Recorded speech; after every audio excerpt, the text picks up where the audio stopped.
Hello എന്തൊക്കെയാടാ വിശേഷം? Hello please like good evening എന്തൊക്കെയാണ് വിശേഷം? ഹലോ പറയ് ഓക്കെ ഫുൾ മാർക്ക് കിട്ടും. ഫുൾ മാർക്ക് അല്ല, അതൊക്കെ മേലെ നമുക്ക് സെറ്റ് ചെയ്യാം കേട്ടോ. ഇത് പഠിച്ച ഫുൾ മാർക്ക് കിട്ടും. എടാ നമ്മൾ ഇന്ന് കംപ്ലീറ്റ് റിവിഷൻ ആണ് വന്നിട്ടുള്ളത്. കംപ്ലീറ്റ് ചാപ്റ്റർ റിവിഷനുമായിട്ടാണ് വന്നിട്ടുള്ളത്. ഞാനാണ് ഫസ്റ്റ് സ്റ്റാർട്ട് ചെയ്തത്. ജിഷാമിസ് അതാ തൊട്ടടുത്ത് നിങ്ങൾക്ക് ഇങ്ങനെ പറഞ്ഞു തരാൻ വേണ്ടി സെറ്റ് ചെയ്ത് നിൽക്കുന്നുണ്ട്. അപ്പം നമുക്ക് എന്ത് ചെയ്യാം, അടിപൊളിയാക്കണ്ടേ? എടാ എക്സാംസ് ഒക്കെ ആയില്ലേ, മോഡൽ എക്സാമും പബ്ലിക് എക്സാമും ഒക്കെ ഇതാ വരാൻ പോവാണ്. നമ്മൾ എന്ത് ചെയ്യണം, പവറായിട്ട് നിൽക്കണം, സെറ്റായിട്ട് നിൽക്കണം, അടിപൊളിയായിട്ട് നിൽക്കണം. വേണ്ടേ? Full concept. എടാ ഫുൾ എന്ന് വെച്ചാൽ എടാ ഫുൾ മന്തി പോലെ ഇന്ന് ഫുൾ കോൺസെപ്റ്റ് നമ്മൾ സെറ്റാക്കും. എടാ നമ്മൾ ഹാഫ് മന്തി ക്വാർട്ടർ മന്തി ഒന്നുമല്ല, ഫുൾ മന്തി പോലെ ഇന്ന് ഫുൾ ചാപ്റ്റേഴ്സ് ഫുൾ കണ്ടന്റ് നമ്മൾ എന്ത് ചെയ്യും, നിങ്ങൾക്ക് വേണ്ടി സെറ്റാക്കും. നിങ്ങൾ കൂടെ നിൽക്കണം. കുറച്ച് ലോങ് ഉണ്ടാവും ക്ലാസ്, പക്ഷെ നമ്മൾ എന്ത് ചെയ്യും, എക്സാമിന് വേണ്ട മേജർ പോയിന്റ്സ്, മേജറായിട്ടുള്ള ഇമ്പോർട്ടൻറ്റ് കീ പോയിന്റ്സ് നമ്മൾ എന്ത് ചെയ്യും, എക്സ്പ്ലെയിൻ ചെയ്യും കേട്ടോ. ഞാൻ +2 പാസ്സായതാണ്. അതെങ്ങനെ? ഇത് പഠിച്ചാൽ മതിയോ മെയിൻ എക്സാമിന്? എടാ ഇത് പഠിച്ചാൽ മതി, ഇത് പോതും. ഓക്കെ, ഇത് പഠിച്ചാൽ മതി കേട്ടോ. ഇതും പഠിക്കാൻ നമ്മൾ ഇനിയും എന്ത് ചെയ്യും, ക്വസ്റ്റ്യൻസിൻ്റെ ക്ലാസ്സുകളും പബ്ലിക് എക്സാം ആകുമ്പോൾ വീണ്ടും ക്ലാസ്സുകൾ നമ്മൾ എന്ത് ചെയ്യും, സെറ്റ് ചെയ്യുക. അപ്പം നിങ്ങൾ എന്ത് ചെയ്യുക, നമ്മുടെ കൂടെ സെറ്റായിട്ട് കണക്ട് ചെയ്ത് നിൽക്കുക. ഇനി നിങ്ങൾ എന്ത് ചെയ്യരുത്, തിരിഞ്ഞോടരുത്. ഇനി നിങ്ങൾ പുറകോട്ടല്ല, ഇനി നമ്മൾ മുന്നോട്ടാണ് പോകേണ്ടത്. നമ്മുടെ ഓരോ കാൽപാതകളും, നമ്മുടെ ഓരോ നിമിഷങ്ങളും, ഓരോ സമയങ്ങളും അത്രയും വിലപ്പെട്ടതും അത്രയും ക്രൂഷ്യലുമാണ്.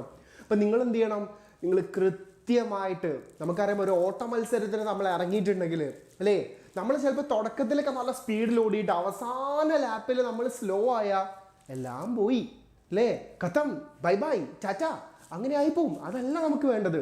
അവസാന ലാപ്പിൽ അവസാനം ഇങ്ങനെ ഓടി നിങ്ങൾ സെറ്റ് ചെയ്ത് എത്തുകയാണെങ്കിൽ, മനസ്സിലായില്ലേ സാർ? നോട്ടൊക്കെ കിട്ടും, നോട്ടൊക്കെ നമ്മൾ പ്രൊവൈഡ് ചെയ്യും കേട്ടോ. എല്ലാം നമ്മൾ തരും എല്ലാം സെറ്റാക്കാം. എടാ നിങ്ങൾ മനസ്സിലാക്കുക, ഓടി അവസാന ലാപ്പിൽ അല്ലേ, അവസാന ലാപ്പിൽ നല്ല അടിപൊളിയായിട്ട് ഓടുന്നവർക്ക് മുന്നോട്ടെത്താൻ പറ്റും.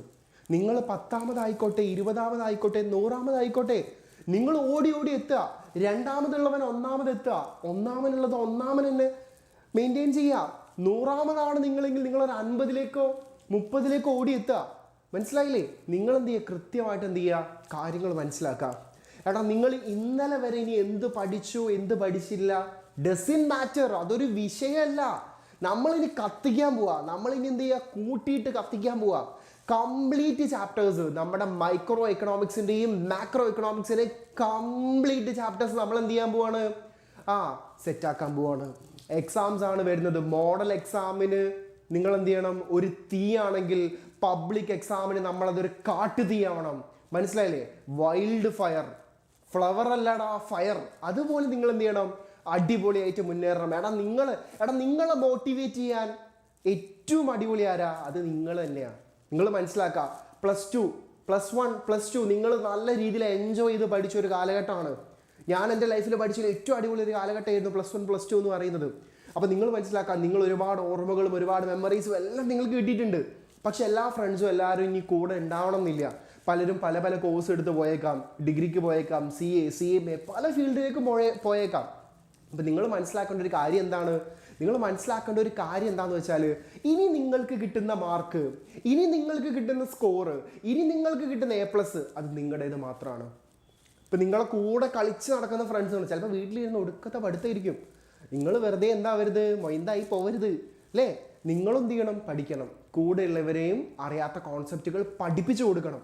നിങ്ങളുടെ ഫ്രണ്ട്സിനെയും കൂടി നിങ്ങൾ കമ്പൈൻ സ്റ്റഡിക്ക് നമ്മുടെ ക്ലാസ്സോ നോട്ടുകളോ എന്തോ നിങ്ങൾക്ക് എന്ത് ചെയ്യാം, എടുത്ത് പഠിക്കാം.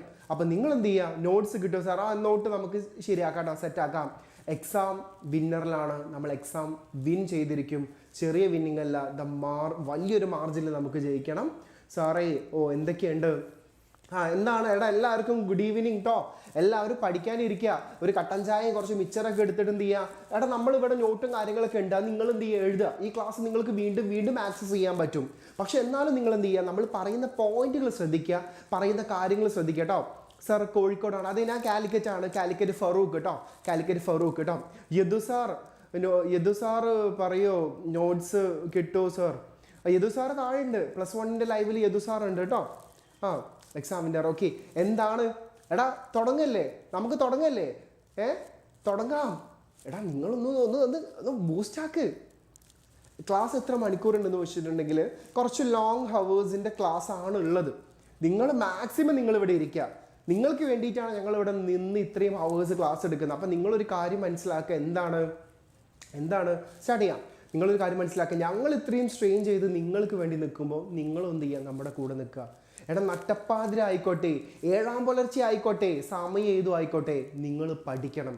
ഇനി നിങ്ങൾ രാവും പകലൊന്നുമില്ല. ഇനി നിങ്ങൾ എങ്ങനെ പഠിക്കുന്നോ അതിനനുസരിച്ച് എന്ത് ചെയ്യും, രാത്രി കാലങ്ങളിൽ നിങ്ങൾ ഇരുന്ന് പഠിച്ചിട്ടുണ്ടെങ്കിൽ നിങ്ങളുടെ പുലരികൾ എന്ത് ചെയ്യും, മാർക്കുകൾ കൊണ്ട് അമ്മാനമാണെന്നാണ് ഞാൻ പറയാനുള്ളത്. Sir തുടങ്ങുമോ?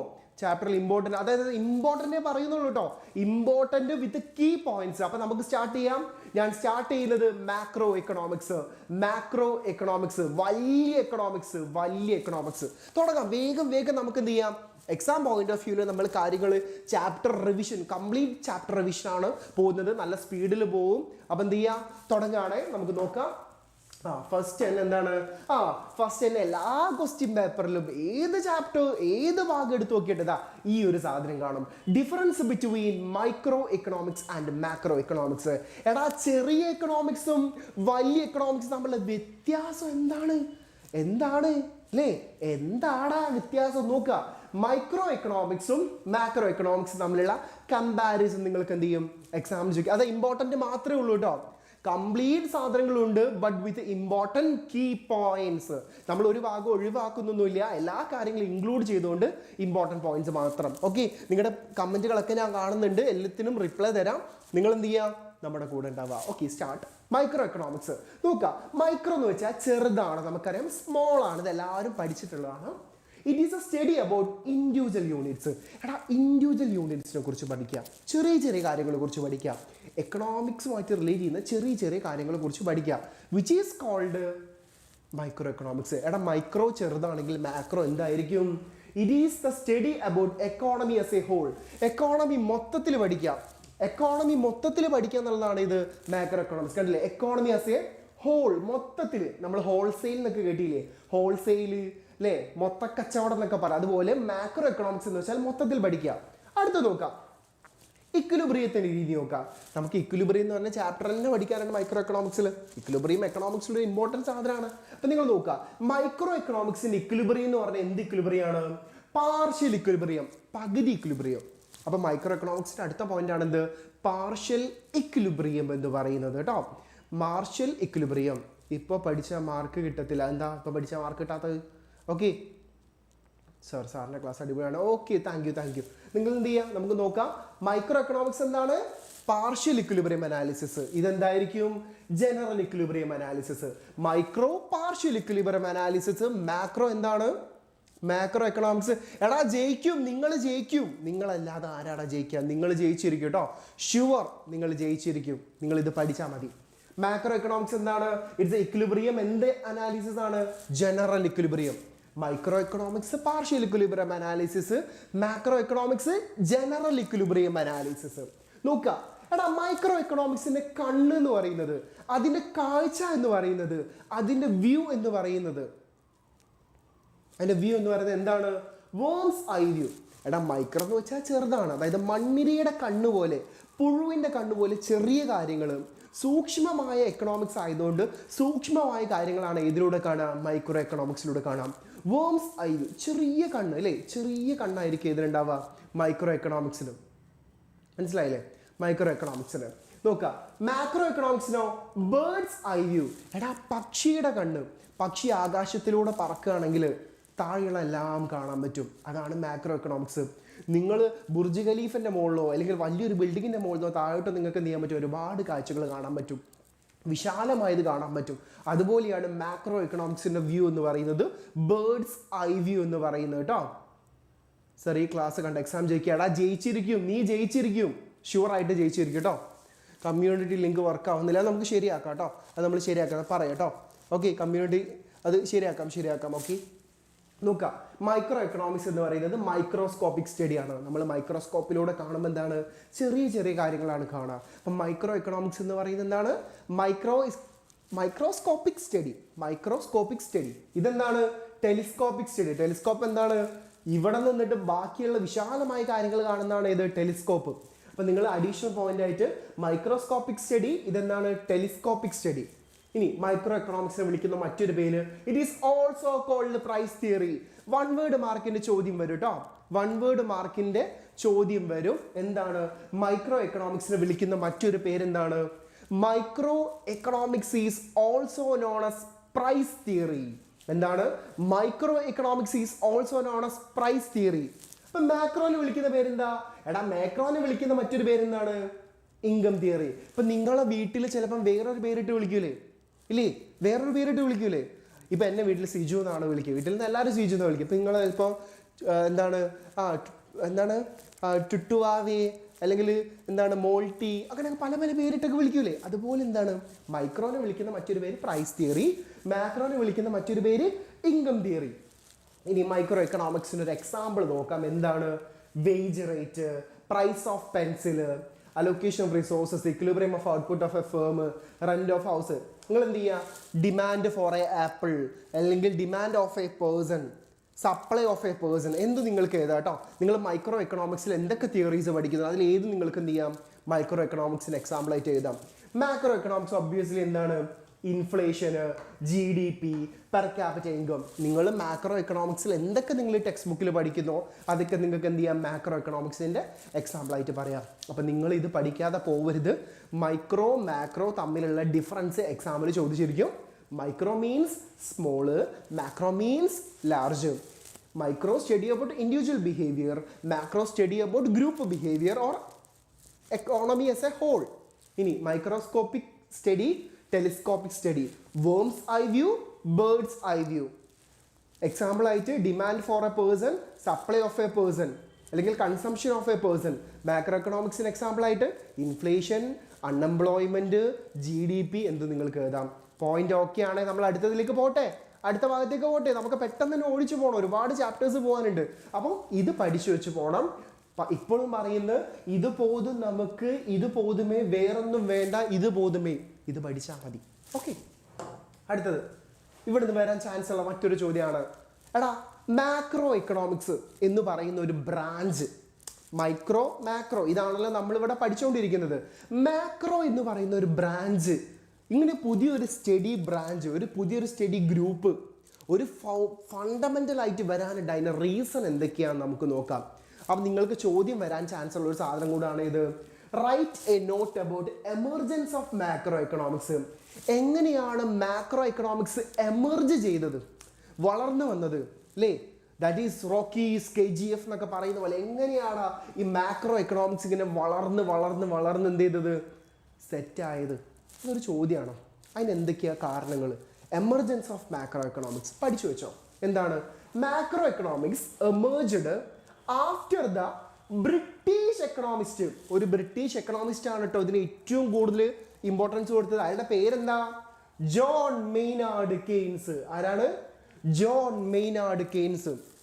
John Maynard Keynes.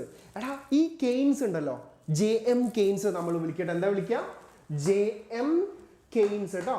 JM Keynes, John Maynard Keynes. എടാ മൂപ്പര് എവിടെ പോയാലും മെയിൻ ആവണ ആളാ. മൂപ്പര് എവിടെ പോയാലും മെയിൻ ആവും. അങ്ങനെ മൂപ്പര് എക്കണോമിക്സിലും മെയിനായി. അങ്ങനെ മൂപ്പര് എക്കണോമിക്സിൽ മെയിൻ ആയിട്ടാണ് എന്ത് കൊണ്ടുവന്നത്? മാക്രോ എക്കണോമിക്സ് കൊണ്ടുവന്നത്. നിങ്ങൾ മനസ്സിലാക്കി വെക്കാം. മനസ്സിലായോ?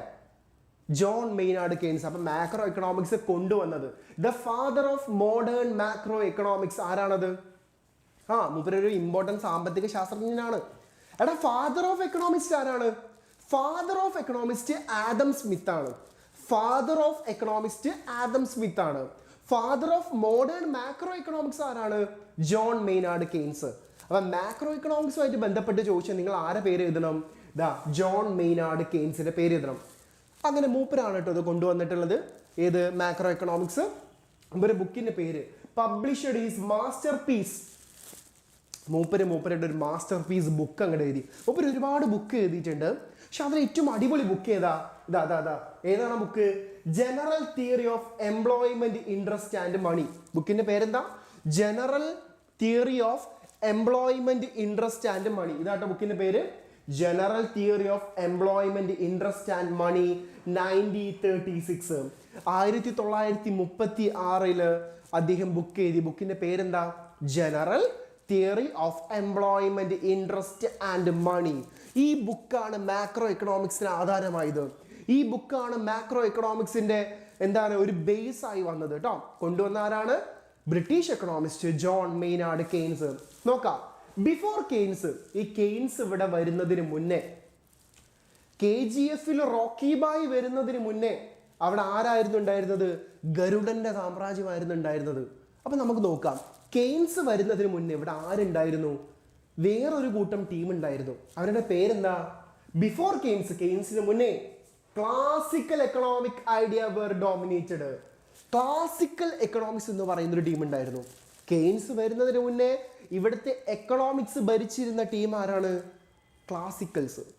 ക്ലാസിക്കൽസ് എന്ന് പറയുന്ന ഒരു ഗ്രൂപ്പ് ഓഫ് എക്കണോമിക്സ്റ്റുകളായിരുന്നു ഭരിച്ചുകൊണ്ടിരുന്നത് കേട്ടോ. ഒരുപാട് വയസ്സന്മാരും കിളവന്മാരും ഒക്കെ ആയിരുന്നു ഉണ്ടായിരുന്നത്. അതാണെന്ത്? ഈ പറയുന്ന ക്ലാസിക്കൽ സ്കൂൾ ഓഫ് എക്കണോമിക്സ്. അപ്പൊ ക്ലാസിക്കൽസിന്റെ ഐഡിയാസ് നമുക്കൊന്ന് നോക്കാം. ഇതാണ് ക്ലാസിക്കൽസിന്റെ ഐഡിയ. നോക്കാം, ലേസസ് ഫെയർ പോളിസി, അതായത് നോ ഗവൺമെന്റ് ഇന്റർവെൻഷൻ. ഇതൊക്കെ ക്ലാസിക്കൽസിന്റെ ഐഡിയാസ് ആണ്. ഇതെല്ലാം ക്ലാസിക്കൽസിന്റെ ഐഡിയാസ് ആണ്. കെയ്ൻസ് വരുന്നത് പഠിക്കണമെങ്കിൽ കെയ്ൻസിന് മുന്നേ ഉള്ളവരെ കുറിച്ച് ഒന്ന് നമ്മൾ അറിഞ്ഞിരിക്കണം. ഇപ്പൊ ബിഫോർ കെയ്ൻസ് ക്ലാസിക്കൽസ് ഉണ്ടായിരുന്നു. അവരുടെ പോളിസി എന്തൊക്കെയായിരുന്നു? ലേസസ് ഫെയർ പോളിസി, അതായത് നോ ഗവൺമെന്റ് ഇന്റർവെൻഷൻ. ഇപ്പൊ നിങ്ങൾ മനസ്സിലാക്കാം, ലേസസ് ഫെയർ, ലിങ്കിന്റെ ശരിയാക്കാം കേട്ടോ, ലിങ്കിന്റെ നമുക്ക് ശരിയാക്കാം. ഓക്കെ, ലേസസ് ഫെയർ പോളിസി, അതായത് നോ ഗവൺമെന്റ് ഇന്റർവെൻഷൻ. ചിലപ്പോൾ വൺ വേർഡ് മാർക്ക് ചോദിക്കും. ലേസസ് ഫെയർ പോളിസി എന്ന് വെച്ചാൽ എന്താണ് മീനിങ് ആക്കുന്നത് ചോദിച്ചാൽ നിങ്ങൾ എഴുതി വെക്കുക, എന്താണ്? There is no government intervention. ഗവൺമെന്റിന് എന്തില്ല? റോൾ ഇല്ല എന്ന് പറയുന്നതിനാണ് നമ്മൾ എന്ത് പറയാ? Laissez faire policy. അതുപോലെ ഇൻവിസിബിൾ ഹാൻഡ്, അദൃശ്യമായ കൈകൾ. ഇത് ആദം സ്മിത്തിന്റെ പോളിസിയാണ് കേട്ടോ. ഇൻവിസിബിൾ ഹാൻഡ്സ്, ഇതൊക്കെ ക്ലാസിക്കൽസിന്റെ തിയറികളാണ്. ഫുൾ എംപ്ലോയ്മെന്റ്, ഇതൊക്കെ ക്ലാസിക്കൽസിന്റെ മേജർ ആശയങ്ങളായിരുന്നു. ക്ലാസിക്കൽ എക്കണോമിസ്റ്റുകളുടെ മേജർ ആശയങ്ങളായിരുന്നു ഇവിടെ പറഞ്ഞത്. എന്നിട്ട് നോക്കാം എന്താ സംഭവിച്ചതെന്ന്. Classical ideas were proved wrong by the great depression of 1930s. അതായത് 1930 ലോകത്ത് എന്ത് സംഭവിച്ചു? ഗ്രേറ്റ് ഡിപ്രഷൻ, വലിയൊരു സാമ്പത്തിക പ്രശ്നം സംഭവിച്ചു. സാമ്പത്തിക മാന്ദ്യം ഒന്ന് സംഭവിച്ചു കേട്ടോ. അതായത് എക്കണോമിക് ക്രൈസിസ്, എക്കോണമി തകർന്ന് തരിപ്പണമായി. അമേരിക്കൻ എക്കോണമി ഒക്കെ തകർന്ന് തരിപ്പണമായി പോയി. ആരെ കയ്യിലും പൈസ ഇല്ല, മൊത്തം പ്രശ്നങ്ങൾ. അപ്പോൾ ക്ലാസിക്കൽസിന് എന്ത് പറ്റിയില്ല? എന്ത് ചെയ്യാൻ പറ്റുന്നില്ല? എക്കോണമി കൈകാര്യം ചെയ്യാൻ പറ്റുന്നില്ല. സാമ്പത്തിക ശാസ്ത്രം കൈകാര്യം ചെയ്യാൻ ആരെ കൊണ്ട് പറ്റുന്നില്ല? ക്ലാസിക്കൽസിനെ കൊണ്ട് പറ്റുന്നില്ല. മനസ്സിലായില്ലേ? ഈ സമയത്താണ് യഥാർത്ഥ നായകന്മാർ ഉടലെടുക്കുന്നത്. ക്ലാസിക്കൽസിനെ കൊണ്ട് പറ്റുന്നില്ല. ക്ലാസിക്കൽസിനെ കൊണ്ട് ഈ ഗ്രേറ്റ് ഡിപ്രഷൻ പരിഹരിക്കാൻ പറ്റുന്നില്ല. ആ സമയത്താണ് ആര് വരുന്നത്? He is the man who come from that powerful place. Powerful people make places powerful. അവൻ ഒറ്റയ്ക്കാണ് വന്നത്. മോൺസ്റ്റർ ആരാണത്? ജോൺ മെയ്നാർഡ് കെയ്ൻസ് വന്ന്. അങ്ങനെയാട്ടോ കെയ്ൻസ് വരുന്നത്. നിങ്ങൾ നോക്കാം, അതായത് അമേരിക്കയിൽ സ്റ്റാർട്ട് ചെയ്തിട്ടുള്ള ഗ്രേറ്റ് ഡിപ്രഷൻ പരിഹരിക്കാൻ ക്ലാസിക്കൽസിന് പറ്റിയില്ല. അതായത് അപ്പോൾ ഈ ഗ്രേറ്റ് ഡിപ്രഷൻ എന്താണെന്നും കൂടെ നമ്മൾ എന്ത് ചെയ്യണം? ഇവിടെ മനസ്സിലാക്കണം. എന്താണ് ഗ്രേറ്റ് ഡിപ്രഷൻ? നമുക്ക് നോക്കാം. Fall in demand and production. ഡിമാൻഡിലും പ്രൊഡക്ഷനിലും കുറവ് വന്നു. അതായത് എക്കോണമിയിൽ പ്രൊഡക്ഷൻ നടക്കുന്നില്ല, ഡിമാൻഡും നടക്കുന്നില്ല, ഒന്നും നടക്കുന്നില്ല. എക്കോണമിയിൽ പ്രൊഡക്ഷനും ഇല്ല, ഡിമാൻഡും ഇല്ല. ഇതെന്താണ്? സാമ്പത്തിക മാന്ദ്യത്തിന്റെ വലിയൊരു പ്രശ്നമാണ്. അതുപോലെ നോക്കാം, unemployment increase from 3 to 25% in America. അമേരിക്കയിൽ എന്താണ്? തൊഴിലില്ലായ്മ കൂടി. അതായത് ആർക്കും ജോലിയില്ല. 3% നിന്നും 25% എന്ത്? തൊഴിലില്ലായ്മ. അപ്പം അമേരിക്കയിൽ എന്ത് ചെയ്ത്? തൊഴിലില്ലായ്മ വലിയ രീതിയിൽ എന്ത് ചെയ്ത് അധികരിക്കാൻ തുടങ്ങി. ക്രൈസിസ് ഇൻ ബാങ്കിങ് സെക്ടറിൽ എന്ത് ചെയ്ത്? വൺ ക്രൈസിസ് വന്നു. സ്റ്റോക്ക് മാർക്കറ്റ് തകർന്ന് തരിപ്പണമായി. ബാങ്കുകൾക്കൊന്നും ലോൺ കൊടുക്കാൻ ശേഷിയില്ലാതായി. ബാങ്കുകളെല്ലാം പണി കിട്ടി. ബാങ്കുകളൊന്നും പൈസ ഇല്ല. US economy contracted by 33%. US economy ഒക്കെ എന്ത് ചെയ്ത്? മൊത്തത്തിൽ എടങ്ങാറായി പോയി. ഇതൊക്കെയാണ് ഗ്രേറ്റ് ഡിപ്രഷന്റെ പ്രശ്നങ്ങൾ. ഈ പ്രശ്നങ്ങളൊന്നും ആർക്ക് പരിഹരിക്കാൻ പറ്റിയില്ല? ക്ലാസിക്കൽസിന് പരിഹരിക്കാൻ പറ്റിയില്ല. ഇതാരാ പരിഹരിച്ചത്? Classical ideas failed to give solution to the problem of depression and unemployment. അപ്പൊ ക്ലാസിക്കൽസ് ഫെയിൽ ചെയ്തു, സൊല്യൂഷൻ കൊടുക്കാൻ ക്ലാസിക്കൽസ് ഫെയിൽ ചെയ്തു. അപ്പോൾ ക്ലാസിക്കൽസ് ഈ പറയുന്ന ഗ്രേറ്റ് ഡിപ്രഷന് സൊല്യൂഷൻ കൊടുക്കാൻ ഫെയിലിയർ ആയി. അപ്പോഴാണ് എന്ത് വന്നത്? കെയ്ൻസ് പറഞ്ഞു ഉപദേശം കൊള്ളാം ക്ലാസിക്കൽസ്, പക്ഷെ ചെറിയൊരു പ്രശ്നമുണ്ട്. തൻ്റെ തിയറി അല്ല എൻ്റെ തിയറി. കെയ്ൻസ് തൻ്റെ തിയറിയിലൂടെ ഈ പറയുന്ന ഗ്രേറ്റ് ഡിപ്രഷൻ പരിഹരിച്ചു. ഈ പറയുന്ന ഗ്രേറ്റ് ഡിപ്രഷന് കൃത്യമായിട്ടുള്ള ഒരു സൊല്യൂഷൻ കൊണ്ടുവന്നു. നോക്കാം. Keynes attacked classicals. കെയ്ൻസ് പറഞ്ഞു ക്ലാസിക്കൽസ് നിങ്ങൾ പറയുന്നതൊക്കെ തെറ്റാണ്, നിങ്ങളുടെ പോളിസികളൊന്നും ശരിയല്ല. കെയ്ൻസ് ആരെ അറ്റാക്ക് ചെയ്തു? ക്ലാസിക്കൽസിനെ അറ്റാക്ക് ചെയ്തു. Attacked classicals ideas and explained the reasons and solution for Great Depression. അങ്ങനെ ഈ പറയുന്ന ഗ്രേറ്റ് ഡിപ്രഷന് സൊല്യൂഷൻ ആര് പറഞ്ഞു കൊടുത്തു? കെയ്ൻസ് പറഞ്ഞു കൊടുത്തു. ഗ്രേറ്റ് ഡിപ്രഷൻ ക്ലാസിക്കൽസിനെ കൊണ്ട് പരിഹരിക്കാൻ പറ്റിയില്ല. കെയ്ൻസ് വന്ന് എന്ത് ചെയ്തു? അത് പരിഹരിച്ചു കൊടുത്തു. കെയ്ൻസ് അത് റെഡിയാക്കി കൊടുത്തു. So he is considered as the father of modern macro economics. ഇങ്ങനെയാണ് കേട്ടോ മാക്രോ എക്കണോമിക്സ് വന്നത്. ക്ലാസിക്കൽസ് ഗ്രേറ്റ് ഡിപ്രഷന് കൺട്രോൾ ചെയ്യുന്നതിൽ പരാജയപ്പെട്ടു. അങ്ങനെ കെയ്ൻസ്, ബ്രിട്ടീഷ് എക്കണോമിസ്റ്റ് കെയ്ൻസ് ഒരു ബുക്ക് എഴുതി, general theory of employment, interest and money. അങ്ങനെ ആ പുസ്തകത്തിലൂടെ അദ്ദേഹം എന്ത് ചെയ്ത്? ക്ലാസിക്കൽസിനെതിരെ സംസാരിക്കാൻ തുടങ്ങി. ക്ലാസിക്കൽസ് കുറേ അമ്മാവന്മാരാണ്, അമ്മാവന്മാർക്കെതിരെ സംസാരിക്കാൻ തുടങ്ങി.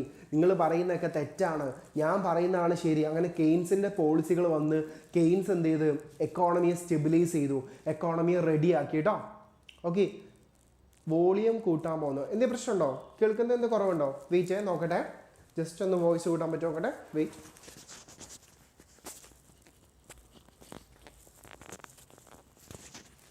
എടാ ഓക്കെ അല്ലേ? ഇപ്പോൾ ഓക്കെ ആണോ?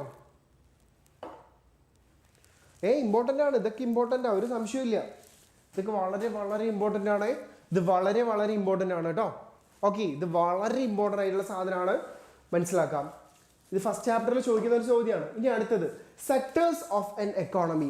എടാ ഒരു മാക്രോ എക്കണോമിക്സിൽ എത്ര സെക്ടേഴ്സ് ഉണ്ട്? ഒരു ചോദ്യമാണ് കേട്ടോ, ഒരു ഇമ്പോർട്ടൻറ്റ് ചോദ്യമാണ് ഇത്.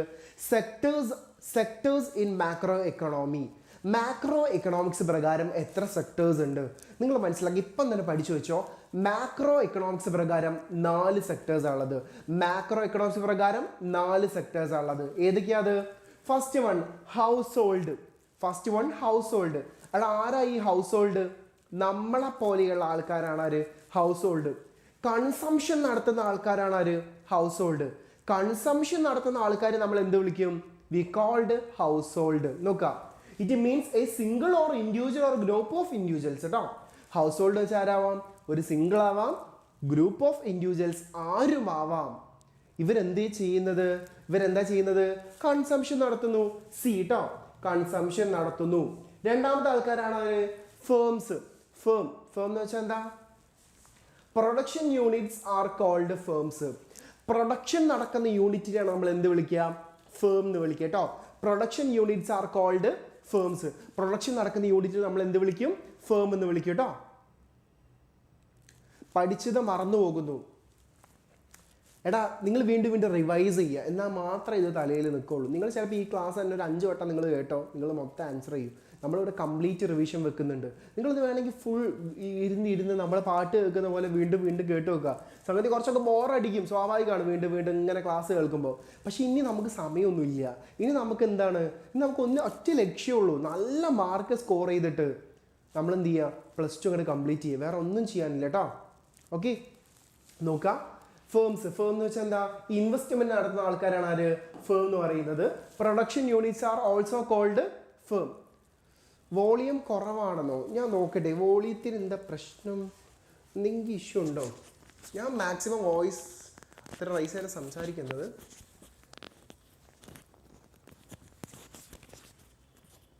എടാ ഇപ്പോൾ ഓക്കെ ആണോ? ഒന്ന് പറ. ഇപ്പോൾ ഓക്കെ ആയോ? ഹലോ, ഇപ്പോൾ ഓക്കെ ആണോ? ഇപ്പോൾ കേൾക്കുന്നുണ്ടോ? ഇപ്പോൾ ഓക്കെ ആണോ? Hello, volume ഓക്കെയാ? സർ ഇനി കിട്ടും. ഇനി പഠിച്ചാൽ കിട്ടും. ഇനിയാണ് നിങ്ങൾ പഠിക്കേണ്ടത് കേട്ടോ. ഇനിയാണ് നിങ്ങൾ പഠിക്കേണ്ടത്. കുറവാണ്, എനിക്ക് അറിയില്ല എന്തുകൊണ്ടാണ്. ഞാൻ നോക്കട്ടെ, ഇവിടെ സിസ്റ്റത്തിൽ നോക്കട്ടെ. ഒരു മിനിറ്റ് കേട്ടോ, ഒരു മിനിറ്റ്. വോയിസ് ഒക്കെ ഫുള്ളാണ്. വെയിറ്റ്. വോയിസ്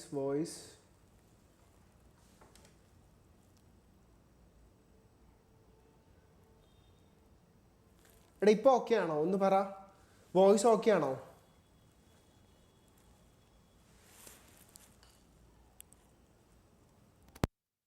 ഹലോ ഹലോ, എടാ ഇപ്പോൾ ഓക്കെ ആണോ? ഞാൻ മാക്സിമം സൗണ്ട് തന്നെയാണ് സംസാരിക്കുന്നത്, പക്ഷെ എനിക്ക് അറിയില്ല എന്തുകൊണ്ടാണ് എന്നുള്ളത് എനിക്കറിയില്ല. നമുക്ക് നോക്കാം. ഓക്കെ ഓക്കെ, നിങ്ങൾ കേൾക്കുന്നുണ്ടാവുമെന്ന് ചോദിക്കും. നിങ്ങളൊന്ന് ഫോണിൻ്റെ വോയിസ്, എല്ലാവർക്കും ഒരേ പ്രശ്നം വരെ സ്വാഭാവികമല്ലേ. ഓക്കെ, ഒരു മിനിറ്റ്. ഓക്കെ ഓക്കെ, നമുക്ക് ലോ ഓക്കെ ആണ്. എടാ ഇപ്പോൾ ഓക്കെ അല്ലേ? നോക്കുക, നമ്മൾ നോക്കുക. അടുത്തത് ഗവൺമെൻറ് കേട്ടോ. മൂന്നാമത്തെ എന്ത് സെക്ടറാണ് ഇത്? Government sector. നമ്മൾ പൊളിക്കും സാർ, ഷുവറായിട്ട് നമ്മൾ പൊളിക്കും കേട്ടോ. എടാ ഇപ്പം ഞാൻ മൈക്ക് നീ പറഞ്ഞ പോലെ മൈക്ക് ഡിസ്കണക്ട് ചെയ്തിട്ട് കണക്ട് ചെയ്തു കേട്ടോ. ഇപ്പം നോക്കുക, നമുക്ക് എന്താണ് അവസ്ഥ നോക്കുക. ഗവൺമെൻറ് മൂന്നാമത്തതാണ് ഇത്. ഗവൺമെൻറ് ഒരു എക്കോണമിയിൽ, ഓക്കെ ചിലർ ഫോണിൻ്റെ പ്രശ്നമാണ്. ഓക്കെ ഓക്കെ ഓക്കെ, ഗവൺമെൻറ് മൂന്നാമത്തെ സെക്ടറാണ് ഇത് ഗവൺമെൻറ് എന്ന് പറയുന്നത് കേട്ടോ. ഗവൺമെൻറ് എല്ലാവർക്കും അറിയാം. നാലാമത്തേത് ഫോറിൻ സെക്ടർ.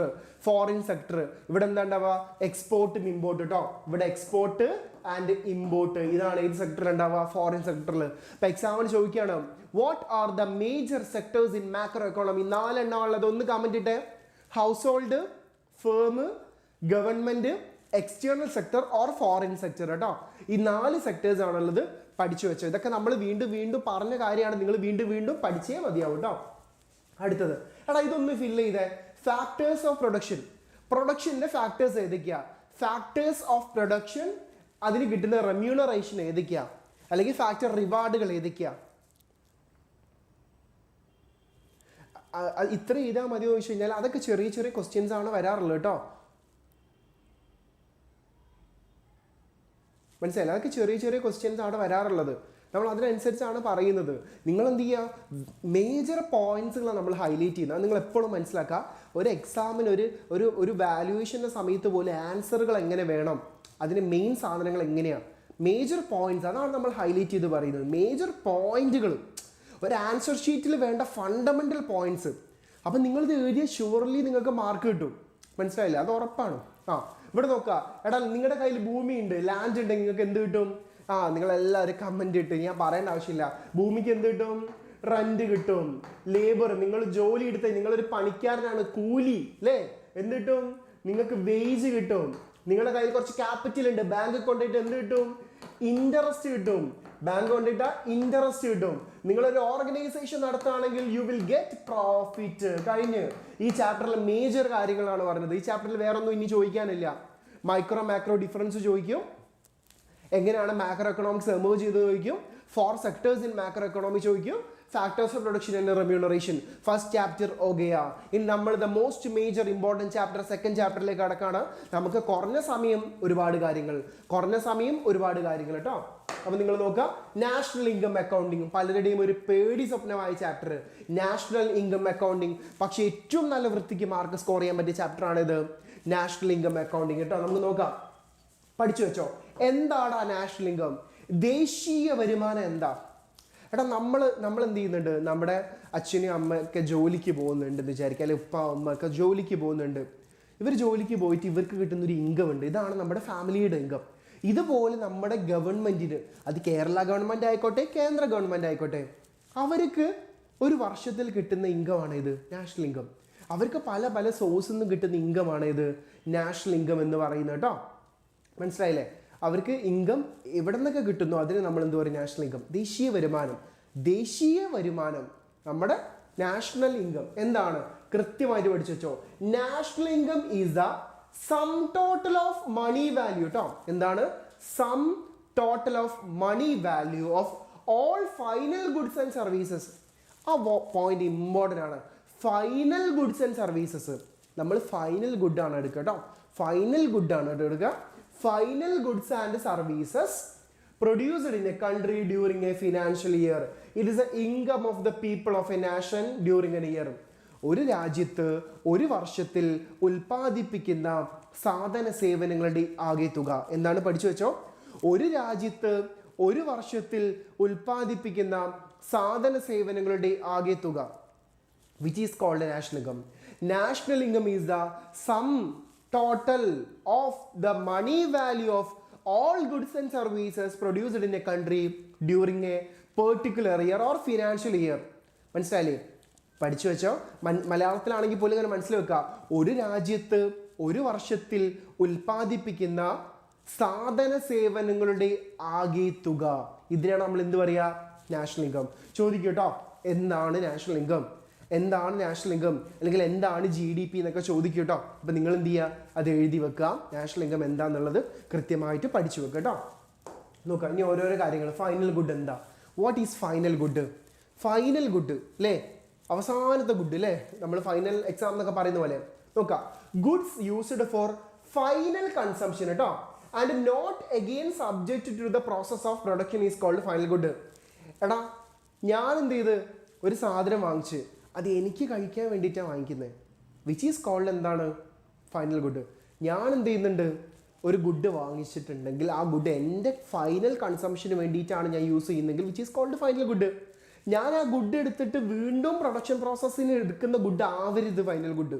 ഇപ്പം ഞാൻ എന്ത് ചെയ്ത്, എനിക്ക് വിശക്കുന്നുണ്ട്, ഞാൻ എന്ത് ചെയ്ത് പഴം വാങ്ങിച്ചു, ഞാൻ ആ പഴം വാങ്ങിച്ചിട്ട് കഴിക്കുന്നുണ്ടെങ്കിൽ എന്നെ സംബന്ധിച്ച് ആ പഴം എന്താണ്? ഫൈനൽ ഗുഡാണ്. ഇനി നേരെ മറിച്ച് ഞാൻ ആ പഴം വാങ്ങിയിട്ട് അത് കഷ്ണങ്ങളാക്കി അരിഞ്ഞിട്ട് നല്ല വെളിച്ചെണ്ണയിലിട്ട് പൊരിച്ചിട്ട് അത് പഴംപൊരിയാക്കി വിൽക്കുകയാണെങ്കിൽ അത് ഫൈനൽ ഗുഡ് അല്ല. മനസ്സിലായില്ലേ? അതെന്നെ സംബന്ധിച്ച് ആ പഴം ഫൈനൽ ഗുഡേ അല്ല. അപ്പോൾ നിങ്ങൾ മനസ്സിലാക്കുക, ഫൈനൽ ഗുഡ് എന്തായിരിക്കണം? It's four consumption purpose, it's four final consumption. ഞാൻ എൻ്റെ ഫൈനൽ കൺസംഷന് വേണ്ടി യൂസ് ചെയ്യുന്ന ഗുഡ് ആയിരിക്കണം എന്ത്? ഫൈനൽ ഗുഡ് കേട്ടോ. Final goods itself are 2 types, consumption ഗുഡും ക്യാപിറ്റൽ ഗുഡ് കേട്ടോ. അപ്പോൾ ഫൈനൽ ഗുഡ് 2 വിധത്തിലുണ്ട്, കൺസംഷൻ ഗുഡും ക്യാപിറ്റൽ ഗുഡ് കേട്ടോ. അപ്പോൾ നിങ്ങൾ മനസ്സിലാക്കുക, ഫൈനൽ ഗുഡ് എന്ന് വെച്ചാൽ എന്താണ്? Final consumption. Goods used for final consumption, goods used for final consumption is called final good കേട്ടോ. അതുപോലെ അടുത്ത സാധനം consumer or consumption good. Consumer good എന്താണ് കൺസ്യൂമർ ഗുഡ് അല്ലെങ്കിൽ consumption good? Goods are not subjected to further process of production. അതായത് goods are not subjected to further production. ഇതൊക്കെ ഇങ്ങനെ ചെറിയ മാർക്ക്, മാച്ച് ദ ഫോളോയിങ് ഇങ്ങനെയൊക്കെ വരുന്ന 1 മാർക്ക് 2 മാർക്ക് 1 മാർക്ക് 2 മാർക്ക് എന്നൊക്കെ ചോദിക്കുന്ന സാധനങ്ങളാണ്. അപ്പോൾ ഈ പോയിന്റുകൾ കൃത്യമായിട്ട് നിങ്ങൾ അറിഞ്ഞിരിക്കുക, ഫാക്റ്റുകൾ അറിഞ്ഞിരിക്കുക. അതായത് കൺസ്യൂമർ ഗുഡ് എന്താ? ആരാടാ കൺസ്യൂമർ? പൈസ കൊടുത്ത് കടയിൽ പോയിട്ട് സാധനം വാങ്ങിക്കുന്ന ആളാരാണ്? ഒരു കൺസ്യൂമർ. പൈസ കൊടുത്ത് കടയിൽ പോയിട്ട് സാധനം വാങ്ങിക്കുന്ന ആളാരാണ്? കൺസ്യൂമറാണ്. ഞാൻ എൻ്റെ ആവശ്യത്തിന് വേണ്ടി ഞാൻ കഴിക്കാനൊരു ബിരിയാണി വാങ്ങിക്കുന്നുണ്ടെങ്കിൽ, ഞാൻ യൂസ് ചെയ്യാനൊരു ഫോൺ വാങ്ങിക്കുന്നുണ്ടെങ്കിൽ അതെൻ്റെ ഫൈനൽ കൺസംഷന് വേണ്ടിയിട്ടാണ്, which is called consumer good. Goods are not subjected to further process of production. ആ ഗുഡ് ഇനി ഒരു ഫർദർ, പക്ഷെ ആ ബോളി ഫൈനൽ ഗുഡാണ്. പക്ഷെ അത് നമ്മൾ അങ്ങനെ പറയില്ല, അത് വേറെ രീതിയിൽ ഫൈനൽ ഗുഡാണ്. ആ പഴം വാങ്ങിക്കുമ്പോൾ ഞാനത് എന്താണ് കൺസിഡർ ചെയ്യേണ്ടത്? അതെന്നെ സംബന്ധിച്ച് ഫൈനൽ ഗുഡ് ആയിരിക്കണം. ഇല്ലെങ്കിൽ ഞാനത് എന്തായിരിക്കും? പഴംപൊരിക്ക് വേണ്ടിയിട്ടുള്ളൊരു ഇൻ്റർമീഡിയറ്റ് ഗുഡായിട്ടാണ് ഞാൻ ഇതിനെ കാണുക, പഴത്തിനെ കാണുക കേട്ടോ. അവിടെയാണ് ആ വ്യത്യാസം വരുന്നത്. ആ പഴംപൊരിയാണ് ഞാൻ ഉണ്ടാക്കുന്നെങ്കിൽ, അതായത് ആ ബോളിയാണ് ഞാൻ ഉണ്ടാക്കുന്നെങ്കിൽ ആ പഴം എനിക്ക് എന്തായിരിക്കും? ഇൻ്റർമീഡിയറ്റ് ഗുഡ് മാത്രമായിട്ട് മാറും. അത് എനിക്ക് കഴിക്കാൻ വേണ്ടിയിട്ടാണെങ്കിൽ ഞാൻ എന്തായിരിക്കും? അത് ഫൈനൽ ഗുഡാണ് കേട്ടോ.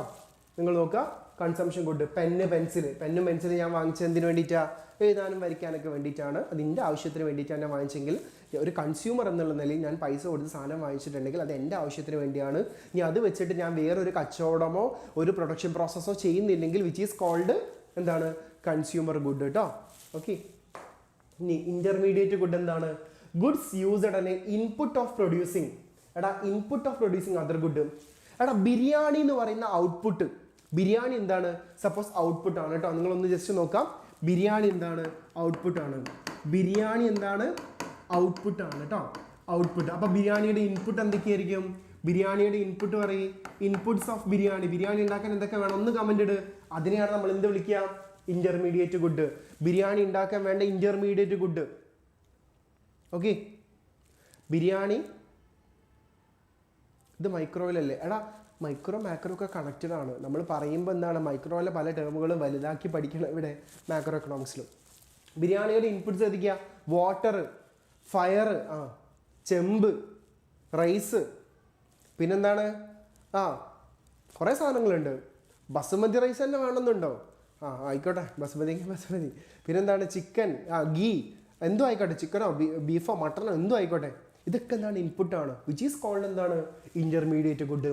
ഒരു ഔട്ട്പുട്ടിന് വേണ്ടിയിട്ട്, അതായത് ഫൈനൽ ഔട്ട്പുട്ട് ആയിട്ടുള്ള ബിരിയാണി ഉണ്ടാക്കാൻ വേണ്ടിയിട്ടുള്ള ഇൻപുട്ടുകളായിട്ടുള്ള ഗുഡ്സ്. കപ്പലണ്ടി, ആദ്യം ബിരിയാണിയിൽ കപ്പലണ്ടിയാണ് ഇടുക. എന്തൊക്കെ സാധനം ഉണ്ട് ബിരിയാണിയിലിടാൻ വേറെ. Okay, goods are used as a input for producing other good are called intermediate good. അല്ലെങ്കിൽ വുഡ് ഇൻ പേപ്പർ ഇൻഡസ്ട്രി അല്ലേ, പേപ്പർ ഉണ്ടാക്കാൻ വേണ്ടിയിട്ട് നമ്മൾ എന്ത് ചെയ്യും, മരം യൂസ് ചെയ്യും കേട്ടോ, മുളകൊക്കെ യൂസ് ചെയ്യും. Rose water, fire, rice, tomato, chicken, വീവ, ഒക്കെ എന്തും ആയിക്കോട്ടെ, ഒരുപാട് സാധനങ്ങളുണ്ട്. ഓക്കെ, സലാഡ്, എല്ലാ സാധനവും ഉണ്ട്. ലെതർ ഇൻ ഷൂ ഫാക്ടറി അല്ലേ, ലെതർ എന്ന് പറഞ്ഞാൽ ഷൂ ഉണ്ടാക്കാൻ ലെതർ എന്താണ്, ഒരു ഇൻ്റർമീഡിയറ്റ് ഗുഡാണ്. ബിരിയാണി ഉണ്ടാക്കാൻ ചെമ്പ്, പാത്രം, വെള്ളം, അരി, പച്ചക്കറി, തേങ്ങ, മാങ്ങ, ചക്ക, എന്തും ആയിക്കോട്ടെ, ഇതൊക്കെ എന്താണ്, അതിൻ്റെ ഇൻ്റർമീഡിയറ്റ് ഗുഡാണ്. മനസ്സിലായില്ലേ? അപ്പോൾ മനസ്സിലാക്കുക, കാര്യം മനസ്സിലായില്ല നിങ്ങൾക്ക്, കാര്യങ്ങൾ മനസ്സിലാക്കുക, ഇൻ്റർമീഡിയറ്റ് ഗുഡ് എന്താണെന്നുള്ളത് മനസ്സിലാക്കുക. അതായത് ഔട്ട്പുട്ടിന് ബിഫോർ അതിൻ്റെ ഇൻപുട്ടായിട്ട് യൂസ് ചെയ്യുന്നതാണ് ഇത് ഈ പറയുന്ന സാധനം കേട്ടോ. ഓക്കെ, നോക്കാം. ഇൻവെസ്റ്റ്മെൻറ്റ്. എന്താ ഇൻവെസ്റ്റ്മെൻറ്റ്? What is investment? എന്താണ് ഇൻവെസ്റ്റ്മെൻറ്റ്? ജസ്റ്റ് നോക്കാം, എന്താ ഇൻവെസ്റ്റ്മെൻറ്റ്?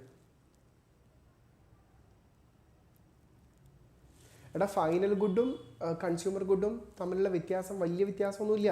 ഫൈനൽ ഗുഡ് മീൻസ് അത് രണ്ട് വിധത്തിലാക്കാം. ക്യാപിറ്റൽ ഗുഡ് പറയുമ്പോൾ നമ്മൾ ക്യാപിറ്റൽ ആക്ടിവിറ്റീസിന് വേണ്ടിയിട്ട് അതിൻ്റെ ഫർദർ കാര്യങ്ങൾക്ക് വേണ്ടി യൂസ് ചെയ്യും. അതായത് നമ്മൾ പ്രൊഡക്ഷൻ പ്രോസസ്സിന് ഫർദറായിട്ട് നമ്മളത് എടുക്കും. കൺസ്യൂമർ ഗുഡും വലിയ ചേഞ്ചസ് ഒന്നുമില്ല, അതിൻ്റെ ഒരു സബ് കാറ്റഗറി പോലെ പറയുന്നതാണ്. ഫൈനൽ ഗുഡിൻ്റെ സബ് കാറ്റഗറിയാണ് കൺസ്യൂമർ ഗുഡ് എന്ന് പറയുന്നത്. സബ് കാറ്റഗറി നല്ല മെയിൻലി അതിൻ്റെ ഓൾമോസ്റ്റ് സെയിം ആയിട്ട് തന്നെ നമ്മൾ പറയട്ടോ. Okay, final good. പക്ഷേ ആ ഫൈനൽ ഗുഡ് രണ്ട് വിധത്തിലുണ്ട്, കൺസ്യൂമർ ഗുഡും ഉണ്ട്, ക്യാപിറ്റൽ ഗുഡും ഉണ്ട്. മനസ്സിലായില്ലേ?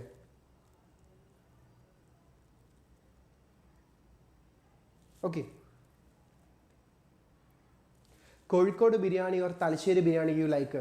എൻ്റെ പേഴ്സണൽ ഒപ്പീനിയനിൽ ഞാൻ പറയുന്നത്, ഹോട്ടലുകളിൽ, റെസ്റ്റോറൻറ്റുകളിൽ the best biryanis in Kozhikode, കല്യാണപ്പരകളിൽ the best biryani in Thalassery. Okay, മനസ്സിലായില്ലേ? കോഴിക്കോടുള്ള ഉസൈൻസ് ബിരിയാണി സെൻറ്റർ, KBC, പിന്നെ ഒരുപാട് പാരഗൺ, റഹ്മത്ത്, ഒരുപാട് ബിരിയാണി സെൻറ്റേഴ്സ് ഉണ്ട്. അപ്പോൾ കോഴിക്കോട് ബിരിയാണി വേറെ തന്നെ ഒരു വൈബാണ്. മീൻസ് ഹോട്ടലുകളിലുള്ള, റെസ്റ്റോറൻറ്റുകളിലെ ബിരിയാണി വൈബ് ഭയങ്കര സംഭവമാണ്. പിന്നെ എൻ്റെ നാട് കോഴിക്കോടാണ്, ഞാൻ കാലിക്കറ്റിനാണ്. ബട്ട് എൻ്റെ ഗ്രാൻഡ് മദറിൻ്റെ നാട് തലശ്ശേരി, കൂത്തുപറമ്പ്, കണ്ണൂരാണ്. അപ്പോൾ ഞാൻ പറയുന്നത് തലശ്ശേരിയിൽ എന്താണ്, കല്യാണ പരിപാടിക്ക് പോകുമ്പോൾ ദ ബെസ്റ്റ് ബിരിയാണി കല്യാണത്തിന് കിട്ടും അല്ലേ, കല്യാണത്തിന് നല്ല അലസിയും നല്ല ബിരിയാണിയും കിട്ടും. സീരിയസ്ലി എൻ്റെ ഒപ്പീനിയൻ അങ്ങനെയാണ് കേട്ടോ. ഇൻവെസ്റ്റ്മെൻറ്റ് എന്താ? Investment means capital formation. Investment എന്ന് വെച്ചാൽ എന്താ? ക്യാപിറ്റൽ ഫോർമേറ്റ് ചെയ്യുക, ക്യാപിറ്റൽ ഉണ്ടാക്കുക. ക്യാപിറ്റൽ ഫോർമേഷനെ നമ്മൾ എന്ത് വിളിക്കാം? Investment. It is a addition to the existing stock of capital. മനസ്സിലാക്കുക, ഓൾറെഡി ഉള്ള ക്യാപിറ്റലിലേക്ക് അഡീഷണലി നമ്മൾ കൊണ്ടുവരുന്ന സ്റ്റോക്ക് കേട്ടോ. It is the addition to the existing stock of capital. അതായത് ക്യാപിറ്റലിലേക്ക് നമ്മൾ വീണ്ടും കൊണ്ടുവരുന്ന പൈസ, വിച്ച് ഈസ് കോൾഡ് ഇൻവെസ്റ്റ്മെൻറ്റ് കേട്ടോ. വീണ്ടും കൊണ്ടുവരുന്നത്. അപ്പം ക്യാപിറ്റലിലേക്ക് അഡീഷണൽ ആയിട്ട് നമ്മൾ എന്ത് കൊണ്ടുവരുന്നു, വിച്ച് ഈസ് കോൾഡ് എന്താണ്, നമ്മൾ ഇൻവെസ്റ്റ്മെൻറ്റ് എന്ന് പറയും. ഇതൊക്കെ ഇൻവെസ്റ്റ്മെൻറ്റ് ഒരു ഫ്ലോ വേരിയബിൾ ആണ്. സ്റ്റോക്കും ഫ്ലോയും നമ്മൾ ഈ ചാപ്റ്ററിൽ പറയുന്നുണ്ട് കേട്ടോ. ലാസ്റ്റിലേക്ക് നമ്മൾ പറയുന്നുണ്ട് സ്റ്റോക്കും ഫ്ലോയും. അപ്പോൾ നിങ്ങൾ മനസ്സിലാക്കി, ഇങ്ങനെയുള്ള ചെറിയ ചെറിയ കാര്യങ്ങൾ ഇവിടെ ചോദിക്കാം. മാച്ച് ദ ഫോളോയിങ്ങിലോ 1 മാർക്കിനോ 2 മാർക്കിനോ ഒക്കെ ആയിട്ട് ചോദിക്കാം. അപ്പം നിങ്ങൾ അതൊന്നും വിടരുത്. നിങ്ങൾ ഇതൊക്കെ എന്ത് ചെയ്യുക, ഫാക്റ്റുകൾ പഠിക്കണം. ഇതിൻ്റെ ഡെഫിനേഷൻസ് കൃത്യമായിട്ട് പഠിച്ചു വെക്കണം. കാരണം എക്സാമിന് നിങ്ങൾ ഇത് എന്നല്ല പറയേണ്ടത്, പോയിന്റുകൾ അതിൽ എഴുതിയിരിക്കണം. എന്നാലും മാർക്ക്, നിങ്ങൾ പഠിച്ചാൽ പോലും നിങ്ങളത് ആൻസർ ഷീറ്റിൽ എഴുതുന്നതിനനുസരിച്ചാണ് നിങ്ങൾക്ക് മാർക്ക് കിട്ടാം. നിങ്ങൾക്ക് എല്ലാം അറിയായിരിക്കാം, പക്ഷെ അത് നിങ്ങൾ എങ്ങനെ പേപ്പറിൽ എഴുതുന്നു എന്നുള്ളതും ഒരു ഇമ്പോർട്ടൻറ്റ് ഘടകമാണ് കേട്ടോ. ഇപ്പോൾ നിങ്ങൾ ശ്രദ്ധിക്കാം. അടുത്തത് ഗ്രോസ് ഇൻവെസ്റ്റ്മെൻറ്റ്. ഗ്രോസ് എന്ന് വെച്ചാൽ എന്താ? എക്കണോമിക്സിൽ 2 കോൺസെപ്റ്റ് ഉണ്ട്, ഗ്രോസും നെറ്റും. ഗ്രോസും നെറ്റും. ഗ്രോസ് എന്ന് വെച്ചാൽ എന്താണ്? എക്കണോമിക്സിൽ ഗ്രോസ് എന്ന് വെച്ചാൽ ടോട്ടൽ എന്നാട്ടോ അർത്ഥം. ഗ്രോസ് എന്ന് വെച്ചാൽ ഉണ്ട് GDP കാൽക്കുലേഷൻ ഒക്കെ ഉണ്ട്, അത് നിങ്ങൾ പേടിക്കണം, എല്ലാ സാധനങ്ങളും ഉണ്ട്. ഗ്രോസ് എന്ന് വെച്ചാൽ എക്കണോമിക്സിൽ എന്താണ്? ടോട്ടൽ ആണ് കേട്ടോ. ഗ്രോസ് എന്ന് വെച്ചാൽ എക്കണോമിക്സിൽ ടോട്ടൽ, അത് മാത്രം പഠിച്ചു വെക്കാം. Total durables or capital goods produced during a year in economy is called gross investment. Total investments, മൊത്തം നിക്ഷേപം. അപ്പൊ ഗ്രോസ് എന്ന് വെച്ചാൽ എന്താ? ടോട്ടൽ. ഗ്രോസ് എന്ന് വെച്ചാൽ അപ്പം പഠിച്ചു വെക്കാം എന്താണ്? ഗ്രോസ് മീൻസ് എന്താണ്? ടോട്ടൽ കേട്ടോ. ഗ്രോസ് മീൻസ് ടോട്ടൽ ആണെന്ന് ജസ്റ്റ് ഒന്ന് മനസ്സിലാക്കാം. അതാണ് നിങ്ങൾ ഐഡന്റിഫൈ ചെയ്യേണ്ട ഒരു കാര്യം. ടോട്ടൽ. ഗ്രോസ് പ്രോഫിറ്റ് ആണെങ്കിലോ ടോട്ടൽ പ്രോഫിറ്റ്, മൊത്തം കിട്ടുന്ന പ്രോഫിറ്റ്. ഇനി ഒരു കോൺസെപ്റ്റ് ഉണ്ട്, ഇതാണ്, അതാണ് നമ്മൾ അടുത്ത പറഞ്ഞതാണ് നെറ്റ്. നെറ്റ് എന്ന് വെച്ചാൽ എന്താണ്? എന്തൊക്കെയോ കുറച്ചിട്ടുള്ളതിനാണ് നമ്മൾ എന്താ പറയുക? നെറ്റ് എന്ന് പറയാം. എക്കണോമിക്സിൽ നെറ്റ് എന്ന് പറയുന്ന കോൺസെപ്റ്റ് എവിടെയൊക്കെ വരുന്നുണ്ടോ നിങ്ങളൊരു കാര്യം മനസ്സിലാക്കുക. എന്താണ് നെറ്റ് എന്ന് വെച്ചാൽ? എന്താണ്? എന്തൊക്കെയോ ഡിഡക്ഷൻ നടത്തിയിട്ടുള്ളത്, എന്തൊക്കെയോ കുറച്ചിട്ടുള്ളതിന് നമ്മൾ എന്താ പറയുക? നെറ്റ് എന്ന് പറയാം. നിങ്ങൾ നോക്കാം, the addition to the existing stock of capital is net investment. ഇത് ന്യൂ ക്യാപിറ്റൽ ഫോർമേഷൻ. നോക്കാം, നെറ്റ് ഇൻവെസ്റ്റ്മെന്റ് എന്ന് വെച്ചാൽ എന്താ? ഗ്രോസ് മീൻസ് ടോട്ടൽ കേട്ടോ. ടോട്ടൽ ഇൻവെസ്റ്റ്മെന്റിൽ എന്ത് കുറയ്ക്കുക? ഡിപ്രീസിയേഷൻ കുറയ്ക്കുക. അതായത് അറ്റ നിക്ഷേപം എന്നൊക്കെ പറയും. അപ്പം നിങ്ങൾ കാര്യം മനസ്സിലാക്കുക, നെറ്റ് ഇൻവെസ്റ്റ്മെന്റ് എന്ന് വെച്ചാൽ എന്താണ്? ഗ്രോസ് ഇൻവെസ്റ്റ്മെന്റ്, അതായത് ടോട്ടൽ ഇൻവെസ്റ്റ്മെന്റ് എന്ത് കുറയ്ക്കുക? ഡിപ്രീസിയേഷൻ കുറയ്ക്കുക. ഗ്രോസ് നിന്ന് എന്ത് കുറയ്ക്കുക? ഡിപ്രീസിയേഷൻ കുറയ്ക്കുക, which is called net investment. അപ്പം നെറ്റ് എന്ന് പറയുന്ന കോൺസെപ്റ്റ് ആണെങ്കിൽ അവിടെ എന്ത് വരും? എന്തോ മൈനസ് ചെയ്യണം അല്ലേ? ഗ്രോസ് ഇൻവെസ്റ്റ്മെന്റിൽ നിന്ന് ഡിപ്രീസിയേഷൻ കുറച്ചാലാണ് നമുക്ക് എന്ത് കിട്ടുക? നെറ്റ് ഇൻവെസ്റ്റ്മെന്റ് കിട്ടുക. അപ്പം നെറ്റ് എന്ന് പറയുന്ന കോൺസെപ്റ്റ് എന്ന് വെച്ചാൽ എന്താണ്? എന്തൊക്കെയോ കുറയ്ക്കുന്നതാണ് എന്ത്? Net investment. അപ്പം നെറ്റ് എന്ന് പറയുന്ന കോൺസെപ്റ്റ് എന്താണ്? വലുതെന്ന് എന്തോ ഒന്ന് കുറയ്ക്കുക. വലുത് ഏതാണ്? ഗ്രോസ് ആണ്, ടോട്ടൽ ആണെന്ന് നമുക്ക് എല്ലാവർക്കും അറിയാം. അടുത്തത് ഇൻവെന്ററി എന്താ? What is inventory? ഇൻവെന്ററി എന്താണ്? What is inventory? നോക്കാം കേട്ടോ.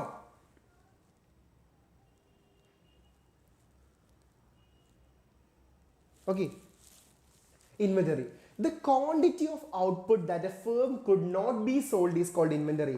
എടാ, ഏത് ഫേം എടുത്ത് നോക്കിയാൽ അവിടെ വിൽക്കാതെ, അതായത് സെല്ല് ചെയ്യാതെ കെട്ടിക്കിടക്കുന്ന സ്റ്റോക്ക് ഉണ്ടാവും. അതിനെയാണ് നമ്മൾ എന്ത് വിളിക്കുക? ഇൻവെന്ററി. മനസ്സിലാക്കുക, ഏതൊരു ഫേം എടുത്താലും അവിടെ സെല്ല് ചെയ്യാതെ കെട്ടിക്കിടക്കുന്ന സ്റ്റോക്കിനെയാണ് നമ്മൾ എന്ത് പറയുക? ഇൻവെന്ററി എന്ന് വിളിക്കുക അല്ലേ? ഒരു സൂപ്പർ മാർക്കറ്റ് എടുത്ത് ഇവിടെ വിൽക്കാതെ, സെല്ല് ചെയ്യാതെ, സ്റ്റോക്ക് എടുക്കാന്നൊക്കെ പറയില്ല, സ്റ്റോക്ക് എടുക്കാതെ കാണിക്കുക ഇൻവെന്ററി നോക്കുക. വിൽക്കാതെ, മനസ്സിലായില്ലേ, സെല്ല് ചെയ്യാതെ കെട്ടിക്കിടക്കുന്ന സ്റ്റോക്കിനെ നമ്മൾ എന്ത് വിളിക്കും? We called it as inventory. അതായത് സിംപ്ലി പറയുകയാണെങ്കിൽ, in short, it is the unsold stock. വിൽക്കാത്ത സ്റ്റോക്ക്. എടാ, വിൽക്കാതെ കെട്ടിക്കിടക്കുന്ന സ്റ്റോക്കിനെ നമ്മൾ എന്ത് വിളിക്കും? ഇൻവെന്ററി എന്ന് വിളിക്കും. Inventory is a stock variable. അപ്പോൾ ഇൻവെന്ററി എന്ത് വേരിയബിൾ ആണ്? സ്റ്റോക്ക് വേരിയബിൾ ആണ്. ഇൻവെസ്റ്റ്മെന്റ് എന്ത് വേരിയബിൾ ആയിരുന്നു? ഫ്ലോ വേരിയബിൾ ആയിരുന്നു. ഇനി എവിടെയെങ്കിലും ഒരു വൺ വേർഡ് ചോദ്യമൊക്കെ വരികയാണ്. അപ്പോൾ ഇൻവെന്ററി സ്റ്റോക്ക് വേരിയബിൾ ആണ്, ഇൻവെസ്റ്റ്മെന്റ് എന്താണ്? ഫ്ലോ വേരിയബിൾ ആണെന്നൊന്ന് മനസ്സിലാക്കി വെക്കുക. It may accumulated or decumulated. അപ്പം ഇൻവെന്ററി എന്താവാം? It may be accumulated inventory ആവാം, ഡിക്യുമുലേറ്റഡ് ഇൻവെന്ററി ആവാം. Accumulated inventory or decumulated inventory പഠിച്ചു വെക്കണേ. നോക്കുക, അക്യുമുലേഷൻ ഓഫ് ഇൻവെന്ററി എന്ന് വെച്ചാൽ എന്താ? അക്യുമുലേഷൻ ഓഫ് ഇൻവെന്ററി വലിയ എഴുത്തൊന്നും വായിക്കണം, ഇത് പഠിച്ചു വെച്ചാൽ മതി. If the value of inventory, അതായത് ഇൻവെന്ററിയുടെ വാല്യൂ, അതായത് അൺസോൾഡ് സ്റ്റോക്ക് എന്ന് പറയുന്നത് at the end of the year is more than the value of the inventory at the beginning of the year. എടാ, എൻഡ് ഓഫ് ദി ഇയറിൽ കൂടുതലും beginning of the ഇയറിൽ കുറവാണെങ്കിൽ which is called accumulation of inventory. മനസ്സിലാക്കുക, if the value of ഇൻവെന്ററിയുടെ value end of the ഇയറിൽ കൂടുതലും beginning of the ഇയറിൽ കുറവാണെങ്കിൽ which is called accumulation of inventory. End of the value of inventory in end of the year is greater than the beginning of the year is called the accumulation of inventory. ഈ ഒരു സാധനം പഠിച്ചു വെക്കാം. End of the ഇയറിൽ value കൂടുതലും beginning of the ഇയറിൽ കുറവാണെങ്കിൽ ഈ ഏത് ഭാഗമാണ് തുറന്ന് നിൽക്കുന്നത്? ആ ഭാഗമാണ് വലുത് കേട്ടോ. ഈ സാധനം വരയ്ക്കുമ്പോൾ ഈ തുറന്ന് നിൽക്കുന്ന ഭാഗം അത് ഏതാണ്? ആ ഭാഗത്തുള്ളതാണ് വലുത് എന്ന് നിങ്ങൾക്ക് മനസ്സിലാക്കി വെക്കാം കേട്ടോ. അടുത്തത് ഇതിന്റെ ഓപ്പോസിറ്റ്, ഡിക്യുമുലേഷൻ ഓഫ് ഇൻവെന്ററി എന്താ? If the value of the inventory at the end of the year is less than the value of the inventory of the beginning of the year is called the decumulation of inventory. അതായത് beginning of the ഇയറിൽ കൂടുതലും end of the ഇയറിൽ കുറവാണെങ്കിൽ which is called decumulation of inventory. എടാ, ഇത് ഇങ്ങനെയൊക്കെ പഠിച്ചു വെക്കുക, ഇങ്ങനെയൊക്കെ എഴുതി വെച്ചാൽ ഇത് ശരിയാണ്. ആൻസർ നിങ്ങൾ എങ്ങനെയാലും റെപ്രസെന്റ് ചെയ്താൽ മതി. നിങ്ങൾ ആൻസർ ഇല്ലാതെ കാണിച്ചാൽ മതി. നിങ്ങൾ നോക്കുക, ബിഗിനിങ് ഓഫ് ദി ഇയറിൽ കൂടുതലും തുടക്കത്തിൽ കൂടുതലും അവസാനത്തിൽ കുറവാണെങ്കിൽ which is called decumulation of inventory. Decumulation of inventory, അതായത് ബിഗിനിങ് ഓഫ് ദി ഇയറിൽ കൂടുതലും the value of inventory in the beginning of the year is greater than the end of the year is called decumulation of inventory. എടാ, point പഠിച്ച് വെക്കിട്ടോ. അതെ, അതങ്ങനെയൊക്കെ തന്നെയാണ്. അത് നമ്മളിവിടെ നോക്കണ്ട, അതൊക്കെ അക്കൗണ്ടിങ്ങുകാരൊക്കെ നോക്കിയുള്ളൂ, അക്കൗണ്ടൻസിക്കാരൊക്കെ നോക്കിയുള്ളൂ. ഇവിടെ നമുക്കത് അത്ര അങ്ങോട്ട് നോക്കാനില്ല കേട്ടോ. നമ്മളെന്ത് ഈ കാര്യങ്ങൾ മനസ്സിലാക്കുക. ഇൻവെന്ററിയുടെ ഭാഗമൊന്നും അങ്ങനെയൊന്നും ചോദിക്കാറില്ല. ഇവിടെ ചോദിക്കാൻ വേറെ തന്നെ ഒരുപാട് സാധനങ്ങളുണ്ട്. പക്ഷെ നിങ്ങളോട് ജസ്റ്റ് ഒന്ന് ഇങ്ങനെ എന്ത് ചെയ്യും, മാച്ച് ദ ഫോളോയിങ്ങിലോ ചെറിയ ചെറിയ ഭാഗങ്ങളൊക്കെ ആയിട്ട് ചോദ്യം വരികയാണെങ്കിൽ എന്ത് ചെയ്യും? അതെങ്ങനെയാണ് കേട്ടോ. അതിങ്ങനെ ഓരോ ഇയറിൽ ഇങ്ങനെ കണക്ട് ചെയ്തിട്ടാണ് നമ്മൾ എന്ത് ചെയ്യുക. ഈ ലോജിസ്റ്റിക്സ് എന്ന് പറയുന്ന കോഴ്സൊക്കെ ഇൻവെന്ററി ബേസ് ചെയ്തുകൊണ്ടുള്ള കോഴ്സാണ് കേട്ടോ. ഇൻവെന്ററി, സ്റ്റോക്ക്, മനസ്സിലായില്ലേ? അതുമായിട്ട് ബന്ധപ്പെട്ടൊക്കെ ഒരു കോഴ്സാണ് ഇത് ലോജിസ്റ്റിക്സ്. നല്ലൊരു കോഴ്സാണ്, നല്ല കരിയർ ഓപ്പർച്യൂണിറ്റീസ് ഉള്ളൊരു കോഴ്സാണ് ഇത്. സീരിയസ്ലി ലോജിസ്റ്റിക്സ് പക്ഷെ നല്ല രീതിക്ക് നിങ്ങൾ പഠിക്കണം. നിങ്ങൾ ഡിഗ്രിയും PGയും നല്ല MBA അതൊക്കെ റിലേറ്റ് ചെയ്യുന്ന ലോജിസ്റ്റിക്സിലൊക്കെ പോയിട്ട് നിങ്ങൾ പഠിക്കുക. MBA in logistics, master of business administration logistics ഒക്കെ പഠിച്ചിട്ടുണ്ടെങ്കിൽ ഇറ്റ്സ് ബെറ്റർ, ഇറ്റ്സ് ഗുഡ്. നിങ്ങൾക്ക് വിദേശ രാജ്യങ്ങളിലൊക്കെ നല്ല ബെറ്റർ ജോബ് ഓപ്പർച്യൂണിറ്റീസ് ഒക്കെ കിട്ടുന്ന ഒരു കോഴ്സാണ് ഇത് ലോജിസ്റ്റിക്സ് കേട്ടോ. നോക്കാം, circular flow of income two sector പഠിച്ചു വെച്ചോ. ഇമ്പോർട്ടൻ്റ് എന്നൊക്കെ പറഞ്ഞു കഴിഞ്ഞാൽ ഇവനാണ് ഇമ്പോർട്ടൻ്റ് കേട്ടോ. ഞാൻ ക്ലാസ്സിനെ കൊണ്ട് പറ്റുന്നതിൽ പെട്ടെന്ന് തന്നെയാണ് എടുക്കുന്നത് കേട്ടോ. പറ്റുന്നതോളം സ്പീഡ് തന്നെ. ഞാൻ ഒരു സമയം പോലെ റെസ്റ്റ് എടുക്കുന്നില്ല, സ്പീഡിൽ തന്നെയാണ് പോകുന്നത്. 2 ചാപ്റ്റർ കഴിഞ്ഞാൽ മിസ് 2 ചാപ്റ്റർ എടുക്കും, വീണ്ടും 2 ചാപ്റ്റർ ഞാൻ. നിങ്ങൾ കംപ്ലീറ്റ് റിവിഷൻ അല്ലേ, നിങ്ങളൊന്ന് മനസ്സിലാക്കണേ. ഞങ്ങളിവിടെ നിന്ന് 3 hours നിന്ന് നിങ്ങൾക്ക് വേണ്ടി സ്ട്രെയിൻ ചെയ്യുന്നേ. അപ്പം നിങ്ങൾ അതിനനുസരിച്ച് കൂടെ നിൽക്കുക. നട്ടപ്പാതിര ആയിക്കോട്ടെ, നേരം വെളുത്തോട്ടെ, എന്നാൽ പോലും നിങ്ങൾ പഠിക്കണ്ടേ. നിങ്ങൾ എവിടെ നിൽക്കുന്നുണ്ട് നിങ്ങളൊന്ന് ആലോചിച്ച് വെക്കുക. നിങ്ങൾ എവിടെയാണ് നിൽക്കുന്നത് നിങ്ങളൊന്ന് ആലോചിച്ച് വെക്കുക. പഠിച്ചിട്ട് എവിടെയെങ്കിലും എത്തിയോ, അല്ലെങ്കിൽ ഒന്നും അറിയാതെ ഇങ്ങനെ എന്താ പറയുക, അഴലിൻ്റെ ആഴങ്ങളിൽ ഇങ്ങനെ മാഞ്ഞു പോയി നിൽക്കുകയാണോ, ഒന്ന് ആലോചിച്ച് നോക്കട്ടോ. Circular flow of income two sector. 2 sector ആണെങ്കിൽ അവിടെ 2 ആൾക്കാരെ ഉണ്ടാവുള്ളൂ. ആരൊക്കെയാണത്? ഇൻ 2 സെക്ടർ എക്കോണമി അവിടെ ആരുണ്ടാവും? ഒരാൾ ആരാണ്? ഹൗസ് ഹോൾഡ് കേട്ടോ. 2 സെക്ടർ എക്കോണമിയിൽ ഒരാൾ ആരാണ്? ഹൗസ് ഹോൾഡും മറ്റേ ആൾ ആരാണ്? ഫേം. 2 സെക്ടർ എക്കോണമി നമ്മൾ പറഞ്ഞിട്ടുണ്ട് 4 സെക്ടേഴ്സ് നമുക്കുണ്ട്. പക്ഷേ എല്ലാ പോർഷനും എടുക്കണ്ട, എല്ലാ പോർഷനും എടുക്കുന്നുണ്ട്. മനസ്സിലായില്ലേ? എല്ലാ പോർഷനും എടുക്കുന്നുണ്ട്. സാർ മൈക്ക് വോയിസ് ഉണ്ടെന്നോ? എന്ത് വോയിസ്? നോയ്സ് ഉണ്ടെന്നാണോ? നോക്കട്ടെ, ശരിയാവും. ഞാനൊന്ന് ഓഫാക്കി ഓണാക്കി നോക്കട്ടെ. വെയിറ്റ്.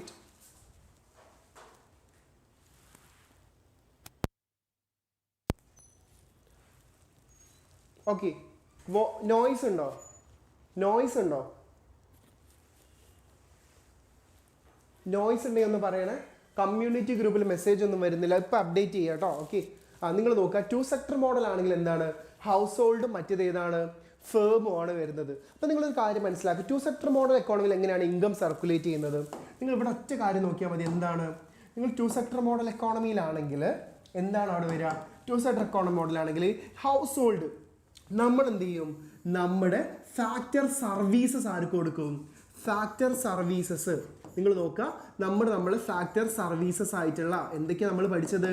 നമ്മുടെ ലാൻഡ്, ലേബർ, ക്യാപിറ്റല്, അതുപോലെ ക്യാപിറ്റല്, ഓർഗനൈസേഷൻ. ഇത് ആർക്ക് കൊടുക്കും? ഫേമിന് കൊടുക്കും. നമ്മൾ എന്ത് ചെയ്യും? Land, labour, capital, organisation. ഈ ഏരോ മാർക്ക് ശ്രദ്ധിക്കണേ. Household, land, labour, capital, organisation ആർക്ക് കൊടുക്കും? ഫേമിന് കൊടുക്കും. ഫേം പകരം നമുക്ക് എന്ത് തരും? Firm land, labour, capital, organisation കൊടുക്കുമ്പോൾ പകരം നമുക്ക് എന്ത് തരും? പകരം നമുക്ക് തിരിച്ചെന്ത് തരും?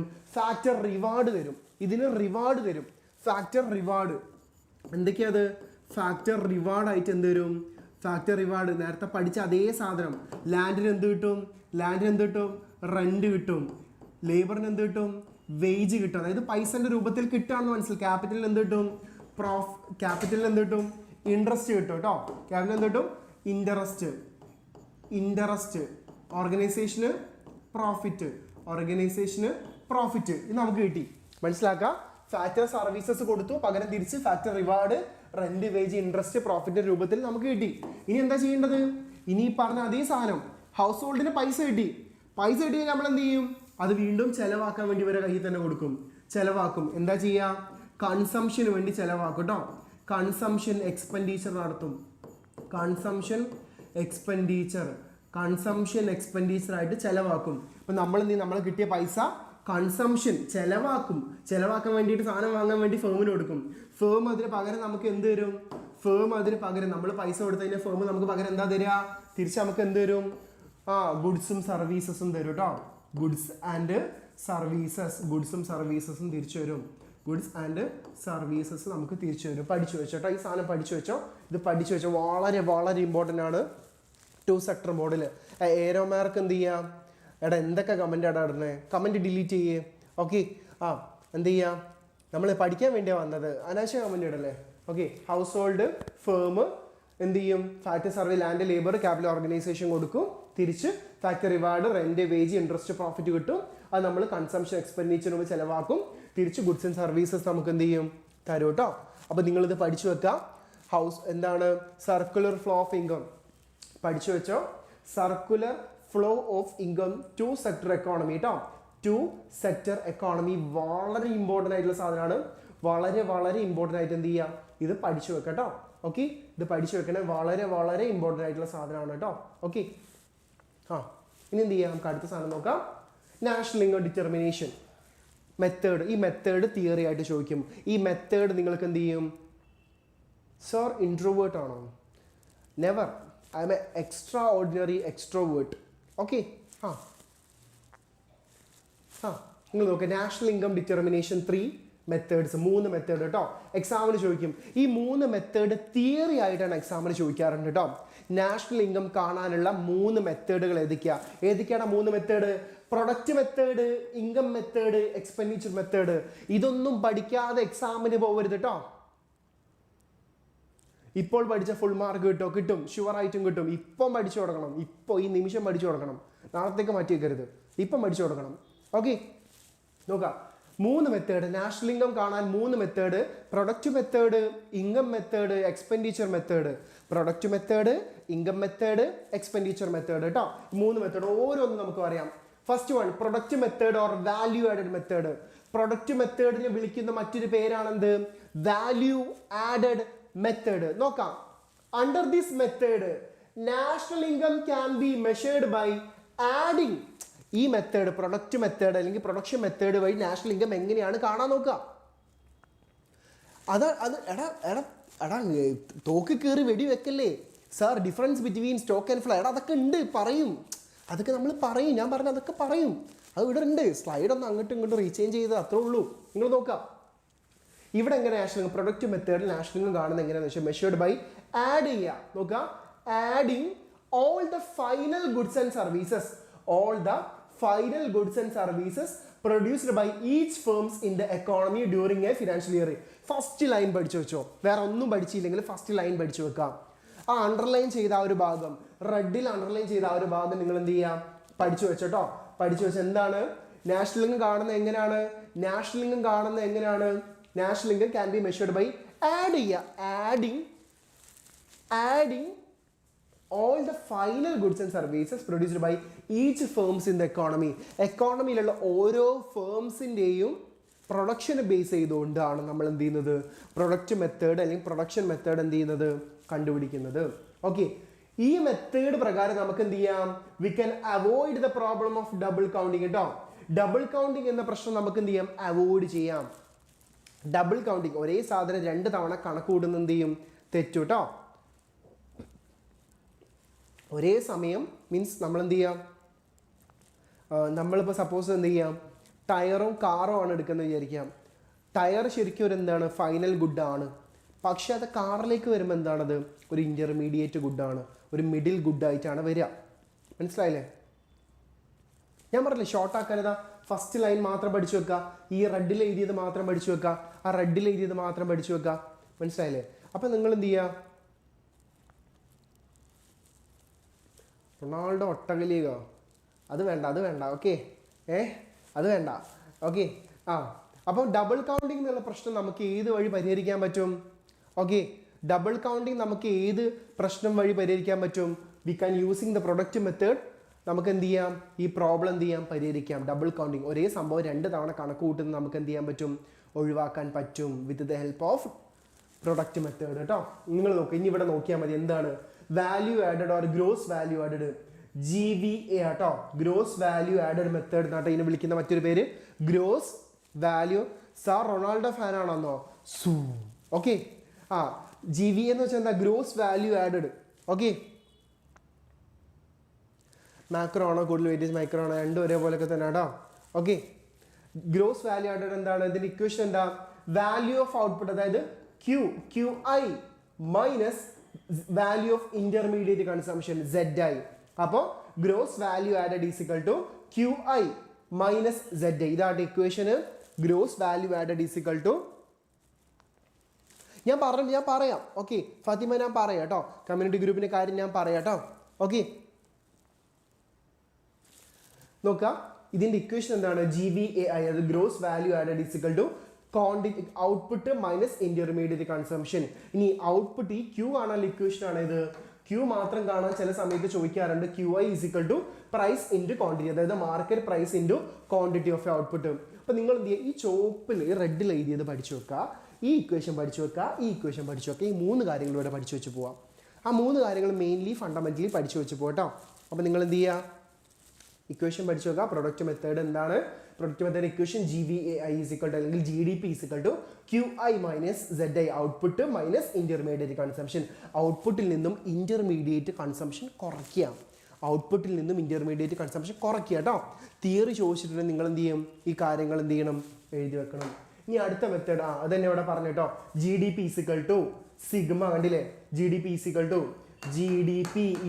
ടു സിഗ്മ എന്ന് വെച്ചാൽ എന്താ പഠിച്ചില്ലേ? Total I is equal to 1 raise to n. ഈ ഐയും 1 എന്നൊക്കെ വെച്ചാൽ കുറേ എക്കോണമിയിൽ കുറേ ഫേംസ് ഉണ്ടെന്നൊക്കെ അർത്ഥമാക്കി വെച്ചാൽ മതി.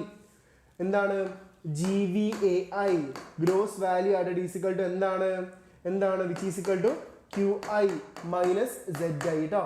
QI minus ZI. വെയിറ്റ് ഇതുകൊണ്ട് ഉദ്ദേശിക്കുന്നത് GVAI is equal to QI minus ZI. ഇതായിട്ട് പഠിച്ചു വെക്കേണ്ടത്. QI മൈനസ് ZI എന്ന് പറയുന്ന ഈ സാധനം എന്ത് ചെയ്യാം, കൃത്യമായിട്ട് നിങ്ങൾ എന്ത് ചെയ്യുക, പഠിച്ചു വെക്കാം.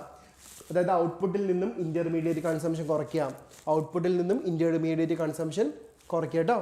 ഓക്കെ അടുത്ത മെത്തേഡ് ഇൻകം മെത്തേഡ്. ഒന്നുമില്ലടാ, നാഷണൽ ഇൻകം കാണാൻ അടുത്ത മെത്തേഡ് ഏതാണ്? ഇൻകം കൂട്ടുക. ഇൻകങ്ങൾ ഇങ്ങനെ കൂട്ടി പോകട്ടോ. ജസ്റ്റ് ഇൻകങ്ങൾ വാല്യൂസ് കൂട്ടി പോവുക. എന്ത് ചെയ്താൽ മതി? നമ്മൾ നേരത്തെ പഠിച്ച എന്താണ്?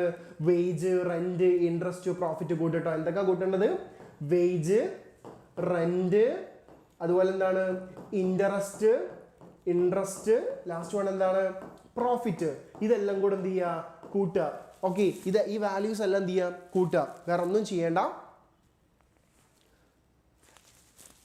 ഇൻകം മെത്തേഡ് വഴി നമ്മൾ എന്താ കഴിയുന്നത്? Under this method national income is calculated by add ചെയ്യുക, കൂട്ടുക. ജസ്റ്റ് വാല്യൂസ് കൂട്ടുക. ഏതൊക്കെ വാല്യൂസ് കൂട്ടേണ്ടത്? വേജ് കൂട്ടണം, റെന്റ് കൂട്ടണം, ഇൻട്രസ്റ്റ് കൂട്ടണം, പ്രോഫിറ്റ്. കണ്ടില്ലേ? എന്താണ് equation? Wage plus rent plus interest plus profit. അതായത് GDP ഈസ് ഇക്വൽ ടു എന്താണ്? Wage plus rent plus interest plus profit. ഈ കാര്യങ്ങൾ മാത്രം എന്ത് ചെയ്യുക, കൂട്ടുക. ഇതാണ് ഇൻകം മെത്തേഡ്. വേറെ ഒന്നുമില്ല. ഇൻകം മെത്തേഡ് എന്ന് വെച്ചാൽ ഇൻകം മെത്തേഡ് വഴി എന്താണ്? നാഷണൽ ഇൻകം കാണാനുള്ള രണ്ടാമത്തെ മെത്തേഡാണത് ഇൻകം മെത്തേഡ്. ഈ മെത്തേഡ് നിങ്ങൾ വേറെ ഒന്നും നോക്കണ്ട, ഈ ഒരു സാധനം നോക്കടാ. GDP എന്ന് വെച്ചാൽ, അതായത് നാഷണൽ ഇൻകം എന്ന് വെച്ചാൽ വേജ് നമ്മൾ നേരത്തെ പഠിച്ചില്ലടാ. റെന്റ്, വേജ്, ഇൻട്രസ്റ്റ്, പ്രോഫിറ്റ് എന്ന് പഠിച്ചില്ലേ? ഈ സാധനങ്ങൾ കൂട്ടുക, വേറെ ഒന്നും വേണ്ട. വേജ് കൂട്ടണം, റെന്റ് കൂട്ടണം, ഇൻട്രസ്റ്റ് കൂട്ടണം, പ്രോഫിറ്റ്. അതായത് wage plus rent plus interest plus profit. ഇത് മാത്രം എന്ത് ചെയ്യുക, കൂട്ടുക. ഇത് കൂട്ടിക്കഴിഞ്ഞാൽ എന്ത് ചെയ്യും? ഇതെന്ത് ചെയ്യും? ഏത് മെത്തേഡ് വഴിയാണ്? ഇൻകം മെത്തേഡ് വഴി നമുക്ക് ആൻസർ കിട്ടും. Income method. ഇനി അടുത്ത മെത്തേഡിൽ ഇതുപോലെ തന്നെ എന്ത് ചെയ്യാം? എക്സ്പെൻഡിച്ചർ മെത്തേഡ്, ചെലവ് രീതി. എക്കോണമിയിലുള്ള എക്സ്പെൻഡിച്ചേഴ്സ് എന്ത് ചെയ്യാം? ആഡ് ചെയ്തു പോകുന്ന രീതിയാണ് ഇത് expenditure method. Under this method of calculation national income is the final expenditure on domestic product. അപ്പോൾ ഫൈനൽ എക്സ്പെൻഡിച്ചറിനെ ബേസ് ചെയ്തുകൊണ്ട്, അപ്പോൾ എക്സ്പെൻഡിച്ചർ മെത്തേഡ് എന്തിനെ ബേസ് ചെയ്തുകൊണ്ടാണ്? ഫൈനൽ എക്സ്പെൻഡിച്ചേഴ്സിനെ ബേസ് ചെയ്തുകൊണ്ടാണ് എക്സ്പെൻഡിച്ചർ മെത്തേഡ് വഴി പറയുന്നത്. അതായത് ഫൈനൽ എക്സ്പെൻഡിച്ചേഴ്സിന് നമ്മൾ തരംതിരിക്കുന്നുണ്ട്. എന്തൊക്കെയാണ്? ഇതായിട്ട് ഈ സാധനങ്ങളാണ്. Final consumption expenditure. ഈ സാധനം അണ്ടർലൈൻ ചെയ്യുന്ന കാര്യങ്ങൾ പഠിച്ചു വെക്കണേ. ഫൈനൽ കൺസംഷൻ എക്സ്പെൻഡിച്ചറും പിന്നെന്താണ്? Final investment expenditure. ഏതൊക്കെയോ എക്സ്പെൻഡിച്ചറുകൾ കൂട്ടുക, ഏതൊക്കെയോ ചെലവുകൾ കൂട്ടി പോയിട്ടാണ് ഏത് മെത്തേഡ്? Expenditure method. എടാ മിസ് ഇപ്പം വരും, ഇതിപ്പം കഴിയും. 2 പ്രോബ്ലം കൂടെ ചെയ്യാനുണ്ട്. മിസ് മൈക്രോ എക്കണോമിക്സ് വരും. Okay sir, method 2 equation. എടാ നമ്മൾ പ്രോബ്ലം ചെയ്യുന്നുണ്ടോ? കേട്ടോ. ഓക്കെ നിങ്ങൾ നോക്കുക. ഫൈനൽ കൺസംഷൻ എക്സ്പെൻഡിച്ചറും ഫൈനൽ ഇൻവെസ്റ്റ്മെന്റ് എക്സ്പെൻഡിച്ചറും, അതുപോലെ എന്താണ്? ഗവൺമെന്റ് ഫൈനൽ കൺസംഷൻ എക്സ്പെൻഡിച്ചറും, ലാസ്റ്റ് വൺ എന്താണ്? എക്സ്പോർട്ട് റവന്യൂ അല്ലെങ്കിൽ എക്സ്പോർട്ട് മൈനസ് ഇമ്പോർട്ട് ഇത് കൂട്ടിയാലാണ് എന്ത് കിട്ടുക? നമ്മൾ ഈ പറയുന്ന എക്സ്പെൻഡിച്ചർ മെത്തേഡ് കിട്ടുക. അതായത് C plus I plus G plus X minus M കേട്ടോ. എന്താണ് ജി ഡി പി എന്ന് വെച്ചാൽ എന്താണ്? C plus I plus G plus X minus M. അപ്പൊ നിങ്ങൾ ഈ ഇങ്ങനത്തെ സാധനങ്ങൾ പഠിച്ചു വെക്കുക. അപ്പൊ ഈ സി എന്താണ്? കൺസംഷൻ എക്സ്പെൻഡിച്ചർ ആണ്. ഈ ഐ എന്താണ്? ഫൈനൽ ഇൻവെസ്റ്റ്മെന്റ് എക്സ്പെൻഡിച്ചർ ആണ്. ഈ ഇൻവെസ്റ്റ്മെന്റിന് ഐ ആണത്. ഇതെന്താണ്? Government final consumption expenditure. ആ ജി ആണ് ഇത്. ഇനി എക്സ്പോർട്ട് റവന്യൂ എന്ന് വെച്ചാൽ എന്താ? എക്സ്പോർട്ടിൽ നിന്ന് ഇമ്പോർട്ട് കുറയ്ക്കും. ഇത് എക്സ്പോർട്ടും ഇത് ഇമ്പോർട്ടും ആണ്. അപ്പൊ നിങ്ങൾ എന്ത് ചെയ്യുക? ജസ്റ്റ് ഒന്നത് മനസ്സിലാക്കി വെക്കുക. 3 മെത്തേഡ് എന്താണെന്നുള്ളത് ജസ്റ്റ് ഒന്ന് മനസ്സിലാക്കി വെക്കുക. നമ്മൾ പ്രോബ്ലം ചെയ്യുമ്പോൾ എന്ത് ചെയ്യും? അത് വീണ്ടും പറയും കേട്ടോ. ഓക്കെ, അതിന് മുന്നേ വേറെ കുറച്ച് കോൺസെപ്റ്റുകൾ പറയുന്നുണ്ട്. ലാസ്റ്റ് നമ്മൾ പ്രോബ്ലം ചെയ്യുന്നുണ്ടോ. അപ്ലിക്കേഷൻ ലെവൽ ക്വസ്റ്റ്യൻസ് ഉണ്ട്. അപ്ലിക്കേഷൻ ലെവൽ ക്വസ്റ്റ്യൻസ് ഇഷ്ടം പോലെ എക്സാമിന് വരാൻ ചാൻസ് ഉണ്ട്. നല്ല ടഫ് ക്വസ്റ്റ്യൻസ് വരാൻ ചാൻസ് ഉണ്ട്. എസ്പെഷ്യലി ഇൻ മാക്രോ എക്കണോമിക്സ് മൈക്രോയിലൊക്കെ വരാൻ ചാൻസ് ഉണ്ട് കേട്ടോ. നിങ്ങൾ നോക്കാം. പേഴ്സണൽ ഇൻകം സപ്പോസ് ഈ ചാപ്റ്ററിൽ വരുന്ന വേറെ ഈ നാഷണൽ ഇൻകത്തിൻ്റെ കോൺസെപ്റ്റ് വെച്ചാൽ ഫുൾ ഇക്വേഷൻസ്. അത് നിങ്ങൾ കാണാതെ പഠിക്കാതെ ഒന്നും ചെയ്യാൻ പറ്റില്ല. നോക്കാം പേഴ്സണൽ ഇൻകം എന്താണ്? പേഴ്സണൽ ഇൻകം കാണാൻ ഇക്വേഷൻ പഠിച്ചു വെച്ചോ. എടാ ഓരോ പേഴ്സണൽ ഇൻകം കേട്ടോ. സാർ ഏതെങ്കിലും ഒരു ഇക്വേഷൻ അല്ലേ ഇതെന്ന്? അല്ലല്ല 3 ഇക്വേഷൻ എഴുതി വെക്കണം. നാഷണൽ ഇൻകം കാണാനുള്ള മെത്തേഡുകൾ ചോദിച്ചാൽ 3 മെത്തേഡുകൾ എഴുതണം. Product method, income method, expenditure method കേട്ടോ. ആപ്ലിക്കേഷനിലെ ക്വസ്റ്റ്യൻസ് പറഞ്ഞുതരാം കേട്ടോ. ക്വസ്റ്റ്യൻ ഇതിലിടുന്നുണ്ട്. ഓക്കെ, നിങ്ങളിവിടെ നോക്കുക. നാഷണൽ ഇൻകത്തിൽ പേഴ്സണൽ ഇൻകം എന്താ? പേഴ്സണൽ ഇൻകം കാണാൻ ഇക്വേഷൻ എന്താ? നാഷണൽ ഇൻകത്തിൽ NI എന്ന് വെച്ചാൽ നാഷണൽ ഇൻകത്തിൽ നിന്ന് എന്ത് കുറയ്ക്കുക? Undistributed profit minus net interest payment made by household minus corporate tax plus transfer payments to the household from the government and from. വലിയൊരു ഇക്വേഷനാണ്. പ്രശ്നമൊന്നുമില്ല. നമ്മളിവിടെ തരുന്ന ക്വസ്റ്റ്യൻസ് ആൻഡ് ആൻസേഴ്സ് നിങ്ങൾ വൃത്തിക്ക് പഠിച്ചാൽ മതി. വേറെ ഒന്നും ചെയ്യേണ്ട. നിങ്ങൾ അത് പഠിച്ചാൽ മതി. അത് നിങ്ങൾ കൃത്യമായിട്ട് പഠിക്കുക. നിങ്ങൾ വാരി വലിച്ച് എന്തെങ്കിലുമൊക്കെ ഒന്ന് പഠിച്ചു വെച്ച് പോരുത്. ഓക്കെ, ഇനി 2 ക്വസ്റ്റ്യനും കൂടെ നമുക്കില്ലുള്ളൂ. പേഴ്സണൽ ഇൻകം കാണാൻ ഈ ഇക്വേഷൻ പഠിച്ചു വെക്കാതെ ഒന്നും ചെയ്യാൻ പറ്റൂല. ഇത് വലിയ ഇക്വേഷൻ ആണ്. പേഴ്സണൽ ഇൻകം കാണാൻ എങ്ങാനും ചോദിച്ചിട്ടുണ്ടെങ്കിൽ എന്ത് ചെയ്യുക? പേഴ്സണൽ ഇൻകം കാണാൻ എന്താണ്? നാഷണൽ ഇൻകത്തിൽ നിന്ന് എന്ത് കുറയ്ക്കുക? അൺഡിസ്ട്രിബ്യൂട്ടഡ് പ്രോഫിറ്റ് കുറയ്ക്കുക.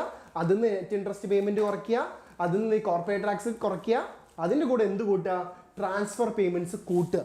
അപ്പോൾ ഇതാണ് വലിയൊരു ഇക്വേഷനാണ്. ആ ഇക്വേഷൻ എഴുതി തന്നെ പഠിക്കുക. സപ്പോസ് ഇൻ കേസ് ചോദിച്ചിട്ടുണ്ടെങ്കിൽ എഴുതിയേ പറ്റൂ, പഠിച്ചേ പറ്റൂ കേട്ടോ. അടുത്തത് പേഴ്സണൽ ഡിസ്പോസിബിൾ ഇൻകം, PDI, നമ്മുടെ പോക്കറ്റിലുള്ള പൈസ. പേഴ്സണൽ ഇൻകം കഴിഞ്ഞിട്ടാണ് പേഴ്സണൽ ഡിസ്പോസിബിൾ ഇൻകം ഉള്ളത്. പേഴ്സണൽ ഇൻകം എന്ന് വെച്ചാൽ നമ്മുടെ ഒരു പേഴ്സൻ്റെ കയ്യിലുള്ള ഇൻകം. ഡിസ്പോസിബിൾ ഇൻകം, ഒരു പേഴ്സൻ്റെ ഡിസ്പോസിബിൾ ഇൻകം എന്ന് വെച്ചാൽ എന്താ? പോക്കറ്റിലുള്ള പൈസ. അതായത് എന്താണ് പേഴ്സണൽ ഡിസ്പോസിബിൾ ഇൻകം എന്ന് വെച്ചാൽ എന്താ? നമ്മൾ നേരത്തെ കണ്ടുപിടിച്ച പേഴ്സണൽ ഇൻകത്തിൽ നിന്ന് എന്ത് കുറയ്ക്കുക? പേഴ്സണൽ ടാക്സ് പേയ്മെന്റ്സും നോൺ ടാക്സ് പേയ്മെന്റും കുറയ്ക്കുക. ടാക്സും നോൺ ടാക്സും. ഇതും എസ്സേക്കൊന്നും ചോദിക്കൂല. മെത്തേഡ് വേണമെങ്കിൽ എസ്സേക്ക് ചോദിക്കാം. പ്രോബ്ലം എസ്സേക്ക് ചോദിക്കാം കേട്ടോ. മെത്തേഡും പ്രോബ്ലം എസ്സേക്ക് ചോദിക്കാം. PDI എന്ന് വെച്ചാൽ എന്താ? നമ്മൾ ഓൾറെഡി കണ്ടുപിടിച്ച പേഴ്സണൽ ഇൻകത്തിൽ നിന്ന് എന്ത് കുറയ്ക്കുക? ടാക്സ് പേയ്മെന്റും നോൺ ടാക്സ് പേയ്മെന്റും എന്ത് ചെയ്യുക? കുറയ്ക്കുക. ഇക്വേഷൻസ് അതുപോലെ എന്ത് ചെയ്യുക? പഠിച്ചു വെക്കുക കേട്ടോ. അതൊന്നും പഠിക്കാതെ, ഈ ഇക്വേഷൻ ഒന്നും പഠിക്കാതെ ഒന്നും ചെയ്യാൻ പറ്റൂല. എന്താണെന്ന് ചോദിക്കരുത്. ഇക്വേഷൻ എഴുതി പഠിക്കുക. സെക്കൻഡ് ചാപ്റ്റർ എസ്പെഷ്യലി കേട്ടോ. സാർ ഇപ്പോൾ ഓരോ മെത്തേഡും 2 ഇക്വേഷൻ അല്ലേ ഇതിൽ? ഓക്കെ ശരി. ഓക്കെ, എടാ വേറെ ഇക്വേഷനാണ് എന്ത്? പെർ ക്യാപിറ്റ ഇൻകം കേട്ടോ. പെർ ക്യാപിറ്റ ഇൻകം കാണാൻ ഇക്വേഷൻ എന്താണ്? ഒന്നും നോക്കണ്ട. National income divided by population into 100. 1 word മാർക്കിൻ്റെ ചോദ്യമാണ്. 1 വേർഡ് മാർക്കിൻ്റെ ചോദ്യമാണ് കേട്ടോ. ഓക്കെ, എടാ നിങ്ങൾ എവിടെ ഇരുന്നാലും പഠിച്ചാൽ മതി കേട്ടോ. ഓക്കെ, വേറെ പ്രശ്നമൊന്നുമില്ല. നിങ്ങൾ എവിടെ വേണമെങ്കിലും ഇരുന്നോ, ഡസൻറ്റ് മാറ്റർ. എവിടെ ഇരുന്നിട്ടാണ് നിങ്ങൾ പഠിക്കുക. Okay, Adi. Okay, per capita income, PCI. Per capita income എന്ന് വെച്ചാൽ എന്താ? നമ്മുടെ ദേശീയ വരുമാനത്തിൽ നിന്നും പോപ്പുലേഷൻ ഡിവൈഡ് ചെയ്തിട്ട് അതിനെന്ത് ചെയ്യുക? 100 ഇൻറ്റു ചെയ്ത് എന്ത് കിട്ടും? ഇല്ല. ഓക്കെ, എന്ത് ചെയ്യുക? Personal income per capita income എന്ന് വെച്ചാൽ എന്താണ്? National income divide population 100. Equation അങ്ങനെ പഠിച്ചു വെക്കാം. PCI കാണാനുള്ള ഇക്വേഷൻ. എടാ ടെൻഷൻ ആക്കുന്നല്ലടാ, പഠിച്ചേ പറ്റുള്ളൂ. സെക്കൻഡ് ചാപ്റ്റർ എസ്പെഷ്യലി അത് പഠിച്ചേ പറ്റുള്ളൂ. അതുകൊണ്ട് ഇത് ഇടുന്നത്. ഇക്വേഷൻ പഠിക്കാതെ ഒന്നും ചെയ്യാൻ പറ്റൂല. നിങ്ങൾ ഏത് ക്വസ്റ്റ്യൻ കണ്ടാലും ഇക്വേഷൻ അറിഞ്ഞില്ലെങ്കിൽ ഒന്നും ചെയ്യാൻ പറ്റൂല. നിങ്ങൾ ഇവിടെ തരുന്ന ഇക്വേഷൻ നിങ്ങൾ പഠിച്ചു വെക്കാം. Per capita income is equal to national income divided by population into 100 കേട്ടോ. ഇനി രണ്ട് സാധനം, നോമിനൽ ജി ഡി പി എന്താ, റിയൽ ജി ഡി പി എന്താ? നോമിനൽ ജി ഡി പി എന്താ? സാർ കോമഡി പറഞ്ഞതാണ്, എന്നാലും മൈൻഡ് ആക്കില്ല, അതുകൊണ്ടാണ്. ഓക്കെ, ശരി ശരി ശരി. Okay, nominal G D P എന്ന് വെച്ചാൽ എന്താ? The value of G D P, നമ്മൾ ജി ഡി പി കാൽക്കുലേറ്റ് ചെയ്യുന്നത് on the basis of current year ആണെങ്കിൽ അതിന് നമ്മൾ എന്ത് വിളിക്കും? Nominal G D P. Nominal G D P match the following ക്വസ്റ്റ്യനോ, വൺ വേർഡ് ചോദ്യം വരാണ്. ജി ഡി പി കാണുന്നത് ബേസ്ഡ് ഓൺ കറണ്ട് ഇയർ ആണെങ്കിൽ അതിന് നമ്മൾ എന്ത് വിളിക്കും? Nominal G D P. G D P കാണുന്നത് കറണ്ട് ഇപ്പോഴുള്ള ഇയർ ആണെങ്കിൽ നമ്മൾ എന്ത് വിളിക്കും? നോമിനൽ ജി ഡി പി എന്ന് വിളിക്കും. ഇനി റിയൽ ജി ഡി പി ആണെങ്കിലോ, the value of G D P calculated on the basis of base year കേട്ടോ. ബേസ് ഇയറിനെ ബേസ് ചെയ്ത്, പഴയ വർഷത്തെ ബേസ് ചെയ്തുകൊണ്ടാണെങ്കിൽ നമ്മൾ എന്ത് വിളിക്കും? Real G D P. പഴയ കാലത്ത് പ്രണയമായിരുന്നു യഥാർത്ഥം. റിയൽ എന്ന് വെച്ചാൽ യഥാർത്ഥം എന്നല്ലേ, ശരിക്കുള്ളതെന്നല്ലേ. പഴയ കാലത്തെ പ്രേമം, പഴയ കാലത്തെ വാഹനങ്ങൾ, പഴയ കാലത്തെ ഓണം, പഴയ കാലത്തെ പെരുന്നാൾ എന്നൊക്കെ പറയില്ലേ. അപ്പം ബേസ് ആണ്, പഴയതാണെങ്കിൽ അതിന് നമ്മൾ എന്ത് വിളിക്കും? Real G D P. പഴയത് റിയൽ ആണെന്ന് എന്ത് ചെയ്യാം? ഒന്ന് മനസ്സിലാക്കി വെക്കാം. ഓക്കെ, അപ്പം എന്ത് ചെയ്യാം? നോമിനൽ ജി ഡി പിനെ നമ്മൾ ജി ഡി പി എന്ന് വിളിക്കും, ഇത് നമ്മൾ ചെറിയ ജി ഡി പി എന്ന് വിളിക്കും കേട്ടോ. നോമിനൽ ജി ഡി പിനെ വലിയ ജി ഡി പി എന്നും റിയൽ ജി ഡി പിനെ ചെറിയ G D P, small letter G D P എന്ന് പഠിച്ചു വെക്കും കേട്ടോ. ഡിഫറൻസ് ചോദിക്കാറുണ്ട്, ചിലപ്പോൾ വൺ വേർഡ് മാർക്കിൻ്റെ ചോദ്യമൊക്കെ വരാറുണ്ട്. അല്ലെങ്കിൽ ഈ സാധനം ചോദിക്കും, ജി ഡി പി ഡിഫ്ലേറ്റർ എന്താണ്? ജി ഡി പി ഡിഫ്ലേറ്റർ എന്താണ്? ഒന്നുമില്ലടാ, ജി ഡി പി ഡിഫ്ലേറ്റർ എന്ന് വെച്ചാൽ നേരത്തെ പറഞ്ഞ nominal G D P divided by real G D P into 100.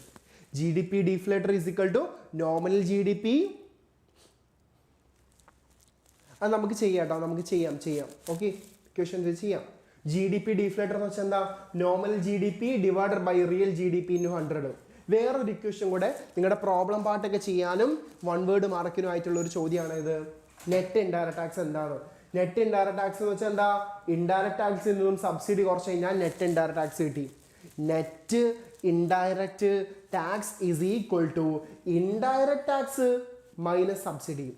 Net indirect tax is equal to indirect tax minus subsidies കേട്ടോ. ഒരൊന്നും പഠിച്ചു വെക്കാം. ഇനി വേറെ ചോദ്യമാണ്, ജി ഡി പി എന്ന് വെച്ചാൽ എന്താ? രാജ്യത്തിന്റെ വരുമാനമാണ്. മോട്ടിവേഷൻ ഒക്കെ തരാം കേട്ടോ, മോട്ടിവേഷൻ തരും. മനസ്സിലായില്ലേ? നിങ്ങൾ ആലോചിച്ച് നോക്കുക, മാർക്ക് ഇല്ലാതെ നിങ്ങൾ ഇങ്ങനെ നിന്നിട്ടുണ്ടെങ്കിൽ അഡ്മിഷനും കിട്ടാതെ മേലോട്ട് നോക്കി ഡിഗ്രിയും ഇല്ല ഒന്നും ഇല്ലാതെ ആ അവസ്ഥ നിങ്ങൾ ആലോചിച്ച് വെക്കുക. അത് വേണ്ട, അപ്പം തന്നെ ഇരുന്ന് പഠിച്ചോ. മനസ്സിലായില്ലേ? കുടുംബക്കാരും ബാക്കിക്കാരും ചിലപ്പോൾ നിങ്ങളെ കൂടെ നിൽക്കുന്ന ഫ്രണ്ട്സ് നിങ്ങളെക്കാളും മാർക്ക് വാങ്ങിയിട്ട് ഓൻ അഡ്മിഷൻ കിട്ടിപ്പോവും. മനസ്സിലായില്ലേ? സാർ മൈൻഡ് ആക്കുമെന്ന്. അതെന്താ അജ്നാസെ എന്നെ മൈൻഡ് ആക്കുന്നുണ്ടല്ലോ, ഈ ഇവിടെ ഉണ്ടല്ലോ, സെറ്റല്ലേ, ഓണല്ലേ? എടാ, ജി ഡി പി എന്തുകൊണ്ടാണ് ഒരു ഗുഡ് മെഷർ അല്ല എന്ന് പറയുന്നത്? എടാ, ജി ഡി പി എന്ന് വെച്ചാൽ എന്താ? പൈസൻ്റെ ടേമിലാണ് കേട്ടോ. പൈസൻ്റെ ടേമിലാണ് നമ്മൾ എന്ത് പറയുന്നത്? ജി ഡി പി പറയുന്നത്. പൈസൻ്റെ ടേമിലാണ് ജി ഡി പി പറയുന്നത്. അപ്പോൾ പൈസ കൂടിയ ജി ഡി പി കൂടി, ജി ഡി പി കൂടിയ രാജ്യം മെച്ചപ്പെട്ടു എന്നാണ് പറയുക. ഒരു രാജ്യത്ത് ജി ഡി പി കൂടിയെന്ന് വെച്ചാൽ എന്താണ്? ആ രാജ്യം അടിപൊളിയാണെന്നാണ് നമ്മൾ പൊതുവേ പറയാറുള്ളത്. പക്ഷേ യഥാർത്ഥത്തിൽ അത് സത്യമാണോ? അല്ല. നമുക്കറിയാം, ഇന്ത്യൻ്റെ കേസ് എടുക്കാം. ഇന്ത്യയിൽ അംബാനി ഉണ്ട്, അദാനി ഉണ്ട്, ടാറ്റ ഉണ്ട്, ബിർള ഉണ്ട്. ഇവരൊക്കെ വലിയ പൈസക്കാരും കോടീശ്വരന്മാരാണ്. ഇവരുടെ കയ്യിലുള്ള പൈസ കൂടിയിട്ടുണ്ടെങ്കിൽ, ഇവരുടെ കയ്യിലുള്ള പൈസ കൂടിയാൽ രാജ്യത്തിൻ്റെ ജി ഡി പിയും കൂടും. പക്ഷെ നമ്മുടെ കയ്യിൽ പൈസ കൂടുന്നുണ്ടോ? പൈസക്കാരനായിക്കൊണ്ടിരിക്കുന്നു, പാവപ്പെട്ടനായിക്കൊണ്ടിരിക്കുന്നു. ജി ഡി പി കൂടുന്നു എന്ന് പറഞ്ഞാൽ രാജ്യം അടിപൊളിയാവുന്നു എന്നാണ് അർത്ഥം. പക്ഷെ അത് യഥാർത്ഥത്തിൽ അടിപൊളിയാവുന്നില്ല എന്നുള്ളതാണ് സത്യം. അപ്പോൾ ജി ഡി പി ഒരു നല്ല ഗുഡ് മെഷർ അല്ല. രാജ്യത്തിൻ്റെ വെൽഫെയർ, അതായത് ക്ഷേമം കണക്കാക്കാൻ ജി ഡി പി നല്ലൊരു മെഷർ അല്ല എന്ന് പറയുന്ന കാരണം എന്താ? ഇത് ചോദിക്കാറുണ്ട് കേട്ടോ, 2 മാർക്കിനോ 3 മാർക്കിനോ. First one, distribution of G D P അല്ലെങ്കിൽ ഡിസ്ട്രിബ്യൂഷൻ ഓഫ് നാഷണൽ ഇൻകം. അതായത് ഇനീക്വാളിറ്റി ഇൻ ഇൻകം, രാജ്യത്തുള്ള ഇൻകം ഇനീക്വാളിറ്റി. ഇപ്പോൾ പൈസക്കാരനായിക്കൊണ്ടിരിക്കുന്ന, പാവപ്പെട്ടവനായിക്കൊണ്ടിരിക്കുന്നത്, അത് വലിയൊരു പ്രശ്നമാണ്. അപ്പോൾ ജി ഡി പി കൂടിയ, പൈസക്കാരൻ്റെ കയ്യിലുള്ള പൈസ കൂടുമ്പോൾ രാജ്യത്തിലെ ജി ഡി പി കൂടുന്നു, പാവപ്പെട്ടവന് പ്രത്യേകിച്ച് ഒന്നും കിട്ടുന്നില്ല. അപ്പോൾ ജി ഡി പി നല്ലൊരു മെഷർ അല്ല.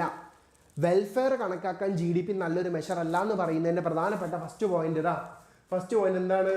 Distribution of G D P അല്ലേ? G D P of the country is rising but the welfare may not rise. എന്താണ്? This is because the rise in G D P may concentrate in the hands of very few individuals കേട്ടോ. അപ്പോൾ distribution of G D P, എല്ലാവർക്കും ഒരുപോലെയല്ല പൈസ കിട്ടുന്നത്. Inequality കേട്ടോ. എന്താണ്? Inequality. Inequality in income. Inequality in income ആണ് കേട്ടോ നമ്മൾ പറയുന്നത്. Inequality in income. രണ്ടാമത്തെ പോയിന്റ് നോൺ മോണിറ്ററി എക്സ്ചേഞ്ചസ്. രണ്ടാമത്തെ പോയിന്റ് ആണിത്, നോൺ മോണിറ്ററി എക്സ്ചേഞ്ചസ്. എടാ നമ്മുടെ അമ്മമാര് നമ്മുടെ ഉമ്മമാര് രാവിലെ മുതൽ എല്ലാ ജോലികളും ചെയ്ത് വീട്ടിലേക്ക് വേണ്ട ഭക്ഷണം ഉണ്ടാക്കി നമ്മളെ വസ്ത്രങ്ങൾ അലക്കി വീട് അടിച്ചു വാരി ഇനി അവർ വേറെ ജോലിക്ക് അവരെന്ത് ചെയ്യുന്നുണ്ട്, ഒരു ജോലിക്ക് പോകാതെ നിങ്ങളുടെ കാര്യങ്ങൾ അന്വേഷിച്ച് നിങ്ങൾക്ക് വേണ്ട ഫുഡ് ഉണ്ടാക്കി തന്ന് ഒരുപാട് കാര്യങ്ങൾ അവർ ചെയ്യുന്നുണ്ട്. പക്ഷെ അവരെടുക്കുന്ന ജോലിക്ക് ആരെങ്കിലും ശമ്പളം കൊടുക്കുന്നുണ്ടോ? ഇല്ല. അവർ ഈ ജോലി വേറൊരു വീട്ടിൽ പോയിട്ട് എടുക്കാൻ അവർക്ക് മാസം ഒരു 20,000-30,000 രൂപയെങ്കിലും കൊടുക്കണ്ടേ? മനസ്സിലായില്ലേ? ഒരു 20,000 30,000 രൂപയെങ്കിലും കൊടുക്കണ്ടേ? മനസ്സിലായില്ലേ? പക്ഷെ അതൊന്നും കണക്കാക്കുന്നില്ല. അവരെടുക്കുന്ന ജോലിക്ക് പൈസ എന്ത് ചെയ്യുന്നില്ല, കണക്കാക്കുന്നില്ല. അതാണ് ഈ പറഞ്ഞ നോൺ മോണിറ്ററി എക്സ്ചേഞ്ചസ് കേട്ടോ. അപ്പോൾ അവർ ജോലി ചെയ്യുന്ന ജോലികൾ, ഹൗസ് വൈഫ്സ് ജോലി എടുക്കുന്ന ജോലി എന്ത് ചെയ്യുന്നില്ല, എക്കോണമിയിൽ കണക്ക് കൂട്ടുന്നില്ല. അതൊരു പ്രശ്നമാണ്. അടുത്തത് എക്സ്റ്റേണാലിറ്റീസ്. പോസിറ്റീവ് എക്സ്റ്റേണാലിറ്റീസും നെഗറ്റീവ് എക്സ്റ്റേണാലിറ്റീസും ഉണ്ട്. നമ്മൾ ചെയ്യുന്ന ഒരു ആക്ഷൻ വേറൊരാൾക്ക് പോസിറ്റീവ്ലി ബാധിക്കാം, നെഗറ്റീവ്ലി ബാധിക്കാം. മനസ്സിലായില്ലേ? ഒരു സംഭവം വരും, അത് പോസിറ്റീവ്ലിയും ബാധിക്കാം, നെഗറ്റീവ്ലിയും ബാധിക്കാം. അടുത്തത് പ്രൊഡക്ഷൻ ഓഫ് ഹാംഫുൾ ഗുഡ്സ്. നിങ്ങൾ ആലോചിച്ച് നോക്കുക, ഒരു എക്കോണമിയിൽ കള്ള്, കഞ്ചാവ്, ഇങ്ങനത്തെ കുറേ സാധനങ്ങൾ വിറ്റിട്ട് കുറേ പൈസ എന്ത് ചെയ്യുന്നുണ്ട്, കിട്ടുന്നുണ്ട് വിചാരിക്കുക. പക്ഷെ അതുകൊണ്ട് മദ്യം വിറ്റിട്ട് ഒരുപാട് പൈസ ഗവൺമെൻറ്റിന് കിട്ടുന്നുണ്ട്. പക്ഷെ അതുകൊണ്ട് കാര്യമുണ്ടോ? എല്ലാവരും മദ്യം കഴിക്കാൻ തുടങ്ങി ഇവിടെ എന്ത് ചെയ്യും, ആൾക്കാർക്ക് തലക്ക് വെളിവുണ്ടാവില്ല, ക്രൈമുകൾ കൂടും, ഒരുപാട് ക്രൈമുകൾ കൂടും, എക്കോണമിയിൽ എന്തുണ്ടാവില്ല, ഫുൾ പ്രശ്നങ്ങളായിരിക്കും. പൈസ കിട്ടുന്നുണ്ടാവും, GDP കൂടും, കുറേ പൈസ കിട്ടും. ആൾക്കാർ കള്ളും കഞ്ചാവും കുടിക്കുന്നതോടുകൂടി അല്ലെങ്കിൽ വലിക്കുന്നതോടുകൂടി കുറേ പൈസ ഗവൺമെൻറ് കിട്ടും. ഇത് സെല്ല് ചെയ്യുന്നതോടുകൂടി, സിഗരറ്റ് സെല്ല് ചെയ്യുന്നതോടുകൂടി ഒരുപാട് പൈസ കിട്ടുന്നുണ്ട് വിചാരിക്കുക. മദ്യം സെല്ല് ചെയ്യുന്നതോട് ഒരുപാട് പൈസ കിട്ടുന്നുണ്ട്. ഇപ്പോൾ GDP കൂടും. പക്ഷെ യഥാർത്ഥത്തിൽ എന്ത് ചെയ്യില്ല, വെൽഫെയർ കൂടില്ല. എന്നെ അറിയാവുന്നവരോട് ഞാൻ പണ്ടേ പറഞ്ഞിട്ടുണ്ട്, എന്താണ്, narcotics is A dirty business. ആ പണി സ്റ്റീഫൻ ചെയ്യില്ല, നീയും ചെയ്യില്ല. ഇപ്പോൾ GDP കൂടിയതുകൊണ്ട് കാര്യമില്ല, വെൽഫെയർ എന്താണ്, കൂടുന്നില്ല. പൈസ കിട്ടിയോണ്ട് കാര്യമില്ല. മദ്യം വിറ്റതുകൊണ്ടും സിഗരറ്റ് വിറ്റതുകൊണ്ടും പൈസ കിട്ടാം, GDP കൂടാം, പക്ഷെ വെൽഫെയർ കൂടുന്നില്ല. മനസ്സിലാക്കി വെച്ചോ. ഓക്കെ, ഇനി സ്റ്റോക്ക് ആൻഡ് ഫ്ലോന്റെ ഡിഫറൻസ് കേട്ടോ, വേഗം പഠിച്ചു വെച്ചാൽ സ്റ്റോക്ക് ആൻഡ് ഫ്ലോ. 2 പ്രോബ്ലം കൂടെ ചെയ്താൽ ഇത് കഴിഞ്ഞ് പിന്നെ ജിഷാമിസ് വരും കേട്ടോ, മൈക്രോ എക്കണോമിക്സ് ആയിട്ട് വരും കേട്ടോ. ഓക്കെ, അല്ല അത് എക്സ്പ്ലനേഷൻ ഒന്നും വേണ്ട, പോയിന്റുകളൊക്കെ ചോദിക്കാറുള്ളൂ കേട്ടോ. ഓക്കെ, സ്റ്റോക്ക് ആൻഡ് ഫ്ലോ കേട്ടോ, സ്റ്റോക്ക് ആൻഡ് ഫ്ലോ. ഓക്കേടാ, താങ്ക് യു ആദി.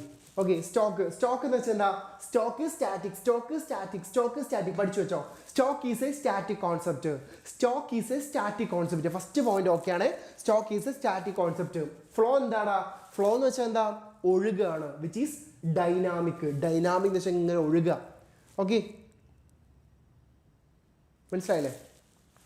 ഫ്ലോ എന്നാണ് ഡൈനാമിക് കോൺസെപ്റ്റ്. ഇനി stock is A quantity measurable at a particular point of time.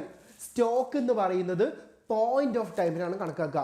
മനസ്സിലാക്കുക, സ്റ്റോക്ക് എന്ന് പറയുന്നത് ഒരു പോയിന്റ് ഓഫ് ടൈമിനാണ് മെഷർ ചെയ്യുക. ഫ്ലോ എപ്പോഴാണ്, ഒരു particular period of time. Okay, ഇത് പെർട്ടിക്കുലർ പോയിന്റ് ഓഫ് ടൈം ആണ്, ഇത് സ്പെസിഫിക് പീരീഡ് ഓഫ് ടൈം. ഇത് പെർട്ടിക്കുലർ പോയിന്റ് ഓഫ് ടൈമിനാണ് കണക്കാക്കുന്നെങ്കിൽ ഇതെന്താണ്, ഒരു സ്പെസിഫിക് പീരീഡ് ഓഫ് ടൈമിനാണ് ഫ്ലോ കണക്കാക്കുക. സ്റ്റോക്കും ഫ്ലോയും 2 മാർക്കിന്റെ ചോദ്യമാണ്, 2-3 മാർക്കിന്റെ ചോദ്യമാണ്, പഠിച്ചു വെക്കണേ. അടുത്തത്, സ്റ്റോക്കിനെ നമുക്ക് എന്ത് പറയാം, ഒരു വാട്ടർ ഇൻ എ ടാങ്ക്, ഒരു വലിയ സംഭരണിയിൽ കെട്ടിക്കിടക്കുന്ന വെള്ളം പോലെയാണ് എന്ത്, സ്റ്റോക്ക് എന്ന് പറയുന്നത്. ഫ്ലോ എന്താടാ, വാട്ടർ ഇൻ എ ടാപ്പ്. ആ സംഭരണിയിൽ നിന്ന് ഒരു പൈപ്പ് തുറക്കുകയാണെങ്കിൽ ഒഴുകുന്ന വെള്ളം പോലെയാണ് എന്ത്, ഫ്ലോ എന്ന് പറയുന്നത്. സ്റ്റോക്കിൽ നോ ടൈം ഡയമെൻഷൻ. സ്റ്റോക്കിൽ എന്തില്ല, ഒരു ടൈം ഡയമെൻഷൻ ഇല്ല. ഫ്ലോയിൽ എന്തുണ്ട്, വിച്ച് ഹാസ് ടൈം ഡയമെൻഷൻ. അപ്പൊ സ്റ്റോക്കിൽ ടൈം ഡയമെൻഷൻ ഇല്ല, ഫ്ലോയിൽ എന്തില്ല. ഓക്കെ, സ്റ്റോക്കിൽ എന്തില്ല, സ്റ്റോക്കിൽ നോ ടൈം ഡയമെൻഷൻ, ഫ്ലോയിൽ എന്താണ്, വിച്ച് ഹാസ് ടൈം ഡയമെൻഷൻ. ഇനി സ്റ്റോക്കിന് എക്സാമ്പിൾ എന്താണ്, വെൽത്ത് ആണ്. ഫ്ലോക്ക് എക്സാമ്പിൾ എന്താണ്, ഇൻകം ആണ് കേട്ടോ. സ്റ്റോക്കിന്റെ എക്സാമ്പിൾ ആണ് വെൽത്ത്, ഫ്ലോന്റെ എക്സാമ്പിൾ എന്താണ്, ഇൻകം കേട്ടോ. ഓക്കെ, ഇതൊക്കെ മനസ്സിലാക്കണം. നമ്മൾ ഓടിച്ച് പോവാണ് ഇത് നിങ്ങൾ കമ്പയർ ചെയ്ത് പഠിക്കണേ. Point of time, period of time, water in tank, water in tap, no time dimension, wealth, income example ആട്ടോ. ഇത് സ്റ്റാറ്റിക് കോൺസെപ്റ്റ്, ഡൈനാമിക് കോൺസെപ്റ്റ്. അടുത്തത് പ്രോബ്ലം ആണ് നമ്മൾ ചെയ്യുന്നത്. നാഷണൽ ഇൻകം കാണാനുള്ള method, find national income and also find NDP. അതായത് GDP കാണാം. NDP എന്താ? നെറ്റ് ഡൊമസ്റ്റിക് പ്രോഡക്റ്റ് കേട്ടോ. Net domestic product. നമ്മൾ നാഷണൽ ഇൻകത്തിനെ കുറച്ച് കോൺസെപ്റ്റ് പറയുമ്പോൾ എന്ത് ചെയ്യും? ഈസി ക്വസ്റ്റ്യൻസ് പറയുമോ? അവിടെ ഈസി ക്വസ്റ്റ്യൻ തന്നെയാണ് കേട്ടോ. അത് ഈസി ക്വസ്റ്റ്യൻ ആണ്. നമുക്ക് നോക്കാം. നാഷണൽ ഇൻകം 3 മെത്തേഡ് വഴി കാണാനുള്ളത്. ഫസ്റ്റ് മെത്തേഡ് ഏതാ? ഫസ്റ്റ് മെത്തേഡ് ഇതാണ് ക്വസ്റ്റ്യൻ കേട്ടോ. നാഷണൽ ഇൻകം കാണാനുള്ള മെത്തേഡ് 8 മാർക്കിൻ്റെ ചോദ്യം കേട്ടോ. 8 മാർക്കിൻ്റെ ഈ ഒരു ചോദ്യം വേറെ ചോദ്യം നമ്മൾ ആഡ് ചെയ്യുന്നുണ്ട്. നമ്മൾ പെട്ടെന്ന് ചെയ്ത് പോകണം. ഒരു ഇത്തിരി വെള്ളം കുടിക്കട്ടാ. ഒരു ഇത്തിരി വെള്ളം.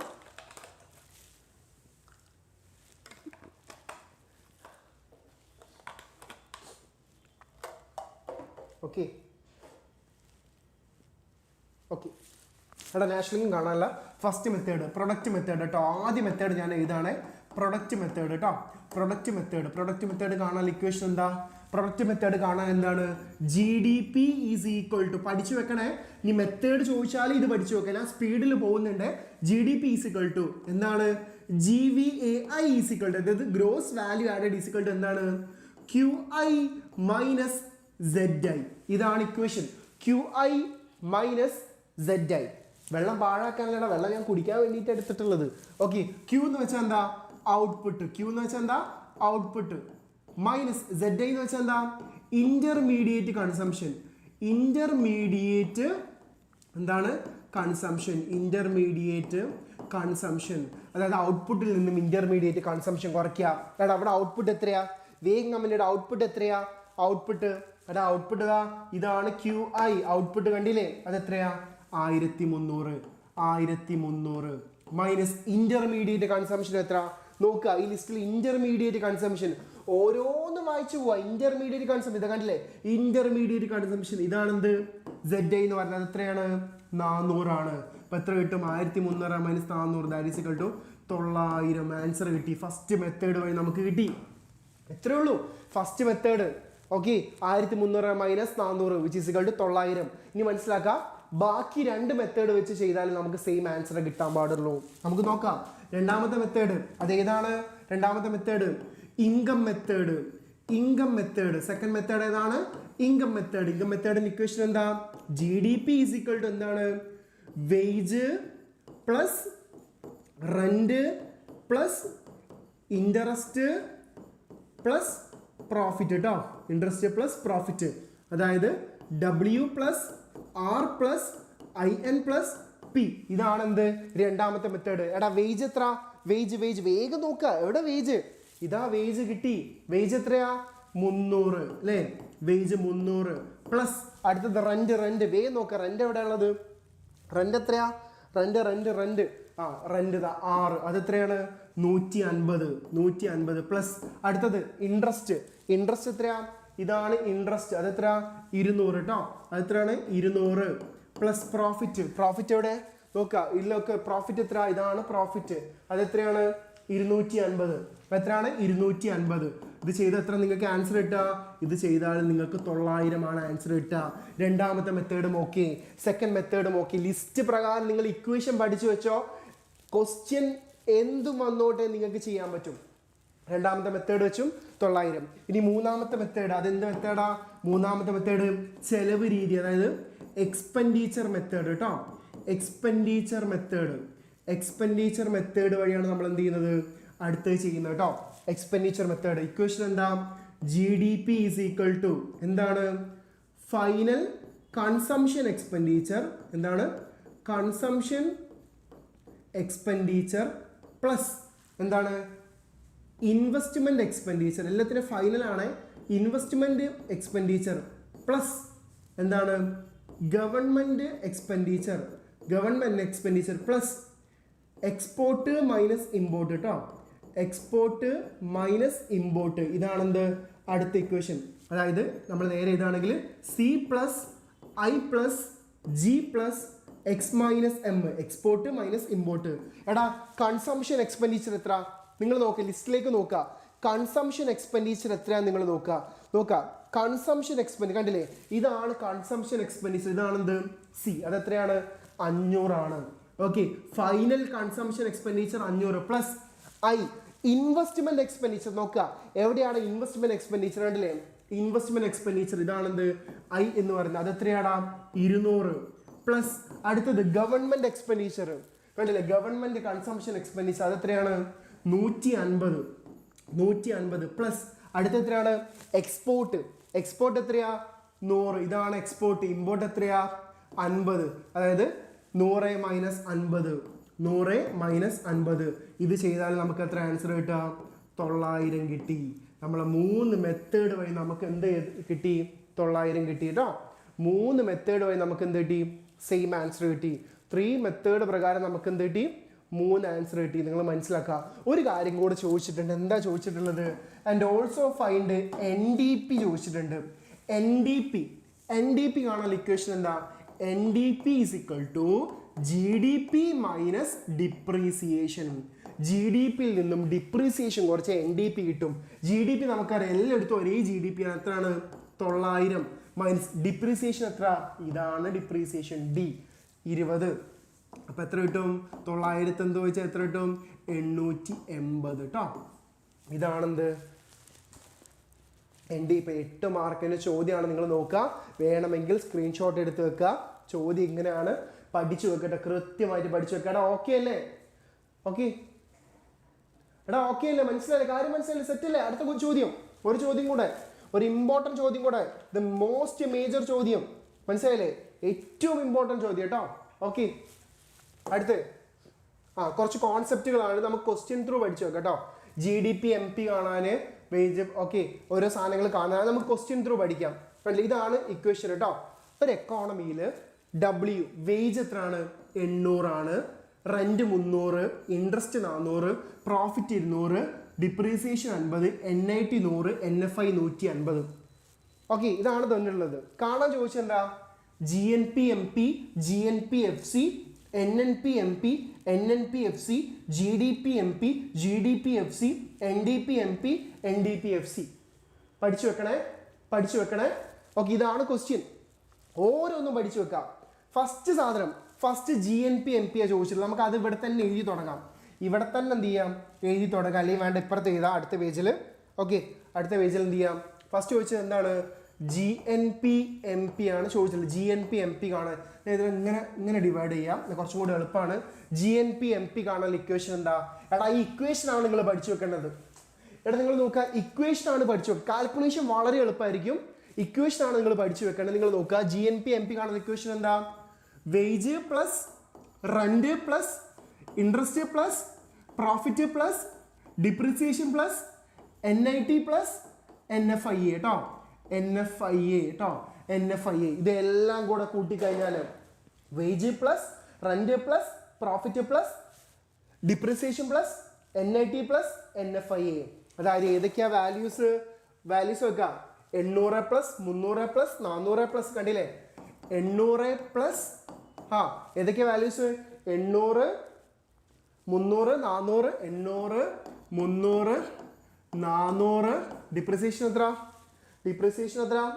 800 300 200 50 100 250 പ്ലസ് 100 പ്ലസ് ലാസ്റ്റ് NFI എത്ര പ്ലസ് 150 ഇത് ചെയ്താൽ നമുക്ക് എത്ര കിട്ടും ഇവിടെ കാൽക്കുലേഷൻ്റെ വാല്യൂസ് വളരെ ചെറുതായിരിക്കും ബട്ട് എന്താണ് ഇക്വേഷൻ പഠിച്ചു വെക്കുക ഇത് ചെയ്താൽ എത്ര കിട്ടും 2000 കിട്ടും കേട്ടോ ഫസ്റ്റ് മെത്തേഡ് ഓക്കെ കാണാൻ ഇക്വേഷൻ പഠിച്ചു വെച്ചോ wage plus rent plus interest plus profit plus depreciation plus NIT plus NFI ഇപ്പം തന്നെ എഴുതി പഠിച്ചു വെച്ചോ കേട്ടോ പഠിച്ചു വെച്ചോ എന്താണ് wage plus rent plus interest plus profit plus depreciation plus NIT plus NFI NIT എന്താ നെറ്റ് ഇൻഡയറക്റ്റ് ടാക്സ് NFI എന്താ net factor income from abroad കേട്ടോ പഠിച്ചു വെച്ചോ ഇത് പഠിച്ചു വെച്ചോ ഇമ്പോർട്ടൻ്റ് ആണ് ഇനി രണ്ടാമത് ചോദിച്ചത് എന്താ GNP MP ആണ് ഫസ്റ്റ് നമ്മൾ കണ്ടത് GNP MP അടുത്തെന്താ GNP FC ആണ് ചോദിച്ചിട്ടുള്ളത് അടുത്തെന്താണ്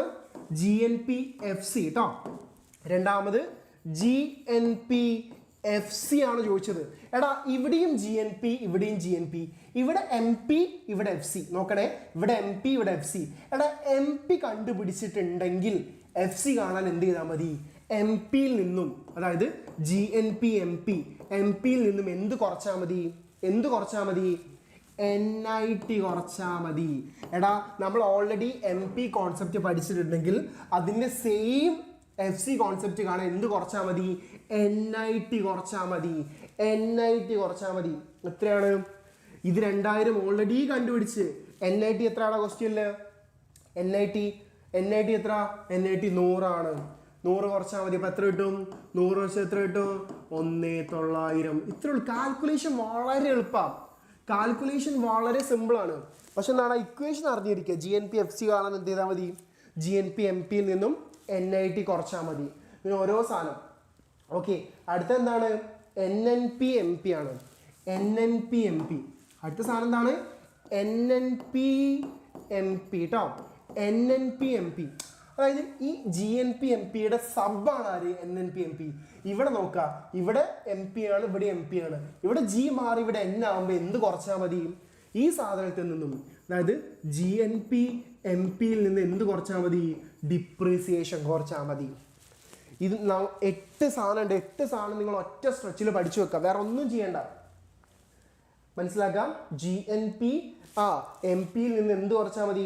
ഡിപ്രീസിയേഷൻ കുറച്ചാൽ മതി. അതായത് 2000 minus 50 which is equal to 1950.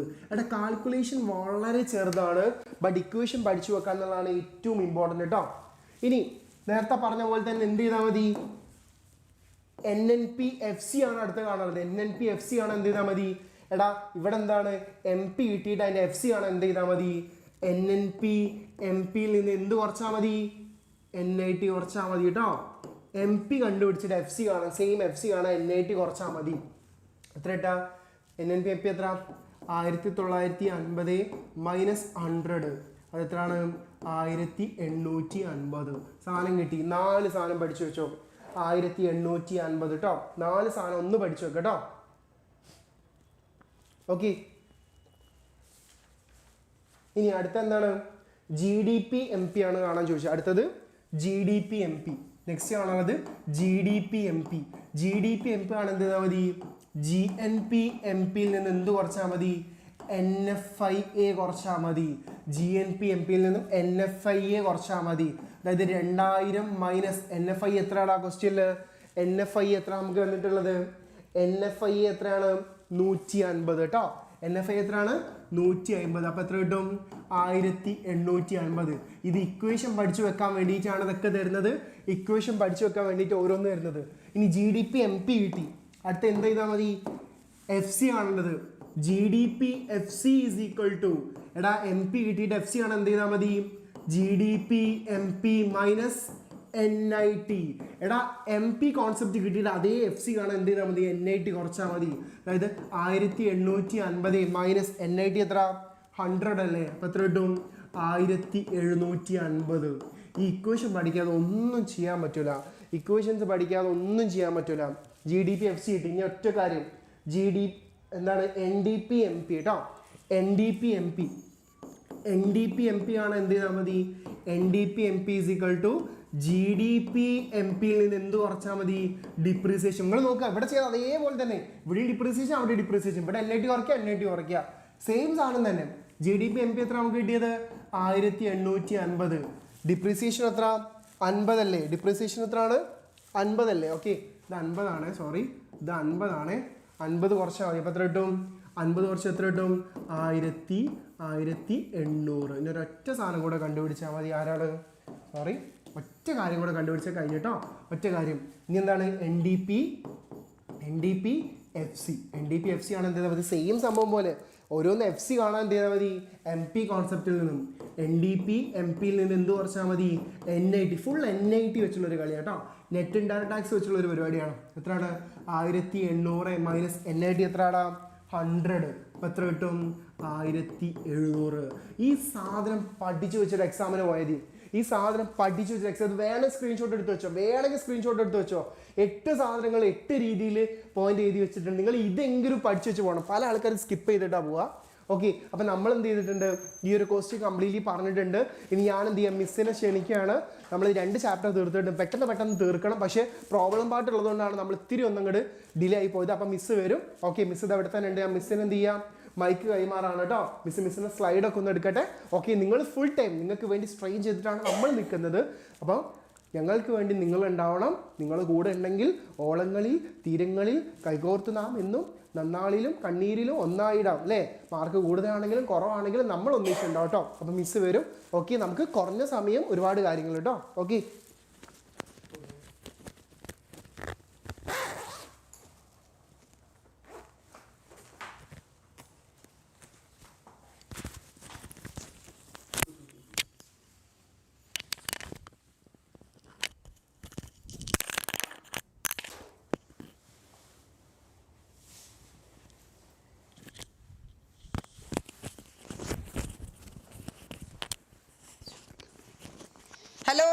Hello yes എവിടെ നമ്മുടെ കോമേഴ്സ് +2 കോമേഴ്സ് സ്റ്റുഡൻസ് എവിടെ പോയി?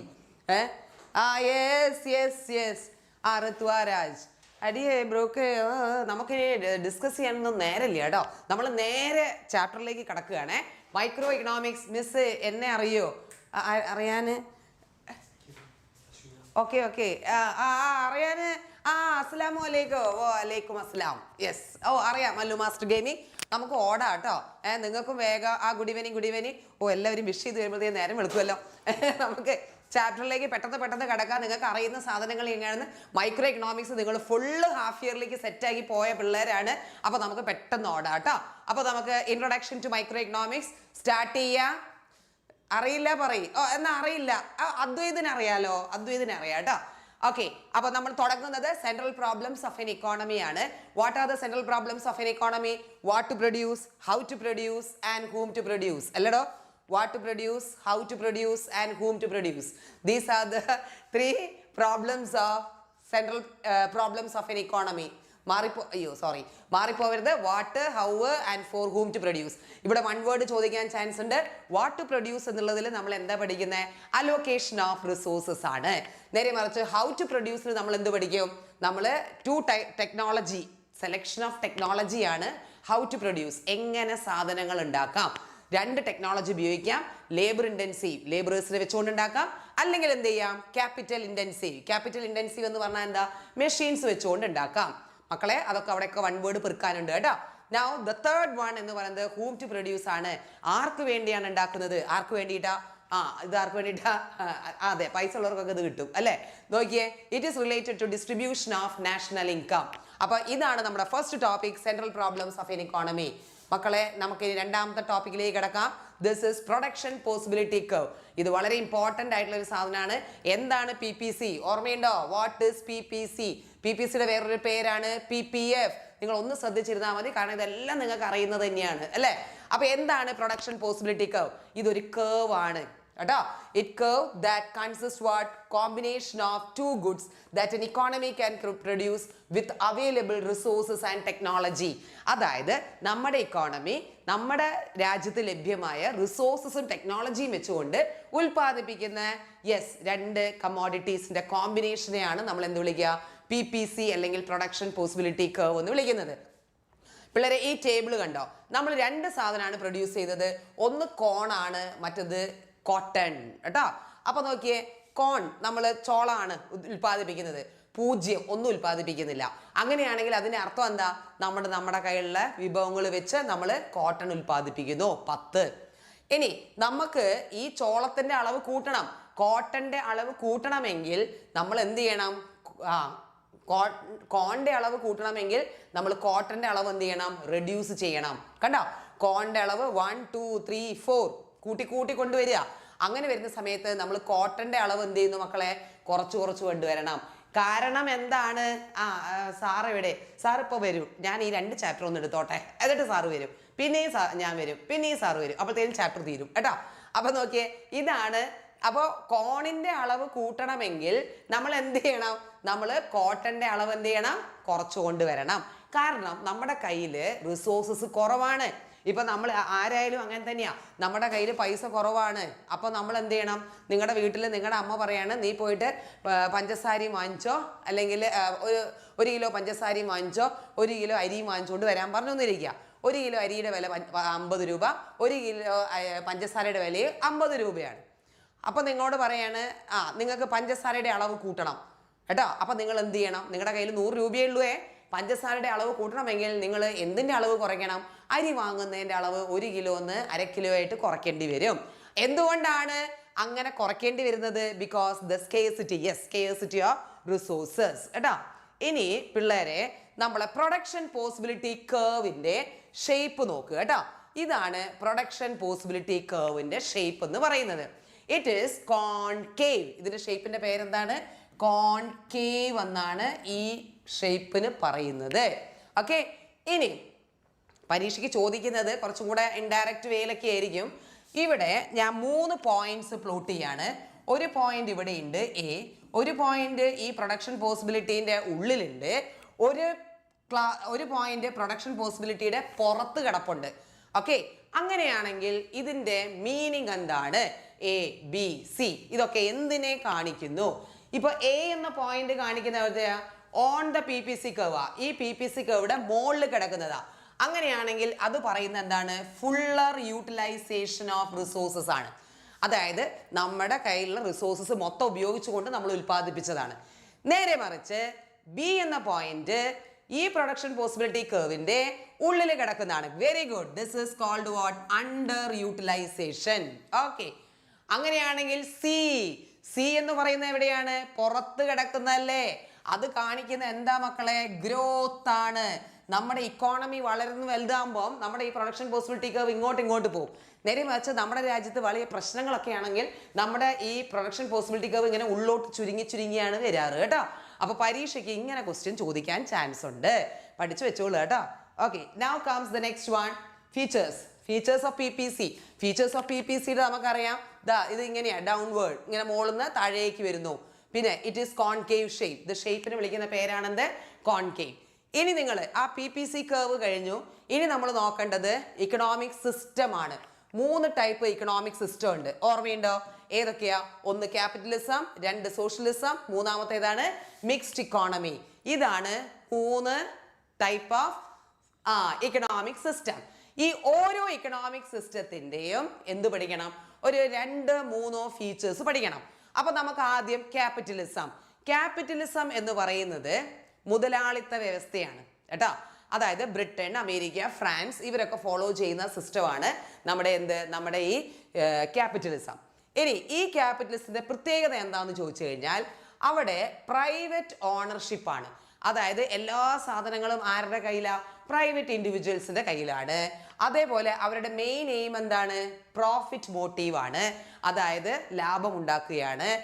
ഇനി ഒരു ക്യാപിറ്റലിസത്തിലും പിള്ളേരെ നമ്മുടെ ഇക്കണോമിക് പ്രോബ്ലംസ് ഉണ്ട്. What to produce, how to produce and for whom to produce. അത് ആര് സോൾവ് ചെയ്യും എന്നാണ് ക്വസ്റ്റ്യൻ. അത് ആര് സോൾവ് ചെയ്യും? Price mechanism. കണ്ടോ? അല്ലെങ്കിൽ നമുക്ക് പറയാം ഡിമാൻഡ് ആൻഡ് സപ്ലൈ ഫോഴ്സസ്. അതായത് ഡിമാൻഡ് ആൻഡ് സപ്ലൈ ഫോഴ്സസ് എന്ത് ചെയ്തോളും? ആ how to produce, what to produce എന്നുള്ള ആ പ്രോബ്ലം എന്ത് ചെയ്തോളും? സോൾവ് ചെയ്തോളും കേട്ടോ. ഇനി രണ്ടാമത്തെ ഒരു ഇക്കോണമിയാണ് സോഷ്യലിസം എന്ന് പറയുന്നത്. ഇക്കണോമിക് സിസ്റ്റം ആണ് ഇത്?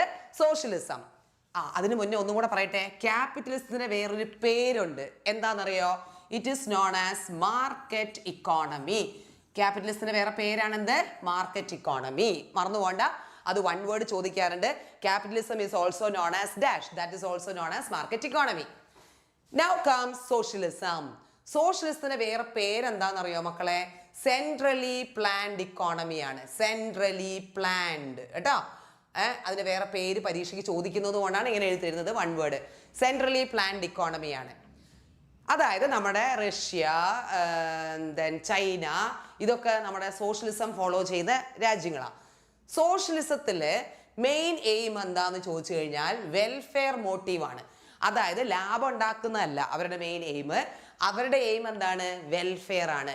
അതായത് ജനങ്ങളുടെ ക്ഷേമമാണ്. രണ്ടാമത്തത് പബ്ലിക് ഓണർഷിപ്പാ. നോക്ക്, നമ്മുടെ ക്യാപിറ്റലിസത്തില് പ്രൈവറ്റ് ഓണർഷിപ്പ് ആണെങ്കിൽ ഇവിടെ നമുക്ക് എന്താണ്? പബ്ലിക് ഓണർഷിപ്പ് ആണ് കേട്ടോ. എല്ലാം ഗവൺമെന്റിന്റെ ഉടമസ്ഥയിലാണ്. ഇനി ഇവിടെയും പ്രോബ്ലംസ് ഉണ്ട് ഇല്ലേ? ഇപ്പൊ റഷ്യയിലും ചൈനയിലും ഒക്കെ പ്രോബ്ലംസ് ഉണ്ട്. ഏത് problem? What to produce, how to produce, whom to produce. ആര് സോൾവ് ചെയ്യും? പ്ലാനിങ്. അവരവിടെ പ്ലാനിങ് എടുത്ത് അവർ തന്നെ സോൾവ് ചെയ്യും. ആര് കയറി ഇടപെടും? ഗവൺമെന്റ്. കണ്ടോ? ഗവൺമെന്റ് തീരുമാനിക്കും. ഗവൺമെന്റ് ആണ് തീരുമാനിക്കുന്നത് എന്തുണ്ടാക്കണം, ആർക്കുണ്ടാക്കണം എന്നൊക്കെ തീരുമാനിക്കുന്നത്, എങ്ങനെ ഉണ്ടാക്കണം എന്നൊക്കെ തീരുമാനിക്കുന്ന ആരാണ്? ഗവൺമെന്റ് ആണ്. ഓക്കെ, ഇനി ലാസ്റ്റ് വൺ ഒന്നുണ്ട്, അത് നമ്മുടെ സ്വന്തം ഇക്കോണമിയാണ്. അതാണ് നമ്മുടെ എന്ത്, mixed economy.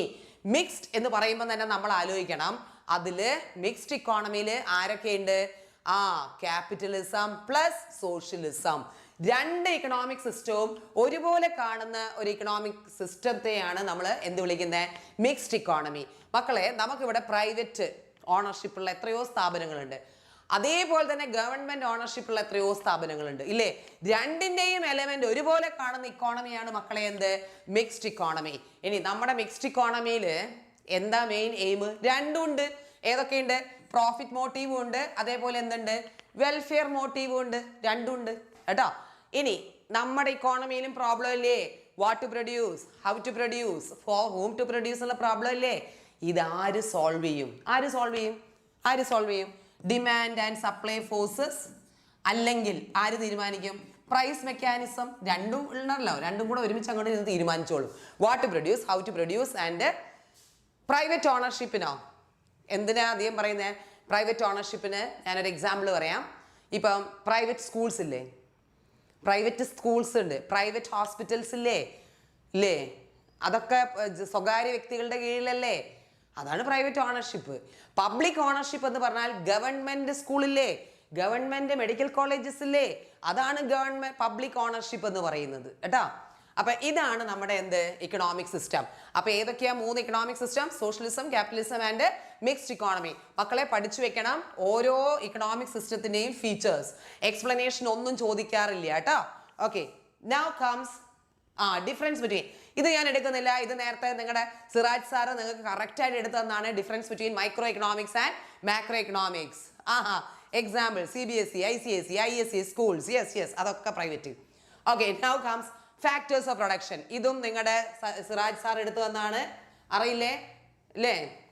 What are the various factors of production? Land, labour, capital, organisation. ഇതല്ലേ 4 ഫാക്ടേഴ്സ് ഓഫ് പ്രൊഡക്ഷൻ. ആ ഫാക്ടേഴ്സ് ഓഫ് പ്രൊഡക്ഷൻ കിട്ടുന്ന പ്രതിഫലവും മക്കൾക്ക് അറിയാലോ, റെമ്യൂണറേഷൻ, പ്രതിഫലം. ലാൻഡിന് റെന്റ് കിട്ടും, ലേബറിന് വേജ് കിട്ടും, അല്ലെങ്കിൽ സാലറി കിട്ടും. ഓക്കെ, ക്യാപിറ്റലിന് ഇൻട്രസ്റ്റ് കിട്ടും, ദെൻ ഓർഗനൈസേഷൻ എന്ത് കിട്ടും? പ്രോഫിറ്റ് കിട്ടും. That's all. ഇനിയുള്ളത് നമ്മുടെ last topic of this chapter ആണ്, that is positive economics and normative economics. ചിലപ്പോൾ കയറി വരും. സാധാരണ ഈ ചാപ്റ്ററിന് അവർ ചോദിക്കുക മൈക്രോ മാക്രോ എന്നാണ്.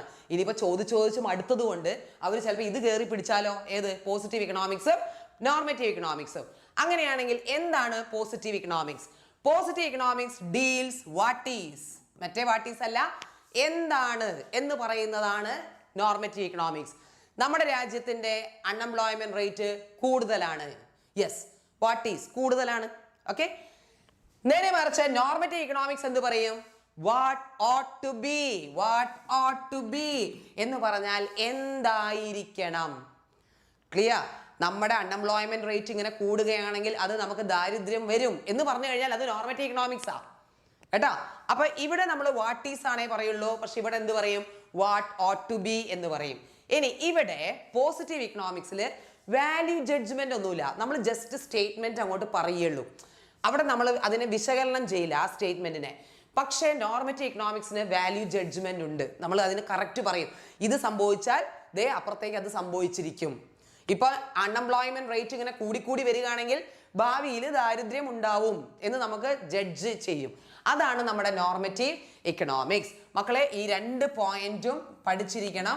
Distinguish between positive economics and normative economics. This is our first chapter, introduction to micro economics. അപ്പൊ നമ്മുടെ ഇൻട്രൊഡക്ഷൻ ടു മൈക്രോ എക്കണോമിക്സിലെ മെയിൻ ടോപ്പിക്സ് എന്ന് പറയുന്നത് central problems of an economy ആണ്. ഓക്കെ, പിന്നെയുള്ളത് 3 ഇക്കണോമിക് സിസ്റ്റം പഠിക്കണം. What to produce, how അല്ല capitalism, socialism and mixed economy പഠിക്കണം. പിന്നെ നമ്മുടെ പ്രൊഡക്ഷൻ പോസിബിലിറ്റി കർവ് പഠിക്കണം. പിന്നെ നമ്മുടെ positive economics and normative economics പഠിക്കണം. ഇതിൻ്റെ ഇടയിൽ ഒരു സാധനം കൂടെ ഉണ്ട്, ഏതാണെന്ന് നിങ്ങൾക്കറിയോ? എന്തുകൊണ്ടാണ് സെൻട്രൽ ഇക്കണോമിക് പ്രോബ്ലംസ് വരുന്നത്? Reasons for central problems. Any idea? Reasons for central problems ഓർമ്മ വന്നപ്പോൾ പറഞ്ഞിരുന്നതാണ് കേട്ടോ, ഓർഡർ ആണ്. Reasons for central problems. Any idea? Come on. Reasons for central problems. Central problems വരാനുള്ള കാരണങ്ങൾ എന്താ? ആർക്കെങ്കിലും അറിയോ? ഞാൻ എഴുതാൻ തുടങ്ങുമ്പോൾ എല്ലാവർക്കും അറിയായിരിക്കും. ഒന്നാമത്തെ റീസൺ എന്താ? ഹ്യൂമൻ വാണ്ട്സ് ആർ എന്താ? Human wants R unlimited. ഓർമ്മയുണ്ടോ? അത് തന്നെ, ഹ്യൂമൻ വാണ്ട്സ് ആർ അൺലിമിറ്റഡ്. രണ്ടാമത്തെ റീസൺ എന്താ? ലിമിറ്റഡ്. എന്തുവാ? ലിമിറ്റഡ് റിസോഴ്സസ് അല്ലേ? Yes, resources R limited. അത് തന്നെ. മൂന്നാമത്തത് എന്തുവാ? Alternative uses. ആരുടെ? ഈ റിസോഴ്സസിന് എന്തുണ്ട്? ഒന്നിലധികം കാര്യങ്ങൾക്ക് ഉപയോഗിക്കാം. മനസ്സിലായോ? അപ്പൊ ശരിക്കും മക്കളെ എന്താണ് സെൻട്രൽ പ്രോബ്ലത്തിന് റൂട്ട് കോസ് എന്താണെന്നറിയോ നിങ്ങൾക്ക്?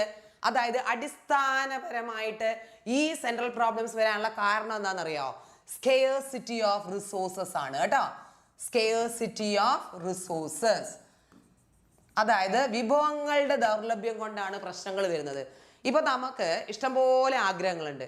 ആ ആഗ്രഹങ്ങൾ സാറ്റിസ്ഫൈ ചെയ്യാനുള്ള എല്ലാ സാധനവും ഇവിടെ ഉണ്ട്. എന്ത് പ്രശ്നം വരാനാ? What problem will come? ഒരു പ്രോബ്ലവും വരില്ല. മനസ്സിലായോ? അപ്പൊ പ്രോബ്ലം വരുന്നത് എപ്പോഴാണ്? Scarcity of resources. ഓക്കെ, ഒരു മിനിറ്റ്, ഇവിടെ എന്തോ ഒരു സംഭവം ഇപ്പൊ ഓഫായി പോലെ. ഇത് റിമോട്ട് ഇല്ലേ?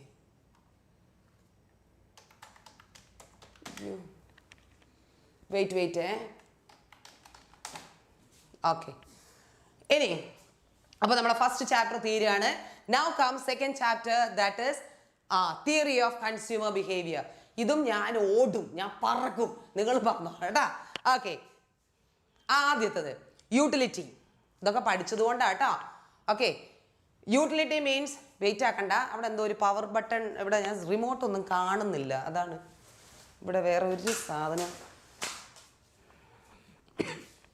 ഓക്കെ, എന്താണ് യൂട്ടിലിറ്റി? യൂട്ടിലിറ്റി എന്ന് പറഞ്ഞു കഴിഞ്ഞാൽ the ability of a commodity or services to satisfy consumer want. ഒരു കൺസ്യൂമറിന്റെ ആഗ്രഹത്തെ സാറ്റിസ്ഫൈ ചെയ്യാൻ ഒരു കമ്മോഡിറ്റിക്ക് കഴിവുണ്ടെങ്കിൽ ആ കഴിവിനെയാണ് നമ്മൾ എന്ത് വിളിക്കുന്നത്? ആ കമ്മോഡിറ്റിക്കുള്ള ആ കഴിവില്ലേ, അതിനെ വിളിക്കുന്ന പേരാണ് എന്ത്? Utility. Yes, ability to satisfy wants. പരീക്ഷയ്ക്ക് വൺ വേർഡ് ചോദിക്കും. There are two types of utility. ഏതൊക്കെയാണ്? Cardinal utility and ordinal utility. ഓർമ്മയുണ്ടോ? Yes, want satisfying power of a commodity. ഇപ്പൊ നല്ലോണം കള്ളു കുടിക്കുന്ന ഒരാളുണ്ട്. അയാൾക്ക് ഒരു കുപ്പി കള്ള് കൊണ്ടുകൊടുത്താൽ അയാൾക്ക് ഭയങ്കര സന്തോഷമാണ്. അപ്പൊ അയാൾക്ക് എന്ത് കിട്ടുന്നുണ്ട്? ആ കള്ളിൽ നിന്ന് അയാൾക്ക് എന്ത് കിട്ടുന്നുണ്ട്? സാറ്റിസ്ഫാക്ഷൻ കിട്ടുന്നുണ്ട്. ക്ലിയർ? ഇനി cardinal utility. What is this cardinal utility? Cardinal utility എന്ന് പറഞ്ഞാൽ the satisfaction or the utility can measure. നമ്മൾ എന്ത് ചെയ്യും? യൂട്ടിലിറ്റി മെഷർ ചെയ്യാം. ഒരു ആപ്പിൾ കഴിച്ചു 10 യൂട്ടിലിറ്റി, 2 ആപ്പിൾ കഴിച്ചു 20 യൂട്ടിലിറ്റി. അങ്ങനെ utility can measure in numbers. അതായത് നമുക്ക് എന്ത് ചെയ്യാം? നമ്പേഴ്സിൽ കാൽക്കുലേറ്റ് ചെയ്യാം, അളക്കാം. പക്ഷേ ഓർഡിനൽ യൂട്ടിലിറ്റി എന്ത് ചെയ്യില്ല? cannot measure in terms of number. Okay, ഇതിനെ നമുക്ക് എന്ത് ചെയ്യാൻ പറ്റില്ല? മെഷർ ചെയ്യാൻ പറ്റില്ല. പക്ഷെ നമുക്ക് എന്ത് ചെയ്യാം? റാങ്ക് ചെയ്യാം. അതായത് instead of measuring we can give preferences or rank ചെയ്യാം. ആദ്യത്തെ ആപ്പിൾ കഴിച്ചപ്പോൾ നല്ല സാറ്റിസ്ഫാക്ഷൻ, രണ്ടാമത്തെ ആപ്പിൾ കഴിച്ചതിനേക്കാളും സാറ്റിസ്ഫാക്ഷൻ കിട്ടിയത് ഒന്നാമത്തേതാണ്. അങ്ങനെ പറയുന്നതാണ് ഓർഡിനൽ യൂട്ടിലിറ്റി. പക്ഷെ കാർഡിനൽ യൂട്ടിലിറ്റി എന്ന് പറയുന്നത് നമുക്ക് എന്ത് ചെയ്യാം? Can measure in terms of numbers. Okay, ഇനി അടുത്തത് കാർഡിനൽ യൂട്ടിലിറ്റി. കണ്ടോ, എക്സ്പ്രസ് ബിരിയാണി എന്ന് കഴിഞ്ഞാൽ മന്തിയാന്ന് തോന്നുന്നു. ഇനി കാർഡിനൽ യൂട്ടിലിറ്റി അനാലിസിസിൽ 2 എണ്ണം ഉണ്ട്, total utility and marginal utility. Okay, എന്താണ് ടോട്ടൽ യൂട്ടിലിറ്റി, എന്താണ് മാർജിനൽ യൂട്ടിലിറ്റി? ഇത് പ്രോബ്ലം ചെയ്യാനുണ്ടാവുക. അതുകൊണ്ട് ഞാൻ പ്രോബ്ലത്തിലേക്ക് കയറുകയാണ്. ഇതിലേതോ ഒരു കീ പിടിച്ച് വെക്കണമല്ല ഭഗവാനെ. ഏത് കീ?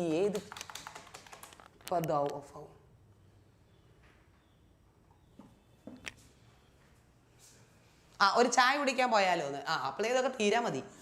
Now comes total. അയ്യോ സോറി, ഐസ്ക്രീം. എന്താണ് ടോട്ടൽ യൂട്ടിലിറ്റി? എന്താണ് ടോട്ടൽ എന്ന് പറഞ്ഞാൽ മീനിങ് അറിയില്ലേ? മൊത്തം. ഓക്കെ, ടോട്ടൽ യൂട്ടിലിറ്റി എന്ന് പറഞ്ഞാൽ it is the total satisfaction ആണ്. അതായത് ഒരു സാധനം കഴിച്ച് കഴിയുമ്പം അതിന്ന് കിട്ടുന്ന മൊത്തം സാറ്റിസ്ഫാക്ഷനെയാണ് നമ്മൾ എന്ത് വിളിക്കുക? Total utility. ഇപ്പം ഞാൻ ഈ 3 ഐസ്ക്രീമും കഴിച്ചു കഴിഞ്ഞു. ഓക്കെ, ഈ 3 ഐസ്ക്രീമും കഴിച്ചു കഴിഞ്ഞ സമയത്ത് എനിക്ക് കിട്ടിയ ടോട്ടൽ സാറ്റിസ്ഫാക്ഷൻ ഉണ്ട്.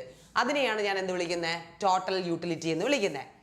ഇനി മാർജിനൽ യൂട്ടിലിറ്റി എന്ന് പറഞ്ഞാൽ ചേഞ്ച് ഇൻ ടോട്ടൽ യൂട്ടിലിറ്റി. നിങ്ങൾ ഇത് പഠിച്ചാൽ മതി.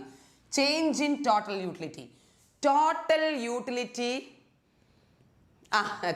യൂട്ടിലിറ്റിയിലേക്ക് വരുന്ന വർധനവിനെയാണ് നമ്മൾ എന്ത് വിളിക്കുന്നത്? Marginal utility. മക്കളെ നോക്കിക്കേ, ഞാൻ എക്സാമ്പിൾ പറയാം.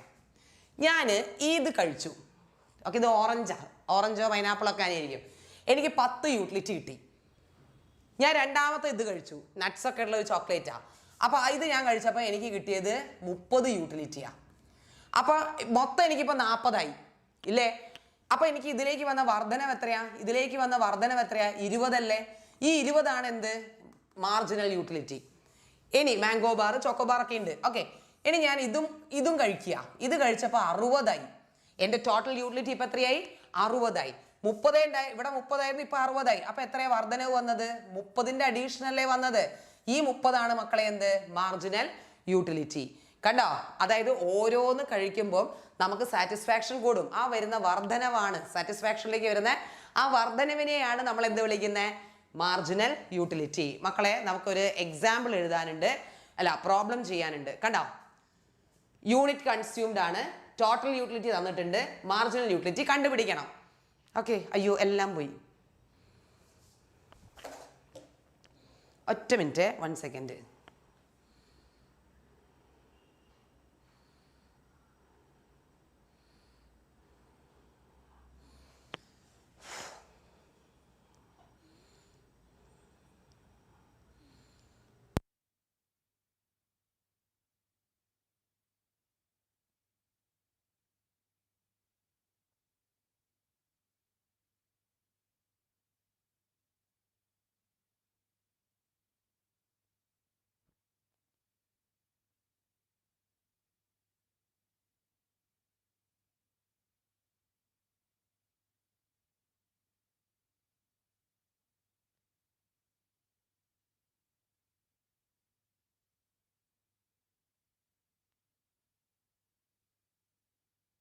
ഹലോ ഹലോ, കേൾക്കുന്നുണ്ടോ?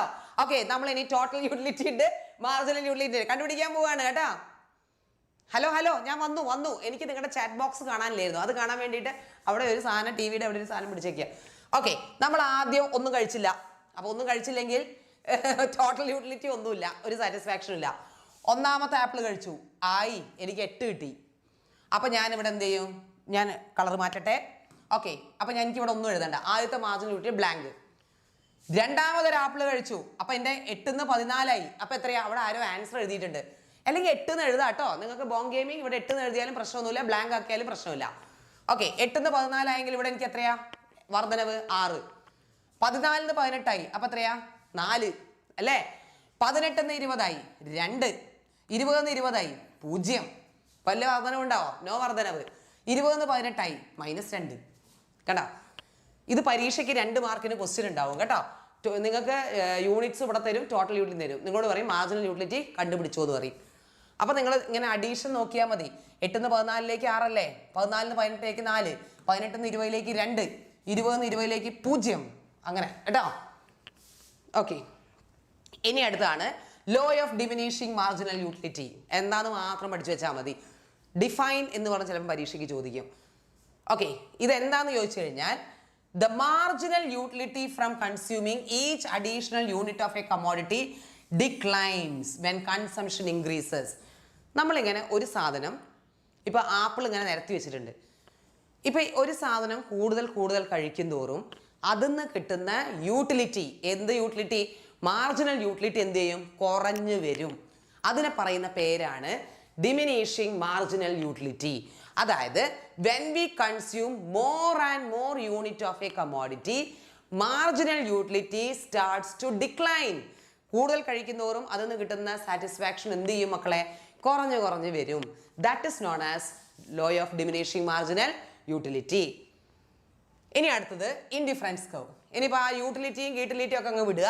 ഇനി നമ്മൾ പോകുന്നത് എവിടേക്കാ? ഇൻഡിഫറൻസ് കർവിലാ. ഇൻഡിഫറൻസ് കർവ് എന്ന് പറഞ്ഞാൽ IC കേട്ടോ. ഇൻഡിഫറൻസ് കർവ് ഇത് പെട്ടെന്ന് തീർക്കാൻ വേണ്ടി ഞാൻ ഓടുകയാണ്, നിങ്ങൾ ഓടിക്കൊള്ളുക. What is indifference curve? Indifference curve എന്ന് പറഞ്ഞാൽ എന്താ അറിയോ? ബണ്ടിൽസ് എന്ന് പറഞ്ഞാൽ എന്താ അർത്ഥം എന്നറിയോ? നിങ്ങളുടെ മനസ്സിലേക്ക് ബണ്ടിൽസ് എന്ന് പറയുമ്പോൾ നിങ്ങൾക്ക് ഇങ്ങനെ ഓർമ്മ വേണം. അതായത് 5 എന്തോ സാധനം, 5 പെന്നും 6 പെൻസിലും. ഇത് പെൻസിലിന്റെയും പെന്നിന്റെയും ഒരു ബണ്ടിലാ. അതിലെന്തുണ്ട്? 5 പെന്നും ഉണ്ട്, 6 പെൻസിലും ഉണ്ട്. ഇതൊരു ബണ്ടിലാ. വേറൊരു ബണ്ടില് 4 5 ഉണ്ട്, 4 പെൻസിലും 5 പെന്നും ഉണ്ട്. അപ്പൊ ഇതൊരു ബണ്ടില്. ക്ലിയർ? നമ്മോട് പറയുന്നത് ഇതിൽ ഏത് ബണ്ടിൽ എടുത്താലും, bundles that gives consumer same level of satisfaction. ഈ ബണ്ടിൽ എടുത്താലും കൺസ്യൂമറിന് എന്താ കിട്ടുന്നത്? യെസ്, അതായത് സെയിം ലെവൽ ഓഫ് സാറ്റിസ്ഫാക്ഷൻ ആണ് എന്ന്. എത്രയോ ബണ്ടിൽസ് കൺസ്യൂമറിന്റെ മുന്നിൽ നിരന്ന് നിന്നോട്ടെ പിള്ളേരെ, പക്ഷെ കൺസ്യൂമറിന് എന്ത് കിട്ടും? ഏത് ബണ്ടിൽ സെലക്ട് ചെയ്താലും സെയിം സാറ്റിസ്ഫാക്ഷനാ. അതുകൊണ്ട് കൺസ്യൂമേഴ്സിന് കൺഫ്യൂഷൻ ഒന്നും ഇല്ല, ഇഷ്ടമുള്ള ബണ്ടിൽ എടുത്തുകൊണ്ട് പോന്നോളുക. Okay, now comes marginal. നമ്മുടെ ഇൻഡിഫറൻസ് കർവിന്റെ സ്ലോപ്പ് എന്ന് പറയുന്നത് MRS ആട്ടോ, മറക്കണ്ട. ഇത് ഇൻഡിഫറൻസ് കർവിന്റെ എന്താണ്? സ്ലോപ്പാണ്.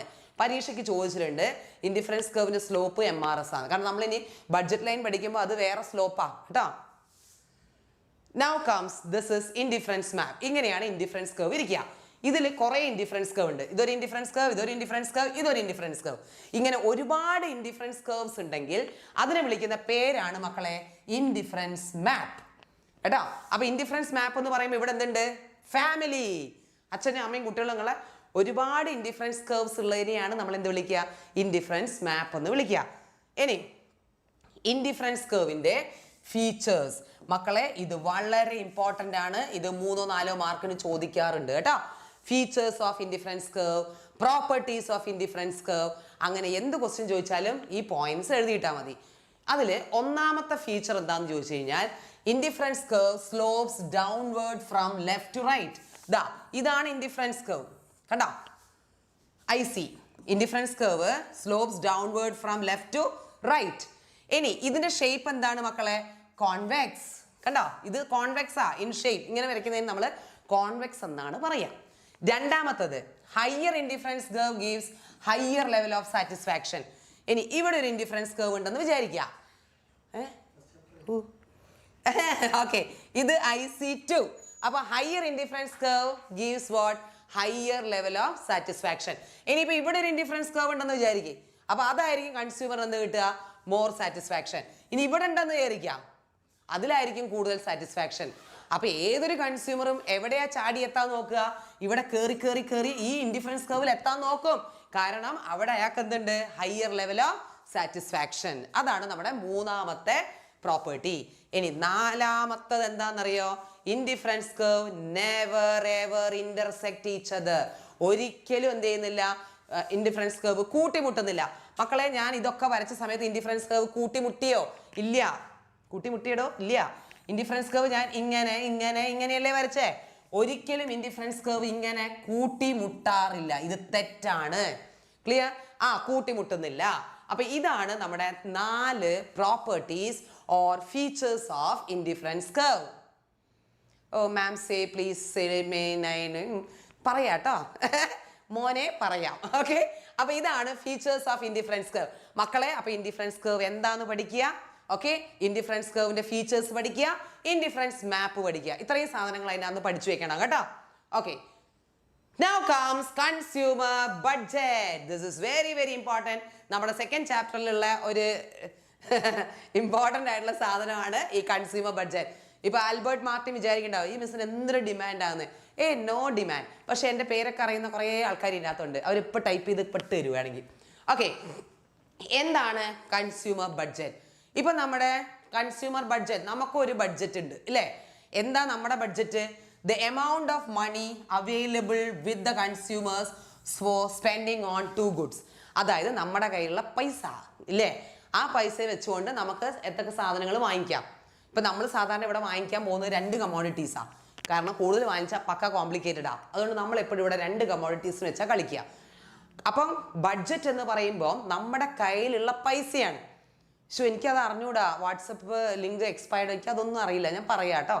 Okay, amount of money available with the consumers for spending 2 goods. രണ്ട് വസ്തുക്കൾ വാങ്ങിക്കാൻ വേണ്ടി നമ്മുടെ കൈവശമുള്ള നമ്മുടെ പൈസേനെയാണ് നമ്മൾ എന്ത് വിളിക്കുക? നമ്മുടെ ബഡ്ജറ്റ് എന്ന് വിളിക്കുക, കൺസ്യൂമർ ബഡ്ജറ്റ് എന്ന് വിളിക്കുക. അതേപോലെ ബഡ്ജറ്റ് സെറ്റ്, ഇതൊക്കെ 1 വേർഡ് ആണ്, പെറുക്കി ചോദിക്കുക. ഇത് സെറ്റ് എന്ന് പറയുന്നത് കളക്ഷൻ ഓഫ് ബണ്ടിൽസ് ആണ്. ഇപ്പൊ ഞാൻ നേരത്തെ കുറെ ഇങ്ങനെ ബണ്ടിൽസ് ഇങ്ങനെ എഴുതി തന്നില്ലേ? ആ കളക്ഷൻ ഓഫ് ബണ്ടിൽസ് ആണ്. അത് നമ്മുടെ കൺസ്യൂമറിന് അയാളുടെ വരുമാനം വെച്ചുകൊണ്ട് വാങ്ങിക്കാം. ഇപ്പൊ ഇവിടെ 4 പെൻസിൽ, 5 പെന്ന്, 3, 6 ഇങ്ങനെയുണ്ട്. ഇതിൽ ഏത് ബണ്ടിൽ വേണമെങ്കിലും കൺസ്യൂമറിന് സെലക്ട് ചെയ്യാം. പക്ഷെ വെറുതെ കയറി സെലക്ട് ചെയ്യാൻ പറ്റില്ല. ഇതിന്റെ വില നോക്കണം, വേണ്ടേ? അത് കൺസ്യൂമറിന് ഇൻകം നോക്കണം. ഇതൊക്കെ വെച്ചുകൊണ്ട് കൺസ്യൂമറിന്റെ മുന്നിൽ നിരത്തി പെറുക്കി വെച്ചിരിക്കുന്ന ബണ്ടിൽസിനെയാണ് നമ്മൾ എന്ത് വിളിക്കുക? ബഡ്ജറ്റ് സെറ്റ് എന്ന് വിളിക്കുക.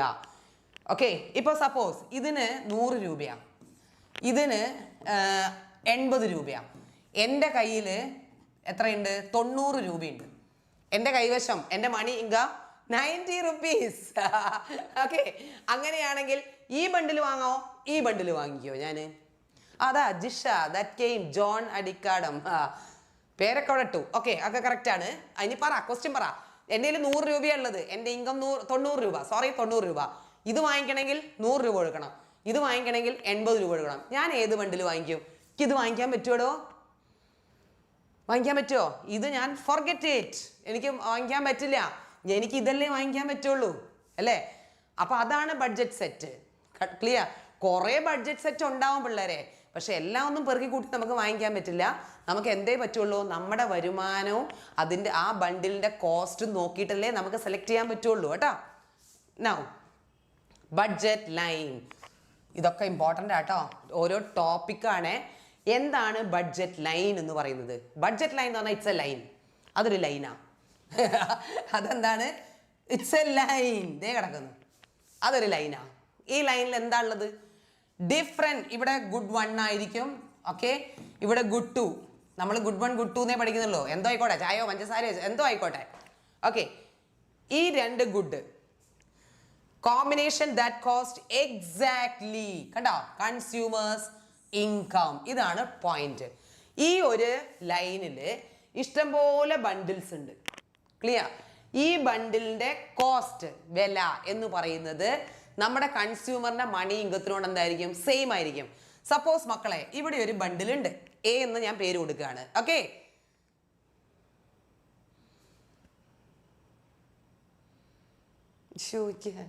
ഇനി ഇവിടെ ഒരു ബണ്ടിലുണ്ട്.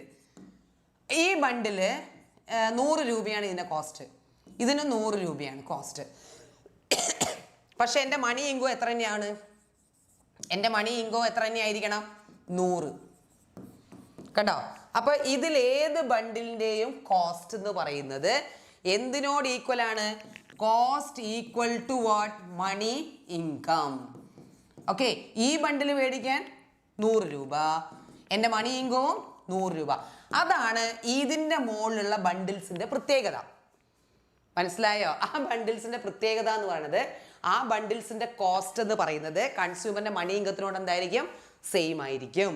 Okay, and it is negatively slope. കണ്ടോ, ഇങ്ങനെ നെഗറ്റീവ്ലി സ്ലോപ്പ് ആയിരിക്കും. ഇനി ബഡ്ജറ്റ് ലൈൻ ഒന്നും കുന്തും അറിയില്ല എന്നുണ്ടെങ്കിൽ നിങ്ങൾ എന്ത് ചെയ്യാന്നറിയോ? ഇങ്ങനെ ഒരു ലൈൻ വരച്ചിട്ട് പോരും കേട്ടോ. ഓക്കെ, ഇതാ ബഡ്ജറ്റ് ലൈനിന്റെ എക്സാമ്പിളാ. കണ്ടോ, ഒരു ലൈൻ മിസ് പറഞ്ഞു, ഇങ്ങനെ കയറി ഇങ്ങനെ അങ്ങോട്ട് വരച്ചിട്ട് പോരി.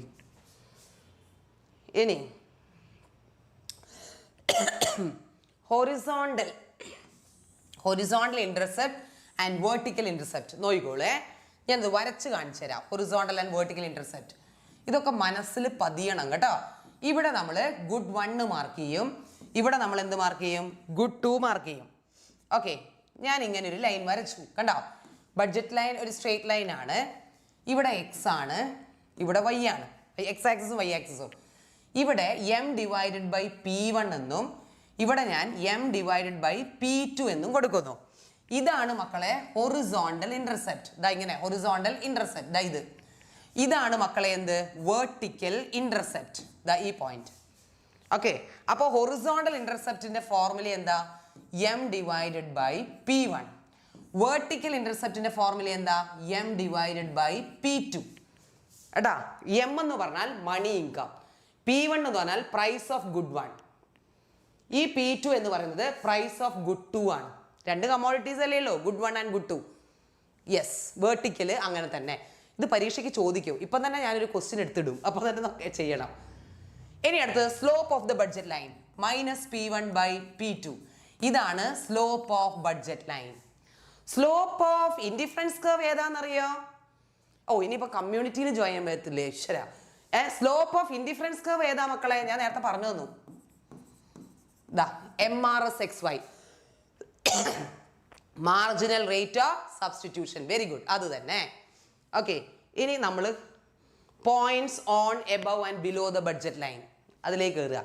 പക്ഷെ അതിന് മുന്നേ ബഡ്ജറ്റ് ലൈൻ ഇക്വേഷൻ പഠിച്ചു വെക്കണം. നമുക്കൊരു പ്രോബ്ലം ചെയ്യാം. ഇതാ കണ്ടോ, write the equation of budget line. പരീക്ഷയ്ക്ക് ഇങ്ങനെ പ്രോബ്ലം ഉണ്ടാവും കേട്ടോ. കമ്മ്യൂണിറ്റി ഗ്രൂപ്പിൽ മെസ്സേജ് വരുന്നില്ല, ഈശ്വര എനിക്ക് അതൊന്നും അറിയില്ല എന്താന്ന്.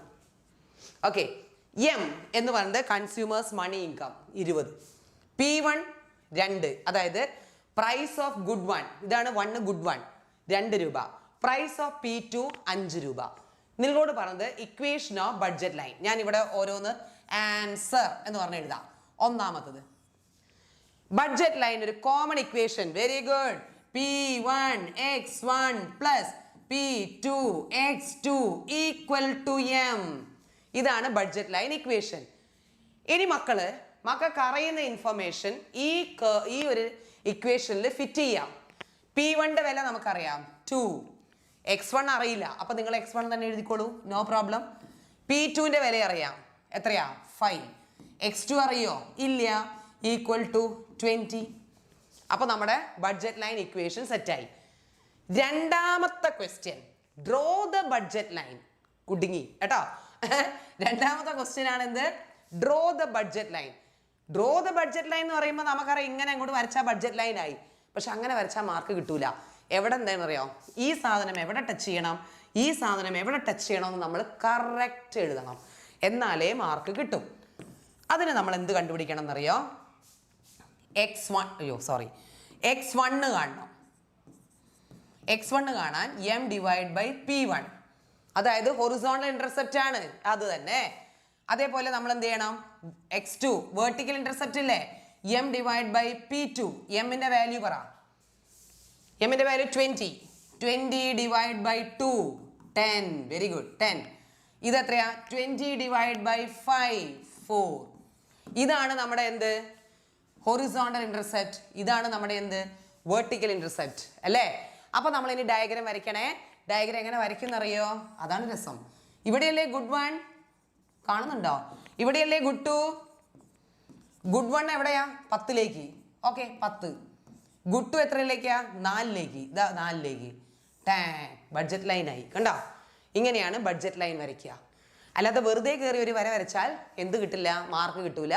നമ്മൾ ഇതേപോലെ വരച്ച് എവിടെയാണോ വെർട്ടിക്കൽ ഇന്റർസെപ്റ്റ്, എവിടെയാണോ ഹൊറിസോണ്ടൽ ഇന്റർസെപ്റ്റ് എന്ന് കണ്ടുപിടിച്ച് അവിടെ കുത്തണം, എന്നാലേ മാർക്ക് കിട്ടുള്ളൂ കേട്ടോ. ഓക്കെ, അപ്പൊ അത് കഴിഞ്ഞു. ഇനി അടുത്ത ക്വസ്റ്റ്യൻ എന്താ, slope of the budget line. അപ്പൊ മൂന്നാമത്തത് ഇവിടെ ചെയ്യേ, slope of the budget line. Slope കാണാനുള്ള ഫോർമുല എന്താ, -P1 ബൈ P2 അല്ലേ. -P1 എത്രയാ, -2 എടോ, ഡിവൈഡഡ് ബൈ P2 എത്രയാ, 5 അല്ലേ, ഇസ് ഈക്വൽ ടു എത്രയാ, 4. എത്രയാ ഇതിന്റെ ആൻസർ, എത്രയാ 5 ഡിവൈഡ് ബൈ, നോട്ട്സ് എങ്ങനെ കിട്ടും, അറിഞ്ഞുകൂടാ. നോട്ട്സ് നിങ്ങൾക്ക് കിട്ടും, നിങ്ങൾ വിഷമിക്കാതെ കേട്ടോ. നോട്ട്സ് കിട്ടാനാണോ പ്രയാസം? 0.4 ദാ, അയ്യോ പോയി, -0.4 ദാ. ഇതാണ് slope of the budget line. സാധാരണ പിള്ളേർ എന്ത് ചെയ്യുന്നറിയോ, ഇതൊക്കെ കാണും, അവരുടെ ഇക്വേഷനിൽ -P1 ബൈ P2 ഉണ്ടാവും, സബ്സ്റ്റിറ്റ്യൂട്ട് ചെയ്യും വാല്യൂസ്, അതൊക്കെ ക്ലിയർ ആയിരിക്കും. 0.4 എന്നൊക്കെ കിട്ടും. പക്ഷേ ഈ മൈനസ് അവർ ഇടൂല. മൈനസ് ഇട്ടില്ലെങ്കിൽ ഉത്തരത്തിന് മാർക്ക് കിട്ടൂല. കാരണം സ്ലോപ്പ് എപ്പോഴും നെഗറ്റീവാ, ഇതിങ്ങനെയല്ലേ. അപ്പൊ അതുകൊണ്ട് ഉത്തരത്തിൽ എന്തുണ്ട്, മൈനസ് ഉണ്ട്. ക്ലിയർ, അത് ശ്രദ്ധിക്കണം. ആക്രാന്തം മൂത്ത് എല്ലാവരും ചെയ്യുന്നതാണ്. പിന്നെ മൈനസ് ഒക്കെ ഇടുമ്പോൾ നല്ലോണം ഒന്നൊരു മൈനസ് ഇട്ടോളുക. ചിലരൊക്കെ ഇങ്ങനെ തോണ്ടിയിടുന്നതാണ്, അതങ്ങനെ ഒരു കുത്ത ഉണ്ടാവുള്ളൂ, അത് മൈനസ് ആണ് പോലും. മൈനസ് അല്ല കേട്ടോ, അതിന് മാർക്ക് കിട്ടൂല. ഇനി അടുത്തതാണ് നാലാമത്തത്, ഹൊറിസോണ്ടൽ ഇന്റർസെപ്റ്റ്. അത് നമുക്ക് ഓൾറെഡി കിട്ടി. എത്രയാ ഹൊറിസോണ്ടൽ ഇന്റർസെപ്റ്റ്, 10. ദാ ഹൊറിസോണ്ടൽ ഇന്റർസെപ്റ്റ്. വെർട്ടിക്കൽ ഇന്റർസെപ്റ്റ് എത്രയാ, 4 അല്ലേ. ഹൊറിസോണ്ടൽ ഇന്റർസെപ്റ്റ് കാണാനുള്ള ഫോർമുല എന്താ, m divide by P1. Vertical intercept കാണാൻ എന്ത് ചെയ്താൽ മതി, m ഡിവൈഡഡ് ബൈ P2. അതിലിട്ട് കൊടുത്താൽ നമുക്ക് എന്ത് കിട്ടും, ഹൊറിസോണ്ടൽ ആൻഡ് വെർട്ടിക്കൽ ഇന്റർസെപ്റ്റ്. ഈ ഒരു പ്രോബ്ലം ഈ ഭാഗത്തുനിന്ന് ഉണ്ടാവും. ഓക്കെ, നമ്മുടെ ബഡ്ജറ്റ് ലൈൻ. അപ്പൊ ക്ലിയർ ആയല്ലോ. ബഡ്ജറ്റ് ലൈൻ്റെ ഇക്വേഷൻ പഠിച്ചിരിക്കണം. P1 x1 plus P2 x2 is equal to m. അത് ഫിറ്റ് ചെയ്യണം. സ്ലോപ്പ് പഠിക്കണം. വെർട്ടിക്കൽ ഇന്റർസെപ്റ്റ്, ഹൊറിസോണ്ടൽ ഇന്റർസെപ്റ്റ് അത് വരയ്ക്കാനും പഠിക്കണം. ബഡ്ജറ്റ് ലൈൻ CPM 2 എന്താണ്? ഓക്കെ, എന്താണത്? ഇനി അടുത്തത് ചേഞ്ചസ് ഇൻ ബഡ്ജറ്റ് ലൈൻ ആട്ടോ. അതായത് ബഡ്ജറ്റ് ലൈന് ഇപ്പൊ നമ്മൾ ഇങ്ങനെ വരയ്ക്കുന്ന ഒരു വരയില്ലേ, ഈ ബഡ്ജറ്റ് ലൈന് 2 കാരണം കൊണ്ട് ചേഞ്ച് ചെയ്യാം. ഏതൊക്കെയാണ് ഇതെന്നറിയോ? ഒന്ന് ഇൻകത്തിൽ വരുന്ന മാറ്റം, രണ്ടാമത്തത് പ്രൈസിൽ വരുന്ന മാറ്റം. നോക്കിക്കേ, ഇൻകം. ഇപ്പൊ സപ്പോസ് ഇതാണ് എൻ്റെ ബഡ്ജറ്റ് ലൈൻ. എൻ്റെ ഇൻകം കൂടി, സപ്പോസ് ഇൻകം കൂടി. ഇൻകം കൂടുമ്പോൾ എന്താ സംഭവിക്കുക? എനിക്ക് എന്ത് ചെയ്യാം? കൂടുതൽ വാങ്ങിക്കാം ഇല്ലേ? അപ്പൊ എൻ്റെ ബഡ്ജറ്റ് ലൈൻ എങ്ങോട്ട് ഷിഫ്റ്റ് ചെയ്യുന്നറിയോ? റൈറ്റിലേക്ക് ഷിഫ്റ്റ് ചെയ്യും. ഇൻകം കൂടുമ്പോൾ ഇങ്ങോട്ട് ഷിഫ്റ്റ് ചെയ്യും. നേരെ മറിച്ച് ഇൻകം കുറഞ്ഞു, ഇൻകം കുറയുമ്പോൾ എൻ്റെ ഇത് എങ്ങോട്ട് ഷിഫ്റ്റ് ചെയ്യും? താഴേക്ക് പോവും. മനസ്സിലായോ? അപ്പം എങ്ങോട്ടും ഷിഫ്റ്റ് ചെയ്യാം, അങ്ങോട്ടും ഇങ്ങോട്ടും എന്ത് ചെയ്യാം? ഷിഫ്റ്റ് ചെയ്യാം. ഇൻകം കൂടുമ്പോഴും ഇൻകം കുറയുമ്പോഴും നമ്മുടെ ബഡ്ജറ്റ് ലൈൻ എന്ത് ചെയ്യും മക്കളെ? ഷിഫ്റ്റ് ചെയ്യും. മനസ്സിലായോ? ഇനി അടുത്തതാണ് ചേഞ്ച് ഇൻ പ്രൈസ്. ഇപ്പൊ നമ്മുടെ P1 P2 ഇല്ലേ, അതിൽ മാറ്റം വരുമ്പോഴും നമ്മൾ എന്ത് ചെയ്യും? നമ്മുടെ ബഡ്ജറ്റ് ലൈന് ചേഞ്ച് ചെയ്യും. ഞാൻ ഒരു എക്സാമ്പിൾ കാണിച്ചു തരാം. ഇതാണ് നമ്മുടെ ബഡ്ജറ്റ് ലൈൻ. ഇമാജിൻ. ഓക്കെ, ഇപ്പൊ ഇവിടെ ഗുഡ് 1 അല്ലേ, ഇവിടെ ഗുഡ് 2 അല്ലേ? ഉദാഹരണത്തിന് ഗുഡ് 1ന്റെ പ്രൈസ് കൂടി എന്ന് വിചാരിക്കുക. ഗുഡ് 1ന്റെ പ്രൈസ് കൂടി. ഒരു എക്സാമ്പിൾ കാണിച്ചു തരുന്ന കേട്ടോ. ഗുഡ് 2ന്റെ പ്രൈസ് എന്ത് തന്നെയാ? സെയിമാ. അപ്പൊ ഗുഡ് 2ന്റെ പ്രൈസ് സെയിമാ, ഒരു വ്യത്യാസവും ഇല്ല. പക്ഷേ ഗുഡ് 1ന്റെ വില കൂടി. വില കൂടുമ്പോൾ നമ്മൾ എന്ത് ചെയ്യും? കുറച്ചല്ലേ വാങ്ങിക്കുള്ളൂ. അപ്പം എൻ്റെ ബഡ്ജറ്റ് ലൈൻ ഇങ്ങനെ ഷിഫ്റ്റ് ചെയ്യും. കണ്ടോ? ഇവിടെ നിന്ന് ഇങ്ങോട്ട് ഷിഫ്റ്റ് ചെയ്യാൻ തുടങ്ങും. ഇത് ഞാനിപ്പോൾ കുറച്ചേ വാങ്ങിക്കുള്ളൂ, ഇങ്ങോട്ടല്ലേ നമ്മൾ കൂടുതൽ കൂടുതൽ വാങ്ങിക്കുക. ഞാൻ കുറച്ചേ വാങ്ങിക്കുള്ളൂ. അതിൻ്റെ കാരണം എന്താണ്? ഗുഡ് 1ന്റെ വില എന്ത് ചെയ്തു? കൂടി. അത് വേണമെങ്കിൽ ഓപ്പോസിറ്റ് ഇട്ടിട്ടും ഒക്കെ നമുക്ക് ചെയ്യാം കേട്ടോ. അപ്പം 2 കാരണങ്ങൾ കൊണ്ട് ബഡ്ജറ്റ് ലൈൻ ചേഞ്ച് ചെയ്യും. ഒന്നാമത്തത് ഇൻകത്തിൽ വരുന്ന മാറ്റം, രണ്ടാമത്തത് പ്രൈസിൽ വരുന്ന മാറ്റം കേട്ടോ. ആ 2 പോയിന്റ് മക്കൾ പഠിച്ചു വെക്കണം. ഒന്ന് ഇൻകം ആണ്, മറ്റേതാണ് പ്രൈസ് ആണ്. ഇനി അടുത്തതാണ് കൺസ്യൂമർ ഈക്വിലിബ്രിയം. ഇത് വളരെ ഇമ്പോർട്ടൻ്റ് ആയിട്ടുള്ള ഒരു ക്വസ്റ്റ്യൻ ആണ്. 5 മാർക്ക് വരെ ചോദിച്ചിട്ടുണ്ട്. എന്താണ് കൺസ്യൂമർ ഈക്വിലിബ്രിയം? മക്കളെ, കൺസ്യൂമർ ഈക്വിലിബ്രിയത്തിന് വേറൊരു പേരുണ്ട്, അറിയോ? ഓപ്റ്റിമൽ ചോയ്സ് ഓഫ് കൺസ്യൂമർ അല്ലേ? ഓപ്റ്റിമൽ ചോയ്സ് ഓഫ്, ഓർമ്മയില്ലോ? Choice of, optimal choice of consumer എന്ന് പറഞ്ഞിട്ട് ഒരു ഇതും കൂടെ ഉണ്ട് കേട്ടോ. ഇതാണ് നമ്മുടെ ഈക്വിലിബ്രിയം, കൺസ്യൂമർ. ഒരു കൺസ്യൂമർ എപ്പോഴാണ് മക്കളെ ഈക്വിലിബ്രിയത്തിൽ എത്തുക എന്നാണ് ചോദ്യം. എപ്പോഴായിരിക്കും അയാൾക്ക് മാക്സിമം സാറ്റിസ്ഫാക്ഷൻ ഒക്കെ കിട്ടി ഇങ്ങനെ നിൽക്കുന്ന അവസ്ഥയാണ് അയാളുടെ എന്ത്? ഈക്വിലിബ്രിയം. ആ ഒരു പോയിന്റിൽ എത്തിക്കഴിഞ്ഞാൽ അയാൾക്ക് പിന്നെ അവിടെ നീങ്ങാനുള്ള ഒരു ടെൻഡൻസി ഉണ്ടാവില്ല കേട്ടോ. അതാണ് ഈക്വിലിബ്രിയം. എപ്പോഴാണ് അയാൾ ആ പോയിന്റിൽ എത്തുക എന്നാണ്. It is budget line is tangent to indifference curve.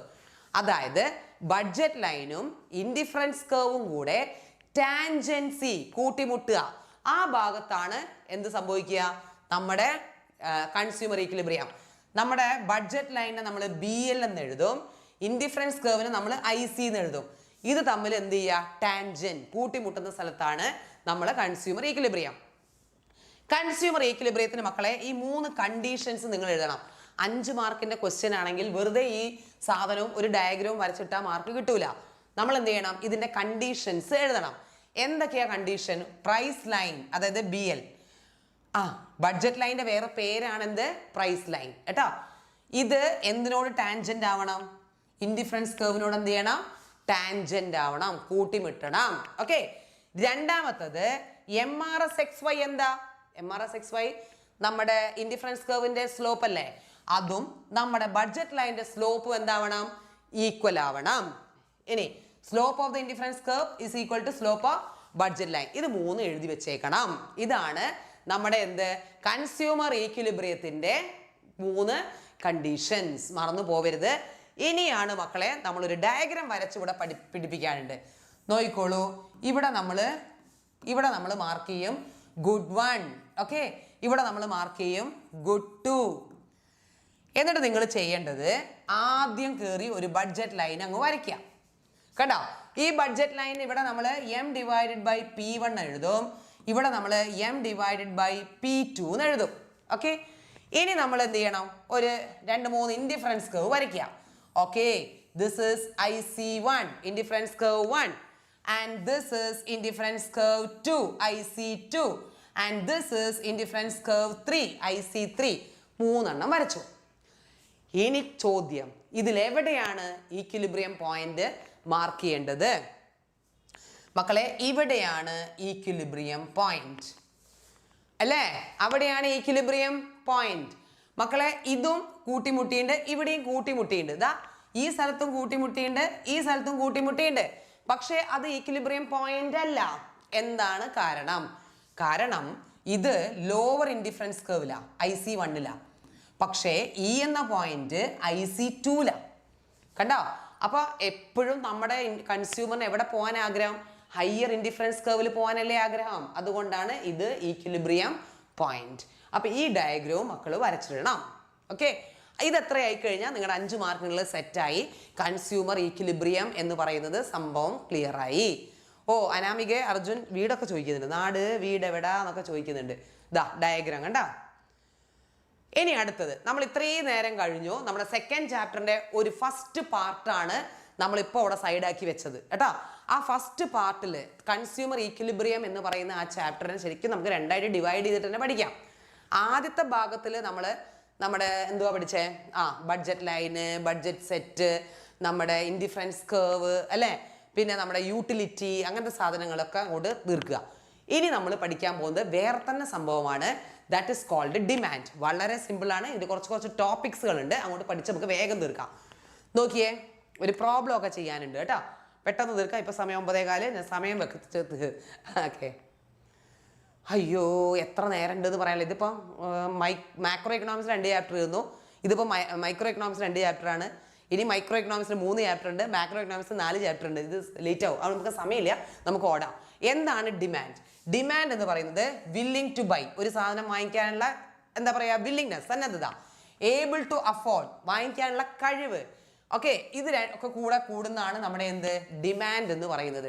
അല്ലാതെ വെറുതെ എനിക്ക് കാറ് വാങ്ങിക്കണം എന്ന് ആഗ്രഹമുള്ളത് ഡിമാൻഡ് അല്ല. കാറ് വാങ്ങിക്കാൻ ആഗ്രഹം വേണം, അത് വാങ്ങിക്കാനുള്ള പൈസ വേണം എന്നൊക്കെ മാത്രമേ അതെന്താവുള്ളൂ, ഇക്കണോമിക്സിൽ ഡിമാൻഡ് ആവുള്ളൂ കേട്ടോ. ഇനി ഒരു സാധനത്തിന്റെ ഡിമാൻഡിനെ ബാധിക്കുന്ന ഡിറ്റർമിനൻസ് ഏതൊക്കെയാ? 11 മണിയൊക്കെ ആവും, ചിലപ്പോൾ 11:30 വരെയൊക്കെ എടുക്കും. അതുകൊണ്ട് ഓടുകയാണേ. ഒന്നാമത്തത് പ്രൈസ് ആണ്, സാധനത്തിന്റെ വില. ഏതൊരു സാധനത്തിന്റെ ഡിമാൻഡും എന്തിനെ ആശ്രയിച്ചാൽ നിൽക്കുക? ആ സാധനത്തിന്റെ വിലയല്ലേ ആശ്രയിച്ചല്ലേ നിൽക്കുക? വില ഒരു ഇമ്പോർട്ടൻറ്റ് ഫാക്ടറാണ്. രണ്ടാമത്തത് പ്രൈസസ് ഓഫ് റിലേറ്റഡ് ഗുഡ്സ്. ഇപ്പൊ ചായയുടെ ഡിമാൻഡ് കാപ്പീന്റെ വിലയെ ആശ്രയിച്ചിരിക്കും, അപ്പോൾ റിലേറ്റഡ് ഗുഡ്സിനെ ആശ്രയിച്ചൊക്കെ ഇരിക്കും. മൂന്നാമത്തത് ഇൻകം ഓഫ് ദ കൺസ്യൂമർ, നമ്മുടെ വരുമാനത്തെ ആശ്രയിച്ച. നല്ല വരുമാനമുള്ളവർക്ക് ഡിമാൻഡ് കൂടുതലായിരിക്കും, തീരെ വരുമാനം ഇല്ലാത്തവരുടെ ഡിമാൻഡ് എന്തായിരിക്കും? കുറവായിരിക്കും.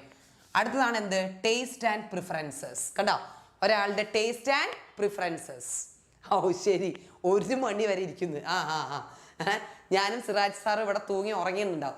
ഓക്കെ, അപ്പൊ ഏതൊക്കെയാ determinants of demand? Price of the commodity, price of the related good, income of the consumer, taste and preferences. Now comes demand function. Okay, എന്താണ് ഡിമാൻഡ് ഫംഗ്ഷൻ? ഇതൊക്കെ 1 വേർഡ് ആട്ടോ. ഓക്കെ ഓക്കെ, ലേറ്റ് ആയാലും പ്രശ്നമല്ല. Okay, very good, ഇരുന്നോളൂ. അതാ functional relationship between demand and determinants of demand. അതാണ് നമ്മുടെ demand function എന്ന് പറയുന്നത്. ദ ലോ ഓഫ് ഡിമാൻഡ്, ഇത് ഇമ്പോർട്ടൻ്റ് ആട്ടോ. ലോ ഓഫ് ഡിമാൻഡ് എന്ന് പറയുന്നത് other things remaining the same. കണ്ടോ, when other things being equal there is a negative relationship between demand and price. എന്ന് പറഞ്ഞ മീനിങ് എന്താണെന്നറിയോ? when price increases, ഒരു സാധനത്തിന്റെ വില കൂടുമ്പോൾ ഡിമാൻഡ് ഡിക്രീസസ് അല്ലേ, അതിന്റെ ഡിമാൻഡ് എന്ത് ചെയ്യും? കുറയും. when price decreases demand increases അല്ലടോ, ഇതിനെ വിളിക്കുന്ന പേരാണ് ലോ ഓഫ് ഡിമാൻഡ്. ക്ലിയർ? അതായത് വില കൂടുമ്പോൾ ഡിമാൻഡ് കുറയും, വില കുറയുമ്പോൾ ഡിമാൻഡ് എന്ത് ചെയ്യും? കൂടും. മക്കളെ നോക്ക്, ഇവിടെ നെഗറ്റീവ് റിലേഷൻഷിപ്പാ. ആരോ ഇങ്ങനെയാ പോകുന്നത്, ഓപ്പോസിറ്റ് ഡയറക്ഷനിലേക്ക്. കണ്ടോ, അതിനെയാണ് നമ്മൾ എന്ത് വിളിക്കുക? Negative relationship. ഇനി ഡിമാൻഡ് കർവ്. ഡിമാൻഡ് കർവ് എന്ന് പറഞ്ഞാൽ ഇതൊരു ഗ്രാഫാ. ഇതാ ഡിമാൻഡ് കർവിന്റെ ഷേപ്പ് മിസ് പറഞ്ഞുതരാം. ഇങ്ങനെ ഇരിക്കും ഡിമാൻഡ് കർവ്, DD. ഓക്കെ, ഇതാണ് ഇവിടെ കാണിക്കുന്ന എന്ത് റിലേഷൻഷിപ്പാ? ഡിമാൻഡും പ്രൈസും തമ്മിൽ എന്ത് റിലേഷൻഷിപ്പാ? ഇൻവേഴ്സ്. ഇൻവേഴ്സ് എന്ന് പറഞ്ഞാൽ മീനിങ് എന്ത് തന്നെയാണ്? നെഗറ്റീവ്. ഞാനൊരു എക്സാമ്പിൾ എഴുതരേ, നോക്കിക്കോ. ഇതിവിടെ പ്രൈസ് ഉണ്ട്, ഇവിടെ ഡിമാൻഡ് ഉണ്ട്. Price 10, demand 100. പ്രൈസ് കൂടി, 10 ഇപ്പം എത്രയായി? 20ആയി. അങ്ങനെയാണ് ഡിമാൻഡ് എന്ത് ചെയ്യണം? ഡിമാൻഡ് കുറയണം. ഡിമാൻഡ് 70ആയി. പ്രൈസ് പിന്നെയും കൂടി 30, അങ്ങനെയാണ് ഡിമാൻഡ് പിന്നെയും കുറയണം 40. കണ്ടോ? 100, 70, 40. എന്തുകൊണ്ടാണ് ഇങ്ങനെ കുറയുന്നത്? ഇവിടെ പ്രൈസ് ഇങ്ങനെ കൂടുന്നോണ്ടാ. കണ്ടോ? സാധനത്തിന്റെ വില കൂടുമ്പോൾ ഡിമാൻഡ് എന്ത് ചെയ്തു? കുറഞ്ഞു. കണ്ടോ? ഈ ഒരു സംഭവം ഇതൊരു ഡിമാൻഡ് ഷെഡ്യൂളാണ്. ഇത് നമ്മൾ എന്ത് ചെയ്യുക? ഗ്രാഫിൽ വരയ്ക്കുമ്പോൾ നമുക്ക് ഇങ്ങനെ ഒരു ഡയഗ്രാം കിട്ടും. ഇതിനെയാണ് നമ്മൾ എന്ത് വിളിക്കുക? ഡിമാൻഡ് കർവ് എന്ന് വിളിക്കുക. ശരിക്കും ഡിമാൻഡ് കർവ് എന്ന് പറയുന്നത് graphical representation of this schedule ആണ്. ഇതിനെ നമ്മൾ ഗ്രാഫിൽ പ്രസന്റ് ചെയ്യുമ്പോൾ we get A demand curve that is known as. Okay, ഇനി അടുത്തത് ഫാക്ടേഴ്സ് ഡിറ്റർമിനിങ് ഡിമാൻഡ്. അത് നേരത്തെ പറഞ്ഞ സാധനം തന്നെയാണ് കേട്ടോ. Now change in demand curve. നമ്മൾ ഏതാണ്ട് അവസാനത്തേക്ക് എത്താനായി. Change in demand curve. Demand കർവിൽ ഉണ്ടാവുന്ന ചേഞ്ചാ. അത് നമുക്ക് രണ്ടായിട്ട് പറയാം. ഒന്ന് movement along the demand curve, രണ്ട് shift of the demand curve. ശരിക്കും ശ്രദ്ധിച്ചേ, നമ്മൾ ആദ്യം മൂവ്മെന്റ് ഓഫ് ഡിമാൻഡ് കർവിലേക്ക് കയറുക. Movement along the demand curve രണ്ടെണ്ണം ഉണ്ട്. ഏതൊക്കെയാണെന്നറിയോ? ഒന്ന് എക്സ്പാൻഷൻ, ഓക്കെ. രണ്ടാമത്തെ എന്താണ്? കോൺട്രാക്ഷൻ. ഓക്കെ, എക്സ്പാൻഷൻ ഓഫ് ഡിമാൻഡും രണ്ടാമത്തെ എന്താണ്? കോൺട്രാക്ഷൻ ഓഫ് ഡിമാൻഡാ. എന്താണ് expansion of demand? Demand expand ചെയ്യാന്ന് പറഞ്ഞ മീനിങ് എന്താ? ഡിമാൻഡ് കൂടി. ഡിമാൻഡ് എപ്പോഴാണ് കൂടുന്നത്? പ്രൈസ് കുറയുമ്പോൾ. കേട്ടോ? അപ്പോൾ പ്രൈസ് കുറയുമ്പോൾ ഡിമാൻഡ് കൂടുന്നതിനെ നമ്മൾ എന്ത് വിളിക്കും? എക്സ്പാൻഷൻ. അങ്ങനെയാണെങ്കിൽ കോൺട്രാക്ഷൻ എന്ന് പറയുന്നത് എന്തായിരിക്കും? കോൺട്രാക്ഷൻ എന്ന് പറഞ്ഞാൽ ഡിമാൻഡ് എന്ത് ചെയ്യുക? കുറയുക. എപ്പോഴാണ് ഡിമാൻഡ് കുറയുക? പ്രൈസ് കൂടുമ്പോൾ. കേട്ടോ? ഇതാണ് എക്സ്പാൻഷനും കോൺട്രാക്ഷനും. ഇനി അതൊരൊറ്റ ഡയഗ്രത്തിൽ കാണിക്കുക. നോക്കിക്കോളൂ, ഇതൊരു ഡിമാൻഡ് കർവാ. ഞാനൊരു എക്സാമ്പിൾ വരയ്ക്കുന്നതാണേ. നോക്കിക്കോ, ഇത് O, ഇതിവിടെ പ്രൈസ് മാർക്ക് ചെയ്യുക 10. ആ സമയത്ത് ഡിമാൻഡ് ഇവിടെ 5 ആണ്. പ്രൈസ് കൂടി, ഇപ്പം എത്രയായി? ഇവിടെ 12 എന്ന് എഴുതി. അങ്ങനെ വരുന്ന സമയത്ത് ഡിമാൻഡ് എന്ത് ചെയ്തു? കുറഞ്ഞു. കണ്ടോ? ഡിമാൻഡ് കണ്ടോ? കുറഞ്ഞില്ലേ? ഇപ്പോൾ ഇവിടെ 2 എന്ന് എഴുതി. ഇനി ഇവിടെ നോക്ക്, പ്രൈസ് കുറഞ്ഞു. നോക്ക്, പ്രൈസ് ഇവിടെ 8 ആയി. ആ സമയത്ത് ഡിമാൻഡ് കണ്ടോ? ഡിമാൻഡ് ഇവിടെ 7 ആയി. ഇങ്ങോട്ട് പോരുന്നത് എന്താണ്? എക്സ്പാൻഷൻ അല്ലേ? ഇങ്ങോട്ട് താഴേക്ക് വന്നില്ലേ? 5, 7 ഇങ്ങനെ കൂടി വരുന്നത് എന്താണ്? എക്സ്പാൻഷൻ. നേരെ മറിച്ച് ഇങ്ങോട്ട് പോകുന്തോറും ഡിമാൻഡ് എന്ത് ചെയ്യുക? ഇങ്ങോട്ട് പോകുന്തോറും ഡിമാൻഡ് എന്ത് ചെയ്യും? കുറയും. അതാണ് എന്ത്? കോൺട്രാക്ഷൻ. അപ്പോൾ ഈ എക്സ്പാൻഷനും പിള്ളേരെ കോൺട്രാക്ഷനും ഒരൊറ്റ ഡയഗ്രത്തിലാണ് കാണിച്ചിരിക്കുന്നത്. അതുകൊണ്ടാണ് അതിനെ നമ്മൾ movement along the demand curve എന്ന് പറയുന്നത്. മനസ്സിലായോ? ഓ, നാളെ രാവിലെ ആയാലും കുഴപ്പമില്ലേ? അത് ശരി. ഇനി അടുത്തത് shift of the demand curve. രണ്ടാമത്തെയാണ് ഷിഫ്റ്റ്. ഷിഫ്റ്റ് രണ്ടെണ്ണം ഉണ്ട്. ഏതൊക്കെയാണെന്നറിയോ? ഇൻക്രീസും ഡിക്രീസും. ഇൻക്രീസും അതേപോലെ എന്താണ്? ഡിക്രീസും. ഇത് രണ്ടെണ്ണം ഉണ്ട്. ഇനി നമുക്ക് ഇതിന്റെ മീനിങ് നോക്കണം. എന്താണ് ഇൻക്രീസ് ഇൻ ഡിമാൻഡ്? ഡിമാൻഡ് കൂടി. ഇൻക്രീസ് ഇൻ ഡിമാൻഡ് എന്ന് പറഞ്ഞാൽ മീനിങ് ഉണ്ട്, ഡിമാൻഡ് കൂടി. പക്ഷെ എപ്പോഴാണ് ഡിമാൻഡ് കൂടുന്നത്? ആരെങ്കിലും ക്ലാസ് ശ്രദ്ധിക്കുന്നുണ്ടെങ്കിൽ ഇതിന്റെ ആൻസർ കിട്ടും. ഡിമാൻഡ് എപ്പോഴാണ് കൂടുക? സാധാരണ നിങ്ങൾ പറയാൻ പോകുന്ന ഉത്തരം എനിക്കറിയാം, പ്രൈസ് കുറയുമ്പോൾ എന്ന്. അങ്ങനെയാണെങ്കിൽ പിന്നെ ഇൻക്രീസ് ഇൻ ഡിമാൻഡ് എന്ന് വിളിക്കണോ? അതിനെ പോയിട്ട് എക്സ്പാൻഷൻ എന്ന് വിളിച്ചാൽ പോരെ? അതിന് നമ്മൾ എന്തിനാ ഇൻക്രീസ് ഇൻ ഡിമാൻഡ് എന്ന് വിളിക്കുന്നത്? അതിൻ്റെ ആവശ്യമുണ്ടോ? അതിൻ്റെ ആവശ്യമില്ല. അപ്പോൾ ഇൻക്രീസ് ഇൻ ഡിമാൻഡ് എന്ന് പറഞ്ഞാൽ ഡിമാൻഡ് കൂടുക, പക്ഷേ പ്രൈസ് അല്ല അതിൻ്റെ ഒരു ഘടകം. വേറെ കുറേ ഫാക്ടേഴ്സ് ഉണ്ട്. ഇൻകം, ടേസ്റ്റ് ആൻഡ് പ്രിഫറൻസസ് ഒക്കെ ഇല്ലേ? അത് പല കാരണങ്ങൾ കൊണ്ട് ഡിമാൻഡ് കൂടും. അതിനെ വിളിക്കുന്ന പേരാണ് non price factors. Yes, due to, very good, non price factors. വേറെ പല കാരണങ്ങൾ കൊണ്ട് എന്ത് കൂടും? ഡിമാൻഡ് കൂടും. അതിനെയാണ് നമ്മൾ എന്ത് വിളിക്കുക? Increase in demand. അങ്ങനെയാണെങ്കിൽ പിള്ളേരെ ഡിക്രീസ് ഇൻ ഡിമാൻഡ് എന്ന് പറഞ്ഞാൽ എന്താ? ഡിമാൻഡ് കുറയുക. Due to what? Due to non price factors. Very good. അവിടെ ഉത്തരം അവിടെയൊക്കെ ശ്രദ്ധിക്കുന്നവരുണ്ട്. This is very useful, beautiful and very good class. Listen, very good. അവിടെ അത് ഇൻസ്ട്രക്ഷൻ കൊടുക്കുന്നുണ്ട്, പക്ഷെ എന്താ കാര്യം? ഓക്കെ, ഇനി അടുത്തത് നോക്കിയേ. ഇൻക്രീസ് ഇൻ ഡിമാൻഡിന്റെ ഡയഗ്രാം മിസ് വരയ്ക്കുകയാണ് കേട്ടോ. ഇപ്പൊ ഇതാണ് നമ്മുടെ original demand curve. Increase in demand എന്ന് പറയുമ്പോൾ മക്കളെ നമ്മുടെ ഡയഗ്രാം റൈറ്റിലേക്ക് ഷിഫ്റ്റ് ചെയ്യും. കണ്ടോ? Increase in demand. അങ്ങനെയാണെങ്കിൽ ഡിക്രീസ് ഇൻ ഡിമാൻഡ് എങ്ങോട്ട് പോകണം? താഴേക്ക് പോകണം. കണ്ടോ? കണ്ടോ? മോളിലെ റൈറ്റിലേക്ക് പോകുന്നത് ഇൻക്രീസും താഴേക്ക് പോകുന്ന എന്താണ്? ഡിക്രീസ് ഇൻ ഡിമാൻഡും. മനസ്സിലായോ? അപ്പൊ നമ്മൾ രണ്ടെണ്ണം കഴിഞ്ഞു. ഏതൊക്കെയാ? Movement along the demand curve and shift of the demand curve. നമ്മളിങ്ങനെ കടന്ന് പോവുകയാണ്. ഇനി അടുത്തതാണ് market demand. Very very simple ആണ്. എന്താണ് മാർക്കറ്റ് ഡിമാൻഡ് എന്ന് ചോദിച്ചാൽ നിങ്ങൾ ഒന്നും ചെയ്യേണ്ട. ഈ ഇക്വേഷൻ ഒന്നും നിങ്ങൾ നോക്കണ്ട. നിങ്ങൾ അതൊന്ന് ബുദ്ധിമുട്ടാണെങ്കിൽ it is the summation of individual demand. It is a summation of individual demand. അതായത് ഇപ്പം ഞാൻ എൻ്റെ മാത്രം ഡിമാൻഡ് ആണെങ്കിൽ അത് ഇൻഡിവിജ്വൽ ഡിമാൻഡാണ്. നേരെ മറിച്ച് സിറാജ് സാറിനെയും കൂടെ ആഡ് ചെയ്തിട്ടുണ്ടെങ്കിൽ അതെന്താവും? അത് ഒരാളുടെയും കൂടെ ആഡ് ചെയ്യല്ലേ, അപ്പം അത് മാർക്കറ്റായി.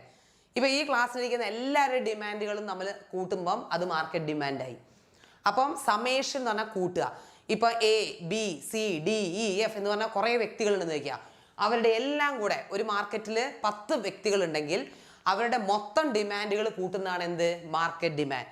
അതുകൊണ്ടാണ് നമ്മൾ ഇതിനെ എന്ത് ചെയ്ത് ഫുഡ് കഴിച്ചില്ല മോനെ, സമേഷൻ ഓഫ് ഇൻഡിവിജ്വൽ ഡിമാൻഡ് എന്ന് എഴുതിയത് കേട്ടോ. ഇനി ഒരു പ്രോബ്ലം ഇവിടെ തന്നിട്ടുണ്ട്. സാധനത്തിന്റെ വിലയുണ്ട്, ഡിമാൻഡ് ഫസ്റ്റ് ഡിമാൻഡ് 1 ഉണ്ട്, ഡിമാൻഡ് 2 ഉണ്ട്. നമ്മളോട് ചോദിച്ചിരിക്കുന്നത് മാർക്കറ്റ് ഡിമാൻഡ് കാണാനാ. നിങ്ങൾ എന്ത് ചെയ്യും? D1 + D2 അത് രണ്ടും കൂടെ അങ്ങോട്ട് എന്ത് ചെയ്താൽ മതി? ആഡ് ചെയ്താൽ മതി. D1 ഉം D2 കൂടെ എന്ത് ചെയ്യുക? ആഡ് ചെയ്യുക. അത് ഇതിങ്ങനെ ആഡ് ചെയ്താൽ മതി. പ്രൈസ് നിങ്ങൾ തൊടണ്ട, പ്രൈസ് അവിടെ നിന്നോട്ടെ. ഇനിയിപ്പോൾ പ്രൈസ് കയറി കളിക്കരുത്. D1 D2 എന്ന് പറഞ്ഞാൽ 2 വ്യക്തികളുടെ ഡിമാൻഡ് ഉണ്ട്. ഈ 2 വ്യക്തികളുടെ ഡിമാൻഡ് കൂട്ടുമ്പോൾ നമുക്ക് എന്ത് കിട്ടും? Market demand. Very good. 10 + 5 15, 9 + 4 13, 8 + 3 11, 7 + 2 9, 6 + 1 7. കണ്ടോ മക്കളെ? ഇങ്ങനെ എഴുതുന്നതിനൊക്കെ 2 മാർക്ക് ഉണ്ടാവും കേട്ടോ. നശിപ്പിച്ച് കൊടുക്കരുത് അത് കേട്ടോ. So this is called what? Market demand. ഇനി അടുത്തത് ഇലാസ്റ്റിസിറ്റി. നമ്മുടെ ലാസ്റ്റ് ഇതിലേക്ക് കിടക്കുകയാണ്. ഇലാസ്റ്റിസിറ്റി ഓഫ് ഡിമാൻഡ് ആണ്. പരീക്ഷയ്ക്ക് ചോദിക്കും എന്താണ് ഇലാസ്റ്റിസിറ്റി ഓഫ് ഡിമാൻഡ് എന്ന് ചോദിക്കും. ഇലാസ്റ്റിസിറ്റി എന്ന് പറഞ്ഞു കഴിഞ്ഞാൽ നമുക്കറിയാം വലിയുന്നതാണ് ഇലാസ്റ്റിക് അല്ലേ. ഇവിടെ ഇലാസ്റ്റിസിറ്റി എന്ന് പറയുന്നത് degree of responsiveness of change in demand due to change in price. സാധനത്തിന്റെ വിലയിൽ മാറ്റം വരുമ്പോൾ ഡിമാൻഡിലുണ്ടാവുന്ന പ്രതികരണം. റെസ്പോണ്ട് ചെയ്യുക പറഞ്ഞാൽ അറിയില്ലേ? പ്രതികരിക്കുക. ആര്? ഡിമാൻഡ്. എപ്പം പ്രതികരിക്കും? പ്രൈസിൽ വ്യത്യാസം വരുമ്പോൾ. പ്രൈസിൽ വ്യത്യാസം വരുമ്പോൾ ഡിമാൻഡിൽ ഉണ്ടാവുന്ന പ്രതികരണത്തെയാണ് നമ്മൾ എന്ത് വിളിക്കുന്നത്? ഇലാസ്റ്റിസിറ്റി. നമുക്ക് 5 ടൈപ്പ് ഇലാസ്റ്റിസിറ്റി ഉണ്ട്. മിസ് 5 എണ്ണം ഇവിടെ വരച്ചിട്ടിട്ടുണ്ട്. ഓക്കെ, ഇത് പരീക്ഷയ്ക്ക് ചിലപ്പോൾ 5 മാർക്കിന് ചോദിക്കുന്ന ക്വസ്റ്റ്യൻ ആവാറുണ്ട്. ഓക്കെ, നോക്കിക്കോ. First one, perfectly elastic. Perfectly elastic എന്ന് പറയുമ്പം മാറ്റം ഉണ്ട്. ഓക്കെ, ഒറ്റ മിനിറ്റ് മക്കളെ. ഓക്കെ, നോക്ക്. A small change in price leads to infinite change in demand. പ്രൈസിൽ ഒരു ചെറിയ മാറ്റം എന്ന് പറഞ്ഞപ്പോൾ 1 രൂപ കൂടുകയോ 1 രൂപ കുറയേ ചെയ്തിട്ടേ ഉണ്ടാവുള്ളൂ. അപ്പോഴത്തേനും ഡിമാൻഡിൽ കണ്ടമാനം വർധനവോ കുറവോ ഉണ്ടാവും. അതിന് വിളിക്കുന്ന പേരാണ് പെർഫെക്റ്റ്ലി ഇലാസ്റ്റിക്. അപ്പം നമ്മുടെ ഡിമാൻഡ് കർവ് കണ്ടോ? ഇങ്ങനെ ഹൊറിസോണ്ടൽ ടു എക്സ് ആക്സിസ് ആയിരിക്കും. ഇലാസ്റ്റിസിറ്റി ഈക്വൽ ടു എന്താണ്? ഇൻഫിനിറ്റ്. കണ്ടോ? ഇനി പെർഫെക്റ്റ്ലി ഇൻഇലാസ്റ്റിക്. ഇൻഇലാസ്റ്റിക് എന്ന് പറഞ്ഞാൽ അതിൻ്റെ അർത്ഥം വലിയ മാറ്റമൊന്നും ഇല്ല. Whatever may be the price ഇനി കൂടുകയെ കുറയേ എന്തോ ആയിക്കോട്ടെ, ഡിമാൻഡ് റിമെയിൻ സെയിം. ഡിമാൻഡിന് ഒരു മാറ്റവും ഇല്ല. അതിനെ വിളിക്കുന്ന പേരാണ് പെർഫെക്റ്റ്ലി ഇൻഇലാസ്റ്റിക്. അത് വെർട്ടിക്കൽ. ഡിമാൻഡ് കർവിന്റെ ഷേപ്പ് കണ്ടോ? It is vertical to Y axis ആണ്. ഇലാസ്റ്റിസിറ്റി എന്തിനോട് ഈക്വൽ ആണ്? 0. അപ്പൊ ഇത് ഇൻഫിനിറ്റി ആണ്, ഇതെന്താണ്? 0. മക്കളെ, ഈ 2 സാധനങ്ങളും നമ്മുടെ റിയൽ വേൾഡിൽ കാണാൻ കഴിയില്ല. ഇങ്ങനെ ഒരു സാധനം ഉണ്ടോ? ഇൻഫിനിറ്റ് ആവുന്ന ഡിമാൻഡ് ഇൻഫിനിറ്റ്, ഇങ്ങനെ ഒരു സാധനം ഉണ്ടോ? 0. അങ്ങനെ ഒരു സംഭവം ഇല്ല കേട്ടോ ശരിക്കും. ഇനി മൂന്നാമത്തത് നോക്ക്, യൂണിറ്ററി ഇലാസ്റ്റിക് ഡിമാൻഡ്. യൂണിറ്ററി എന്ന് പറയുമ്പോൾ ആലോചിക്കണം, ഇലാസ്റ്റിസിറ്റിയുടെ വാല്യൂ എന്തായിരിക്കും? 1 ആയിരിക്കും. യൂണിറ്ററി. ഇവിടെ a proportionate change in price leads to proportionate change in demand. അതായത് 20% നോക്ക്, 20% പ്രൈസ് മാറി ചേഞ്ച് ഉണ്ടായാൽ 20% തന്നെ എന്തുണ്ടാവും? ഡിമാൻഡിൽ മാറ്റം ഉണ്ടാവും. ഇതാണ് സെയിം പ്രപ്പോർഷൻ. അങ്ങനെ വരുമ്പം നമ്മുടെ ഇത് ഇങ്ങനെ ഇരിക്കും. കണ്ട, യൂണിറ്ററി ഇലാസ്റ്റിക് ഡിമാൻഡ്. ഇതിന്റെ ഷേപ്പ് ശരിക്കും പറയുന്നത് റെക്ടാങ്കുലർ ഹൈപ്പർബോള എന്നാണ് കേട്ടോ. ഈ യൂണിറ്ററി ഇലാസ്റ്റിക് ഡിമാൻഡിന്റെ ഷേപ്പ് അങ്ങനെ ഇരിക്കുന്ന പറയാ, റെക്ടാങ്കുലർ ഹൈപ്പർബോള. ഇനി അടുത്തത് ഇലാസ്റ്റിക് ഡിമാൻഡ്. ഇലാസ്റ്റിക് ഡിമാൻഡ് എടോ ആരും ഇത് ചെയ്യുന്നില്ല, ഐ മീൻ ചാറ്റ് ബോക്സ് കയറിയില്ല. 7, 8, 17 എന്നൊക്കെ ഋതുവരാജ് എഴുതിയിട്ട് അങ്ങോട്ട് പോയതാ. ബാക്കിയുള്ളവരൊക്കെ എവിടെ? യെസ്, ആരുല്ലേ? അയ്യോ എടാ ഇതെവിടെ പോയി? കേൾക്കുന്നില്ലേ? ഹലോ ഹലോ ആ എടാ ചിൽഡ്രൻ കേൾക്കുന്നില്ലേ?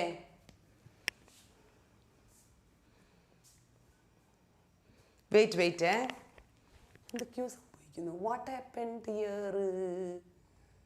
ഓക്കെ എടാ കേൾക്കുന്നില്ലേ? ഓക്കെ, ഇനി ഇലാസ്റ്റിക് ഡിമാൻഡ് അല്ല ഉണ്ട്. Okay, more than proportionate change in demand. അതായത് 20% പ്രൈസ് മാറുമ്പോൾ ഒരു 50% ഡിമാൻഡ് എന്തുണ്ടാവും? മാറിയിട്ടുണ്ടാവും കേട്ടോ. അതാണ് മോർ ദാൻ. കേട്ടോ, മോർ ദാൻ. ഇപ്പൊ അതിന്റെ ഡിമാൻഡ് കർവിന്റെ ഷേപ്പ് ഇങ്ങനെയാണ്. അത് ഗ്രേറ്റർ ദാൻ 1 ആയിരിക്കും. ഒന്നിന്റെ വാല്യൂ ഒന്നിനേക്കാൾ എന്തായിരിക്കും? ഒന്നിനേക്കാളും കൂടുതലായിരിക്കും. ഇനി നോക്ക്, ഇൻഇലാസ്റ്റിക് ഡിമാൻഡ്. ഇൻഇലാസ്റ്റിക് ഡിമാൻഡ് എന്ന് പറഞ്ഞാൽ ലെസ് ദാൻ പ്രപ്പോർഷനേറ്റാ. അതായത് ഇലാസ്റ്റിസിറ്റി ലെസ് ദാൻ 1. അതായത് ഞാൻ പറഞ്ഞുതരാം, 20% പ്രൈസ് മാറുമ്പോൾ ചിലപ്പം ഒരു 15% എന്തിൽ മാറിയിട്ടുണ്ടാവുള്ളൂ? ഡിമാൻഡിൽ മാറ്റം ഉണ്ടായിട്ടുണ്ടാവുള്ളൂ. അതാണ് ലെസ് ദാൻ പ്രപ്പോർഷനേറ്റ്. 20 തന്നെയാണെങ്കിൽ യൂണിറ്ററി, 20 കൂടുതൽ കഴിഞ്ഞാൽ ഇലാസ്റ്റിക്, 20 കുറഞ്ഞാൽ ഇൻഇലാസ്റ്റിക്. ഇതാണ് 5 ഡിഫറെൻറ്റ് ടൈപ്സ് ഓഫ് ഇലാസ്റ്റിസിറ്റി. മക്കളെ, ഇവിടെ ഒരു ക്വസ്റ്റ്യൻ ചോദിക്കാറുണ്ട്. എന്താണെന്നറിയോ? Straight line demand curves. Okay, straight line demand curves. ഇത് straight line linear demand curve അല്ല, കോൺസ്റ്റന്റ് ഇലാസ്റ്റിസിറ്റി. അങ്ങനെയാ ക്വസ്റ്റ്യൻ. Okay, constant elasticities. അങ്ങനെ വരുന്ന സമയത്ത് നിങ്ങൾ ഏതൊക്കെ മാർക്ക് ചെയ്യണം എന്നറിയോ? ക്വസ്റ്റ്യൻ ഇങ്ങനെ ഉണ്ടാവും, കോൺസ്റ്റന്റ് ഇലാസ്റ്റിസിറ്റി. ഒന്നിങ്ങനെ, ഇത് ഏതൊക്കെയാ ഇത് സാധനം എന്നറിയോ? ഇത് elasticity is equal to infinite ആണ്, പെർഫെക്റ്റ്ലി ഇലാസ്റ്റിക്. ഇതേതാ? ഇലാസ്റ്റിസിറ്റി ഈസ് ഈക്വൽ ടു 0 ആണ്. അതേതാ? Perfectly inelastic. ഇത് ഇലാസ്റ്റിക്, ഇത് പെർഫെക്റ്റ്ലി ആണ്, പെർഫെക്റ്റ്ലി ഇലാസ്റ്റിക്, പെർഫെക്റ്റ്ലി ഇൻഇലാസ്റ്റിക്. ഇത് ഏതാണ്? Unitary elastic. കേട്ടോ, കണ്ടോ? ഇങ്ങനെയായിരിക്കും പരീക്ഷയ്ക്ക് ചിലപ്പോൾ ഉണ്ടാവുക. പരീക്ഷയ്ക്ക് ഇങ്ങനെ കോൺസ്റ്റന്റ് ഇലാസ്റ്റിസിറ്റി എന്ന് ചോദിക്കുമ്പോൾ മേലോട്ട് നോക്കി പോവരുത്, 3 എണ്ണം വരയ്ക്കണം കേട്ടോ. Perfectly elastic, perfectly inelastic and unitary. Yes, ആ 3 എണ്ണം വരച്ചിടണേ. ഓർമ്മ ഉള്ളപ്പോൾ അങ്ങനെ പറഞ്ഞു തരിക. ഇനി അടുത്തത് methods of measuring price elasticity of demand. നമ്മൾ ഇനി ഈ ഇതിന്റെ ഇലാസ്റ്റിസിറ്റി മെഷർ ചെയ്യാൻ പോവാണ് കേട്ടോ. അതിൽ ഒന്നാമത്തെ മെത്തേഡാണ് പെർസെൻറ്റേജ് മെത്തേഡ്, രണ്ടാമത്തെ മെത്തേഡാണ് ജോമെട്രിക് മെത്തേഡ്, മൂന്നാമത്തെ മെത്തേഡാണ് എക്സ്പെൻഡിച്ചർ മെത്തേഡ്. നമ്മൾ എക്സ്പെൻഡിച്ചർ മെത്തേഡിനെ കുറിച്ച് നമ്മൾ ഡീറ്റെയിൽ ആയിട്ട് പോകുന്നില്ല. നമ്മൾ പെർസെൻറ്റേജ് മെത്തേഡും ജോമെട്രിക് മെത്തേഡും നല്ല തറവായിട്ട് പഠിക്കും. Simple, within 5 minutes. Let me finish this. Okay, percentage മെത്തേഡിന്റെ formula percentage change in demand divide by percentage change in price. Okay, അതൊക്കെ അവിടെ നിന്നോട്ടെ. പക്ഷെ നമുക്ക് വേണ്ടത് പ്രോബ്ലം. കണ്ടാ, പെർസെൻറ്റേജ് മെത്തേഡിൽ പ്രോബ്ലം ചോദിക്കാറുണ്ട്. മക്കളെ നോക്കിയേ, എ കൺസ്യൂമർ ഡിമാൻഡ് 60 kg. ഇത് ഇമ്പോർട്ടൻ്റ് ആട്ടോ, 3 മാർക്കിന് ചോദിക്കും. 60 kg എന്ത്? When price is equal to 20. അതായത് ഡിമാൻഡ് 60, സാധനത്തിന്റെ വില എത്രയുണ്ട്? 20. When price falls to 15. ഓ, സാധനത്തിന്റെ വില കുറഞ്ഞു. കണ്ടോ? അപ്പൊ എത്രയാ വാങ്ങിക്കുന്നത്? He demands 90 kg. സാധനത്തിന്റെ വില പറഞ്ഞപ്പോ കൂടുതൽ മേടിക്കുമല്ലോ. Find elasticity of demand. Question കണ്ടോ? Find elasticity of demand. മക്കളെ, ഇക്വേഷൻ എന്താണെന്നറിയോ? Delta Q by delta P into P/Q. ഇതാണ് നമ്മുടെ ഫോർമുല. ഇതെന്താ ഇങ്ങനെ കാണിക്കുന്നേ? മുഹമ്മദ് ആദിൽ സ്റ്റോപ്പ് എന്ന് പറയണോ? ഓക്കെ, അപ്പൊ നമുക്ക് ഇതാണ് ഫോർമുല. ഡെൽറ്റ ക്യൂ എന്ന് പറഞ്ഞാൽ ചേഞ്ച് ഇൻ ക്വാണ്ടിറ്റി. മതി എന്നല്ലേ? ഓ, സ്റ്റോപ്പ് പറഞ്ഞാണോ? ലേശം വെള്ളം കുടിക്കട്ടെ. Wait there. നിർത്തൂല, ഒരു രക്ഷയില്ല, ആര് പറഞ്ഞിട്ട് കാര്യമില്ല. നിർത്തൂല മോനെ, നിർത്തൂല. ഓക്കെ, ഡെൽറ്റ ക്യൂ എന്ന് പറഞ്ഞാൽ ചേഞ്ച് ഇൻ ക്വാണ്ടിറ്റി. 60 90 അപ്പൊ ചേഞ്ച് എത്രയാ? 30 ഡിവൈഡഡ് ബൈ ഡെൽറ്റ പി എന്ന് പറഞ്ഞാൽ എന്താ? Change in price. 20 15 എന്ന് പറയുമ്പോൾ എത്രയാ കുറഞ്ഞത്? 5 അല്ലേ? ഇൻറ്റു പി എന്ന് പറഞ്ഞാൽ ഒറിജിനൽ പ്രൈസ്. ഒറിജിനൽ പ്രൈസ് 20 അല്ലായിരുന്നോ? Divide by Q original quantity 60. So okay, എത്രയാ? 600 ഡിവൈഡഡ് ബൈ 300 അല്ലേടോ? 600 ഡിവൈഡ് ബൈ 300 എത്രയാ? യെസ്, 2. നമ്മുടെ ഉത്തരം എത്ര കിട്ടി? 2. ഇത് ഒന്നിനേക്കാളും കൂടുതലല്ലേ?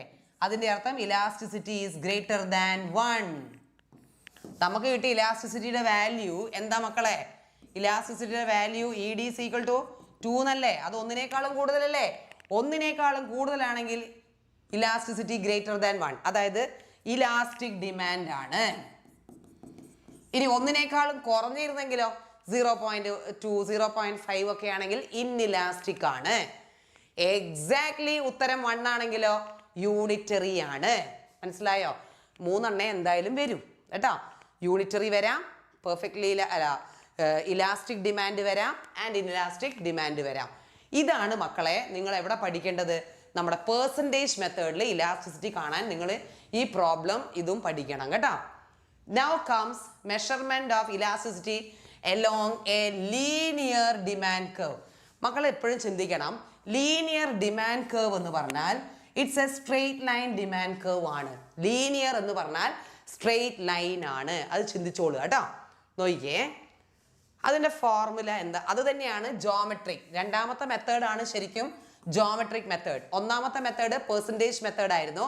രണ്ടാമത്തെ മെത്തേഡ് ആയിരുന്നു ഏത്? Geometric method. ഇല്ല, ഞാൻ നിർത്തൂല. എന്തോ ഷംന എന്തോ ആരോട് ദേഷ്യം പിടിച്ചെന്ന് തോന്നുന്നുണ്ട്. ഓക്കെ, അപ്പം ജോമെട്രിക് മെത്തേഡിൽ കാണാനുള്ള ഫോർമുല പഠിച്ചു വെച്ചോളുക.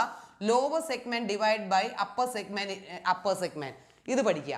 എന്നിട്ട് ഇവിടെ കൊടുത്തു കണ്ട് ഇലാസ്റ്റിസിറ്റി കണ്ടോ? അത് ഇനി അതായത് നമ്മൾ ഇതിപ്പോൾ ലീനിയർ ഇലാസ്റ്റിസിറ്റിയാ കണ്ടോ? സ്ട്രെയിറ്റ് ലൈനാ. ഈ സ്ട്രെയിറ്റ് ലൈനിന്റെ നടുക്ക് ഓക്കെ, അവിടെ എപ്പോഴും ഇലാസ്റ്റിസിറ്റി ഈസ് ഈക്വൽ ടു എന്താണ്? 1 ആയിരിക്കും. കാരണം അതിന്റെ ലോവർ സെഗ്മെന്റിന്റെ നീളവും അപ്പർ സെഗ്മെന്റിന്റെ നീളവും തുല്യ. ക്ലിയർ? ഇനി 2 എക്സ്ട്രീം കേസ് ഇവിടെ നോക്കുക. ഇവിടെ നോക്കുക. ഇവിടെ ഇലാസ്റ്റിസിറ്റി ഈസ് ഈക്വൽ ടു എന്താണ്? 0യാ. എക്സ് ആക്സിസ് ടച്ച് ചെയ്യുന്നെങ്കിൽ 0. അതുപോലെ ഇവിടെ y ആക്സിസിലല്ലേ ടച്ച് ചെയ്യുന്നേ, അവിടെ ഇലാസ്റ്റിസിറ്റി ഈസ് ഈക്വൽ ടു എന്താ? ഇൻഫിനിറ്റാ. ഈ 3 കേസും പഠിച്ചു വെച്ചാൽ മതി. ഏതൊക്കെയാ മക്കളെ 3 കേസ്? ഒന്ന് നടുക്ക് പഠിക്കുക, ഒന്ന് എക്സ് ആക്സിസിൽ ടച്ച് ചെയ്യുമ്പം 0 ആന്ന് പഠിക്കുക. ഇവിടെ എന്ത് പഠിക്കുക? ഇവിടെ ഇൻഫിനിറ്റാ. ഇനി മക്കൾ നോക്ക്, ഇവിടെ 1ഉം ഇവിടെ ഇൻഫിനിറ്റുവാ. അങ്ങനെയാണെങ്കിൽ ഈ നടുക്കുള്ള ഇതിലുള്ള ഏതൊരു പോയിന്റിന്റെയും ഇലാസ്റ്റിസിറ്റി എന്ന് പറയുന്നത് ഗ്രേറ്റർ ദാൻ 1 ആയിരിക്കില്ലേ? ഇനി ഇവിടെയും നോക്ക്, ഇത് 1ഉം ഇത് 0യാ. അപ്പൊ അതിന്റെ നടുക്ക് ലെസ് ദാൻ 1 ആയിരിക്കൂലേ? അല്ലേ? അപ്പൊ നോക്കിക്കേ എങ്ങനെയാ ഇത് ചെയ്യാന്നറിയോ? പരീക്ഷയ്ക്ക് ചോദിക്കുക ഇങ്ങനെ ഇരിക്കും. പരീക്ഷയ്ക്ക് ഇങ്ങനെ വരുന്നിട്ട് ദാ A B C D E measure elasticity on these points എന്നായിരിക്കും ക്വസ്റ്റ്യൻ ചോദിക്കുക. Measure elasticity on these points. അപ്പൊ നിങ്ങൾ എന്ത് ചെയ്യും? ഇവിടെ ഇലാസ്റ്റിസിറ്റി മെഷർ ചെയ്യണം. എങ്ങനെ മെഷർ ചെയ്യും? നടുക്ക് ED is equal to 1, ഇവിടെ ED is equal to 0, ഇവിടെ ED is equal to infinite. അങ്ങനെയാണെങ്കിൽ C എന്താണ്? ED is equal to greater than 1. ഇവിടെ എന്തായിരിക്കും? ED less than 1. കഴിഞ്ഞു. കേട്ടോ. ഇങ്ങനെയാണ് മക്കളെ നമ്മൾ എന്ത് ചെയ്യുക, ഇലാസ്റ്റിസിറ്റി മെഷർ ചെയ്യേണ്ടത്. നിങ്ങൾ ഇതേമാതിരി പോയിന്റ് എടുത്തെഴുതുക, എ ബി സി ഡി, എന്നിട്ട് അവിടെ ഉള്ള ഇലാസ്റ്റിസിറ്റി എന്താണെന്ന് എഴുതി വെച്ചാൽ മതി. ക്ലിയർ? അപ്പൊ ഇതാണ് നമ്മുടെ ചാപ്റ്റർ കഴിഞ്ഞു. That is theory of consumer behaviour. ഏറ്റവും വമ്പൻ വെടിക്കെട്ട് ചാപ്റ്റർ ആണ് ഈ തിയറി ഓഫ് കൺസ്യൂമർ ബിഹേവിയർ. അത് തീർത്തും ഇനി നമ്മുടെ സിറാജ് സാർ വരുന്നതായിരിക്കും അടുത്ത ചാപ്റ്റർ. സാർ എത്ര ചാപ്റ്റർ എടുക്കും? സാർ ഇനി 2 ചാപ്റ്റർ എടുക്കും. സാർ ഓടുന്നാണ് പറയുന്നത്, അപ്പൊ നിങ്ങൾ ഓടുക കേട്ടോ. ഓക്കെ, അപ്പൊ ഈ 2 ചാപ്റ്റർ മനസ്സിലായല്ലോ. നമ്മുടെ ഇൻട്രൊഡക്ഷനും അതേപോലെ തിയറി ഓഫ് കൺസ്യൂമർ ബിഹേവിയർ പഠിച്ച് അടുത്തൊരു ചാപ്റ്റർ അല്ലേ വെയിറ്റേജ്. സെക്കൻഡ് ചാപ്റ്ററിന് 12 മാർക്കോളം ഉണ്ട് കേട്ടോ. വെയിറ്റേജ്. ഈ മുഹമ്മദ് അതിൽ കുറെ നേരം കൊണ്ട് ഇങ്ങനെ കൈ കാണിക്കുന്നത്, സ്റ്റോപ്പ് ചെയ്യാം. പക്ഷെ കേട്ടോ പറ്റാൻ ഓഫ് ചെയ്ത. ഓക്കെ ഇതാ സിറാജ് സാർ, വെൽക്കം. ഞാൻ PPT എടുത്തേക്കട്ടെ. എടാ നമുക്ക് പെട്ടെന്ന് കാര്യങ്ങൾ ഡീൽ ചെയ്യണം കേട്ടോ. പെട്ടെന്ന് വെച്ചാൽ വളരെ പെട്ടെന്ന് ഓടിച്ചു പോകും. നിങ്ങളത് വീണ്ടും അത് കേട്ടിട്ട് എന്ത് ചെയ്യുക, തറവാക്കുക. ഓക്കെ,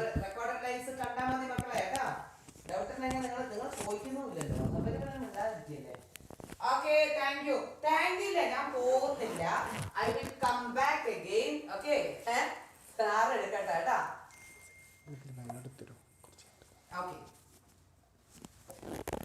ഓക്കെ എടാ നമ്മൾ തുടങ്ങാം. മണി ആൻഡ് ബാങ്കിങ്, പൈസനെ കുറിച്ച് പഠിക്കാം. പൈസ ഇല്ലാതെ ഒന്നും നടക്കൂല. ഓക്കെ എടാ കേൾക്കുന്നുണ്ടോ? പെട്ടെന്ന് പറയും. കേൾക്കുന്നുണ്ടോ?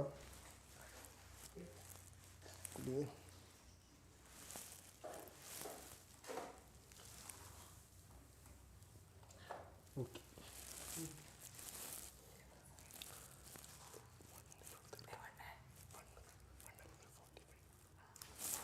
ഓക്കെ എടാ സ്റ്റാർട്ട് ചെയ്യാം. ഓക്കെ എടാ മണി ആൻഡ് ബാങ്കിങ് ആണ്. നമുക്ക് പെട്ടെന്ന് കാര്യങ്ങളിലേക്ക് കിടക്കാം. നിങ്ങൾ നോക്കാം. ഓക്കെ, പൈസനെ കുറിച്ചാണ് പഠിക്കുന്നത് കേട്ടോ. പൈസ ഇല്ലാതെ ഈ ലോകത്ത് ഒരു പരിപാടി നടക്കൂല. പൈസക്ക് വേണ്ടിയിട്ടാണ് നമ്മൾ എന്ത് ചെയ്ത് എല്ലാ കാര്യങ്ങളും ചെയ്യുന്നത്. ജോലി ആയിക്കോട്ടെ, ഞങ്ങളെ വീട്ടുകാർ പഠിപ്പിക്കുന്നത് എന്തിൻ്റെ ഫണ്ടമെൻ്റൽ എന്താണ്, പൈസ ഉണ്ടാക്കുക എന്നുള്ളത് തന്നെയാണ്. അതിൽ ഒരു സംശയമില്ല കേട്ടോ. പൈസ കഴിഞ്ഞിട്ടുള്ളൂ ബാക്കി എന്ത് പരിപാടി. ഓക്കെ, പൈസ ഇല്ലാതെ ഒന്നും നടക്കൂല. അപ്പോൾ പൈസ ഉണ്ടാക്കാൻ വേണ്ടിയിട്ടാണ് എന്ത് ചെയ്യുന്നത്, എല്ലാവരും എല്ലാ കാര്യങ്ങളും ചെയ്യുന്നത് കേട്ടോ. അപ്പോൾ നമുക്ക് എന്ത് ചെയ്യാം. സർ ഹാപ്പിയാണോ? അതേ ഹാപ്പിയാണ്. നിങ്ങൾ പഠിച്ചാലും ഞാൻ ഹാപ്പിയാണ് കേട്ടോ. സാറിന് വോയിസ് കുറവാണ്, പക്ഷെ മിസ്സിന് നല്ലതുണ്ട്. എടാ അതെന്താണെന്ന് വെച്ചാൽ മീൻസ് ഓരോ ആൾക്കാരുടെ സൗണ്ട് ഓരോ വേരിയേഷൻ അല്ലേ, സ്വാഭാവികമായിട്ടുള്ള കാര്യമില്ലേ ഇത്. അതുണ്ടാവും, അതിൻ്റെ കുറച്ച് പ്രശ്നങ്ങളുണ്ടാവും. പിന്നെ എനിക്ക് കുറച്ച് ജലദോഷമൊക്കെ പിടിച്ചിട്ടുണ്ട്, അതിൻ്റെ കുറച്ച് പ്രശ്നമായിരിക്കും കേട്ടോ. സർ കമ്മ്യൂണിറ്റി, അത് ഞാൻ പറഞ്ഞിട്ടുണ്ട്. എന്താ എനിക്കറിയില്ല, ചെറിയ എന്തോ ഒരു വിഷയമാണ്. അത് ക്ലാരിഫൈ ചെയ്യും. നമുക്ക് ഈ ചാപ്റ്ററിലേക്ക് കിടക്കാം. നിങ്ങൾ നോക്കുക, ഫസ്റ്റ് തന്നെ ഇവിടെ പഠിക്കാനുള്ളത് ബാർട്ടർ സിസ്റ്റം. നിങ്ങൾ പഠിച്ച കാര്യമാണോ, നമ്മൾ പെട്ടെന്ന് ഓടിച്ചു പോകും. എടാ എന്താണ് ഈ barter system? Goods between goods. ഒറ്റ കാര്യം പഠിച്ചു നോക്കുക. എന്താണ് barter system? Means exchange of goods for goods. Goods സുഖാണ്. ഓക്കെ നിവേദ്. ഓക്കെ എടാ ഗുഡ്സ് ബിറ്റ്വീൻ ഗുഡ്സ്. എടാ സാധനങ്ങൾക്ക് പകരം സാധനങ്ങൾ കൈമാറുക. ചേന കൊടുത്ത് ചേമ്പ് വാങ്ങുക, പോത്തിനെ കൊടുത്തിട്ട് ആടിനെ വാങ്ങുക, ചീര കൊടുത്തിട്ട് തേങ്ങ വാങ്ങാം. ഇങ്ങനത്തെ ഒരു സിസ്റ്റം. പൈസ ഇല്ലാത്തൊരു കാലഘട്ടങ്ങളിൽ സാധനങ്ങൾക്ക് പകരം സാധനങ്ങൾ കൊടുത്തിട്ടായിരുന്നു നമ്മളെല്ലാവരും എന്ത് ചെയ്തത്, കാര്യങ്ങൾ മുന്നോട്ട് കൊണ്ടുപോയിരുന്നത്. പക്ഷെ ആ സമയത്ത് എന്താണ്, അത് ഈസിയാണ് കേട്ടോ. ഈസി ആയിട്ടുള്ള ചാപ്റ്ററാണ്. പെട്ടെന്ന് തന്നെ കാര്യങ്ങൾ കഴിയും. ഒരുപാട് ചോദ്യങ്ങൾ വരുന്ന ഒരു ചാപ്റ്ററാണ്.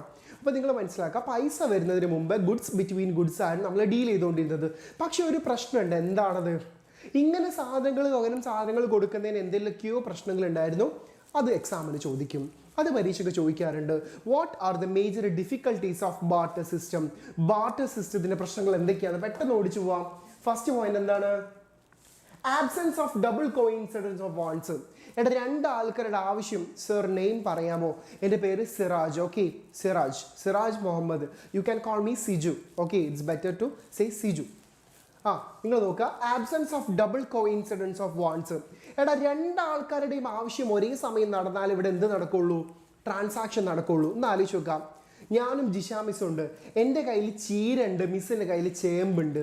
മനസ്സിലല്ലേ? എനിക്ക് ചേമ്പ് വേണം, മിസ്സിന് ചീര വേണം. രണ്ടും ഒരേ സമയം ഉണ്ടെങ്കിലേ നമുക്കത് കൈമാറ്റം ചെയ്യാൻ പറ്റുള്ളൂ. അതായത് എനിക്ക് ചേമ്പ് വേണം, മിസ്സിന് ചീര വേണ്ട. എന്നാൽ ഇത് നടക്കൂല. അതാ പറയുന്നത് ഡബിൾ കോയിൻസിഡൻസ് ഓഫ് വാണ്ട്സ്. രണ്ടാൾക്കാരുടെയും ആവശ്യം ഒരേ സമയം നടന്നിരിക്കണം. രണ്ടാമത്തെ point, absence of common measure of value. നമുക്ക് എന്ത് ചെയ്യാൻ പറ്റില്ല, മെഷർ ചെയ്യാൻ പറ്റില്ല. സിറു ഓർ സിജു എന്ത് നിങ്ങൾക്ക് വിളിക്കാൻ, നോ പ്രോബ്ലം, നിങ്ങൾ അടിച്ചാൽ മതി. Absence of common measure of value. എടാ നിങ്ങൾ ആലോചിക്കുക, 1 കിലോ ഗോൾഡ് കൊടുത്തിട്ട് ഞാൻ 1 കിലോ അരി വാങ്ങുന്നു, എന്തായാലും ലോജിക്ക് ഉള്ളത്? അപ്പം നമുക്കവിടെ മെഷർ ചെയ്യാൻ പറ്റൂല. മനസ്സിലായില്ലേ? ഒരു വലിയ പോത്തിനെ കൊടുത്തിട്ട് ഒരു കുഞ്ഞാടിനെ വാങ്ങിക്കുന്നതിന് എന്ത് ലോജിക്കുള്ളത്? നഷ്ടമല്ലേ അത്? അപ്പം നിങ്ങൾ മനസ്സിലാക്കുക, മെഷർ ചെയ്യാൻ പറ്റൂല കേട്ടോ, മെഷർ ചെയ്യാൻ പറ്റൂല. അടുത്തത് lack of store of value. നമുക്ക് എന്ത് ചെയ്യാൻ പറ്റൂല, സ്റ്റോർ ചെയ്യാൻ പറ്റൂല ചില ഗുഡ്സ്. ഇപ്പം തക്കാളി, അതുപോലെ തന്നെ കാബേജ്, പഴം, ഇങ്ങനത്തെ ഫ്രൂട്ട്സ്, വെജിറ്റബിൾസ് കാണാൻ എൻ്റെ കയ്യിലുള്ളതെന്ന് വിചാരിച്ചോ. അപ്പുറത്തുള്ള ആളെ കയ്യിൽ ഗോൾഡ്, സിൽവറൊക്കെ ആണെങ്കിൽ ഗോൾഡും സിൽവറൊക്കെ ഒരുപാട് കാലം നിലനിൽക്കും. പക്ഷെ എൻ്റെ കയ്യിലുള്ള ഈ അരി, ധാന്യങ്ങൾ, പച്ചക്കറികൾ ഇതെല്ലാം എന്ത് ചെയ്യും, ഒരു സമയത്ത് കഴിഞ്ഞ് എന്ത് ചെയ്യും, നശിച്ചു പോകും. അപ്പം എന്ത് ചെയ്യാൻ പറ്റില്ല, ചിലതൊന്നും നമുക്ക് സ്റ്റോർ ചെയ്ത് വെക്കാൻ പറ്റൂല. അതും ബാർട്ടർ സിസ്റ്റത്തിലെ ഡ്രോബാക്സ് ആണ്, അല്ലെങ്കിൽ പ്രോബ്ലംസ് ആണ്. ഇത് ചോദിക്കട്ടോ, what are the drawbacks of barter system, അല്ലെങ്കിൽ what are the problems of barter system എന്നുള്ളത് എന്ത് ചെയ്യും, ചോദിക്കും. എത്ര മണിക്ക് തീരും? അതൊരു ചോദ്യമാണ്, എത്ര മണിക്ക് തീരും എന്നുള്ളത്. ഒരു കാര്യങ്ങളോട് പറയാം, നിങ്ങളെന്ത് ചെയ്യുക, നിങ്ങളാണ് പഠിക്കേണ്ടത്. ഞങ്ങൾ നിങ്ങൾക്ക് എടുത്തത് ഇവിടെ നിന്നാണ്. നിങ്ങൾക്കറിയാലോ, നിന്ന് ക്ലാസ് എടുക്കുന്നത്. നിങ്ങൾ ക്ലാസ് എടുക്കുമ്പോൾ ഞങ്ങളുടെ കാല് പോലും വേദന എടുക്കുന്നത്, എൻ്റെ ആയാലും ജിഷ മിസ്സിൻ്റെ ആണെങ്കിലും. പക്ഷേ ഈ ഫുൾ ചാപ്റ്റേഴ്സ് കവർ ചെയ്ത് തരിക എന്നുള്ളതാണ് നമ്മുടെ ഏറ്റവും വലിയ റെസ്പോൺസിബിലിറ്റിയാണ്. നിങ്ങൾക്ക് വേണ്ടി നമ്മൾ തരുന്ന ഒരു വാലന്റൈൻസ് ഡേ ഗിഫ്റ്റ് പോലെ തന്നെയാണത്. മനസ്സിലായില്ലേ?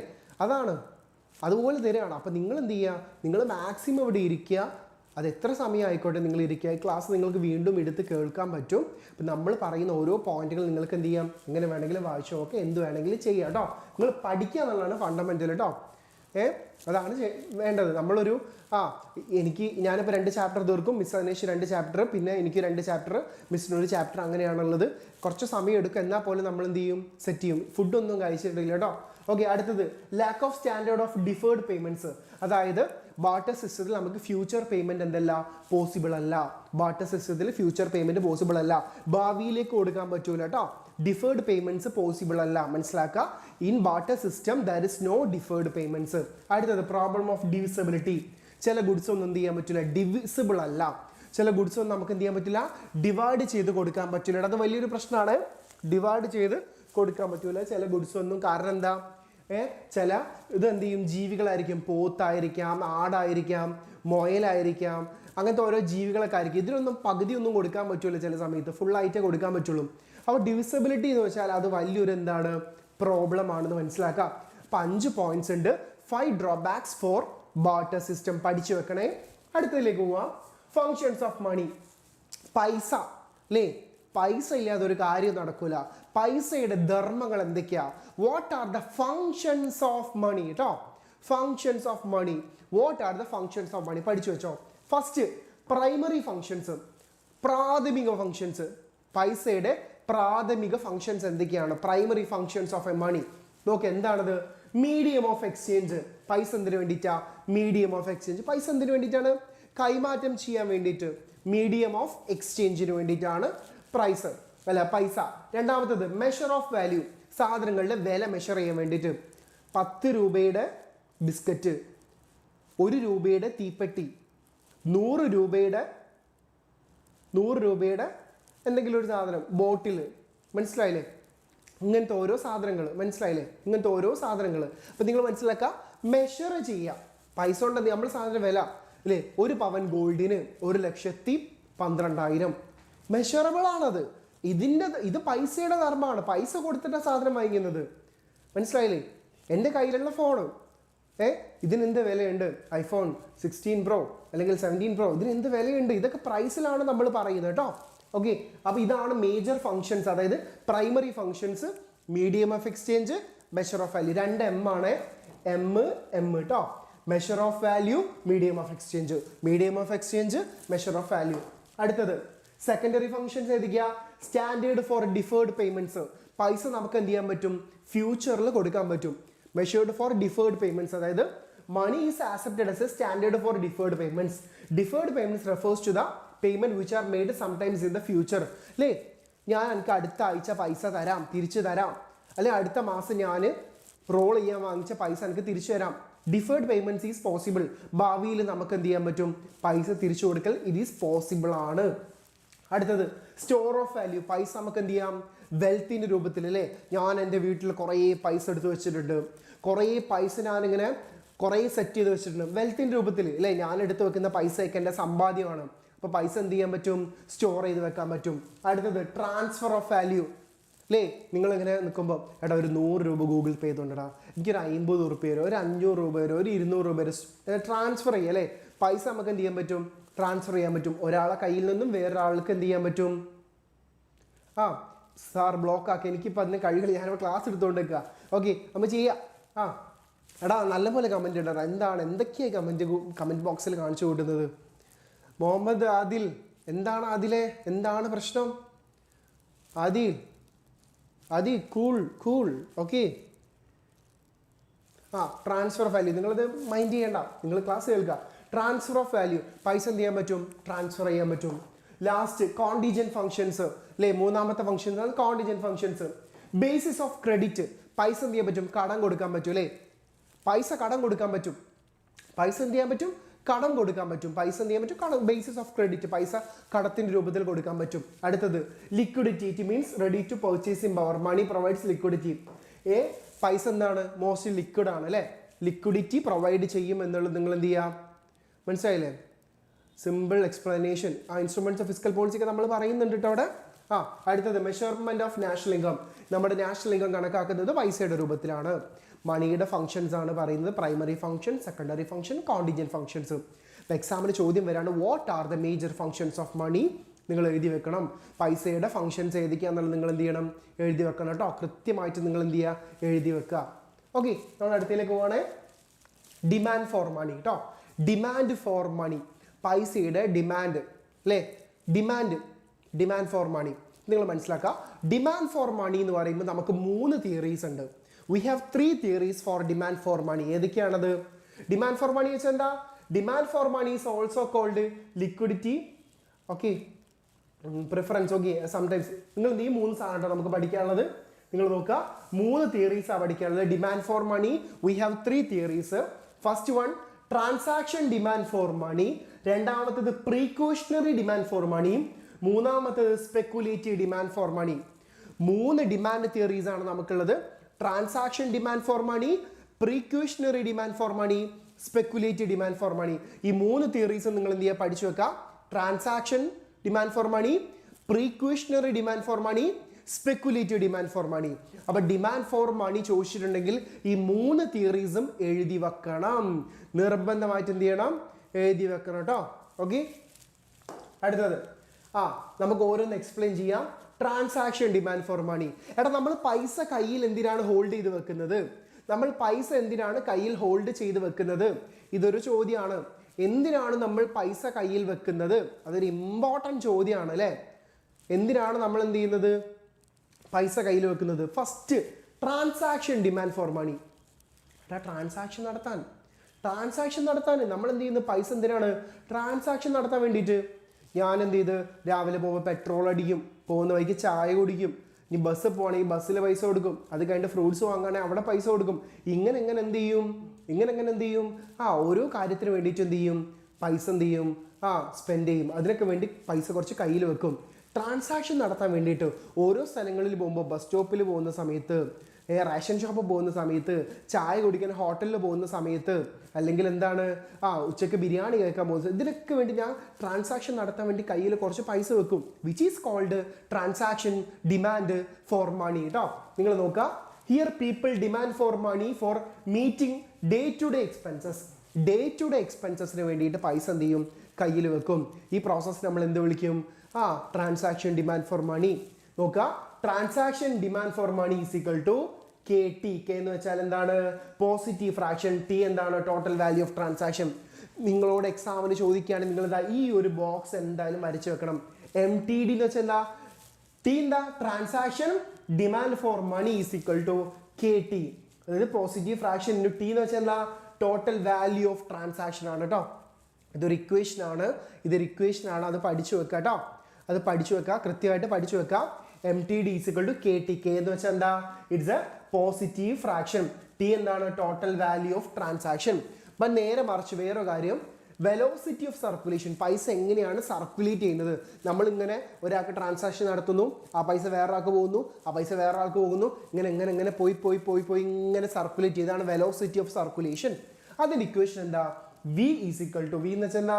Number of time a unit of currency change from one hand to another. ഞാനൊരാൾക്ക് 10 രൂപ കൊടുത്തിട്ടുണ്ടെങ്കിൽ ആ 10 രൂപ അയാൾ വേറെ ആൾക്ക് കൊടുക്കുന്നു, അത് വേറെ ആൾക്ക് കൊടുക്കുന്നു, അങ്ങനെ പോയി പോയി പോയി എന്ത് ചെയ്യും? ആ പൈസ എന്ത് ചെയ്യും? പല പല ഇമ്പാക്റ്റ് ഉണ്ടാക്കുന്നതാണ് പറയുന്നത്. വെലോസിറ്റി ഓഫ് സർക്കുലേഷൻ എന്താ? 1/k എന്നുള്ളതാണ് എന്ത്? വെലോസിറ്റിയുടെ ഇക്വേഷൻ. 1/, അതായത് reciprocal of positive fraction 1/k. അപ്പൊ നമ്മൾ ഫൈനലി അല്ലെങ്കിൽ V നമുക്ക് എങ്ങനെ എഴുതാം? T divided by MTD. V എന്ന് വെച്ചാൽ velocity of circulation is equal to T divided by MTD. എടാ ഇതൊരു തിയറി ക്വസ്റ്റ്യൻ ആണ്. ഇവിടെ നിങ്ങൾ ഈ ഇക്വേഷൻസ്, അതായത് ഇതൊരു മാത്തമാറ്റിക്കൽ ഒരു ഡെറിവേഷൻ ഇക്വേഷൻസ് ആണ്. നിങ്ങൾ ആ സാധനം, ഈ ബോക്സിലുള്ള സാധനങ്ങൾ എന്ത് ചെയ്യുക? കൃത്യമായിട്ട് ഇത് ചോദിച്ചിട്ടുണ്ടെങ്കിൽ മെൻഷൻ ചെയ്ത് എഴുതി വെക്കാം. പ്രോബ്ലം ഒന്നും ഇവിടെ ചോദിക്കൂല. ഈ ഇക്വേഷൻസ് നിങ്ങൾ എന്ത് ചെയ്യണം? ഇവിടെ എഴുതി വെച്ചേ മതിയാവൂ. ഇത് ഫൈനലി നമുക്ക് മനസ്സിലാക്കാം, transaction demand is positively related with price level and GDP. നിങ്ങൾ മനസ്സിലാക്കുക, transaction demand for money is positively, അതായത് നമ്മൾ ഈ പറഞ്ഞ ഡേ ടു ഡേ ട്രാൻസാക്ഷൻ വെക്കുന്ന പൈസ, transaction demand for money is positively related to price and national income or GDP. അതാണ് ഇവിടെ എഴുതിയിട്ടുള്ളത്. MTD is equal to, finally ഇത് എഴുതി വെക്കണേ, MTD is equal to KPY കേട്ടോ. MTD is equal to KP. K എന്ന് വെച്ചാൽ എന്താ? Positively related to price and national income. P price, Y national income. അപ്പോൾ transaction demand for money is positively related with price and national income. അപ്പോൾ transaction demand for money is positively related with price and national income or GDP, അല്ലെങ്കിൽ GDP എന്ന് വിളിക്കും. അപ്പോൾ നിങ്ങൾ എന്ത് ചെയ്യുക? Transaction demand for മണി എന്ന് വെച്ചാൽ എന്താ? People hold money for day to day transactions. ആൾക്കാർ പൈസ കയ്യിൽ വെക്കുന്ന എന്തിനു വേണ്ടിയിട്ടാണ്? ഡേ ടു ഡേ ട്രാൻസാക്ഷൻസ് നടത്താൻ വേണ്ടിയിട്ടാണ് എന്നുള്ളത് ഒന്ന് മനസ്സിലാക്കുക. അതിനെന്ത് ചെയ്യുക? MTD is equal to KT എന്ന് എഴുതുക, V is equal to 1/k, V is equal to T/MTD.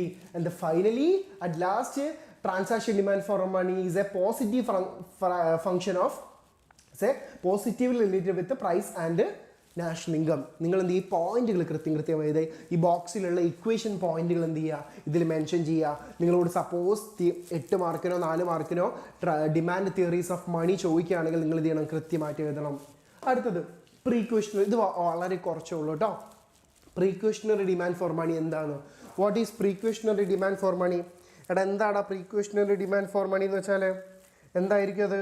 എടാ പ്രീക്വഷൻ, അൺഫോർസീൻ ഇവൻറ്റുകൾ, പെട്ടെന്നൊരു ആക്സിഡൻറ്റ് ഉണ്ടാവാം, പെട്ടെന്ന് നമ്മൾ ഹോസ്പിറ്റൽ സിറ്റുവേഷനിലായി പോവാം.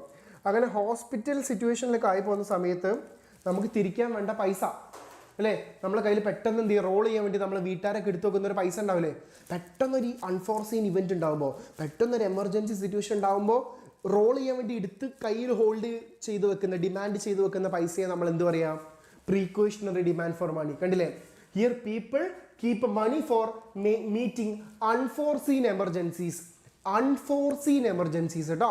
അതായത് പെട്ടെന്ന് ഉണ്ടാവുന്ന ഒരു അൺഎക്സ്പെക്റ്റഡ് ഇവൻറ്റിൽ പെട്ടെന്ന് ഒരാൾക്ക് ആക്സിഡൻറ്റ്, പെട്ടെന്ന് വീട്ടിലുള്ള ഒരാൾക്ക് അസുഖം വന്ന്, അപ്പോൾ നമ്മൾ പെട്ടെന്ന് ഹോസ്പിറ്റലിലേക്ക് പോകുമ്പോൾ പെട്ടെന്ന് എന്തെങ്കിലുമൊക്കെ ഉണ്ടാവുകയാണെങ്കിൽ അതിന് വേണ്ടി മാറ്റി വെക്കുന്ന പൈസ, അല്ലെങ്കിൽ ഭാവിയിൽ മക്കളുടെ കല്യാണത്തിന് വേണ്ടിയിട്ട് അല്ലേ, ഭാവിയിലേക്ക് വേണ്ടി കരുതി വെക്കുന്ന ഒരു എമർജൻസി ഫണ്ട് പോലും. കല്യാണമൊക്കെ വരികയാണ്, മകളുടെ കല്യാണമൊക്കെ നടത്താണ്, അപ്പം അങ്ങനെയൊന്നും ഇല്ല കേട്ടോ. ഓക്കെ, ഇപ്പോൾ പഠിക്കുക, വേറെ ഒന്നുമില്ല. ഓക്കെ, പഠിത്തം അതേ ഉള്ളൂ. നിങ്ങൾ പഠിക്കുക, നല്ല ജോലി വാങ്ങുക, എന്നിട്ട് മാത്രം മതി ബാക്കി എന്ത് കാര്യവും. കല്യാണം ആയിക്കോട്ടെ, എന്തും ആയിക്കോട്ടെ, ഡസൻ മാറ്റർ. നിങ്ങളെ എഡ്യൂക്കേഷനാണ് നിങ്ങളുടെ ഏറ്റവും വലിയ അസറ്റ്. അത് കഴിഞ്ഞിട്ടുള്ളൂ എന്ത് കാര്യം കേട്ടോ. അത് നിങ്ങൾ മനസ്സിലാക്കാം. അപ്പം നിങ്ങൾ എന്ത് ചെയ്യുക? ഒരു കാര്യം മനസ്സിലാക്കുക. ഇതെന്താ ചെയ്യേണ്ടത്? പ്രിക്കോഷണറി ഡിമാൻഡ് ഫോർ മണിയിൽ എന്ത് ചെയ്യുക? മനസ്സിലാക്കണം, അൺഫോർസീൻ എമർജൻസീസ് മീറ്റ് ചെയ്യാൻ വേണ്ടിയിട്ട് ആൾക്കാർ പൈസ കയ്യിൽ ഹോൾഡ് ചെയ്ത് വെക്കുന്നു. ഇനി നോക്കാം, സ്പെക്കുലേറ്റീവ് ഡിമാൻഡ് ഫോർ മണി. ഇത് ഒരു അനദർ സംഭവം കേട്ടോ. സ്പെക്കുലേഷൻ എന്ന് വെച്ചാൽ എന്താ? ഊഹക്കച്ചവടം. ഇൻവെസ്റ്റ് ചെയ്യുന്ന ആൾക്കാരില്ലടാ, കയ്യിൽ പൈസ വെച്ചിട്ട് ഇൻവെസ്റ്റ് ചെയ്യുന്ന ആൾക്കാരുണ്ട്. ഈ സ്പെക്കുലേഷൻ കുറച്ചൊരു ഇമ്പോർട്ടൻറ്റ് കാര്യമാണ് കേട്ടോ. നിങ്ങൾ എന്ത് ചെയ്യുക? നിങ്ങളൊരു സ്പെക്കുലേഷൻ, ഊഹക്കച്ചവടം എന്നാട്ടോ പറയാം. നമ്മളിങ്ങനെ ഊഹിക്കല്ലേ, ലാഭം ഉണ്ടാവോ നഷ്ടം ഉണ്ടാവോ അല്ലേ? ബോണ്ട് പ്രൈസും മാർക്കറ്റ് റേറ്റ് ഓഫ് ഇൻട്രസ്റ്റ് ഒക്കെ വെച്ചിട്ട് നമ്മളിങ്ങനെ ഓരോ ഊഹം ഇങ്ങനെ പറയും. വില കൂടാം, വില കുറയാം, റേറ്റ് ഓഫ് ഇൻട്രസ്റ്റ് കൂടാം, റേറ്റ് ഓഫ് ഇൻട്രസ്റ്റ് കുറയാം. ഇത് ചെയ്ത് ഇതിൻ്റെ ബേസിൽ നമ്മൾ എന്ത് ചെയ്യുന്നുണ്ട്, പല കാര്യങ്ങളും അസ്യൂം ചെയ്യുന്നുണ്ട്. അതിന് വേണ്ടിയിട്ട് ഹോൾഡ് ചെയ്ത് വെക്കുന്ന പൈസയാണ് ഇത് സ്പെക്കുലേറ്റീവ് ഡിമാൻഡ് ഫോർ മണി. നിങ്ങൾ നോക്കുക, it is a desire of people to hold money for speculation in bond. Speculation, ബോണ്ടിൽ ഉണ്ടാകുന്ന സ്പെക്കുലേഷന്, ബോണ്ട് എന്ന് വെച്ചാൽ ഇൻവെസ്റ്റ്മെൻറ്റാണ് ഉദ്ദേശിക്കുന്നത്. അതായത് നമുക്ക് എന്ത് ചെയ്യാം, ഷെയർസിലോ ഗോൾഡിലോ എന്തിൽ വേണം ഇൻവെസ്റ്റ് ചെയ്യുന്നതിന് മൊത്തത്തിൽ നമ്മൾ ബോണ്ട് എന്നുള്ളൊരു പേരിട്ട് വിളിക്കുന്നു. നമുക്ക് എവിടെ വേണമെങ്കിലും കൊണ്ട് ഇൻവെസ്റ്റ് ചെയ്യാം. അപ്പോൾ അതിൽ ഇൻവെസ്റ്റ് ചെയ്യണോ വേണ്ടയോ അതിനൊക്കെ വേണ്ടി നമ്മൾ ഹോൾഡ് ചെയ്ത് വെക്കുന്ന ഒരു പൈസ ഉണ്ട്. അതുമായിട്ട് റിലേറ്റ് ചെയ്യുന്ന തിയറിയാണ് ഇത് സ്പെക്കുലേറ്റീവ് ഡിമാൻഡ് ഫോർ മണി എന്ന് പറയുന്നത്. നിങ്ങൾ നോക്കാം, relation between market rate of interest and bond price എന്താണ്, നെഗറ്റീവ് ആണ്. പഠിച്ചു വെച്ച ഒരു മാർക്കിന്റെ ചോദ്യമാണ്, അല്ലെങ്കിൽ എന്താണ് വൺ വേർഡ് മാർക്കിന്റെ ചോദ്യമാണ്. മാർക്കറ്റ് റേറ്റ് ഓഫ് ഇൻട്രസ്റ്റും ബോണ്ട് പ്രൈസും എന്താണ്, നെഗറ്റീവ് റിലേഷൻ ആണ്.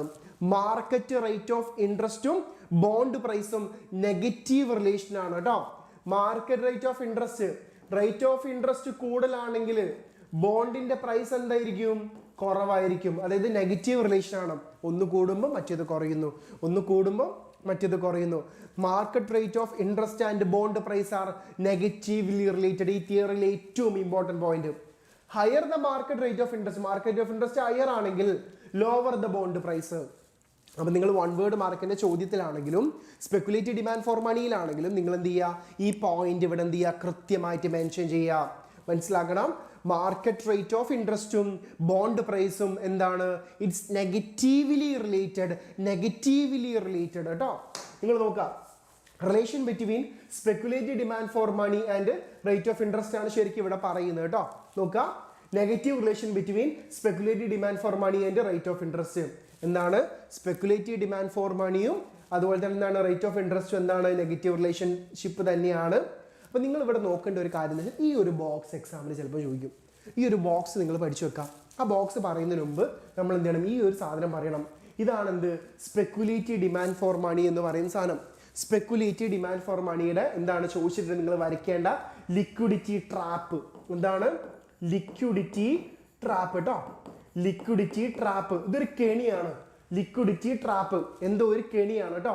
നിങ്ങൾ മനസ്സിലാക്കുക, റേറ്റ് ഓഫ് ഇൻട്രസ്റ്റ് ഇവിടെ മാക്സിമം ഉണ്ട്, റേറ്റ് ഓഫ് ഇൻട്രസ്റ്റ് ഇവിടെ മിനിമം ഉണ്ട്.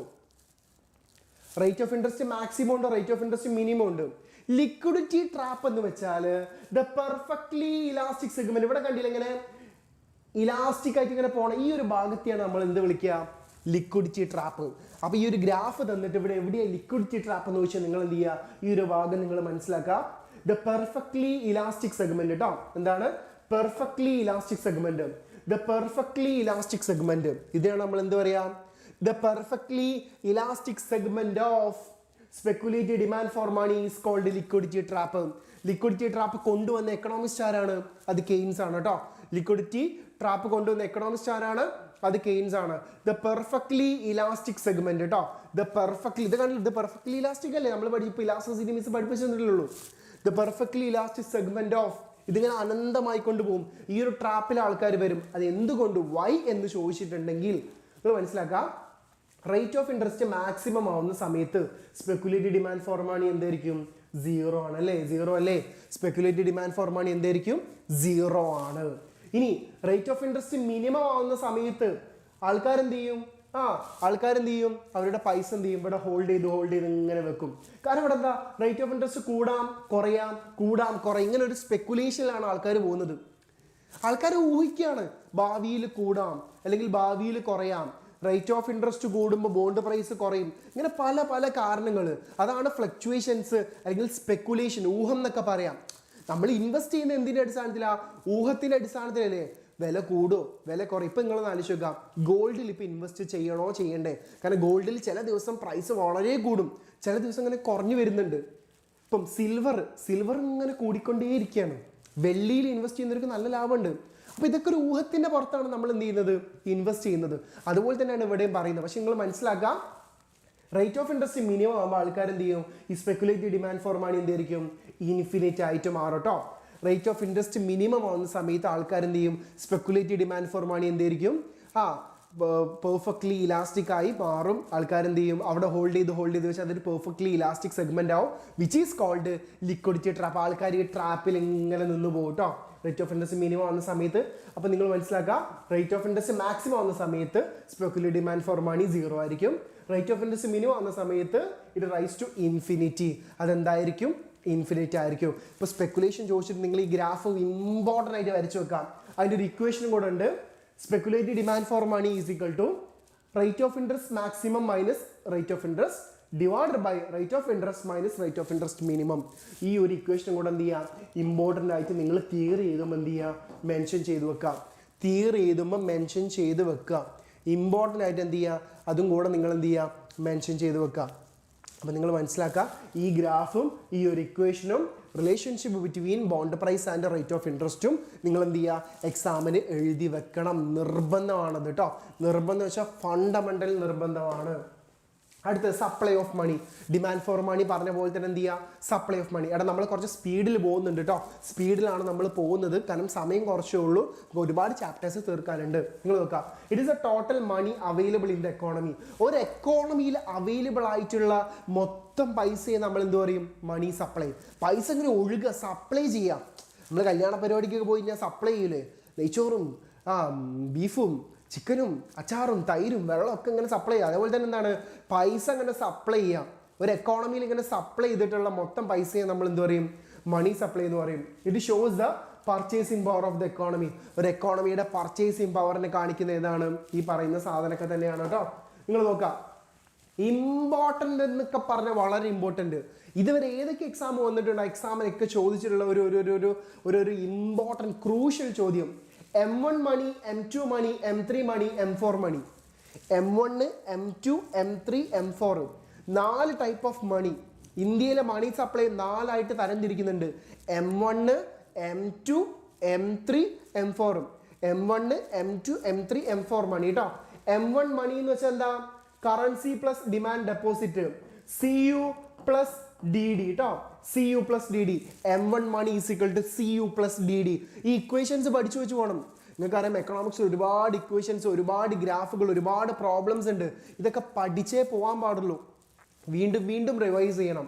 M2 മണി എന്ന് വെച്ചാൽ എന്താ, M1 plus post office saving deposit. M2 is equal to already നമ്മൾ കണ്ടുപിടിച്ച M1, അതായത് CU പ്ലസ് DD.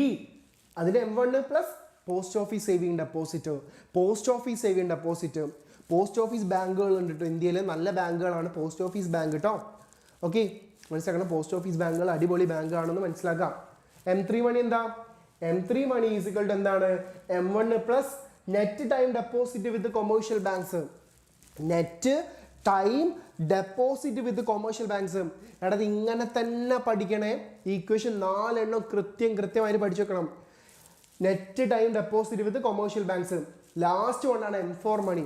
എടാ ഇവിടെയൊക്കെ എന്താണ്, ഇവിടെ M1 പ്ലസ് ആണെങ്കിൽ M4 മണി കാണുമ്പോൾ മാത്രം എന്താണ്, M3 പ്ലസ് ആണ് കേട്ടോ. ഇവിടെ M3 പ്ലസ്, ബാക്കി രണ്ട് സ്ഥലത്ത് M1 പ്ലസ് ആണ്. ഇവിടെ മാത്രം എന്താണ്, M3 plus total post office deposit. M3 plus total deposit കേട്ടോ. M3 plus total post office deposit. പക്ഷെ ഇവിടെ വേറൊരു സംഭവം കൂടെ നിങ്ങൾ പഠിച്ചു വെക്കാം. M1 ആൻഡ് M2 മണിയെ നമ്മൾ വിളിക്കുന്ന മറ്റൊരു പേരെന്താണ്, narrow money. M1 and M2 money are called narrow money. 1 word മാർക്കിന്റെ ചോദ്യമാണ്. M1 and M2 money are called narrow money. Broad money എന്ന് അറിയപ്പെടുന്ന ഏതൊക്കെയാ, M3 and M4. Broad money is called M3 and M4. Broad money എന്ന് അറിയപ്പെടുന്നത് M3 and M4 ആണ്. At last RBI സംസാരിക്കുന്ന മണി ഏതാണ്, M3 മണിയാണ്. RBI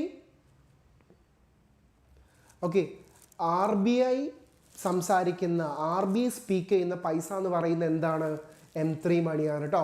RBI സംസാരിക്കുന്ന പൈസ കേട്ടോ. അപ്പോൾ ഇത് ഡയറക്റ്റ് തന്നെ ചോദ്യം വരാറുണ്ട്. M1, M2, M3, M4 മണി. ഇക്വേഷൻസ് എന്ത് ചെയ്യണം, ഇതുപോലെ തന്നെ പഠിച്ചു വെക്കുക. വേറെ ഒന്നുമില്ല അതിൽ, ഒരു എന്തില്ല, ഒരു ഈസി വേ ഒന്നുമില്ല. ഇക്വേഷൻസിൻ്റെ കാര്യത്തിൽ ഈസി വേ ഇല്ല. നിങ്ങൾ പഠിച്ചേ മതിയാവുള്ളൂ. പ്രോബ്ലം ചെയ്യുമ്പോൾ നിങ്ങൾ പഠിച്ചേ മതിയാവുള്ളൂ. അപ്പോൾ ഇത് നിങ്ങൾ കൃത്യമായിട്ട് മനസ്സിലാക്കുക. നാരോ മണി, ബ്രോഡ് മണി, RBI മണി. നാരോ മണി, ബ്രോഡ് മണി, RBI മണിയും കൂടെ മനസ്സിലാക്കി വെക്കാം. M1, M2, M3, M4 കേട്ടോ. അടുത്ത നമ്മൾ എന്ത് ചെയ്യുക, കുറച്ച് പൈസനെ കുറിച്ചൊക്കെ നോക്കുക കേട്ടോ. സെൻട്രൽ ബാങ്ക്, അടുത്ത പരിപാടിയാണ് നമ്മൾ സെൻട്രൽ ബാങ്ക്. ദേശീയ ബാങ്കുകളെ കുറിച്ച് പറയാൻ പോവാ. ഓക്കെ, ഒരു രാജ്യത്തിന് ഏറ്റവും ടോപ്പ് ബാങ്കിനെ കുറിച്ച് പറയാൻ പോവാം. നോക്കുക, സെൻട്രൽ ബാങ്ക്. എടാ എസ് എ എന്നൊക്കെ പറഞ്ഞതാ കഴിഞ്ഞ നിങ്ങളുടെ ക്രിസ്മസ് എക്സാമിനും കൂടെ ചോദിച്ചിട്ടുള്ള സാധനമാണ് central bank.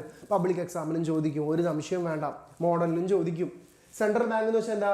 The central bank is the apex institution in A countries monetary system. ഒരു രാജ്യത്തെ ബാങ്ക് അല്ലെങ്കിൽ മോണിറ്ററി സിസ്റ്റത്തിലെ ഏറ്റവും വലിയ ബാങ്ക്, ബാങ്കുകളുടെ ബാങ്ക്, മനസ്സിലായില്ല? Apex institution. അപ്പെക്സ് എന്ന് വെച്ചാൽ ഏറ്റവും തലന്റെ മുകളിലുള്ള ആള്. ദാദോം കി ദാദാ ബഡാ ദാദാ എന്നൊക്കെ പറയില്ലേ, കണ്ടില്ലേ? The central bank is the apex institution of A countries monetary system. ഒരു രാജ്യത്തെ മോണിറ്ററി സിസ്റ്റം, മണി സിസ്റ്റത്തെ കൈകാര്യം ചെയ്യുന്ന തലവനെയാണ് നമ്മൾ എന്ത് പറയാം? സെൻട്രൽ ബാങ്ക് എന്ന് പറയാം. In India it is RBI. ഇന്ത്യയിലെ ബാങ്കുകളുടെ ബാങ്ക്, ഇന്ത്യയിലെ തലവൻ, ഇന്ത്യയിലെ മോണിറ്ററി സിസ്റ്റത്തിന്റെ ദാദ എന്ന് പറയുന്നത് ആരാണ്? നമ്മുടെ സ്വന്തം Reserve bank of India. Reserve bank of India established in 1935 കേട്ടോ. Reserve bank of India established in 1935. അതും കൂടെ പഠിച്ചു വെക്കുക കേട്ടോ. അപ്പം ഇന്ത്യയിൽ RBI ആണ് സെൻട്രൽ ബാങ്ക്. ഓരോ രാജ്യത്ത് ഓരോന്നാണ്. American federal system, bank of സ്പെയിനിൽ അങ്ങനെ ഓരോ രാജ്യത്തും ഓരോ സെൻട്രൽ ബാങ്കുകൾ ഉള്ളത്. ഇന്ത്യയിൽ it is RBI, reserve bank of India. Okay, നമുക്ക് നോക്കാം functions of central bank. Sure question. ഒരു സെൻട്രൽ ബാങ്കിന്റെ ഫങ്ഷൻസ് എന്തൊക്കെയാണെന്ന് നമുക്ക് നോക്കാം. ഫസ്റ്റ് വൺ, കറൻസി ഇഷ്യൂ ചെയ്യുക. എടാ നോട്ട് അച്ചടിച്ചിറക്കുക. രാജ്യത്ത് കറൻസി ഇഷ്യൂ ചെയ്യുക. നോട്ട് അച്ചടിച്ചെടുക്കുന്ന ആരാണ്? നമ്മുടെ സ്വന്തം റിസർവ് ബാങ്ക് ഓഫ് ഇന്ത്യ ആണ്. നോക്കാം, central bank issues all currency except 1 rupee note and coin. 1 രൂപ നോട്ടും കോയിനും ഒഴികെ ബാക്കി എല്ലാം ആരാണ് ഇറക്കുന്നത്? RBI ആണ്. 1 രൂപയുടെ നോട്ടും കോയിനും ഒഴികെ എന്താണ്? 1 rupee നോട്ട് ആൻഡ് കോയിൻസ്. 1 രൂപയുടെ നോട്ടും അതുപോലെ കോയിനും ഒഴികെ ബാക്കി എല്ലാം ആരാണ് അച്ചടിച്ചിറക്കുന്നത്? റിസർവ് ബാങ്ക് ഓഫ് ഇന്ത്യ ആണ് എന്ത് ചെയ്യുക? അച്ചടിച്ച് ഇറക്കുന്നത് കേട്ടോ. അടുത്തത് ബാങ്കർ ടു ഗവൺമെന്റ്. ഗവൺമെന്റിന്റെ ബാങ്ക്. ഓക്കെ, നമ്മുടെ രാജ്യത്തുള്ള ഗവൺമെന്റിന്റെ ബാങ്ക് ആയിട്ട് പ്രവർത്തിക്കുന്ന ആരാണ്? അത് RBI ആണ്, അല്ലെങ്കിൽ സെൻട്രൽ ബാങ്ക് ആണ്. ഓക്കെ, മനസ്സിലാക്കുക. ഗവൺമെന്റിന്റെ ബാങ്ക്, ബാങ്കർ ടു ഗവൺമെന്റ്. അടുത്തത് ബാങ്കേഴ്സ് ബാങ്ക്, ബാങ്കുകളുടെ ബാങ്ക്. രാജ്യത്തെ കൊമേഴ്ഷ്യൽ ബാങ്ക്സിനൊക്കെ തലവൻ എബ്രഹാം ഖുറൈഷി, എബ്രഹാം എന്നൊക്കെ പറയുന്ന പോലെ ബാങ്കുകളുടെ ബാങ്ക്, ബാങ്കുകളുടെ തലവൻ. അടുത്തത് controller of credit and money supply. രാജ്യത്തുള്ള മണി സപ്ലൈ എന്ത് ചെയ്യുക? കൺട്രോൾ ചെയ്യുക. രാജ്യത്ത് ഇൻഫ്ലേഷനോ ഡീഫ്ലേഷനോ ഉണ്ടെങ്കിൽ മനസ്സിലാക്കുക, രാജ്യത്ത് എക്കോണമിയിൽ ഇൻഫ്ലേഷനോ ഡീഫ്ലേഷനോ ഉണ്ടെങ്കിൽ അത് കൈകാര്യം ചെയ്യുന്നത് ആരാണ്? സെൻട്രൽ ബാങ്ക് ആണ് കേട്ടോ. അടുത്തത് custodian of foreign exchange reserves. Foreign exchange reserves എന്ത് ചെയ്യുക? Custodian of foreign exchange reserve കേട്ടോ. കസ്റ്റോഡിയൻ ഓഫ് കസ്റ്റഡിയിൽ വെക്കിയത് ഫോറിൻ എക്സ്ചേഞ്ച് കറൻസി റിസർവ്സ് കേട്ടോ. ഫോറിൻ എക്സ്ചേഞ്ച് റിസർവ്, അതായത് നമ്മുടെ ഇന്ത്യൻ RBI, അതായത് RBIയുടെ കയ്യിൽ, ഇന്ത്യയിലെ സെൻട്രൽ ബാങ്ക് ആയിട്ട് RBIന്റെ കയ്യിൽ ഇന്ത്യയിലെ നോട്ട് മാത്രമല്ല, യൂറോ ഉണ്ടാവും, ഡോളർ ഉണ്ടാവും, യെൻ ഉണ്ടാവും, ദിർഹം ഉണ്ടാവും, റിയാൽ ഉണ്ടാവും, പൗണ്ട്. ഈ കറൻസികളൊക്കെ നമ്മുടെ രാജ്യത്തും എന്ത് ചെയ്യും? സൂക്ഷിച്ചു വെച്ചിട്ടുണ്ടാവും. അതൊക്കെ RBIന്റെ റെസ്പോൺസിബിലിറ്റി കേട്ടോ, ഫോർ ദ ഇന്റർനാഷണൽ ട്രേഡ് കേട്ടോ. അടുത്തത് ലെൻഡർ ഓഫ് ലാസ്റ്റ് റിസോർട്ട്, അവസാനത്തെ അത്താണി. കൊമേഴ്ഷ്യൽ ബാങ്ക്സുകളുടെ കയ്യിൽ പൈസ ഇല്ലെങ്കിൽ, കൊമേഴ്ഷ്യൽ ബാങ്ക്സിന് ഒന്നും ചെയ്യാൻ പറ്റാത്ത അവസ്ഥയാണെങ്കിൽ, നിന്നെ ചുറ്റുമുള്ളതെല്ലാം നിനക്ക് നഷ്ടപ്പെട്ടു എന്ന് തോന്നിയാൽ അന്ന് നിനക്ക് സഹായം ചോദിച്ചെല്ലാൻ ഒരാളെ ഉണ്ടാവുള്ളൂ. ആരാണത്? സ്റ്റീഫൻ നെടുമ്പള്ളിയെ പോലെ ആരുണ്ടാവും? നമ്മുടെ സെൻട്രൽ ബാങ്ക് ഉണ്ടാവും. കസ്റ്റോഡിയൻ ഓഫ് ലാസ്റ്റ് റിസോർട്ട്, അവസാനത്തെ അത്താണി. എടാ ചോദിക്കാനും പറയാനും ലാസ്റ്റ് ആരെ ഉണ്ടാവുള്ളൂ? സെൻട്രൽ ബാങ്ക് നിനക്ക് ഉണ്ടാവുള്ളൂ. എന്ത് തന്നെ സംഭവിച്ചാലും കൊമേഴ്ഷ്യൽ ബാങ്ക്സിന് എല്ലാം നഷ്ടപ്പെട്ടു എന്ന് തോന്നിയാൽ അന്ന് സഹായം ചോദിച്ചെല്ലാൻ ഒരാളെ ഉണ്ടാവുള്ളൂ കേട്ടോ. അടുത്തത് national clearing house. National clearing house, നിങ്ങൾ ജസ്റ്റ് ആ പോയിന്റ് പഠിച്ചു വെച്ചാൽ മതി. എന്താണ്? Central bank act as clearing house for settlement of financial claim of commercial banks. Commercial ബാങ്ക്സിന്റെ എന്താണ്? ഓക്കെ, എന്താണ്? കൊമേഴ്ഷ്യൽ ബാങ്ക്സിന്റെ പല പ്രശ്നങ്ങളും എന്താണ്? സോൾവ് ചെയ്ത് കൊടുക്കുന്ന ആരാണ്? നമ്മുടെ സ്വന്തം സെൻട്രൽ ബാങ്ക് തന്നെയാണ് കേട്ടോ. Publication of report, commercial bank എന്ത് ചെയ്യുന്നുണ്ട്? പല റിപ്പോർട്ടുകളും പബ്ലിഷ് ചെയ്യുന്നുണ്ട് കേട്ടോ. പല റിപ്പോർട്ടുകളും കൊമേഴ്ഷ്യൽ ബാങ്ക്സ് എന്ത് ചെയ്യുന്നുണ്ട്? പബ്ലിഷ് ചെയ്യുന്നുണ്ടും കൂടെ നിങ്ങൾ എന്ത് ചെയ്യാൻ മനസ്സിലാക്കാം. അടുത്തത് ഫങ്ഷൻസ് ഓഫ് കൊമേഴ്ഷ്യൽ ബാങ്ക്സ്. നമ്മൾ ഫങ്ഷൻസ് ഓഫ് സെൻട്രൽ ബാങ്ക് പറഞ്ഞു, ഇനി ഫങ്ഷൻസ് ഓഫ് കൊമേഴ്ഷ്യൽ ബാങ്ക്സ് ആണ് നമ്മൾ പറയുന്നത്.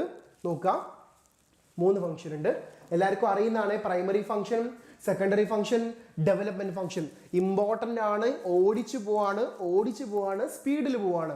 നിങ്ങൾ നോക്കുക, പ്രൈമറി ഫംഗ്ഷന് ഒരു കൊമേഴ്ഷ്യൽ ബാങ്കിന്, നമ്മുടെ വാണിജ്യ ബാങ്ക്, നിങ്ങളുടെ ബാങ്ക് ഏതാ ഒന്ന് കമന്റ് ഇട്ടേ. നിങ്ങൾക്ക് ബാങ്ക് അക്കൗണ്ട് ഉണ്ടെങ്കിൽ നിങ്ങളുടെ ഏത് ബാങ്കിലാണെന്ന് ഒന്ന് കമന്റ് ഇട്ടേ. എനിക്ക് 3 ബാങ്കിൽ അക്കൗണ്ട് ഉണ്ട്. ഒന്ന് യൂണിയൻ ബാങ്ക് ഓഫ് ഇന്ത്യ, ഒന്ന് ഫെഡറൽ ബാങ്ക്, ഒന്ന് ഞങ്ങളുടെ നാട്ടിലുള്ള ഫറൂഖ് കോപ്പറേറ്റീവ് ബാങ്ക് കേട്ടോ. 3 ബാങ്ക് ഉണ്ട്. നിങ്ങൾക്ക് ഏതൊക്കെ ബാങ്ക് ഉണ്ട് ഒന്ന് കമന്റ് ഇട്ടേ. നിങ്ങളൊന്ന് കമന്റ് ഇട്ടേ നിങ്ങളുടെ കൊമേഴ്ഷ്യൽ ബാങ്ക് ഏതാ. ഓക്കെ, വേഗം കമന്റ് ഇട്ടേ. അത് സ്റ്റാർട്ട് ചെയ്യാം. പ്രൈമറി ഫംഗ്ഷൻ, ഒരു ബാങ്കിന്റെ പ്രൈമറി ഫംഗ്ഷൻ എന്താണ്? ഡെപ്പോസിറ്റ് ആക്സെപ്റ്റ് ചെയ്യുക. ജനങ്ങളുടെ കയ്യിലുള്ള പൈസ എന്ത് ചെയ്യുക? ജനങ്ങളുടെ കയ്യിലുള്ള പൈസ എന്ത് ചെയ്യുക? വാങ്ങിക്കുക. ഞാനാണ് ബാങ്കെങ്കിൽ നിങ്ങൾ കൊണ്ടുവരുന്ന ഡെപ്പോസിറ്റ് ഞാൻ എന്ത് ചെയ്യാം? സ്വീകരിക്കുക. നിങ്ങൾ കൊണ്ടുവരുന്ന ഡെപ്പോസിറ്റ് എന്ത് ചെയ്യാം? സ്വീകരിക്കുക കേട്ടോ. Federal bank only, SBI. നിങ്ങൾ കമന്റ് ഇട്ടോ. Okay, there are 5 different types of deposit. Saving deposit, current deposit, fixed deposit, recurring deposit. അപ്പോൾ പ്രൈമറി ഫംഗ്ഷൻ എന്താണ്? ഡെപ്പോസിറ്റ് സ്വീകരിക്കുക. ജനങ്ങളുടെ കയ്യിലുള്ള ഡെപ്പോസിറ്റ് സ്വീകരിക്കുക. നമ്മൾ ബാങ്കിലല്ലടാ പൈസ കൊണ്ടുപോയിടുന്നത്. എല്ലാവർക്കും ബാങ്ക് അക്കൗണ്ട് ഉണ്ട് അല്ലേ? നമ്മൾ ബാങ്കിനെ വിശ്വസ്തരായിട്ടാണ് കാണുന്നത് അല്ലേ? വിശ്വസ്തനാമൊരു ബാർബറാം ബാലനെ അല്ലേ? അതേപോലെ തന്നെ നമ്മൾ വിശ്വസിക്കുന്നുണ്ട് ബാങ്കുകളെ. അപ്പോൾ നിങ്ങൾ മനസ്സിലാക്കുക, ഡെപ്പോസിറ്റ് പല വിധത്തിലുണ്ട്. Saving deposit, current deposit, fixed deposit. Sir class 12 വരെ ആയി പോകും കേട്ടോ. ചിലപ്പോൾ 12 വരെ എത്തും. ഞാൻ 12 വരെ ആവണ്ടെന്നുള്ളതുകൊണ്ടാണ് ഇങ്ങനെ ഷടപടേന്ന് ഇങ്ങനെ സ്പീഡ് പറഞ്ഞു പോകുന്നത്. ഭയങ്കര സ്ട്രെയിൻ ചെയ്തിട്ടാണ് പറയുന്നത്. നിന്ന് നമ്മുടെ ശബ്ദമൊക്കെ ഇങ്ങനെ പോലും നമ്മൾ നിർത്തുന്നില്ലല്ലോ. മനസ്സിലായി? നമ്മൾക്ക് റാപ്പൊക്കെ പാടുന്ന രീതിയിലേ അതേപോലെ ഇങ്ങനെ സ്പീഡിൽ ഇങ്ങനെ പറഞ്ഞുകൊണ്ടിരിക്കുകയാണ്. നിങ്ങളൊരു കാര്യം മനസ്സിലാക്കുക, ഞാൻ നിങ്ങളോട് പറയാണ്, ഞാനിവിടെ വന്ന് നിങ്ങൾക്ക് ക്ലാസ് എടുത്ത് തരുന്നുണ്ട്. ഞാൻ ഇന്ന് ഞങ്ങളുടെ കോഴിക്കോട് ബീച്ചിൽ, കാലിക്കറ്റ് ബീച്ചിൽ ബേഡൻ്റെയും ഹനാൻഷായുടെയും പ്രോഗ്രാം നടക്കുന്നുണ്ട്. അത് ഒഴിവാക്കിയിട്ടാണ് നിങ്ങൾക്ക് വേണ്ടിയിട്ട് 12 മണി വരെ ഇവിടെ നിന്ന് ക്ലാസ് എടുക്കുന്നത്. അപ്പം നിങ്ങളൊന്ന് മനസ്സിലാക്കുക, നിങ്ങൾക്ക് വേണ്ടിയിട്ടാണ് ഇവിടെ വന്ന് നിൽക്കുന്നത്. നിങ്ങൾ പഠിക്കണ്ടേ? നിങ്ങൾ എന്നാ പഠിക്കേണ്ടത് കേട്ടോ. നിങ്ങളൊന്ന് മനസ്സിലാക്കാം. അടുത്തത് ലെൻഡിങ് മണി. എന്ത് ചെയ്യുക? ജനങ്ങൾക്ക് പൈസ എന്ത് ചെയ്യുക? കടം കൊടുക്കുക. ഓക്കെ, ലോൺ കൊടുക്കുക. അത് പല വിധത്തിലുണ്ട്. Cash credit, demand loans, overdraft. ഇങ്ങനത്തെ രീതിയിൽ എന്ത് ചെയ്യുക? ആൾക്കാർക്ക് എന്ത് ചെയ്യുക? പൈസ കൊടുക്കുക കേട്ടോ. പൈസ എന്ത് ചെയ്യുക? കൊടുക്കാം. അടുത്തത് ഇൻവെസ്റ്റ്മെന്റ് ഫണ്ട്. ബാങ്ക് ഇൻവെസ്റ്റ് ചെയ്യുക surplus fund in government securities and approved securities. ഗവൺമെന്റിന്റെ കയ്യിലാണ്. അത് എഫേർട്ട് തന്നെയാണ്. മനസ്സിലായില്ലേ? ഞാനിങ്ങനത്തെ ഇവന്റുകളൊന്നും ഒഴിവാക്കാത്ത ഒരാളാണ്.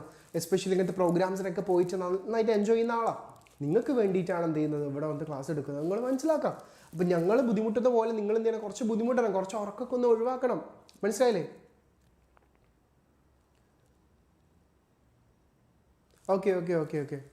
ഞാൻ കുറച്ച് സ്പീഡിൽ പോകുന്നുണ്ട് കേട്ടോ. നിങ്ങൾ വീണ്ടും കേട്ടാൽ മതി. ക്ലാസ് നിങ്ങൾക്ക് അവൈലബിൾ ആണ്. നിങ്ങൾ വീണ്ടും കേട്ടാൽ മതി കേട്ടോ. നമ്മളിത് ഇത് ഓൾറെഡി പഠിച്ച് വീണ്ടും റിവൈസ് ചെയ്യാണ് നമ്മൾ ചെയ്യുന്നത് കേട്ടോ. നിങ്ങൾ നോക്കാം. Creation of credit. സെക്കൻഡറി ഫംഗ്ഷൻസിൽ എന്തൊക്കെയാണ്? അതിൽ ഏജൻസി ഫംഗ്ഷൻ ഉണ്ട്, transfer of fund, purchase and sale of share and securities, collection of dividend, payment of bill, provision of income tax consultancy. Bank ഒരുപാട് ഫംഗ്ഷനുകൾ ചെയ്യുന്നുണ്ട്. ബാങ്കിൻ്റെ ഒരുപാട് സെക്കൻഡറി ഫംഗ്ഷൻസിൽ വരുന്നതാണ് എന്ത്? ഏജൻസി ഫംഗ്ഷനായിട്ട് പ്രവർത്തിക്കുന്നത്. ഫണ്ട് ട്രാൻസ്ഫർ ചെയ്യാൻ വേണ്ടിയിട്ട് ബാങ്കിൽ പോകുന്നുണ്ട്. Purchase and sale of shares and securities, collection of dividend and interest, payment of bill and insurance, provision of income tax consultancy. ഇങ്ങനെ പല രീതിയിൽ എന്ത് ചെയ്യുന്നുണ്ട്. റാപ്പൊക്കെ ഇഷ്ടമാണല്ലോ. എന്ത് ചോദ്യമാണത്? നന്നായിട്ട് ഇഷ്ടമാണ്. മനസ്സിലായില്ലേ? എസ്പെഷ്യലി ഭയങ്കര ഇഷ്ടമാണ്. വേഡൻ്റെയും ഫെജോൻ്റെയും ഒക്കെ സോങ്സ് ഒക്കെ ഭയങ്കര ഇഷ്ടമാണ്. മനസ്സിലായില്ലേ? റാപ്പ് സോങ്സ് ഒക്കെ ഭയങ്കര ഇഷ്ടമാണ്. കാണാറുണ്ട്. മനസ്സിലായി? അതിൽ ഞാനിങ്ങനെ നിർത്താതെ പറഞ്ഞുകൊണ്ടിരിക്കുന്നത്. എനിക്ക് റാപ്പ് പാടിയാൽ പോരെ. നിങ്ങൾ നോക്കാം. മിസ്ലേനിയസ് ഫണ്ട്സ് എന്തൊക്കെയാണ്? Purchase and sale of foreign exchange, locker facility, ATM, debit card, credit card. പിന്നെ എന്തൊക്കെ നമുക്ക് ഇതിൽ എഴുതാം? നിങ്ങൾക്ക് എന്തൊക്കെ എഴുതാം? CDM ഫെസിലിറ്റീസ്, ക്യാഷ് ഡെപ്പോസിറ്റ് മെഷീന്, പിന്നെന്താണ്? ക്രെഡിറ്റ് കാർഡ്, പിന്നെന്താണ്? ഡെബിറ്റ് ആൻഡ് ക്രെഡിറ്റ് കാർഡ് നമ്മൾ എഴുതിയിട്ടുണ്ട്. പിന്നെന്താണ്? ഓൺലൈൻ ബാങ്കിങ്, പിന്നെന്താണ്? മൊബൈൽ ബാങ്കിങ്, പല സംഭവങ്ങളും. ഇതൊക്കെ നിങ്ങൾ ബാങ്ക് വെച്ച് റിലേറ്റ് ചെയ്യുന്ന എന്ത് കാര്യങ്ങൾക്ക് എന്ത് ചെയ്യാൻ പറ്റും? എഴുതാൻ പറ്റും കേട്ടോ. ബാങ്ക് വെച്ച് റിലേറ്റ് ചെയ്യുന്ന എല്ലാ കാര്യങ്ങൾക്കും എന്ത് ചെയ്യാൻ പറ്റും? എഴുതാൻ പറ്റും. അത് ഡെവലപ്മെന്റ് ഫംഗ്ഷൻസ് എന്താ? ഒരു ബാങ്കിന്റെ ഡെവലപ്മെന്റ് ഫംഗ്ഷൻസ് എന്ന് വെച്ചാൽ എന്തൊക്കെയാ? ലോൺസ് ടു വീക്കർ സെക്ഷനും, പാവപ്പെട്ട ആൾക്കാർക്ക് എന്ത് ചെയ്യുക? കുറഞ്ഞ റേറ്റ് ഓഫ് ഇൻട്രസ്റ്റിന് ലോൺ കൊടുക്കുക. Loans to unemployed persons, priority sector lending. വേണ്ട സെക്ടേഴ്സിന് എന്ത് ചെയ്യുക? പ്രയോറിറ്റിയിൽ പൈസ കൊടുക്കാം. നിങ്ങൾ കാര്യം മനസ്സിലാക്കുക, കൊമേഴ്ഷ്യൽ ബാങ്ക്സിൻ്റെ ഫംഗ്ഷൻസ് ഒക്കെ പറഞ്ഞ് നിങ്ങൾ +1-ലും +2-ലും അത് എക്കണോമിക്സിലും ബിസിനസ്സിലൊക്കെ പഠിച്ചിട്ടുള്ളൊരു കാര്യമാണ്. അത് നിങ്ങൾ കൂടുതൽ ഇങ്ങനെ വീണ്ടും വീണ്ടും വായിക്കേണ്ട ആവശ്യമൊന്നുമില്ല. ചോദിച്ചാൽ നിങ്ങൾ കൃത്യമായിട്ട് എഴുതിയേക്കുക. ഒരു ബാങ്ക് എന്തൊക്കെ ഫംഗ്ഷൻ ചെയ്യും? അയാളെ ലോണ് കൊടുക്കുക, ഡെപ്പോസിറ്റ് സ്വീകരിക്കുക, locker facilities, ATM, CDM, mobile banking, Google Pay, PhonePe, എന്ത് വേണം നിങ്ങൾക്ക് എഴുതി വെക്കാം. ഇത് ഇവിടെ നിങ്ങൾ എന്ത് ചെയ്യുക? Loan to weaker section, loans to unemployed person, priority sector lending, അതായത് ചില ആൾക്കാർക്ക് എന്ത് ചെയ്യാം, കുടുംബശ്രീ യൂണിറ്റുകൾക്കൊക്കെ ചിലത് യൂണിറ്റുകൾ ബിസിനസ്സൊക്കെ തുടങ്ങാൻ വേണ്ടിയിട്ട് പാവപ്പെട്ട ആൾക്കാർക്ക് ലോൺ കൊടുക്കാം. നിങ്ങൾ പറക്കുന്തളിക എന്ന് പറഞ്ഞ സിനിമ കണ്ടില്ലേ? ദിലീപിൻ്റെ സിനിമ, ദിലീപിൻ്റെ ഒരു സിനിമ ഉണ്ടല്ലോ പറക്കുന്തളിക, ഒരു ബസ്, താമരാക്ഷം പിള്ള ബസ് അല്ലേ? ആ ബസ് എന്ത് ചെയ്യുന്നുണ്ട്? മൊബൈൽ ഹെറിറ്റേജ് റെസ്റ്റോറൻ്റ് ആക്കി മാറ്റുന്നുണ്ട്. മൊബൈൽ ഹെറിറ്റേജ് റെസ്റ്റോറൻ്റ് ആക്കി മാറ്റാൻ ഗവൺമെൻറ് എന്ത് കൊടുക്കുന്നുണ്ട്? ഗവൺമെൻറ് അല്ല, ധനലക്ഷ്മി ബാങ്കിൻ്റെ കൈമൾ സാർ അവർക്ക് എന്ത് ചെയ്യുന്നുണ്ട്? ലോണ് കൊടുക്കുന്നുണ്ട് അല്ലേ? അപ്പോൾ അവർ പറയുന്നുണ്ട് അല്ലേ, ആ ബാങ്ക് എന്ത് ചെയ്യുന്നുണ്ട്? ഇങ്ങനെയുള്ള പുതിയ സംരംഭങ്ങൾക്ക്, ചില പ്രയോറിറ്റി ആയിട്ടുള്ള കാര്യങ്ങൾക്ക് വേണ്ടിയിട്ട് ബാങ്ക് എന്ത് ചെയ്യുന്നുണ്ട്? ലോണ് കൊടുക്കുന്നുണ്ട്, പൈസ കൊടുക്കുന്നുണ്ട്. യുവാക്കൾ തുടങ്ങിയ സംരംഭമാണ്, അതിന് വേണ്ടി ലോൺ കൊടുക്കുന്നുണ്ട്. ബാങ്ക് എന്ത് ചെയ്യും? അവരെ സപ്പോർട്ട് ചെയ്യാൻ വേണ്ടിയിട്ട്, സഹായിക്കാൻ വേണ്ടിയിട്ട് എന്ത് ചെയ്യും? ആ ബസ് എന്ത് ചെയ്യുന്നുണ്ട്? ഒരു സഞ്ചരിക്കുന്ന തട്ടുകടാക്കി മാറ്റാൻ വേണ്ടിയിട്ട് എന്ത് ചെയ്യുന്നുണ്ട്? എന്താണ് ഇവരെന്ത് ചെയ്യുന്നുണ്ട്? ഉണ്ണിയും സുന്ദരനും കൂടെ ഇറങ്ങിത്തിരിക്കും. നിങ്ങൾ ആ സിനിമ കണ്ടിട്ട് മനസ്സിലാവില്ലേ? അത്രേ ഉള്ളൂ. ഓക്കെ, അടുത്തത് വേറെ സാധനമാണ്, കുറച്ച് ഇമ്പോർട്ടൻറ്റ് സാധനമാണ് മണി മൾട്ടിപ്ലയർ കേട്ടോ. എന്താണ് മണി മൾട്ടിപ്ലയർ? മണി മൾട്ടിപ്ലയറിൻ്റെ ഇക്വേഷൻ എന്താണ്? M/H. എന്താണ് M/H? അത് പല വിധത്തിൽ എഴുതാം. M എന്ന് വെച്ചാൽ മണി സപ്ലൈ, H എന്താണ്? ഹൈ പവേർഡ് മണി. എന്താണ് മണി മൾട്ടിപ്ലയറിൻ്റെ ഇക്വേഷൻ? ഇതൊക്കെ 1 വേർഡ് മാർക്കോ അങ്ങനെ ഇങ്ങനെയൊക്കെ ചോദിക്കുന്ന സാധനങ്ങളാണ്. മണി മൾട്ടിപ്ലയർ = M/H, അല്ലെങ്കിൽ ഈ ഒരു ഇക്വേഷൻ പഠിച്ചു വെക്കുക. Money multiplier MM = 1/CRR, cash reserve ratio. ഇത് ബേസ് ചെയ്തുകൊണ്ട് ഒരു ചോദ്യം നിങ്ങളുടെ ക്രിസ്മസ് എക്സാമിനും വന്നിരുന്നു കേട്ടോ. ക്രിസ്മസ് എക്സാമിനും എന്താണ്? CRR 20% ആണെങ്കിൽ ഫൈൻഡ് മണി മൾട്ടിപ്ലയർ. CRR 20% ആണെങ്കിൽ മണി മൾട്ടിപ്ലയർ എത്രയാണെന്നാണ് ചോദിച്ചിട്ടുള്ളത്. അപ്പം 20% നമുക്ക് എങ്ങനെ എഴുതാൻ പറ്റും? 0.2 എന്ന് എഴുതാൻ പറ്റും. 20% നമുക്ക് 0.2 എന്ന് എന്ത് ചെയ്യാം? മാത്തമാറ്റിക്കലി എഴുതാൻ പറ്റും.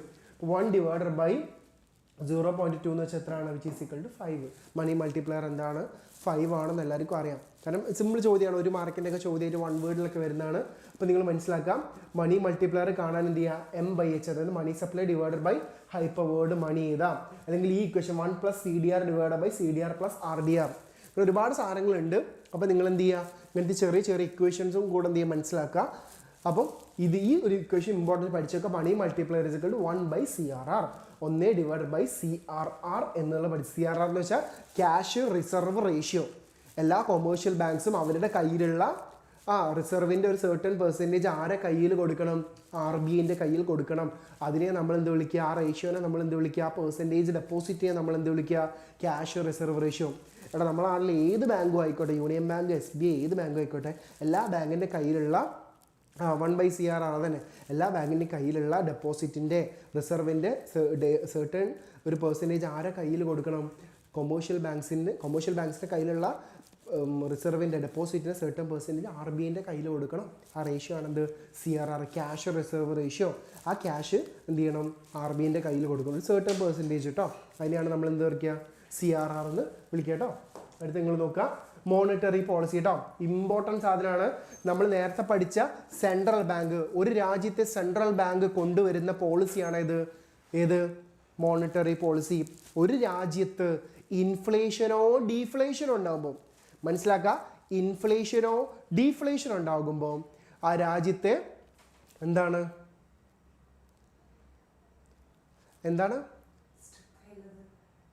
ഇല്ല അത് ഓൾറെഡി അങ്ങനെ തന്നെ. ഓക്കെ, എടാ ഓക്കെ അല്ലേ? എടാ പ്രശ്നമൊന്നുമില്ലല്ലോ. ഒരു മിനിറ്റ്.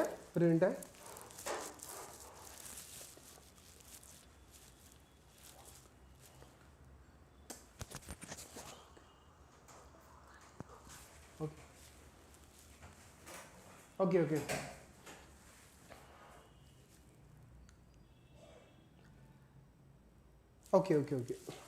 എന്താണ്? ഒരു രാജ്യത്തെ സെൻട്രൽ ബാങ്ക്, മനസ്സിലാക്കുക, ഒരു രാജ്യത്തെ സെൻട്രൽ ബാങ്ക് ഇൻഫ്ലേഷനോ ഡീഫ്ലേഷനോ വരുന്ന സമയത്ത് കൊണ്ടുവരുന്ന പോളിസീനെയാണ് നമ്മൾ എന്ത് വിളിക്കുക? Monetary policy. സെൻട്രൽ ബാങ്കിൻ്റെ പോളിസിയാണ് മോണിറ്ററി പോളിസി. സെൻട്രൽ ബാങ്കിൻ്റെ policy, money policy, monetary policy. One word വന്നാലും തെറ്റിക്കരുത് കേട്ടോ. Monetary policy the policy of the central bank to regulate credit and money supply. അതായത് മണി സപ്ലൈ അതുപോലെ തന്നെ ക്രെഡിറ്റിനെ കൺട്രോൾ ചെയ്യുക. Control the credit and money supply എന്ന് പറയാം. എക്കോണമിയിൽ പൈസനെ കൺട്രോൾ ചെയ്യണം, മണി സപ്ലൈയെ കൺട്രോൾ ചെയ്യണം. കൺട്രോൾ ദ മണി സപ്ലൈ അത് വളരെ ഇമ്പോർട്ടൻ്റ് ആണ്. By using monetary policy central bank solve the problem of inflation and deflation. Central bank എന്ത് ചെയ്യും? ഇൻഫ്ലേഷനോ ഡീഫ്ലേഷനോ എന്നുള്ള പ്രോബ്ലം എന്ത് ചെയ്യും? അവർ തുരത്തും അല്ലെങ്കിൽ ഇല്ലാതാക്കും. To solve this problem credit and money supply should be reduced. അപ്പോൾ ഇതിന് വേണ്ടിയിട്ട് ഇവർ കൊണ്ടുവരുന്ന സോൾവ് ചെയ്യാൻ വേണ്ടിയിട്ട് കൊണ്ടുവരുന്ന പോളിസിയാണ് ഇത് മോണിറ്ററി പോളിസി. മോണിറ്ററി പോളിസി രണ്ട് വിധമുണ്ട്, ക്വാണ്ടിറ്റേറ്റീവും ക്വാളിറ്റേറ്റീവും. മോണിറ്ററി പോളിസി രണ്ട് വിധത്തിലുണ്ട്. ഓക്കെ, മോണിറ്ററി പോളിസി രണ്ട് വിധത്തിലുണ്ട്, quantitative measures and qualitative measures. Monetary policies are categorized into എന്താണ്? Monetary policies are categorized into എന്താണ്? Quantitative measures and qualitative measures. ഇനി നമുക്ക് ആ measures ആണ് നോക്കേണ്ടത്. ക്വാണ്ടിറ്റേറ്റീവ് മെഷേഴ്സ് നോക്കാം. ഏതൊക്കെയാണ്? Bank rate. നിങ്ങൾ ഇത് പഠിച്ചു വെക്കാം, ഈ ഹെഡിങ്സ് പഠിച്ചു വെക്കാം. ബാങ്ക് റേറ്റ് കേട്ടോ. ബാങ്ക് റേറ്റ് എന്ന് വെച്ചാൽ എന്താ? It is a rate at which central bank lends money to commercial bank. Central bank commercial ബാങ്ക്സിന് കടം കൊടുക്കുന്ന, മനസ്സിലാക്കാം, സെൻട്രൽ ബാങ്ക് കൊമേഴ്ഷ്യൽ ബാങ്ക്സിന് കടം കൊടുക്കുന്ന റേറ്റ് ഓഫ് ഇൻട്രസ്റ്റിനാണ് നമ്മൾ എന്ത് പറയുക? ബാങ്ക് റേറ്റ് എന്ന് പറയുക കേട്ടോ. കടങ്ങൾ ഇങ്ങനെ ആലോചിച്ചാൽ മതി. ഇൻഫ്ലേഷൻ എന്ന് വെച്ചാൽ എല്ലാവരുടെ കയ്യിലും പൈസ ഉണ്ട്, പൈസക്ക് വില ഇല്ല. ഇൻഫ്ലേഷൻ എന്ന് വെച്ചാൽ നിങ്ങൾ എല്ലാവരുടെ കയ്യിലും പൈസ ഉണ്ട്, നല്ല പൈസ ഉണ്ട്, പക്ഷെ പൈസക്ക് എന്തില്ല? വിലയില്ല. അപ്പം RBI അല്ലെങ്കിൽ സെൻട്രൽ ബാങ്ക് ചെയ്യുന്ന എന്താ? നിങ്ങളെ കയ്യിലുള്ള പൈസ തിരിച്ച് ഇങ്ങോട്ട് എത്തിക്കുക, അല്ലെങ്കിൽ നിങ്ങൾക്ക് ഇനി എക്സ്ട്രാ പൈസ തരാതിരിക്കുക. മനസ്സിലായില്ലേ? എടാ, നമ്മളെ നാട്ടിലുള്ള ആൾക്കാർക്ക് പൈസ ആര് വഴിയാണ് കിട്ടുന്നത്? അതൊക്കെ കിട്ടുന്നത് കൊമേഴ്ഷ്യൽ ബാങ്ക് വഴിയാണ്. അപ്പോൾ കൊമേഴ്ഷ്യൽ ബാങ്കിൻ്റെ കയ്യിലുള്ള പൈസ ഇല്ലാതാക്കി കഴിഞ്ഞാൽ, കൊമേഴ്ഷ്യൽ ബാങ്ക്സിൻ്റെ കയ്യിലുള്ള പൈസയുടെ അളവ് കുറച്ചാൽ ജനങ്ങളുടെ കയ്യിലുള്ള പൈസയുടെയും അളവ് കുറയും. ഇതാണ് ആര് ചെയ്യുന്ന ഡ്യൂട്ടി? നമ്മുടെ സെൻട്രൽ ബാങ്ക് ചെയ്യുന്ന ഡ്യൂട്ടി. മനസ്സിലാക്കുക, സെൻട്രൽ ബാങ്ക് ചെയ്യുന്ന എന്താണ്? ഇൻഫ്ലേഷൻ മാത്രം ആലോചിക്കുക. ഇൻഫ്ലേഷൻ എന്ന് വെച്ചാൽ നിങ്ങൾ എല്ലാവരുടെ കയ്യിലും പൈസ ഉണ്ട്, പക്ഷെ പൈസക്ക് വില ഇല്ല. നമ്മളെ ജനങ്ങളുടെ കയ്യിൽ പൈസ എത്തുന്നത് ആര് വഴിയാണ്? കൊമേഴ്ഷ്യൽ ബാങ്ക് വഴിയാണ്. അപ്പോൾ കൊമേഴ്ഷ്യൽ ബാങ്ക്സിൻ്റെ കയ്യിൽ പൈസ ഇല്ലാതിരിക്കുക അല്ലെങ്കിൽ പൈസ എത്താതിരിക്കുക എന്നുള്ളതാണ് RBIക്ക് ചെയ്യാൻ പറ്റുന്ന ഡ്യൂട്ടി എന്ന് പറയുന്നത്. അതിന് വേണ്ടിയിട്ട് എന്ത് ചെയ്യുക? ഇപ്പം ബാങ്ക് റേറ്റ് എന്ന് വെച്ചാൽ എന്താ? കൊമേഴ്ഷ്യൽ ബാങ്കിൻ്റെ കയ്യിലുള്ള കൊമേഴ്ഷ്യൽ ബാങ്ക് RBIൻ്റെ കയ്യിൽ നിന്ന് കടം വാങ്ങിക്കുന്ന റേറ്റ് ഓഫ് ഇൻട്രസ്റ്റ് ആണ് ബാങ്ക് റേറ്റ് എന്ന് പറയാം. അപ്പോൾ ഇൻഫ്ലേഷൻ സമയമാകുമ്പോൾ എന്ത് ചെയ്യും? ഓൾറെഡി ജനങ്ങളുടെ കയ്യിൽ പൈസ ഉണ്ട്. അപ്പം കൊമേഴ്ഷ്യൽ ബാങ്ക്സ് RBIൻ്റെ അടുത്ത് നിന്ന് ഇനിയും പൈസ കടം വാങ്ങാൻ വരിക. അപ്പോൾ RBI എന്ത് ചെയ്യും?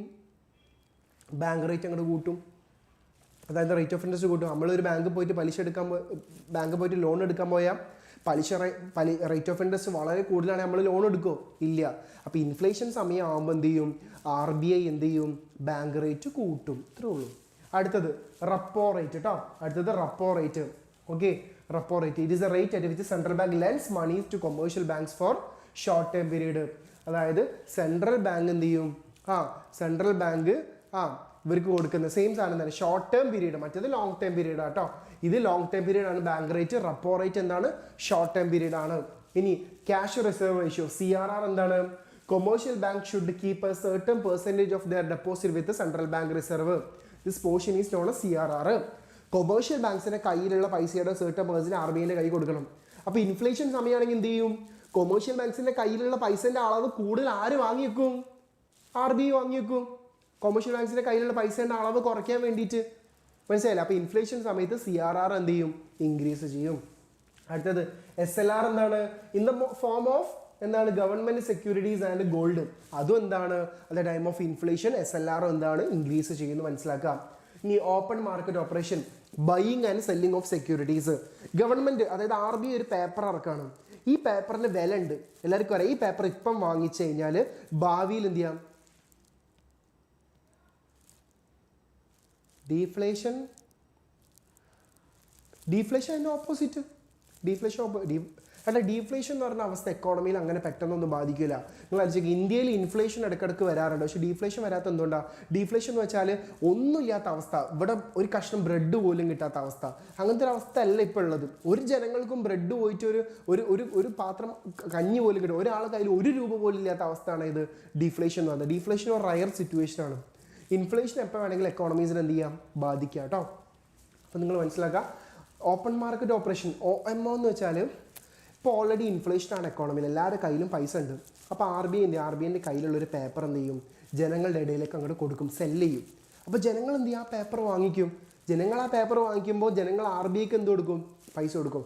അങ്ങനെ ഈ പേപ്പർ ഞാൻ സെല്ല് ചെയ്യുമ്പോൾ ജനങ്ങളുടെ കയ്യിലുള്ള പൈസ ഞാൻ തിരിച്ചിങ്ങോട്ട് വാങ്ങിക്കും. ഇതാണ് ഞാൻ ചെയ്യുക. എൻ്റെ ഡ്യൂട്ടി എന്താ? ജനങ്ങളുടെ കയ്യിൽ ഓൾറെഡി കുറേ പൈസ ഉണ്ടാ, ഇനി പൈസ കൂടരുത്. ജനങ്ങളുടെ കയ്യിലിരിക്കുന്ന പൈസ RBIൻ്റെ പോക്കറ്റിൽ എത്തിക്കുക എന്നുള്ളതാണ് RBIയുടെ ധർമ്മം. അപ്പം at the time of inflation RBI sell the security, ഈ പേപ്പർ ഞാൻ സെല്ല് ചെയ്യും. അപ്പോൾ ആൾക്കാർക്ക് സെല്ല് ചെയ്യുന്ന സമയത്ത് ആൾക്കാർ എന്ത് ചെയ്യും? ആ പേപ്പർ വാങ്ങിക്കും. ആൾക്കാരുടെ കയ്യിലുള്ള പൈസ ആർക്ക് കിട്ടും? RBIക്ക് കിട്ടും. അങ്ങനെ നമുക്ക് ഇൻഫ്ലേഷൻ കുറയ്ക്കാൻ പറ്റും. ഇൻഫ്ലേഷൻ കുറയ്ക്കുക എന്നുള്ളതാണ് നമ്മൾ ചെയ്യേണ്ടത് കേട്ടോ. നിങ്ങൾ നോക്കാം, ഓപ്പൺ മാർക്കറ്റ് ഓപ്പറേഷൻ എന്നാണ്, it is the process of buying and selling of securities by the central bank കേട്ടോ. ഓക്കെ, അപ്പോൾ നിങ്ങൾ എന്ത് ചെയ്യുക? അടുത്ത നിങ്ങൾ നോക്കുക, ടൂൾസ്. ബാങ്ക് റേറ്റ് ഇൻഫ്ലേഷൻ സമയത്ത് ഇൻക്രീസ് പഠിച്ചു വെച്ചാൽ ഈ ബോക്സ് ചോദിക്കാറുണ്ട്. Tools, bank rate at the time of inflation increase, at the time of deflation decrease. Repo rate at the time of inflation increase, at the time of deflation decrease. CRR increase, SLR increase. Open market ഓപ്പറേഷനിൽ sell the securities. Increase sell the securities.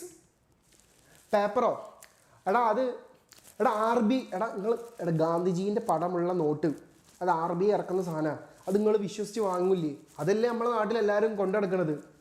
നിങ്ങൾ ആരെങ്കിലും വീട്ടിലിരുന്നിട്ട് not print ചെയ്ത് കഴിഞ്ഞാൽ അത് valuable ആണോ? അല്ല. Reserve bank of India ഒരു പേപ്പർ RBIയുടെ പേരുള്ള ഒരു മീൻസ് അതൊരു എക്സാമ്പിളാണ്. സെക്യൂരിറ്റീസ്, നമ്മൾ ഷെയർസ് എന്നൊക്കെ പറഞ്ഞ സാധനം ഉണ്ടല്ലോ, ഒരു വാല്യുബിൾ ആയിട്ടുള്ള ഒരു പേപ്പർ ഇറക്കി കഴിഞ്ഞിട്ടുണ്ടെങ്കിൽ അതിന് പവർ ഉണ്ട്. റിസർവ് ബാങ്ക് ഓഫ് ഇന്ത്യ നാളെ ഈ ഒരു സാധനം ഇതിന് പൈസയുടെ വില ഉണ്ട് എന്ന് പറഞ്ഞാൽ ഇത് നാട്ടിലുള്ള എല്ലാവരും വാങ്ങിക്കും. മനസ്സിലായില്ലേ? ഈ ഒരു സാധനം എവിടെയും ആക്സെപ്റ്റബിൾ ആണെന്ന് പറഞ്ഞു കഴിഞ്ഞാൽ എന്ത് ചെയ്യും? അത് ആക്സെപ്റ്റബിൾ ആണ്. അതാണ് റിസർവ് ബാങ്ക് ഓഫ് ഇന്ത്യയുടെ പവർ. അപ്പം അങ്ങനെ ഒരു പേപ്പർ ഇറക്കി കഴിഞ്ഞാൽ എന്ത് ചെയ്യും? ഒരു പ്രോമിസറി നോട്ട് എന്നൊരു സാധനമാണത്. ഒരു പേപ്പർ ജനങ്ങളുടെ ഇടയിൽ ഇറക്കി കഴിഞ്ഞിട്ടുണ്ടെങ്കിൽ എന്ത് ചെയ്യും? ആ സെക്യൂരിറ്റി ആൾക്കാർ കയ്യിൽ കൊടുത്തിട്ട് ആൾക്കാർ ഇത് വാങ്ങിക്കും, ഷുവറായിട്ട് വാങ്ങിക്കും. ബുദ്ധിയുള്ള ആൾക്കാരൊക്കെ ആണെങ്കിൽ എന്ത് ചെയ്യും? അത് വാങ്ങിക്കും. ഇനി ക്വാളിറ്റേറ്റീവ് മെഷർ എന്താണ്? മാർജിൻ റിക്വയർമെന്റ്സ് കേട്ടോ. നമ്മൾ പഠിച്ചിട്ടുള്ളത് ക്വാണ്ടിറ്റേറ്റീവ് മെഷേഴ്സ് കഴിഞ്ഞ് ഇനി ക്വാളിറ്റേറ്റീവ് മെഷേഴ്സ്, അതായത് മറ്റേ ഇത് നമ്മുടെ മോണിറ്ററി പോളിസിയുടെ ക്വാളിറ്റേറ്റീവ് ഇൻസ്ട്രുമെന്റ്സ് എന്താണ്? നിങ്ങൾ നോക്കാം, മാർജിൻ റിക്വയർമെന്റ്സ്. എടാ ഒരു മാർജിൻ വരയ്ക്കുന്നത് എന്തിനാണ്? നമ്മൾ എക്സാം ഒക്കെ എഴുതുമ്പോൾ മാർജിൻ വരയ്ക്കുന്നത് എന്തിനാണ്? നമ്മൾ ഇതിൻ്റെ അപ്പുറത്തേക്ക് പരിധിയിൽ ഇപ്പുറത്തേക്ക് എഴുതൂല അല്ലേ? 4 ഭാഗത്തും ബോക്സ് വരയ്ക്കുന്നത് ഇതിൻ്റെ അപ്പുറം എഴുതാതിരിക്കാൻ വേണ്ടിയിട്ടാണ് മാർജിൻ വരയ്ക്കുന്നത്. അതുപോലെ എന്താണ്, ഞാൻ 10 ഏക്കർ പറമ്പിൻ്റെ ആധാരമായിട്ട് ബാങ്കിൽ പോയി, ഇൻഫ്ലേഷൻ സമയത്ത് പോയി എന്ന് വിചാരിക്കുക, എനിക്ക് ആ 10 ഏക്കർ പറമ്പിൻ്റെ ലോൺ എമൗണ്ട് കിട്ടൂല. അതായത് ജനങ്ങളോട് അല്ല, RBI എന്ത് ചെയ്യും? കൊമേഴ്ഷ്യൽ ബാങ്ക്സിനോട് പറയാണ്, നിങ്ങൾ കൊടുക്കുന്ന ലോണിന് ഒരു പരിധി നിശ്ചയിക്കണം, ഒരു മാർജിൻ വെക്കണം. മനസ്സിലായില്ലേ? അതാണ് നിങ്ങൾ ചെയ്യേണ്ടത്.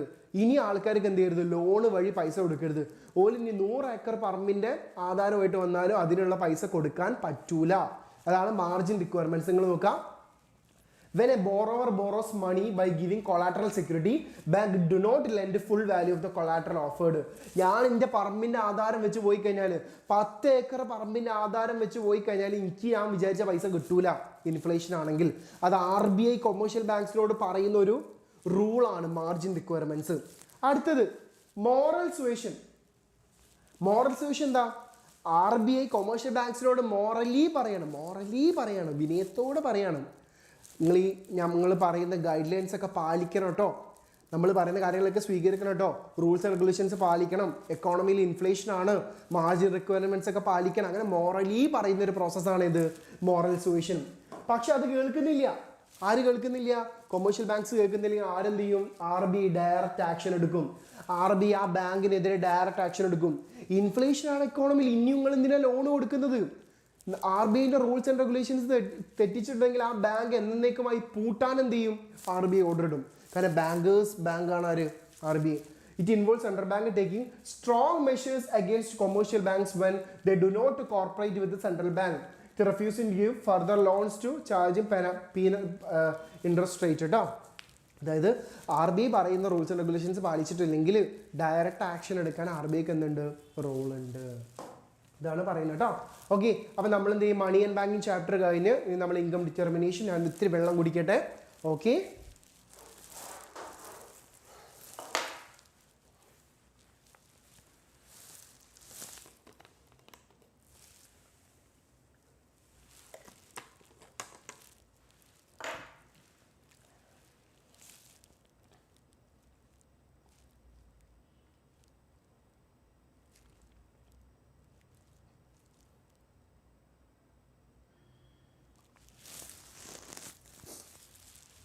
ഓക്കെ, നമുക്ക് സ്റ്റാർട്ട് ചെയ്യാം. ഇൻകം ഡിറ്റർമിനേഷൻ സ്റ്റാർട്ട് ചെയ്യാം. ഓക്കെ, കുറച്ച് പ്രോബ്ലംസ് ആണ് ഇവിടെ മെയിനായിട്ടുള്ളത് കേട്ടോ. ഇവിടെ കുറച്ച് പ്രോബ്ലംസ് ആണ് മെയിനായിട്ടുള്ളത്. നമുക്ക് എന്ത് ചെയ്യാം, കൃത്യമായിട്ട് ഇത് പഠിക്കാം കേട്ടോ. ഓക്കെ, നമുക്ക് നോക്കാം. ഇൻകം ഡിറ്റർമിനേഷൻ കെയ്ൻസിൻ്റെ കുറച്ച് സാധനങ്ങളാണ് ഈ ചാപ്റ്ററിൽ എന്ത് ചെയ്യുന്നത്, നമ്മൾ കൃത്യമായിട്ട് പറയുന്നത്. നിങ്ങൾക്ക് നോക്കാം എന്താണ്. അതിന് മുമ്പ് നമ്മൾ എന്ത് ചെയ്യാം, നമ്മൾ പറഞ്ഞൊരു സാധനമാണ് സെയ്സ് ലോ ഓഫ് മാർക്കറ്റ്.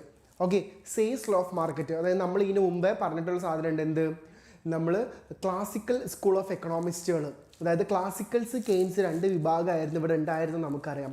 അപ്പോൾ ഈ ക്ലാസിക്കൽസ് ബിലീവ് ചെയ്തിട്ടുള്ള വലിയൊരു കാര്യമാണ് എന്ത്, സെയ്സ് ലോ ഓഫ് മാർക്കറ്റ്. ക്ലാസിക്കൽസിൻ്റെ തിയറിക്ക് ഒരു ഫണ്ടമെൻ്റൽ ഫൗണ്ടേഷൻ കൊടുത്തിട്ടുള്ള ഒരാളാണ് ആരും, സെയ്സ് ലോ, അതായത് JBC കേട്ടോ. The classical and neo classical economist believed that there would be always full employment.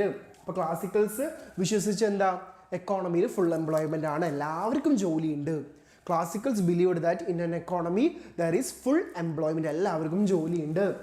The assumption of full employ was based on Say's law of market. അപ്പം എല്ലാവർക്കും ജോലിയുണ്ട്, full employment എന്ന് പറയുന്നത് എന്തിനെ base ചെയ്തുകൊണ്ടാണ്, Say's law of market.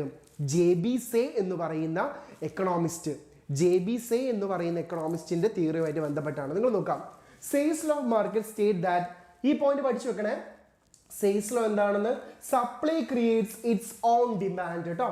Supply creates its own demand. നിങ്ങൾ മനസ്സിലാക്കുക, ഈ എക്കോണമിയിൽ, അതായത് ക്ലാസിക്കൽസിൻ്റെ കണക്ക് പ്രകാരമുള്ള എക്കോണമിയിൽ, അതായത് JBCയുടെ എക്കോണമിയിൽ supply creates its own demand.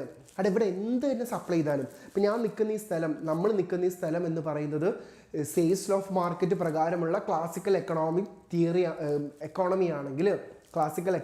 ആണെങ്കിൽ ഇവിടെ എന്താണ്, ഇവിടെ എന്ത് തന്നെ സപ്ലൈ ചെയ്താലും, ഇവിടെ തേങ്ങ സപ്ലൈ ചെയ്താലും, അരി സപ്ലൈ ചെയ്താലും, കാറ് സപ്ലൈ ചെയ്താലും, വെള്ളം സപ്ലൈ ചെയ്താലും, ചായ സപ്ലൈ ചെയ്താലും, എന്ത് റിസോഴ്സസ്, സ്റ്റീൽ സപ്ലൈ ചെയ്താലും, എന്ത് തന്നെ സപ്ലൈ ചെയ്താലും ആൾക്കാരെന്ത് ചെയ്യത്, ഡിമാൻഡ് ചെയ്തോളും. എന്ത് തന്നെ സപ്ലൈ ചെയ്താലും ആൾക്കാരെന്ത് ചെയ്യും, ഡിമാൻഡ് ചെയ്തോളും. അതോടുകൂടി അവിടെ there is no over production, അവിടെ ഓവർ പ്രൊഡക്ഷൻ ഇല്ല, എന്ത് തന്നെ സപ്ലൈ ചെയ്താലും ആൾക്കാർ ഇത് വാങ്ങിച്ചോളും എന്നാണ് ക്ലാസിക്കൽസ് പറഞ്ഞുകൊണ്ടിരിക്കുന്നത്, അതായത് ഇന്ന് മാർക്കറ്റ്. പക്ഷെ കെയ്ൻസ് എന്ത് ചെയ്ത്, അത് റിജക്റ്റ് ചെയ്തു. ക്ലാസിക്കൽസ് എന്ത് പറഞ്ഞാൽ അതിനെ കെയ്ൻസ് എന്ത് ചെയ്യും, റിജക്റ്റ് ചെയ്യും. നോക്കുക, John Maynard Keynes rejected the following arguments of classical and new classical economist in his book general theory of employment, interest and മണി 1936 നമ്മൾ പഠിച്ചാണ്. കെയ്ൻസിന്റെ ബുക്കിന്റെ പേരെന്താണ്, General theory of employment, interest and Money എന്നുള്ളത് നമ്മൾ പഠിച്ചാണ്. നിങ്ങൾ നോക്കുക, ഇതാണ് കേട്ടോ കെയ്ൻസ്, നമ്മുടെ സ്വന്തം കെയ്ൻസ് കേട്ടോ. John Maynard Keynes, JM Keynes, ഇദ്ദേഹമാണ് കേട്ടോ. ജോൺ മെയ്നാർഡ് കെയ്ൻസ് നമ്മുടെ സ്വന്തം കെയ്ൻസ് കേട്ടോ. JM കെയ്ൻസ്, ഇതാണ് നമ്മുടെ കെയ്ൻസ് കേട്ടോ. ഓക്കെ, നമ്മുടെ കെയ്ൻസ് ആണിത്, നിങ്ങൾ മനസ്സിലാക്കുക, നമ്മുടെ സ്വന്തം കെയ്ൻസ്, JM കെയ്ൻസ് ആണത്, ഈ പറയുന്ന ആൾ കേട്ടോ. ഓക്കെ, മനസ്സിലായില്ലേ? ഇത് എവിടെയെങ്കിലും വെച്ച് കാണുമൊന്നുമില്ല, ഒരു മരിച്ചു പോയിട്ട് വർഷങ്ങളായി. ഓക്കെ, ജസ്റ്റ് നോക്കാം, classicals and Keynesian theory. Suppose നിങ്ങളോട് ചോദിക്കുകയാണ്, ക്ലാസിക്കൽസ് കെയ്ൻസ് എന്നൊക്കെ കുറേ നമ്മൾ പഠിക്കുകയാണല്ലോ, ഇവർ തമ്മിലുള്ള ഒരു കമ്പാരിസൺ ചോദിക്കുകയാണെങ്കിൽ നിങ്ങൾക്ക് ഇത് എവിടെ വേണമെങ്കിലും എഴുതട്ടോ. ഇത് മൊത്തത്തിൽ നമ്മൾ പറയുന്നതുകൊണ്ട് ഒരു ക്വസ്റ്റ്യൻ പോലെ വെച്ചിട്ടുള്ള സാധനമാണ്. ക്ലാസിക്കൽസും കെയ്ൻസും തമ്മിലുള്ള ഡിഫറൻസ് നോക്കാം. ക്ലാസിക്കൽസ് എന്താ പറഞ്ഞത്, supply creates its own demand. Classicals പറഞ്ഞത് എന്താ, supply creates its own demand. Keynes എന്താ പറഞ്ഞത്, supply cannot creates its own demand. കെയ്ൻസിന്റെ ഓപ്പോസിറ്റ്, ക്ലാസിക്കൽസ് പറഞ്ഞതിന് തർക്കുത്തരം പറയാന്നുള്ളതാണ് കെയ്ൻസിന്റെ duty. Supply cannot creates its own demand. ഇനി ക്ലാസിക്കൽസ് എന്താ പറഞ്ഞത്, ദർ ഈസ് നോ ഓവർ പ്രൊഡക്ഷനും. ക്ലാസിക്കൽസിന്റെ കണക്ക് പ്രകാരം എക്കോണമിയിൽ എന്തില്ല, ഓവർ പ്രൊഡക്ഷൻ ഇല്ല, എന്ത് തന്നെ അവിടെ എന്ത് ചെയ്യും, ആൾക്കാർ വാങ്ങിച്ചോളും. There is no over production എന്നാണ് ക്ലാസിക്കൽസ് പറഞ്ഞത്. കെയ്ൻസ് പറഞ്ഞത് സം ഓവർ പ്രൊഡക്ഷൻ. കെയ്ൻസ് പറഞ്ഞു എല്ലാ സാധനമൊന്നും ആൾക്കാർ വാങ്ങിക്കില്ല, ഇവിടെ ഓവർ പ്രൊഡക്ഷൻ ഒക്കെ ഉണ്ടാവും എന്നാണ് കെയ്ൻസ് പറഞ്ഞത്. No need of government intervention. ക്ലാസിക്കൽസിന്റെ കണക്ക് പ്രകാരം ഗവൺമെന്റിന് വലിയ റോളൊന്നുമില്ല. There is no need for government. ഇതിനെ നമ്മൾ എന്ത് വിളിക്കുക, ലേസർ-സ്ഫിയർ എന്ന് വിളിക്കുക കേട്ടോ. There is no need for government is otherwise known as laissez faire. ക്ലാസിക്കൽസിന്റെ കണക്ക് പ്രകാരം ഗവൺമെന്റിന് റോളില്ല. പക്ഷെ കെയ്ൻസിന്റെ കണക്ക് പ്രകാരം നീഡ് ഗവൺമെന്റ് ഇന്റർവെൻഷൻ. ഗവൺമെന്റിന് വലിയൊരു റോൾ ഉണ്ട്, എക്കോണമിയിൽ ഗവൺമെന്റിന് വലിയൊരു റോൾ ഉണ്ട് എന്നാണ് കെയ്ൻസ് പറയുന്നത്. ഫുൾ എംപ്ലോയ്മെന്റ് ഇക്വിലിബ്രിയം ആണ് ഇവിടെ. ഇവിടെ എന്താണ്, under employment equilibrium. Classicals full employment equilibrium പറയുമ്പോൾ Keynes under employment equilibrium. Analysis on supply side. ക്ലാസിക്കൽസിന്റെ തിയറി എന്താണ്, ഇത് സപ്ലൈ സൈഡ് അനാലിസിസ് ആണ്. കെയ്ൻസിന്റെ തിയറി എന്താണ്, ഡിമാൻഡ് സൈഡ് അനാലിസിസ്. ക്ലാസിക്കൽസിന്റെ theory demand side, classicals supply side ആണെങ്കിൽ കെയ്ൻസ് ഡിമാൻഡ് സൈഡ് അനാലിസിസ് ആണ്. ഇത് full employment is a common phenomena, under employment is the common phenomena. അപ്പൊ നിങ്ങൾ ക്ലാസിക്കൽസും കെയ്ൻസും തമ്മിൽ ഡിഫറൻസ് ചോദിച്ചു കഴിഞ്ഞാൽ ഈ ഒരു സാധനം മനസ്സിലുണ്ടാവുക, കമ്പാരിസൺ കേട്ടോ. ക്ലാസിക്കൽസ് എന്ത് പറഞ്ഞാലും അതിന് ഓപ്പോസിറ്റ് ആണെന്ത് കെയ്ൻസ് പറഞ്ഞുകൊണ്ടിരിക്കുന്നതെന്നും കൂടെ നിങ്ങൾ മനസ്സിലാക്കാം. നമ്മൾ വേഗം ഓടിച്ചു പോകണേ. Employment depends on effective demand. അപ്പൊ കെയ്ൻസ് പറഞ്ഞ എന്താണ്, കെയ്ൻസിന്റെ ബുക്കിന്റെ പേരെന്താ, എംപ്ലോയ്മെന്റ് ഇൻട്രസ്റ്റ് ആൻഡ് മണി. അപ്പൊ കെയ്ൻസ് എംപ്ലോയ്മെന്റിനെ കുറിച്ചാണ് പറയുന്നത്. ആ എംപ്ലോയ്മെന്റ് എന്താണ്, ഡിപ്പെൻഡ്സ് ഓൺ ഇഫക്റ്റീവ് ഡിമാൻഡ്. കണ്ടില്ലേ, ഇഫക്റ്റീവ് ഡിമാൻഡ്. എംപ്ലോയ്മെന്റ് എന്ന് പറയുന്നത് ഇഫക്റ്റീവ് ഡിമാൻഡിനെ അടിസ്ഥാനപ്പെടുത്തിയിരിക്കുന്നു. Effective demand result in output. Effective demand എന്ത് ചെയ്യും, ഔട്ട്പുട്ടിൽ റിസൾട്ട് ചെയ്യും. Output create income. ഔട്ട്പുട്ട് എന്തുണ്ടാക്കും, ഇൻകം ഉണ്ടാക്കും. ഔട്ട്പുട്ട് എക്കോണമിയിൽ ഇൻകം ഉണ്ടാക്കും. Income provides employment. ഇൻകം ഉണ്ടാകുമ്പോൾ എന്ത് ചെയ്യും, എംപ്ലോയ്മെന്റ് ഉണ്ടാവും, സ്വാഭാവികല്ലേ അല്ലേ. Income provides employment, employment generate effective demand. ഇങ്ങനെ കണക്ട് ചെയ്ത് വരികയാണ് കേട്ടോ. അപ്പം എംപ്ലോയ്മെന്റും ഇഫക്റ്റീവ് ഡിമാൻഡും ആണ് കെയ്ൻസിന്റെ ഫണ്ടമെന്റൽ. ഇതുവഴി ആൾക്കാർക്ക് ജോലി കിട്ടുന്നു, ഇൻകം കിട്ടുന്നു. ഇതാണ് പറയുന്നത്. Employment, effective demand, income, employment. ഇതാണ് കെയ്ൻസിന്റെ ഒരു രീതി എന്ന് പറയുന്നത്. സോ ഇഫക്റ്റീവ് ഡിമാൻഡ് കെയ്ൻസിന്റെ കോർ തിയറിയാണിത്. ഇഫക്റ്റീവ് ഡിമാൻഡ് പഠിച്ചു വെക്കുക. ഇഫക്റ്റീവ് ഡിമാൻഡ് സാധാ ഡിമാൻഡ് അല്ല കേട്ടോ, ഇഫക്റ്റ് ചെയ്യുന്ന ഡിമാൻഡ്, ഇഫക്റ്റീവ് ഡിമാൻഡ്. ഇതാണ് കെയ്ൻസ് പറയുന്നത്. നോക്കാം. The core Keynesian theory is that the volume of employment in an economy depends on the level of demand. അതായത് വോളിയം ഓഫ് ദ എംപ്ലോയ്മെന്റ്, ഒരു എക്കോണമിയിലെ employment എന്ന് പറയുന്നത് എന്തിനെ അടിസ്ഥാനപ്പെടുത്തിയിരിക്കും, ഇഫക്റ്റീവ് ഡിമാൻഡിനെ അടിസ്ഥാനപ്പെടുത്തിയിരിക്കും. ഒരു എക്കോണമിയിലുള്ള എംപ്ലോയ്മെന്റ് എന്ന് പറയുന്നത് എടാ നിങ്ങളെല്ലാവരും പോയോ, ഒന്ന് കമന്റ് ഇട്ടേ. ഇവിടെ ഉണ്ടോ, ഹലോ ഹലോ ഒന്ന് കമന്റ് ഇട്ടേ. എടാ ആരെങ്കിലും ഒന്ന് കമന്റ് ഒന്ന് റിപ്ലൈ തന്നേ, ഒന്ന് റിപ്ലൈ താ. എന്താണ് the level of effective demand കേട്ടോ. ഇഫക്റ്റീവ് ഡിമാൻഡ് എന്താ നമുക്ക് നോക്കാം. What is effective demand? Effective demand is the determined at the point where aggregate demand is equal to aggregate supply. Aggregate demand is equal to okay ഇവിടെ ഉണ്ട് അല്ലേ. Aggregate demand is equal to aggregate supply. ഇതിനാണ് നമ്മൾ എന്ത് പറയുന്നത്, effective demand. Aggregate demand is equal to aggregate supply. Hi എല്ലാവരും ഉണ്ട് അല്ലേ. എടാ ഇഫക്റ്റീവ് ഡിമാൻഡ് ചോദിച്ച ഈ ഒരൊറ്റ സാധനം, it is a point where, അതൊരു പോയിന്റ് ആണ്, where aggregate demand is equal to aggregate supply. Aggregate demand is equal to aggregate supply is known as okay. Aggregate demand is equal to aggregate supply is known as effective demand. പഠിച്ചു വെച്ചേട്ടോ. Okay, ഇനി aggregate ഡിമാൻഡും അതിൻ്റെ components എന്ന് നമുക്ക് നോക്കാം. സാധാ demand അല്ല, അഗ്രിഗേറ്റ് ഡിമാൻഡ്. എടാ അഗ്രിഗേറ്റ് ഡിമാൻഡ് വെച്ചാൽ ഒന്നുമില്ലടാ, സിമ്പിൾ സാധനം. നോക്കാം. അഗ്രിഗേറ്റ് ഡിമാൻഡ് വെച്ചാൽ എന്താ, total demand. Aggregate demand means total demand. Simple. Aggregate demand means total demand. Aggregate demand is the total demand of the existing output at the prevailing prices. That is, aggregate demand is the total demand or the total expenditure of the community on goods and services purchased. Aggregate demand component നോക്കുക. Household consumption demand, investment demand, government demand, net foreign demand. നമ്മൾ പഠിച്ചൊരു സാധനമാണിത്. എന്താണ് aggregate demand is equal to എന്താണ്? Aggregate demand is the total demand in an economy. Aggregate demand എന്ന് വെച്ചാൽ total demand in an economy, വേറെ ഒന്നുമില്ല. അതിൻ്റെ component എന്തൊക്കെയാ? House hold consumption demand C plus investment demand, I plus government demand, G plus foreign demand, X minus M add. അത് പഠിച്ചില്ലേ നമ്മുടെ expenditure method പ്രകാരം നമ്മൾ പഠിച്ചില്ലേ? ആ സാധനം തന്നെയാണ് എന്ത് അഗ്രിഗേറ്റഡ് ഡിമാൻഡിന്റെ ഇക്വേഷൻ. എക്സ്പെൻഡിച്ചർ വഴി മെത്തേഡ് വഴി നമ്മൾ പഠിച്ചിട്ടുള്ള നാഷണൽ ഇൻകം കാണാനുള്ള മെത്തേഡ് ഉണ്ടല്ലോ, ആ സാധനം തന്നെയാണ് എന്ത് അഗ്രിഗേറ്റഡ് ഡിമാൻഡിൽ നമ്മൾ കൃത്യമായിട്ട് പറയുന്നത്. നിങ്ങൾ നോക്കുക, level of disposable income and the level of consumption. എടാ എന്താ ഡിസ്പോസിബിൾ ഇൻകം? കെയ്ൻസ് എപ്പോഴും പറയുന്ന ഇൻകം എന്താ? ഡിസ്പോസിബിൾ ഇൻകം ആണ്, നമ്മുടെ പോക്കറ്റിലുള്ള പൈസയാണ്.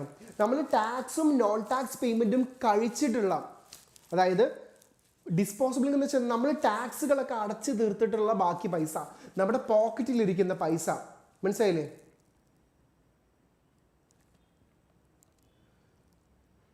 എന്താണ് ഞാൻ ക്വസ്റ്റ്യൻ കാണുന്നില്ല, നോക്കട്ടെ. 8 ഇയേഴ്സ് PYQ പഠിച്ച് 8 ഇയേഴ്സ് പഠിച്ച് കിട്ടുമോ? 65 എനിക്ക് ഫുൾ മാർക്ക് കിട്ടും. 8 ഇയേഴ്സ് പഠിച്ചാൽ മതി. എന്തോ 8 ഇയേഴ്സ് ഒന്നും പഠിക്കണ്ട, 2 കൊല്ലം 3 കൊല്ലത്തെ 4 കൊല്ലത്തെ PYQs പഠിച്ചാൽ മതി കേട്ടോ. 4 കൊല്ലത്തെ PYQs തന്നെ പഠിച്ചാൽ മതി, സെറ്റാണ്. മനസ്സിലായില്ലേ? പക്ഷെ ക്വസ്റ്റ്യൻസ് ഇങ്ങനെ ലെവലുകളൊക്കെ മാറി വരുന്നു. ചില സമയത്ത് ഭയങ്കര ടഫായിരിക്കും, ചില സമയത്ത് ഭയങ്കര എളുപ്പമായിരിക്കും കേട്ടോ.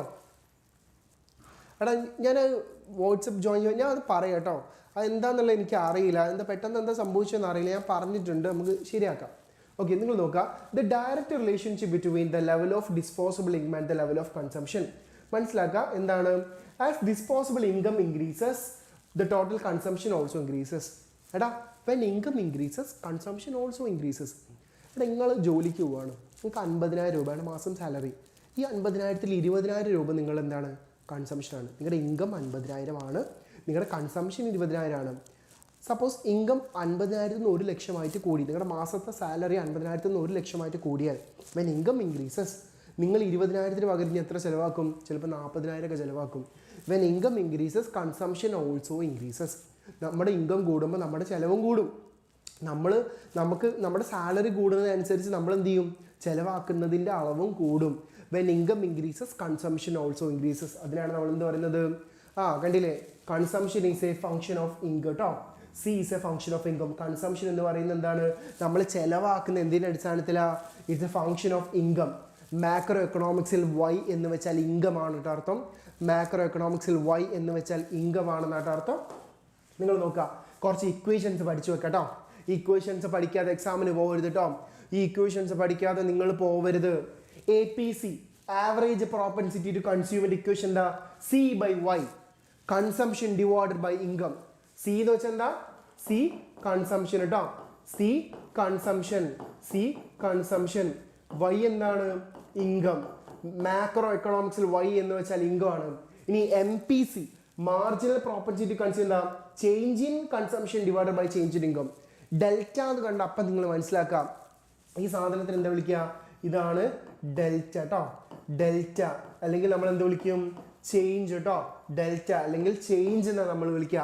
Change in consumption divided by change in income. Change in consumption divided by change in income. APS average propensity to save എന്താ? Savings divided by income. MPS എന്തായിരിക്കും? Delta saving divided by delta Y. അതായത് change in saving divided by change in income. ഇനി വേറെ സാധനം കൂടെ, APCയും APSും കൂട്ടി എത്ര കിട്ടും? 1 കിട്ടും. APCയും APSും കൂട്ടിയാൽ നമുക്ക് എത്ര കിട്ടും? 1 കിട്ടും. MPC പ്ലസ് MPS എത്രയാണ്? അതും 1 ആണ്. MPSന് കാണാനുള്ള മറ്റൊരു ഇക്വേഷൻ 1 മൈനസ് MPC. അപ്പോൾ ഈ ഇക്വേഷൻസ് പഠിച്ചു വെച്ച് പോവുക. എക്സാമിന് കഴിഞ്ഞ തവണയൊക്കെ ചോദിച്ചിട്ടുണ്ട്. നിങ്ങൾ എന്ത് ചെയ്യുക? ഇത് പഠിക്കാതെ പോകരുത്. സിമ്പിൾ ലോജിക് ഉപയോഗിച്ച് പഠിക്കാം. ഇവിടെയൊക്കെ ലോജിക് ഉപയോഗിച്ച് പഠിക്കാം. ഒന്ന് പഠിച്ചാൽ തന്നെ അടുത്തതും പഠിക്കാൻ പറ്റും. APC plus APS is equal to 1 ആണ്. MPC plus MPS is equal to 1 ആണ്. MPS കാണാൻ എന്ത് ചെയ്താൽ മതി? MPS ഈ പ്ലസ് MPSന് ഇപ്പുറത്തേക്ക് എടുക്കാൻ എന്താവും? മൈനസ് MPC ആവും. ഇതൊക്കെ ലോജിക്ക് വെച്ച് പഠിക്കുന്ന സാധനമാണ്. ഇതെന്തായാലും പഠിച്ചു വെച്ച് പോകണം. എക്സാമിന് നിർബന്ധമായിട്ട് പഠിച്ചു വെച്ച് പോകണം. ചിലപ്പോൾ മാച്ച് ദ ഫോളോയിങ്ങിൽ പോലും ഈ ക്വസ്റ്റ്യൻസ് വരാം. അപ്പോൾ ക്വസ്റ്റ്യൻസ് എങ്ങനെയാണ് വരിക എന്നുള്ളത് നമുക്ക് എന്ത് ചെയ്യാൻ പറ്റില്ല? എക്സ്പെക്ട് ചെയ്യാൻ പറ്റില്ല. കാരണം എന്താണ്? ചില സമയത്ത് ക്വസ്റ്റ്യൻ പേപ്പറൊക്കെ ഭയങ്കര റിജിഡ് ആക്കി തരും. അപ്പോൾ നിങ്ങൾ മാക്സിമം പോസിബിൾ കാര്യങ്ങളൊക്കെ പഠിച്ചു വെച്ച് പോകാന്നുള്ളതാണ്. ഓരോ ചാപ്റ്ററിലും ഉള്ള എല്ലാ കാര്യങ്ങളും ഒന്നും ഒഴിവാക്കാതെ എല്ലാം പഠിച്ചു വെച്ച് തന്നെ നമ്മൾ എന്ത് ചെയ്യണം? പോകണം കേട്ടോ. ഓക്കെ, ഒരു ക്വസ്റ്റ്യൻ ആണ് കേട്ടോ. Suppose income of A family increased. നമുക്കൊരു ക്വസ്റ്റ്യൻ ചെയ്യട്ടോ. ഒരു ഫാമിലിയുടെ income of A family increased. ഒരു ഫാമിലിയുടെ ഇൻകം ഇൻക്രീസ് ചെയ്ത് എത്രയെന്ന്? 100-ന്ന് 120 ആയിട്ട് കൂടി. അതായത് എന്താണ് ഇവിടെ ഉദ്ദേശിക്കുന്നത്? എന്താ ഇൻകം എന്ന് വെച്ചാൽ എന്താ വൈ ആണ്. അപ്പോൾ ഡെൽറ്റ വൈ എന്തായിരിക്കും? വൈ എന്ന് വെച്ചാൽ income. Delta Y change in Y എന്തായിരിക്കും? 100 120 എന്ന് വെച്ചാൽ എത്ര? ഇവിടുത്തെ ചേഞ്ച് എത്രയാണ്? 100 120 ചേഞ്ച് എത്രയാണ്? അത് എത്ര വരാം? 100 120 ചേഞ്ച് എത്രയാണ്? അത് 20 ആണ്. And there consumption also increases. നമ്മൾ പറഞ്ഞു ഒരു ഫാമിലിയുടെ ഇൻകം കൂടുമ്പോൾ കൺസംഷൻ ഓൾസോ ഇൻക്രീസസ് ആണ്. അപ്പോൾ കൺസംഷൻ എന്ത് സംഭവിച്ചു? കൺസംഷൻ എന്ത് ചെയ്ത്? സി എന്ത് ചെയ്തു? 80 85 ആയിട്ട് കൂടി. അപ്പോൾ എന്താ? ഡെൽറ്റ സി ഇസിക്വൽ ടു എന്താണ്? ഇത് 85 അല്ല കേട്ടോ, 95 ആണ്. സോറി 95. 80 95 ആയി. അപ്പോൾ എത്രയാണ്? 15. Delta C change in consumption എത്രയാണ്? 15. അപ്പോൾ നമ്മൾ ചോദിച്ചത് എന്താണ്? Find M P C. M P C കാണാൻ ചോദിച്ചത്. എം പി സി കാണാൻ ഇക്വേഷൻ നമുക്കറിയാം എന്താണ്? Delta C by delta Y എന്നുള്ളതാണ് നമ്മുടെ equation. Delta C by delta Y ആണെന്ന് എം പി സി കാണാനുള്ള ഇക്വേഷൻ. ഡെൽറ്റ സി എത്രയാണ് നമുക്ക് കിട്ടിയത്? 15 ഡിവൈഡ് ബൈ ഡെൽറ്റ വൈ എത്രയാണ്? 20 ബൈ 15 എത്രയാണ് നമുക്ക് ആൻസർ കിട്ടുക? നമുക്ക് എത്ര കിട്ടും? 0.75. ഇത്രയേ ഉള്ളൂ സാധനം. എളുപ്പമുള്ള ഇക്വേഷൻ ആണ് കേട്ടോ. എളുപ്പമുള്ള ഇക്വേഷൻ ആണ്. ഒന്ന് നോക്കാം. ഞാൻ അവിടെ ആൻസർ ഇവിടെ എഴുതിയിട്ടുണ്ട്. എന്നാലും നിങ്ങൾക്കൊന്ന് ചെയ്ത് കാണിച്ചെന്നാണ്. എന്താണ് അവിടെ നമ്മൾ ഫണ്ടമെൻ്റലി ചെയ്യേണ്ട കാര്യം എന്താണെന്നുള്ളതിനെ കുറിച്ച് ചെറിയൊരു ബോധം ഉണ്ടായിരിക്കാം. നമ്മൾ എന്താണ് അവിടെ ചെയ്തുകൊണ്ടിരിക്കുന്നത് എന്നുള്ളതിനെ കുറിച്ചിട്ടൊരു ധാരണ നിങ്ങൾക്ക് വേണമല്ലോ. അതാണ് അവിടെ പറയുന്നത് കേട്ടോ. ഓക്കെ, ഞാൻ അടുത്ത ഇക്വേഷൻ നോക്കാം. അടുത്ത ക്വസ്റ്റ്യൻ നോക്കാം. എന്താണ്? A person's income increased from. ഒരു പേഴ്സൺസിൻ്റെ ഇൻകം 1000 നിന്ന് 1500 ആയിട്ട് കൂടി. ഒരു പേഴ്സണിൻ്റെ ഇൻകം 1000 നിന്ന് 1500 ആയിട്ട് കൂടി. അപ്പം തന്നെ മനസ്സിലാക്കുക ഇൻകം അല്ല കൂടിയത്. ഡെൽറ്റ വൈ എന്തായിരിക്കും? 1000 നിന്ന് 1500 ആയി എത്രയാണത്? ഡെൽറ്റ വൈ 500 ആണ്. And consumption increase from 800 to 1150. 800 നിന്ന് 1150. അപ്പം എത്ര കൂടിയത്? ഡെൽറ്റ സി എത്ര കൂടിയത്? ഡെൽറ്റ സി ഇസിക്വൽ ടു എത്രയാണ്? 800 നിന്ന് 900 1000 1150 അല്ല 350 അല്ലേ? 1100 1150. ഡെൽറ്റ സി എത്രയാണ്? 300. കാണാൻ ചോദിച്ചത് എന്താ? കാണാൻ ചോദിച്ചത് M P C. M P C കാണാൻ ഇക്വേഷൻ എന്താ? M P C is equal to എന്താണ്? Delta C by delta Y. അതായത് 300 ഡിവൈഡഡ് ബൈ 500. അത് എത്ര നമുക്ക് കിട്ടുക? 300 ഡിവൈഡഡ് ബൈ 500 നമുക്ക് എത്ര കിട്ടും? ആൻസർ എത്ര കിട്ടും? 0.7. എം പി സി കണ്ടുപിടിച്ച്. അടുത്തെന്താ ചോദിച്ചത്? Change in saving. Change in saving ആണ് നമ്മളോട് ചോദിച്ചത്. Change in saving.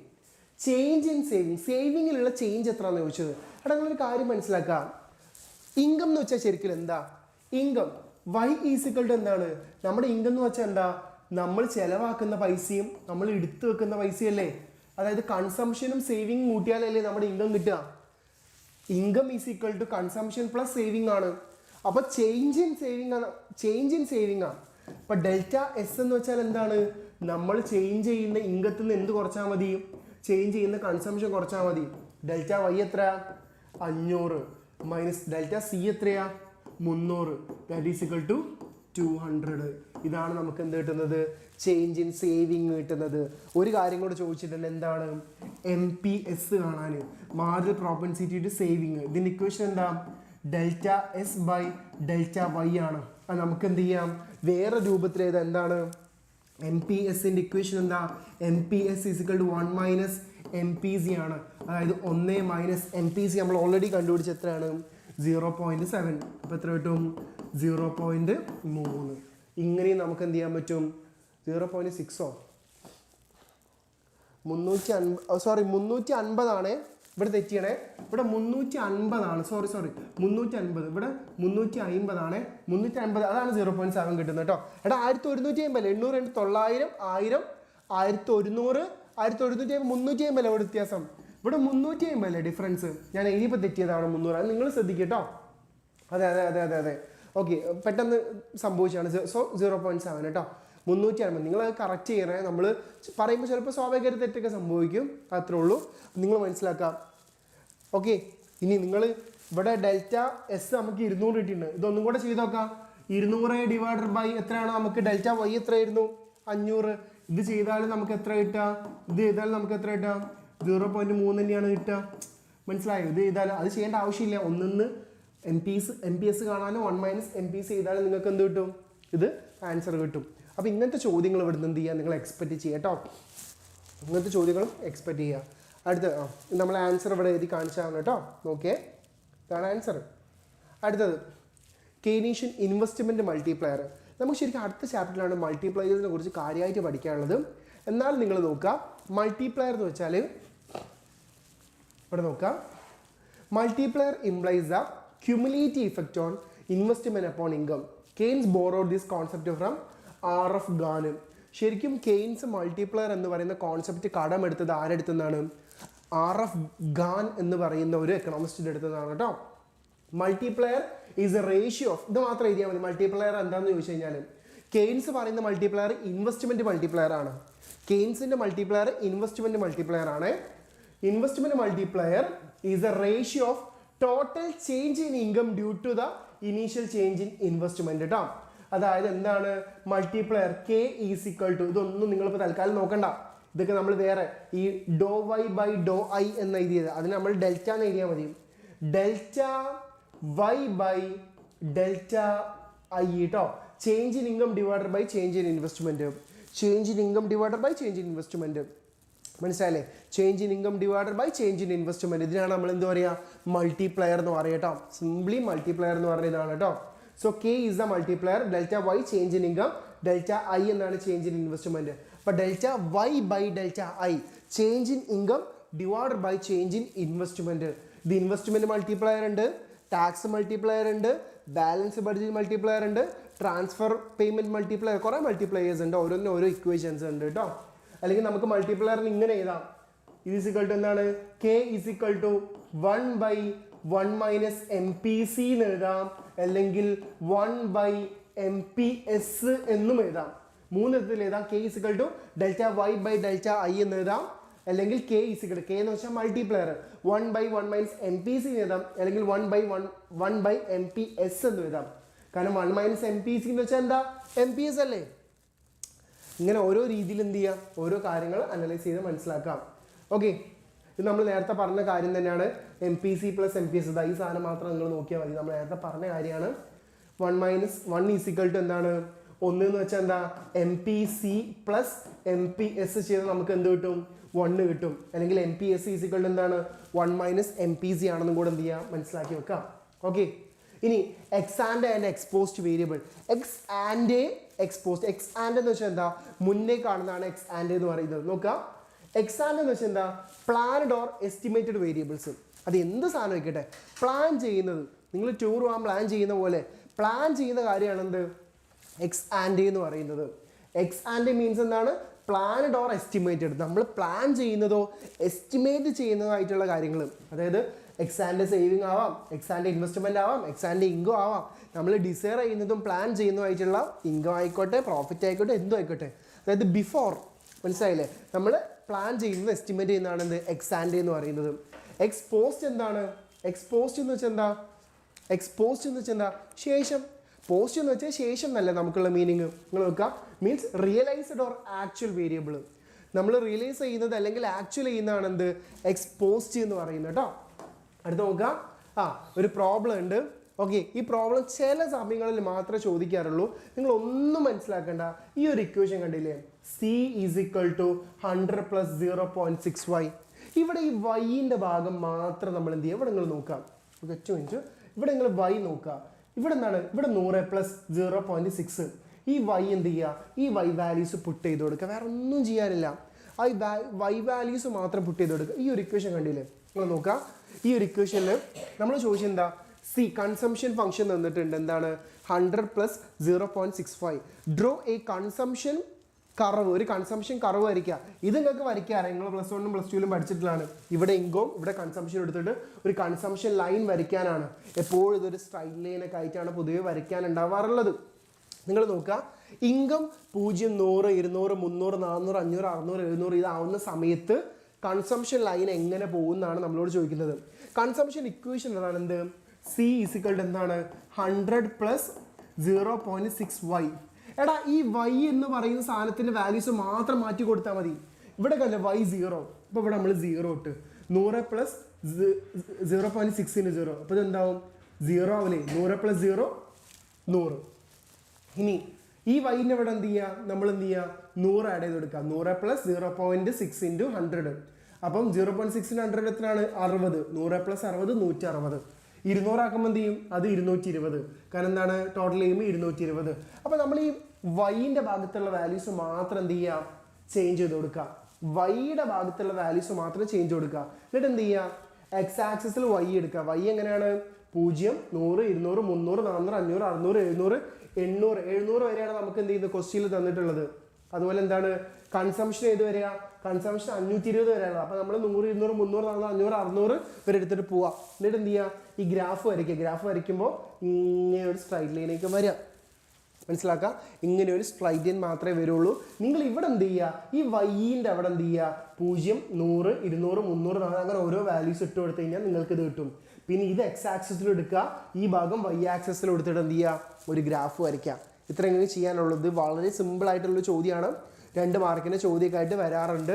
പലപ്പോഴും എന്താണ്, അഗ്രിഗേറ്റ് ഡിമാൻഡ് കർവായിരിക്കാം, കൺസംഷൻ കർവായിരിക്കും, എന്തുമായിരിക്കാം. ബട്ട് ഇതൊക്കെ എന്തായിരിക്കും, ഇങ്ങനെ ഒരു സ്ട്രൈറ്റ് ലൈൻ ആയിരിക്കും അധികം എന്ത് ചെയ്യുക നിങ്ങൾക്ക് വരയ്ക്കുകയാണ്. എന്നിട്ട് നിങ്ങൾ എന്ത് ചെയ്യുക, നമ്മൾ ഈ ക്വസ്റ്റ്യൻ എന്ന ഇക്വേഷൻ C = 100 + 0.6y എന്ന് പറയുന്ന സാധനം എഴുതി വെക്കാം.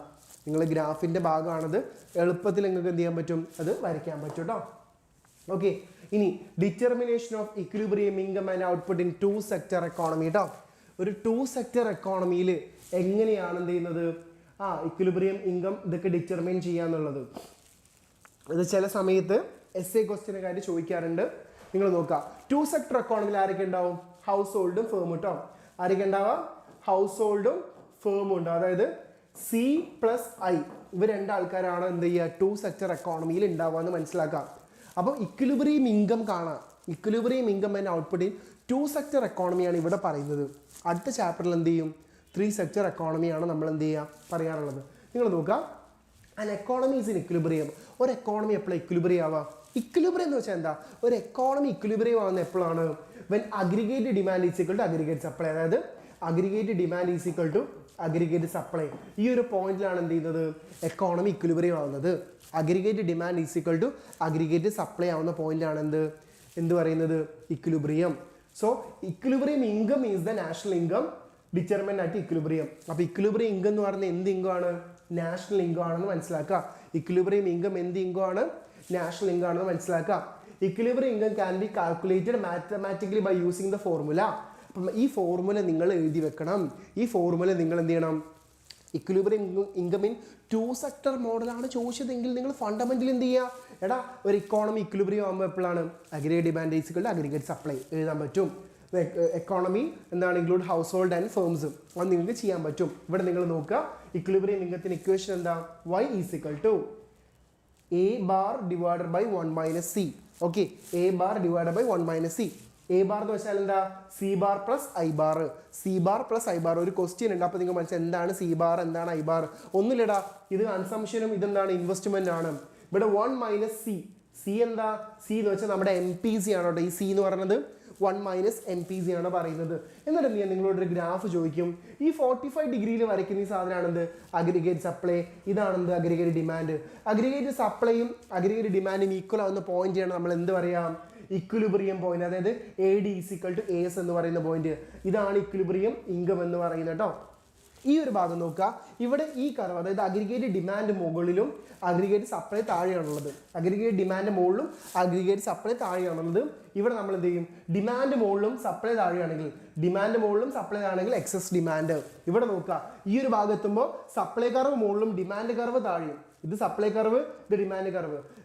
സപ്ലൈ കർവ് മുകളിൽ ഡിമാൻഡ് കർവ് താഴെയാണെങ്കിൽ എന്താണ് എക്സസ് സപ്ലൈ ആണ് വരാം. അപ്പോൾ നിങ്ങൾ ഈ ഗ്രാഫ് ഒന്ന് മനസ്സിലാക്കുക. എടാ എളുപ്പമുള്ള ഗ്രാഫ്, ഏതെങ്കിലും പ്രോബ്ലത്തിന് ഗ്രാഫ് ഉണ്ടെങ്കിൽ എന്താണ്, എടാ മിസ് ഇടയ്ക്ക് എത്തി നോക്കുന്നുണ്ട്. കാരണം ഞാൻ സ്പീഡിൽ ഓടി, ഞാൻ നോൺ സ്റ്റോപ്പ് ആയിട്ട് പോവാണ്. മിസ്സിന് ഇനി ചാപ്റ്റേഴ്സ് എടുക്കാനുണ്ട്. മനസ്സിലായി, നിങ്ങളൊരു കാര്യം മനസ്സിലാക്കുക, നമ്മൾ കംപ്ലീറ്റ് ഇന്ന് തീർക്കും. നമ്മൾ വേഗത്തിൽ തീർക്കാൻ തന്നെയാണ് നോക്കുന്നത്. പക്ഷെ പറ്റണ്ടേ, മനുഷ്യരല്ലേ പുള്ളേ അല്ലേ, തീരണ്ടേ.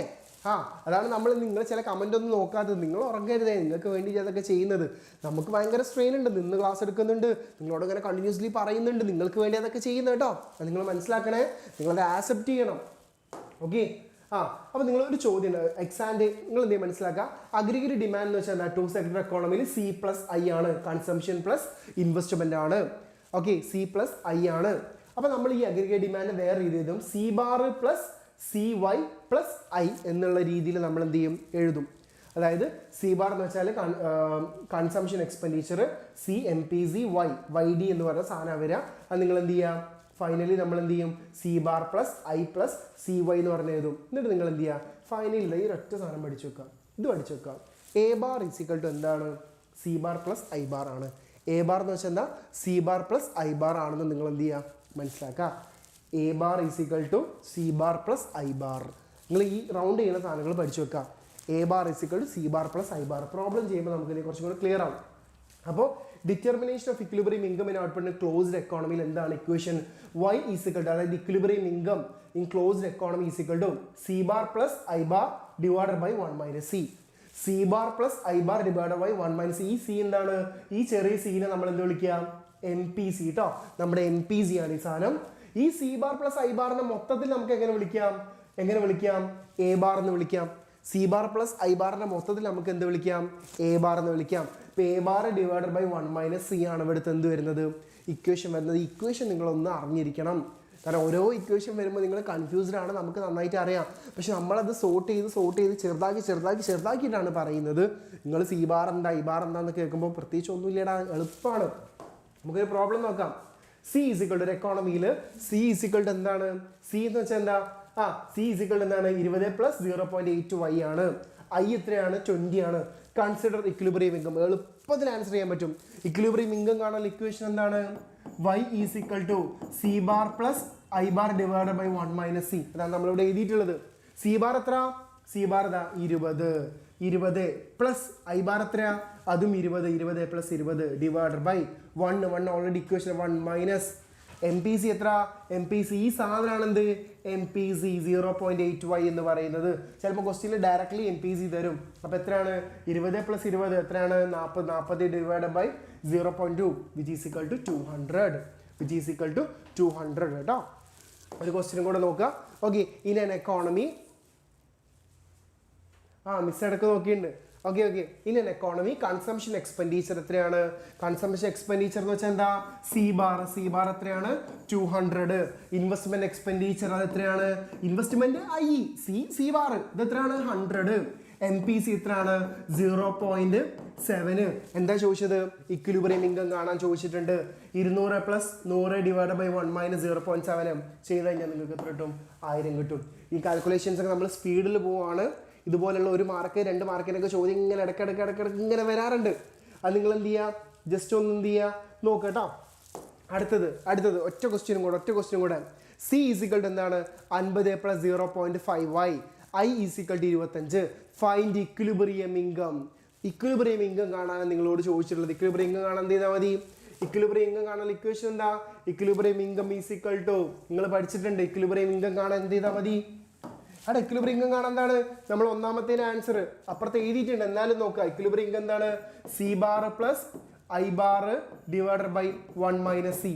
സി ബാർ എത്രയാടാ, സി ബാർ 50, ഐ ബാർ എത്രയാ, plus 25 divided by 1 minus C എത്രയാ, സി ഇതാണ് എം പി സി എത്രയാണ്, 0.5. ഓക്കെ, അപ്പോൾ എത്ര കിട്ടും, 75 divided by 0.5 that is equal to 150 അല്ലേ. 150 അല്ലേ ആൻസർ ആയിട്ട് വരുന്നത് അല്ലേ, 150. രണ്ടാമത്തെ ചോദ്യം എന്താ, C bar consumption expenditure increase to 75 ആയി കഴിഞ്ഞാൽ ന്യൂ ഇക്വിലിബ്രിയം ഇൻകം എത്രയാണ്, എന്ത് ചെയ്യും, സി ബാർ എത്രയായി, 75 പ്ലസ് ഐ ബാറിന് വ്യത്യാസമില്ല, അത് എത്രയാണ്, 25 ഡിവൈഡഡ് ബൈ 1 മൈനസ് 0.5. അപ്പോൾ എത്രയാണ്, 100 divided by 0.5 that is equal to 200. അടുത്ത ചോദ്യം എന്താ, ഫൈൻഡ് ചേഞ്ച് ഇൻ ഇൻകം. ഇൻകത്തിലുള്ള ചേഞ്ച് എത്ര, എടാ ഇവിടെ 150 ഇവിടെ 200 അല്ലേ, ഇവിടുത്തെ ചേഞ്ച് എത്രയാ, 50. ഇത്രയും ഇവിടെ ചോദിച്ചിട്ടുള്ളൂ. ഇവിടുത്തെ ചേഞ്ച് എത്രയാ, അത് 50. മനസ്സിലായി, നിങ്ങൾക്ക് ആൻസർ ചെയ്യുന്നുണ്ട് കേട്ടോ. നമ്മളിത് ഓടിച്ചു പോയതാണ്. ഇവിടെ അതിൻ്റെ ആൻസർ ഉണ്ട്, ചേഞ്ച് ഇൻ ഇൻകം നമ്മൾ കൃത്യമായിട്ട് എഴുതി വെച്ചിട്ടുണ്ട്. ഇക്വിലിബ്രിയം ഇൻകം ഫസ്റ്റത്തത്, ഇക്വിലിബ്രിയം ഇൻകം സെക്കൻഡിലുള്ളത് കേട്ടോ. അപ്പോൾ നിങ്ങൾ എന്ത് ചെയ്യുക, കൃത്യമായിട്ട് കാര്യങ്ങൾ എന്ത് ചെയ്യുക, മനസ്സിലാക്കുക. ലാസ്റ്റ് 1 പാരഡോക്സ് ഓഫ് ത്രിഫ്റ്റ് കഴിഞ്ഞു ഇതോടുകൂടി. അതായത് എടാ എക്കോണമിയിൽ സേവിങ് നല്ലതാണ്, എല്ലാവർക്കും അറിയാം. എക്കോണമിയിൽ എന്താണ്, സേവിങ് നല്ലതാണെന്നുള്ളത് എല്ലാവർക്കും അറിയാം. No problem, saving is good for economy. പക്ഷെ എക്കോണമിയിലുള്ള എല്ലാവരും സേവ് ചെയ്ത് വെച്ചാൽ, എക്കോണമിയിലുള്ള എല്ലാവരും പൈസ എടുത്ത് വെച്ച് കഴിഞ്ഞാൽ അത് എക്കോണമിക്ക് ഗുണം ചെയ്യൂല. എക്കോണമിയിൽ ടോട്ടൽ സേവിങ് എന്ത് ചെയ്യില്ല, കൂടൂല എന്ന് നിങ്ങൾ എന്ത് ചെയ്യുക ഒന്ന് മനസ്സിലാക്കി വെക്കുക. There is an assumption that the saving of the people increases, the total saving of the economy will increase, but if all the people in the economy increase the proportion of the income, എല്ലാവരും പൈസ എടുത്ത് വെച്ചിട്ടുണ്ടെങ്കിൽ അതൊരിക്കലും എന്ത് ചെയ്യില്ല, മെച്ചപ്പെടൂല എന്നാണ് ഇവിടെ പറഞ്ഞു വരുന്നത് കേട്ടോ. The value saving will the economy will not change അല്ലെങ്കിൽ decline remain unchanged. This is known as paradox of thrift. അതിൻ്റെ മീനിങ് എന്താണെന്ന് വെച്ചാൽ എക്കോണമിയിലുള്ള എല്ലാവരും പൈസ എടുത്ത് വെച്ചിട്ടുണ്ടെങ്കിൽ, എക്കോണമിയിൽ എല്ലാവരും പൈസ എടുത്ത് വെച്ച് സേവിങ് കൂടിക്കഴിഞ്ഞാൽ, സേവിങ് എല്ലാവരും സേവ് ചെയ്ത് സേവിങ് കൂടുമ്പോൾ കൺസംഷൻ കുറയും, കൺസംഷൻ കുറയുമ്പോൾ അഗ്രിഗേറ്റ് ഡിമാൻഡ് കുറയും, അഗ്രിഗേറ്റ് ഡിമാൻഡ് കുറയുമ്പോൾ അഗ്രിഗേറ്റ് സപ്ലൈ കൂടും, അഗ്രിഗേറ്റ് സപ്ലൈ കൂടുമ്പോൾ എന്ത് ചെയ്യും, പ്രൊഡക്ഷൻ നടക്കൂല, പ്രൊഡക്ഷൻ നടത്തിയില്ലെങ്കിൽ തൊഴിലുണ്ടാവില്ല, തൊഴിലില്ലെങ്കിൽ സേവിങ് ഉണ്ടാവില്ല. ഇതാണ് ഇതിൻ്റെ point, key point, core point ആയിട്ട് നമ്മൾ പറയുന്നത് കേട്ടോ.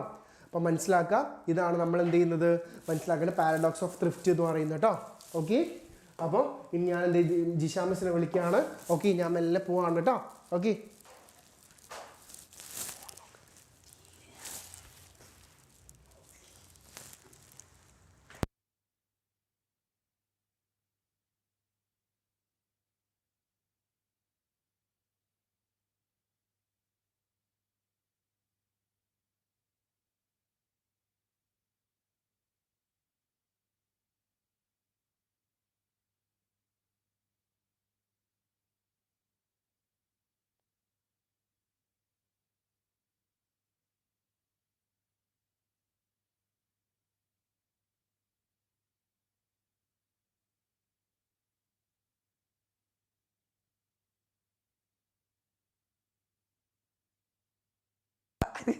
Okay, okay yes once more ഒക്കെ കഴിഞ്ഞ് ഇനി നമുക്ക് മൈക്രോ എക്കണോമിക്സ് കേട്ടാ. വെയിറ്റ് വെയിറ്റ്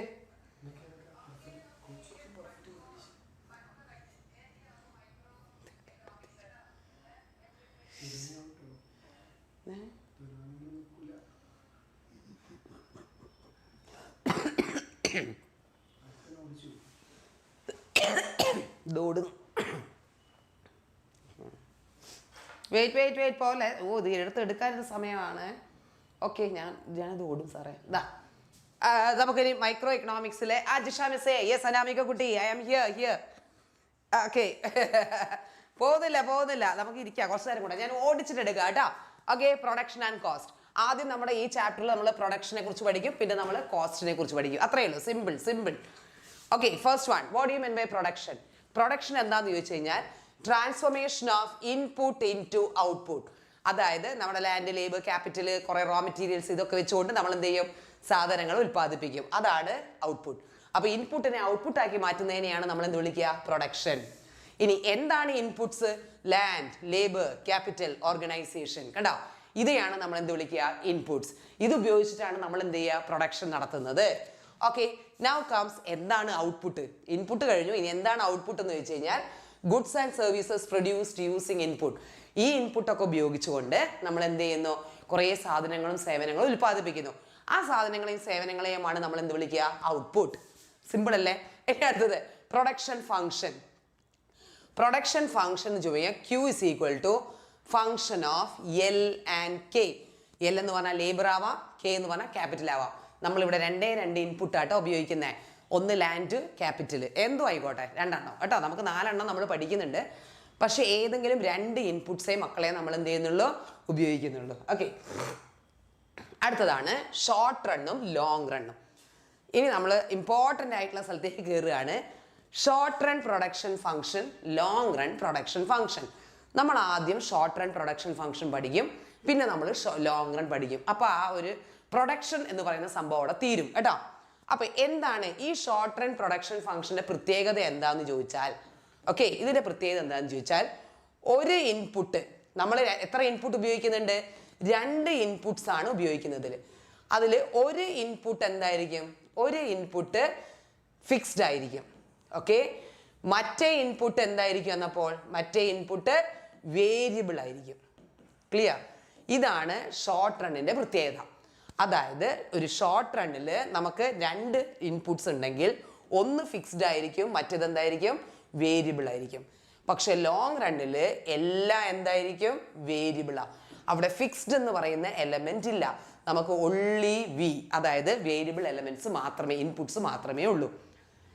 ഇനി നമ്മൾ കോൺസെപ്റ്റ് റിലേറ്റഡ് ടു നമ്മുടെ പ്രൊഡക്ഷൻ ആണ്. ഇത് പ്രോബ്ലം ആയിട്ട് ചോദിക്കാറുണ്ട്, അതുകൊണ്ടാണ് തരുന്നത്. Total product, average product, marginal product. Total product കാണേണ്ട ഫോർമുല P ഇൻറ്റു Q കണ്ടുപിടിച്ചോളണം കേട്ടോ. നമ്മൾ ഇത് വെച്ചുകൊണ്ട് ഒരു പ്രോബ്ലം ചെയ്യും. ആവറേജ് പ്രോഡക്റ്റ് കാണാൻ TP ഓഫ് N. L എന്ന് പറഞ്ഞാൽ ലേബറോ നമ്മൾ ചേഞ്ച് ചെയ്ത വേരിയബിൾ ആയിട്ടുള്ള ഇൻപുട്സ് ആണ് കേട്ടോ. ഇനി മാർജിനൽ പ്രോഡക്റ്റ് എന്ന് പറഞ്ഞാൽ അഡീഷൻ ടു TC ആണ്. It is known as addition to TC. Clear? ഇനി ഇത് വെച്ചുകൊണ്ട് നമ്മളൊരു പ്രോബ്ലം ചെയ്യുകയാണ് കേട്ടോ. സീ ദിസ്, പെട്ടെന്ന് കയറി പോവാ. ആദ്യത്തെ കോളത്ത് ലേബർ കൊടുത്തിട്ടുണ്ട്, പിന്നത്തെ ടോട്ടൽ പ്രോഡക്റ്റ് കൊടുത്തിട്ടുണ്ട്. AP കണ്ടോ? AP എന്ന് പറഞ്ഞാൽ ആവറേജ് പ്രോഡക്റ്റ്. ആവറേജ് പ്രോഡക്റ്റ് കാണാനുള്ള ഫോർമുല TP ഓഫ് L, അതായത് 10 ഹരിക്കണം 1 10, 22 ഹരിക്കണം 2 11, ഇതേ ഹരിക്കണം ഇത് കണ്ടോ. ഇതിനെല്ലാം ഇതുകൊണ്ട് ഡിവൈഡ് ചെയ്താൽ ആവറേജ് പ്രോഡക്റ്റ് കിട്ടും. ഇനി നമുക്ക് കാണാനുള്ളത് മാർജിനൽ പ്രോഡക്റ്റാ. മാർജിനൽ പ്രോഡക്റ്റ് എന്നാൽ ഈ ടോട്ടൽ പ്രോഡക്റ്റിലേക്ക് വന്ന വർധനവ് നോക്കിയാൽ മതി. ആദ്യത്തതൊന്നുമില്ല, പിന്നത്തത് 10 22 12 വർധനവ്, 22 39 17 വർധനവ്, 39 44 5 വർധനവ്. കണ്ടോ? അതാണ് നമ്മുടെ എന്ത് മാർജിനൽ പ്രോഡക്റ്റ്. ഇനി മക്കളെ നമ്മൾ ഷോർട്ട് റൺ പ്രൊഡക്ഷൻ ഫംഗ്ഷൻ പഠിക്കുകയാണ്. അതിൽ ഫസ്റ്റ് വൺ ആണ് law of variable proportion. Okay, ഇത് ഇമ്പോർട്ടൻ്റ് ആണ്. എന്താണ് ലോ ഓഫ് വേരിയബിൾ പ്രപ്പോർഷൻ? അതിൻ്റെ ഒരു ഡയഗ്രം ഉണ്ട്, നോക്കിക്കോളൂ. Law of variable proportion States that. എന്താണ് ഈ ലോ ഓഫ് വേരിയബിൾ പ്രപ്പോർഷൻ? ഈ ലോ ഓഫ് വേരിയബിൾ പ്രപ്പോർഷന് വേറെ പേരാണ് ലോസ് ഓഫ് റിട്ടേൺസ് എന്നും നമ്മൾ വിളിക്കാറുണ്ട്.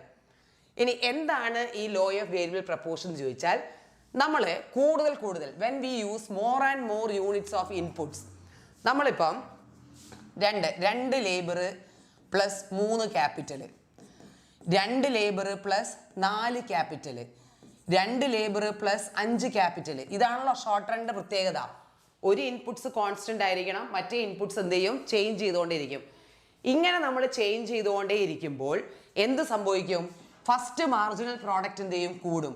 പക്ഷെ ഒരു സ്റ്റേജിൽ എത്തിക്കഴിഞ്ഞാൽ മാർജിനൽ പ്രോഡക്റ്റ് എന്ത് ചെയ്യും? താഴും. അതുകൊണ്ടാണ് ഇതിനെ നമ്മൾ ലോ ഓഫ് വേരിയബിൾ പ്രപ്പോർഷൻ അല്ലെങ്കിൽ law of diminishing marginal product എന്ന് വിളിക്കാനുള്ള കാരണം. മനസ്സിലായോ? നമ്മൾ ഇതൊരു ഷോർട്ട് റൺ പ്രൊഡക്ഷൻ ഫംഗ്ഷൻ ആണ്. നമ്മൾ കുറേ ഇൻപുട്സിന് വർദ്ധിക്കും തോറും, അതായത് ഒരു ഇൻപുട്ട് കോൺസ്റ്റന്റ് ആണ്, മറ്റേ ഇൻപുട്ടിന്റെ അളവ് നമ്മൾ കൂടുതൽ വർദ്ധിപ്പിക്കുമ്പോൾ മാർജിനൽ പ്രോഡക്റ്റ് ആദ്യം കൂടും, പക്ഷെ പിന്നീട് എന്ത് ചെയ്യും? കുറയും. അതാണ് നമ്മുടെ എന്ത് ലോ ഓഫ് വേരിയബിൾ പ്രപ്പോർഷൻ. മക്കളെ, law of variable proportion diagram ഞാൻ ഇവിടെ വരയ്ക്കാം. ഓക്കെ, നമ്മൾ ആദ്യം വരയ്ക്കുന്നത് ഇവിടെ total product, marginal product, average product mark ചെയ്യും. ഇവിടെ നമ്മൾ മാർക്ക് ചെയ്യുന്നത് ഔട്ട്പുട്ട് ആണ് കേട്ടോ. ആദ്യം ദിസ് ഇസ് ടോട്ടൽ പ്രോഡക്റ്റ്, ഇതാണ് ടോട്ടൽ പ്രോഡക്റ്റ് കർവ്. ഓക്കെ, ഇനി ഞാൻ മാർജിനൽ പ്രോഡക്റ്റ് വരയ്ക്കുകയാണ് കേട്ടോ. This is my marginal product curve. എനിക്കിനി ഒരു കേവും കൂടെ വരയ്ക്കാണ്ട്, that is my average product curve AP. കണ്ടോ?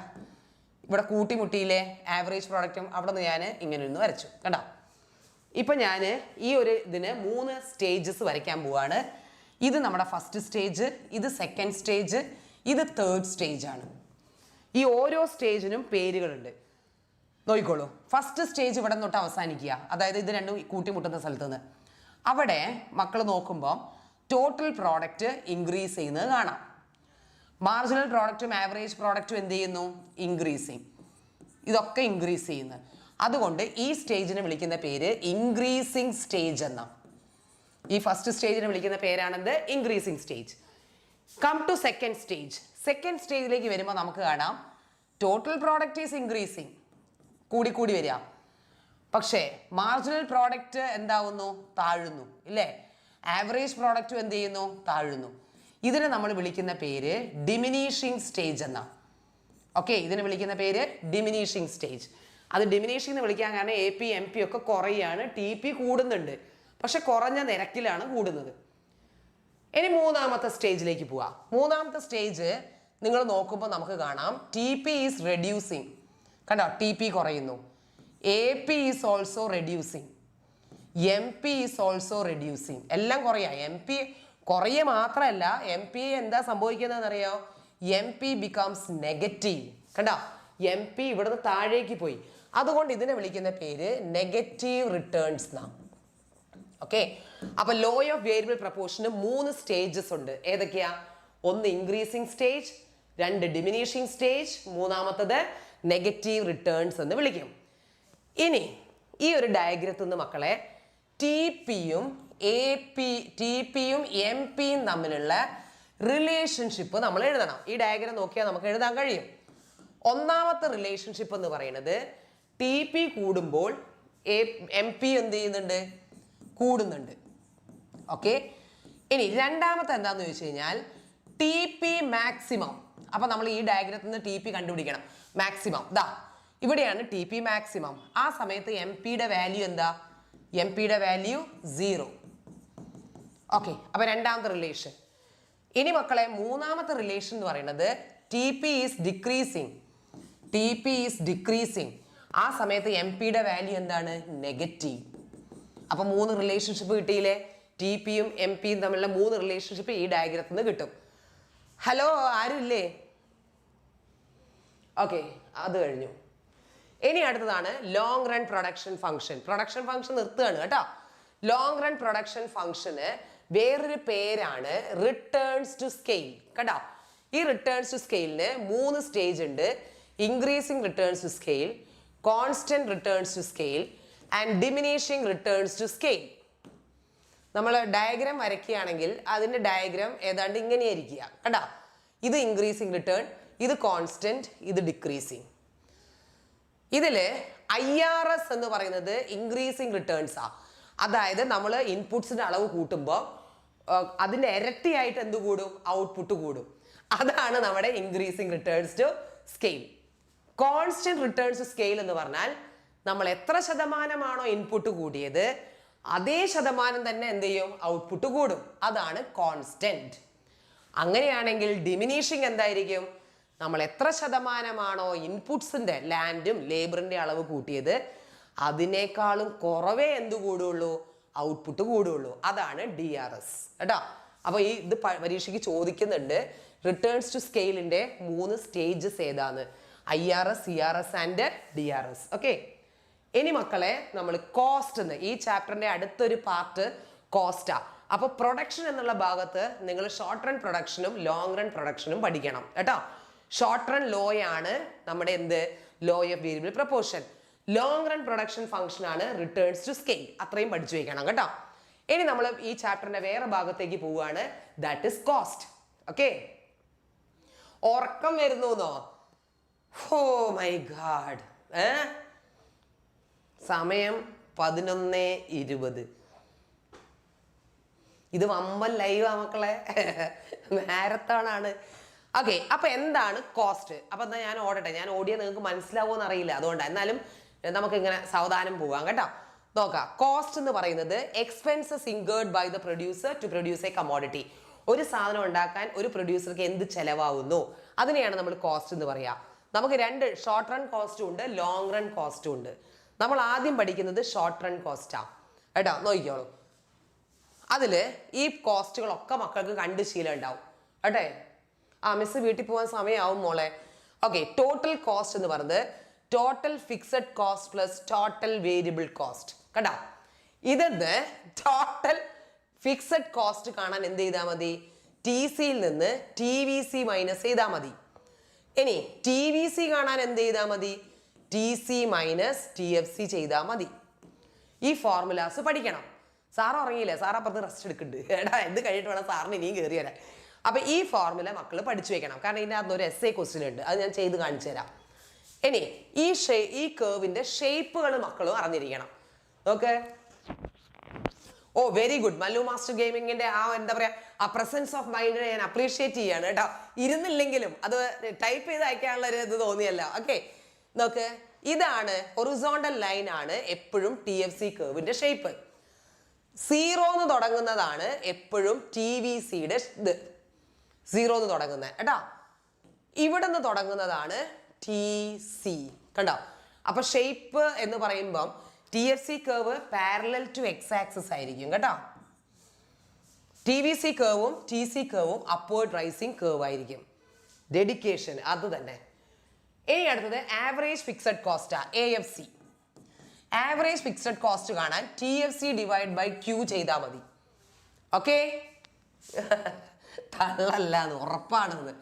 ഇനി AFC കർവിന്റെ ഷേപ്പ് ചോദിച്ചാലാണ് നമുക്ക് AFC കർവിന്റെ ഇതിന്റെ ഷേപ്പ് എന്താണ് എന്ന് ചോദിച്ചാൽ അതിന്റെ ഷേപ്പിന്റെ പേര് മക്കൾ എന്താ എഴുതേണ്ടത്? Rectangular hyperbola. ഓക്കെ, ഈ ഷേപ്പിന്റെ പേരാണെന്ത്? Rectangular hyperbola. ഓക്കെ, ഇനി അടുത്തത് AVC ആ. AVC കാണേണ്ട formula TVC divide by Q എന്നാ. ഓക്കെ, അങ്ങനെയാണെങ്കിൽ ടീച്ചറെ ഞാൻ നാളെ കണ്ടോളാം. Thank you for your effort. Okay, ഉറങ്ങാൻ പോയി. ഓക്കെ, അടുത്ത നോക്ക്. AVC കർവ്ഡ് ഷേപ്പ് എന്ന് പറഞ്ഞാൽ it is U shaped. AVC കർവിന്റെ ഷേപ്പ് എന്താണ്? U shape. ഓക്കെ, ഇനി അടുത്ത കർവ് AVC. ഓക്കെ, അടുത്തത് AC കാണാൻ എങ്ങനെയാ? TC divide by Q. മക്കളെ നോക്കിക്കോ, AC എന്ന് പറയുന്നത് ഇറ്റ്സ് എ യു ഷേപ്ഡ്. കണ്ടാ, ഒക്കെ യു ഷേപ്പാ. Marginal cost. അടുത്തത് മാർജിനൽ കോസ്റ്റ് എന്ന് പറഞ്ഞാൽ എന്തായിരിക്കും അറിയോ? It is the addition to TC. അതായത് TC യിലേക്ക് വരുന്ന വർധനവ. Marginal cost also U shaped. കണ്ടോ, മാർജിനൽ കോസ്റ്റിന്റെ ഷേപ്പ് എന്താണ്? യു ഷേപ്പാ. ഓക്കെ, അപ്പോൾ ഞാനിവിടെ കുറേ കർവ്സ് പറഞ്ഞു. AC, MC, AVC, AFC, TC, TFC, കുറേ എണ്ണം പറഞ്ഞല്ലേ. അതെല്ലാം കൂടെ നമ്മൾ കമ്പൈൻ ചെയ്യാണ് കേട്ടോ. നോക്കിക്കോളൂ, ഇതാണ് ഒരു essay ക്വസ്റ്റ്യൻ വരിക. ഓക്കെ, നമുക്കിത് ചെയ്തു നോക്കുമ്പോൾ സമയമെടുക്കും, പക്ഷെ ഓൾറെഡി ഇവിടെ ആൻസർ ഉണ്ട്. കണ്ടോ? അല്ല സോറി, നിങ്ങളോട് ക്വസ്റ്റ്യൻ ചോദിച്ചത് TFC, TVC, AC, AVC, AFC, MC എല്ലാം കാണാനുണ്ട്. അപ്പോൾ മക്കളെ, നിങ്ങളുടെ ക്വസ്റ്റ്യൻ പേപ്പറിൽ ക്വാണ്ടിറ്റി തന്നിട്ടുണ്ട്, ഐ മീൻ ഔട്ട്പുട്ട് പ്രൊഡ്യൂസ് തന്നിട്ടുണ്ട്, TCയും തന്നിട്ടുണ്ട്. കണ്ടോ? നിങ്ങൾക്ക് TFC കാണണം, TVC കാണണം, AFC കാണണം, AVC കാണണം, AC കാണണം, MC കാണണം. ഇത് രണ്ടെണ്ണേ തന്നിട്ടുള്ളൂ. TFC കാണാൻ ഒരു ക്ലൂ ഉണ്ട് ഇതിൻ്റെ അകത്ത്. അതെന്താണെന്നറിയോ? ക്വാണ്ടിറ്റി ഓഫ് ഔട്ട്പുട്ട് 0 ആവുമ്പോൾ നമ്മുടെ TFC എപ്പോഴും എന്താണ്? സീറോ ആവില്ല. നമ്മുടെ TVC 0 ആയിരിക്കും. നമ്മൾ ഒന്നും പ്രൊഡ്യൂസ് ചെയ്തിട്ടില്ലെങ്കിൽ നമ്മുടെ വേരിയബിൾ കോസ്റ്റ് 0 ആയിരിക്കും, പക്ഷെ ഫിക്സഡ് കോസ്റ്റ് ഉണ്ടാവും. ഇപ്പം നിങ്ങളുടെ സ്കൂളിൽ ഏപ്രിൽ മെയ് മാസങ്ങളിലൊന്നും വർക്കിംഗ് ഇല്ല, പക്ഷെ ടീച്ചേഴ്സിന് ശമ്പളം കിട്ടുന്നുണ്ട് ഇല്ലേ? അത് ഫിക്സഡ് കോസ്റ്റാ. അപ്പം നോക്ക്, പ്രൊഡക്ഷൻ ഇല്ലെങ്കിലും കോസ്റ്റ് ഉണ്ട്, TC. അത് തന്നെയാണ് എന്ത്? TFC. ഒരിക്കൽ ഒരു TFC കിട്ടിയാൽ ബാക്കി എല്ലാം സെയിം ആയിരിക്കും. കണ്ടോ? TFC ഇവിടെ 60, അപ്പോൾ ബാക്കിയൊക്കെ 60. ഇനി TVC കാണാൻ എന്ത് ചെയ്താൽ മതി? TC മൈനസ് TFC ചെയ്താൽ മതി. അതായത് ഇതെന്ത് ചെയ്താൽ മതി? മൈനസ് ചെയ്താൽ മതി. 60 മൈനസ് 60 0, 80 മൈനസ് 60 20. കണ്ടോ? ഇത് മൈനസ് ചെയ്താൽ ഇത് കിട്ടും. ഇനി അടുത്തത് എന്താ? അടുത്തത് നമുക്ക് എന്താ കാണേണ്ടത്? AFC കാണാൻ എന്ത് ചെയ്താന്നറിയോ? TFC ഡിവൈഡ് ബൈ Q ചെയ്താൽ മതി. അതായത് ഈ TFCനെയൊക്കെ കറസ്പോണ്ടിങ് Q കൊണ്ട് എന്ത് ചെയ്താൽ മതി? ഡിവൈഡ് ചെയ്താൽ മതി. TC ഡിവൈഡ് ബൈ Qന് പകരം AFC മതി. Anamika correct. AFC plus AFC ചെയ്താലും AC കിട്ടും. ആവറേജ് അല്ലേ? കിട്ടും കേട്ടോ. അപ്പൊ ഈ TFCനെയൊക്കെ കറസ്പോണ്ടിങ് ഇതുകൊണ്ട് മൾട്ടിപ്ലൈ ചെയ്യുമ്പോൾ നിങ്ങൾക്ക് ഡിവൈഡ് ചെയ്യുമ്പോൾ നിങ്ങൾക്ക് AFC കിട്ടും. ഇനി അടുത്തത് എന്താണെന്നറിയോ? അടുത്ത ഏതാ? AVC കാണേണ്ട ഫോർമുല എന്താ? TVC ഡിവൈഡ് ബൈ Q ആ. അപ്പൊ ഇതിലേതാ TVC? ഇതാണ് TVC. കണ്ടോ? ഈ TVC ഒക്കെ കറസ്പോണ്ടിങ് Q കൊണ്ട് ഡിവൈഡ് ചെയ്യാം. 0 0 0. കണ്ടോ? 20 ഡിവൈഡ് ബൈ 120. അങ്ങനെ ഓരോ TFCനെയും ഇതുകൊണ്ട് എന്ത് ചെയ്യുക? ഡിവൈഡ് ചെയ്യുക. ഇനി അടുത്ത AC കാണാനുള്ള ഫോർമുല എന്താ? TC divide by Q. കണ്ടോ? അപ്പൊ ഏതാ മക്കളെ അതിൻ്റെ അകത്ത്? TC. നോക്ക്, TC ഏതാ നോക്ക്. TC ഇതാണ് TC. ഈ TC എന്ത് ചെയ്താൽ മതി? ഇതുകൊണ്ട് ഡിവൈഡ് ചെയ്ത് കൊടുത്താൽ മതി. 60 ഹരിക്കണം 0 0, 80 ഹരിക്കണം 1 80. കണ്ടോ? അങ്ങനെ ഡിവൈഡ് ചെയ്യുമ്പോൾ നിങ്ങൾക്ക് AC കിട്ടും. ഇനി ലാസ്റ്റ് ഏതാണെന്നറിയോ? നമ്മുടെ MC.ക്ക് ഫോർമുലയൊന്നും വേണ്ട, നമ്മൾ ഇങ്ങനെ അങ്ങോട്ട് പഠിച്ചു വെച്ചോ. Addition to TC. TCയിലേക്ക് വരുന്ന വർധനവ്. ആദ്യത്തത് ബ്ലാങ്ക് ആക്കുക. 60 80 എത്രയാ 20. 80 90 എത്രയാ 10. 90 95 എത്രയാ 5. കണ്ടോ? 95 105 എത്രയാ 10. 105 125 വന്ന വർധനവ് എത്രയാ 20. കണ്ടോ?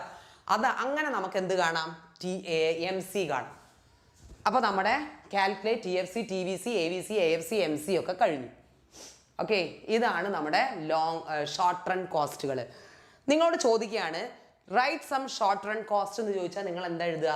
ഇതൊക്കെ എഴുതിയാൽ മതി. TC, TFC, TVC, AC ഇതൊക്കെ എഴുതി വെച്ചാൽ മതി കേട്ടോ. ഇതൊക്കെയാണ് ഷോർട്ട് റൺ കോസ്റ്റ്. ഇനി നമ്മുടെ അടുത്ത ചാപ്റ്റർ ആണ് theory of firm under perfect competition. നമ്മുടെ നെക്സ്റ്റ് ചാപ്റ്ററിലേക്ക് കയറുകയാണ്. ഇത് വളരെ ഇമ്പോർട്ടൻ്റ് ആണ്. ദിസ് ഇസ് ചാപ്റ്റർ നമ്പർ 4 ആണ്, 5 അല്ല കേട്ടോ. Theory of firm under perfect competition. നമുക്ക് ഓടാം. പെർഫെക്റ്റ് കോമ്പറ്റീഷൻ്റെ ഫീച്ചേഴ്സ് വളരെ ഇമ്പോർട്ടൻ്റ് ആണ്.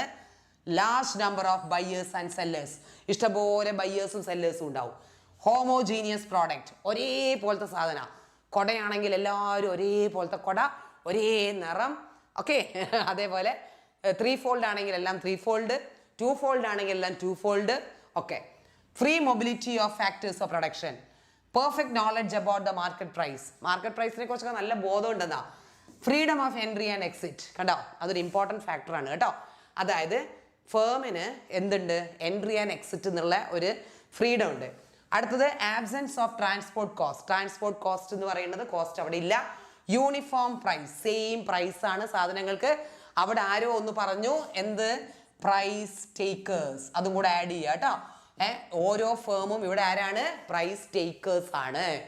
ഓക്കെ, ഓടാം എന്ന് പറഞ്ഞിട്ട് മെല്ലെയാണ് പോകുന്നത്.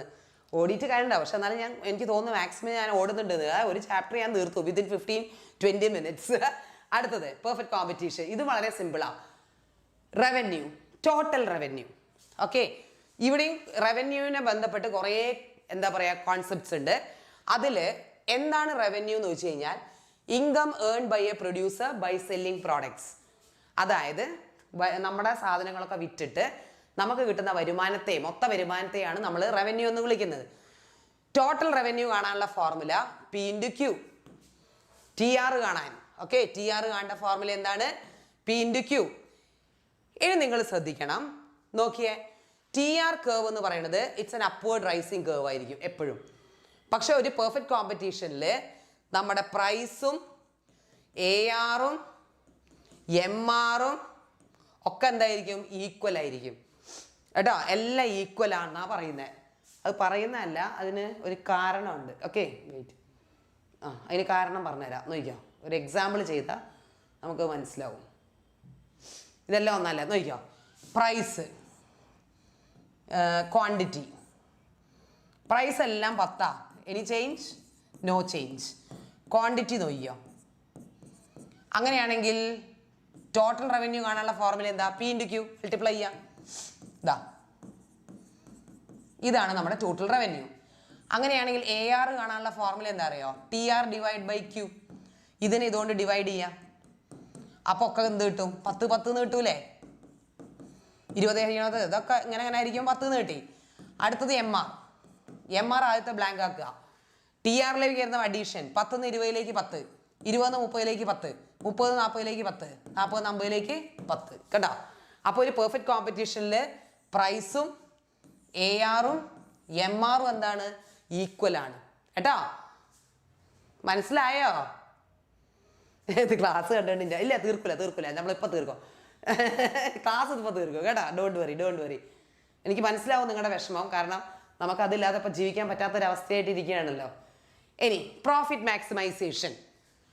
Okay, profit maximisation. പ്രോഫിറ്റിനെ നമ്മൾ പൈ എന്നാ എഴുതുക. TR മൈനസ് TC ആണ് എന്ത്? പ്രോഫിറ്റ്.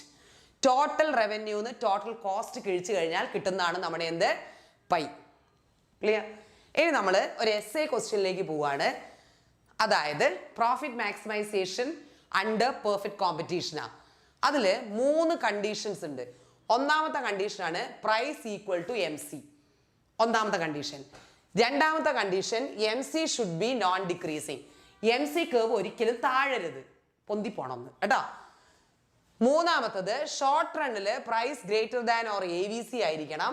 ലോങ് റണ്ണിൽ price greater than or equal to എന്തായിരിക്കണം? AC ആയിരിക്കണം.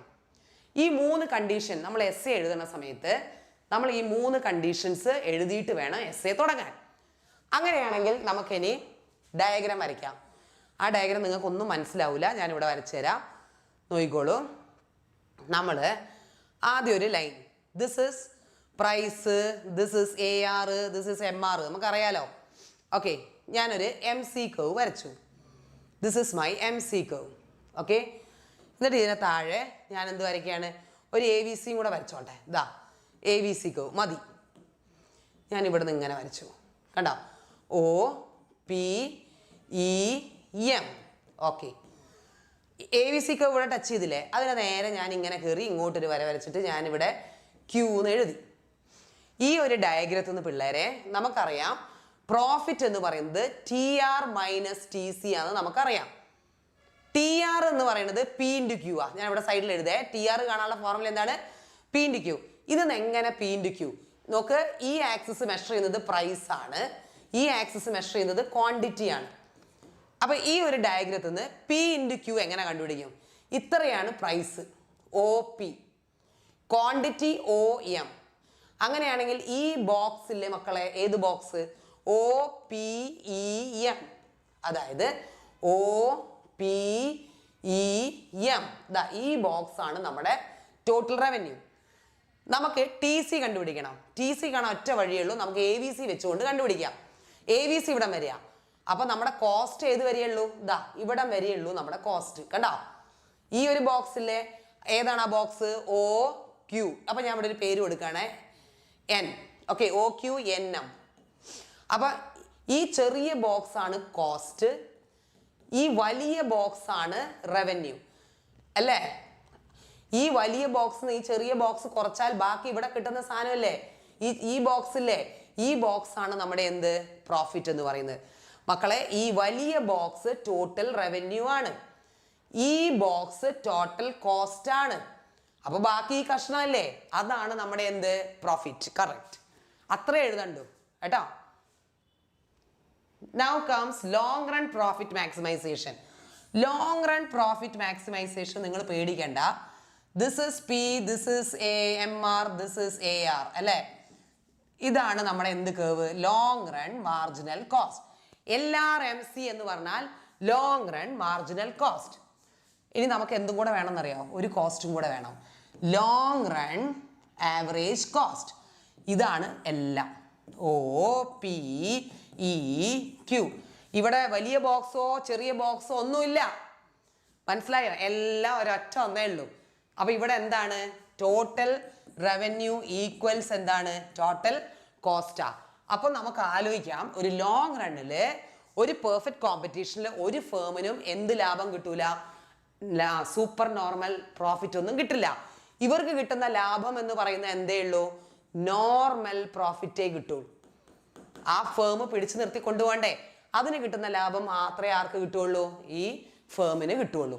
അതാണ് ലോങ് റൺ. പക്ഷേ മക്കളെ, ഒരു ഷോർട്ട് റണ്ണില് ഫേമിന് ഈ ലാഭമല്ലേ, ഈ കഷ്ണം, ഇതെന്ത് ലാഭമാണെന്നറിയോ? Super normal profit. കണ്ടോ? അവർക്ക് എന്ത് കിട്ടും? സൂപ്പർ നോർമൽ പ്രോഫിറ്റ് കിട്ടും കേട്ടോ. അതൊരു ഷോർട്ട് റണ്ണിൽ മാത്രമേ കിട്ടുള്ളൂ. ആ ഫേമിന് കുറെ കാലം കഴിയുമ്പോൾ എന്ത് ലാഭം കിട്ടില്ല? ആ ലാഭം കിട്ടൂല. കാരണം ഇത് കണ്ട് മറ്റുള്ള ഫേം ഒക്കെ ഇതിൽ അട്രാക്റ്റഡ് ആയിട്ട് വരും. എന്നിട്ട് അവരും തുടങ്ങും സാധനം പ്രൊഡ്യൂസ് ചെയ്യാൻ. അപ്പോൾ മാർക്കറ്റിൽ സപ്ലൈ കൂടും. സപ്ലൈ കൂടുന്ന സമയത്ത് പണ്ട് കിട്ടിക്കൊണ്ടിരിക്കുന്ന ലാഭമൊക്കെ കഴിഞ്ഞു പോകും കേട്ടോ. അതാണ് സംഭവം. ഇതാ ഇനി അടുത്തത് ഷട്ട് ഡൗൺ പോയിന്റ്. അത് വളരെ ഇമ്പോർട്ടൻ്റ് ആണ്. ഷട്ട് ഡൗൺ പോയിന്റ് എന്ന് പറയുന്നത് 2 എണ്ണം നിങ്ങൾ പഠിക്കണം. അതായത് ഷോർട്ട് റണ്ണിൽ അവിടെ എഴുതിയിട്ടുണ്ട് കേട്ടോ. ഷോർട്ട് റൺ ഞാൻ ഇവിടെ എഴുതി വെക്കാം. ഷോർട്ട് റണ്ണിൽ ലോങ് റണ്ണും രണ്ടിലും നോക്കണം കേട്ടോ. ഷോർട്ട് റണ്ണിൽ RUN. ഓക്കെ, ഷോർട്ട് റണ്ണിൽ മിനിമം എവിടെയാണ് ഷട്ട് ഡൗൺ പോയിന്റ് എന്ന് വെച്ചാൽ മിനിമം AVC ആണ്. ലോങ് റണ്ണിൽ എവിടെയാണ്? മിനിമം AC-യിലാണ്. അത് പഠിച്ചാൽ മതി.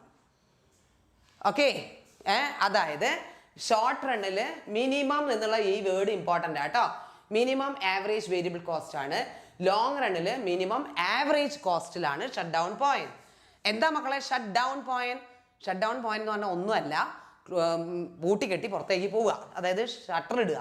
ഓക്കെ, ഇനി അടുത്താണ് break even point. Break even point എന്ന് പറഞ്ഞാൽ TR മൈനസ് എന്താണ് TC. This is called what? Break even point. ഇവിടെ നോ ലാഭം നോ നഷ്ടം, അതാണ് ബ്രേക്ക് ഈവൻ പോയിന്റ്. ഇനി മക്കളെ നമ്മൾ സപ്ലൈ എന്ന് പറയുന്ന ഒരു ഭാഗമുണ്ട്. നമ്മൾ നേരത്തെ ഞാൻ സെക്കൻഡ് ചാപ്റ്ററിൽ ഡിമാൻഡ് പഠിപ്പിച്ചെന്നായിരുന്നു, അതിൻ്റെ വേറെ ഓപ്പോസിറ്റ് ആണ് എന്ത്? സപ്ലൈ. സപ്ലൈ എന്ന് പറയുന്നത് quantity of goods and services offered to sell in a market at a particular price at a particular point of time. അതായത് ഒരു പ്രത്യേക സമയത്ത് ഒരു പ്രത്യേക വിലയ്ക്ക് സെല്ലേഴ്സ് വിൽക്കാൻ റെഡിയാക്കി വെച്ചിരിക്കുന്ന സാധനത്തിന്റെ അളവിനെയാണ് നമ്മൾ എന്ത് വിളിക്കുക? സപ്ലൈ എന്ന് വിളിക്കുക. സപ്ലൈ ഫംഗ്ഷൻ ഉണ്ട്, അത് ഒരുപാടുണ്ട്. നമുക്ക് price of the good, price of related good, taste and preferences എന്നൊക്കെ പറഞ്ഞ് കുറേ ഉണ്ട്. ഓക്കെ, അടുത്തത് law of supply. Law of supply എന്താണെന്ന് അറിയോ? When price increases supply also increases, when price decreases supply also decreases. ഇവിടെ എന്ത് റിലേഷൻഷിപ്പാ? പോസിറ്റീവ് റിലേഷൻഷിപ്പാ കേട്ടോ. ഇവിടെ ഏത് റിലേഷൻഷിപ്പാണ്? Positive relationship. Okay, now comes factors affecting supply. ഇത് പരീക്ഷയ്ക്ക് ചോദിക്കുന്ന ഒരു സംഭവം കേട്ടോ. What are the various factors that effect supply of a commodity? ആദ്യത്തത് ടെക്നോളജി. നമുക്ക് നോക്കാം എങ്ങനെയാണ് ടെക്നോളജി സപ്ലൈ എഫക്ട് ചെയ്യുന്നതെന്ന്. സപ്പോസ് ടെക്നോളജിക്കൽ ഇംപ്രൂവ്മെന്റ് വന്നാൽ, അതായത് ഞാൻ എങ്ങനെ എഴുതാം? ടെക്നോളജി ഇംപ്രൂവ്മെന്റ് വന്നാൽ സപ്ലൈ ഓൾസോ വിൽ ഇൻക്രീസ് അല്ലേ? പുതിയ പുതിയ സാങ്കേതിക വിദ്യകളൊക്കെ ഇറക്കുന്ന സമയത്ത് സപ്ലൈ എന്ത് ചെയ്യും? കൂടും. സപ്പോസ് ടെക്നോളജി കുറഞ്ഞാൽ സപ്ലൈ എന്ത് ചെയ്യും? കുറയും. So they are positively related. Now tax. ഇപ്പൊ സപ്പോസ് ടാക്സ് റേറ്റ് കൂട്ടിയാൽ, ഞാനൊക്കെ സാധനം ഉണ്ടാക്കുകയാണ്, അപ്പൊ ഞാൻ എത്ര സാധനം ഉണ്ടാക്കുന്നു അതിന്റെ മുകളിലൊക്കെ ടാക്സ് റേറ്റ് കൂട്ടിക്കഴിഞ്ഞാൽ എൻ്റെ സപ്ലൈ എന്ത് ചെയ്യും? കുറയും. നേരെ മറിച്ച് ടാക്സ് റേറ്റ് കുറഞ്ഞാൽ എൻ്റെ സപ്ലൈ എന്ത് ചെയ്യും? കൂടും കേട്ടോ. ഓപ്പോസിറ്റ് റിലേഷൻഷിപ്പാ.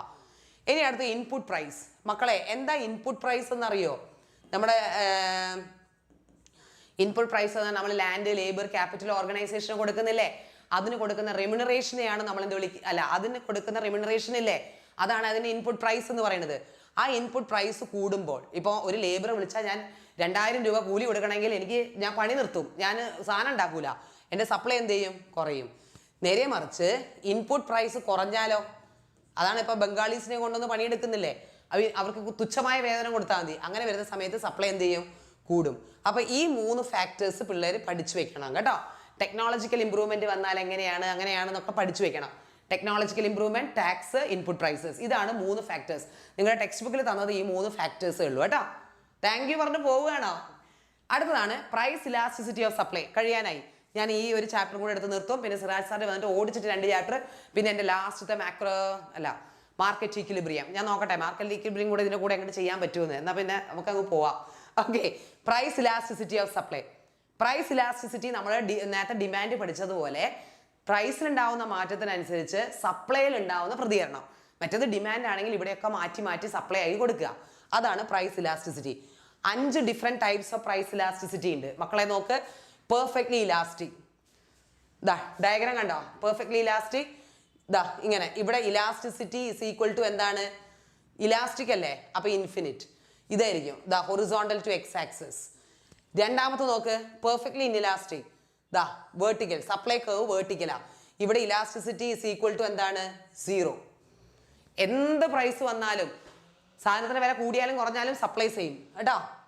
ഇനി യൂണിറ്ററി എന്ന് പറയുന്നത് 20% പ്രൈസ് കൂടിയാൽ സപ്ലൈയും എത്ര തന്നെ കൂടും? 20% കൂടും.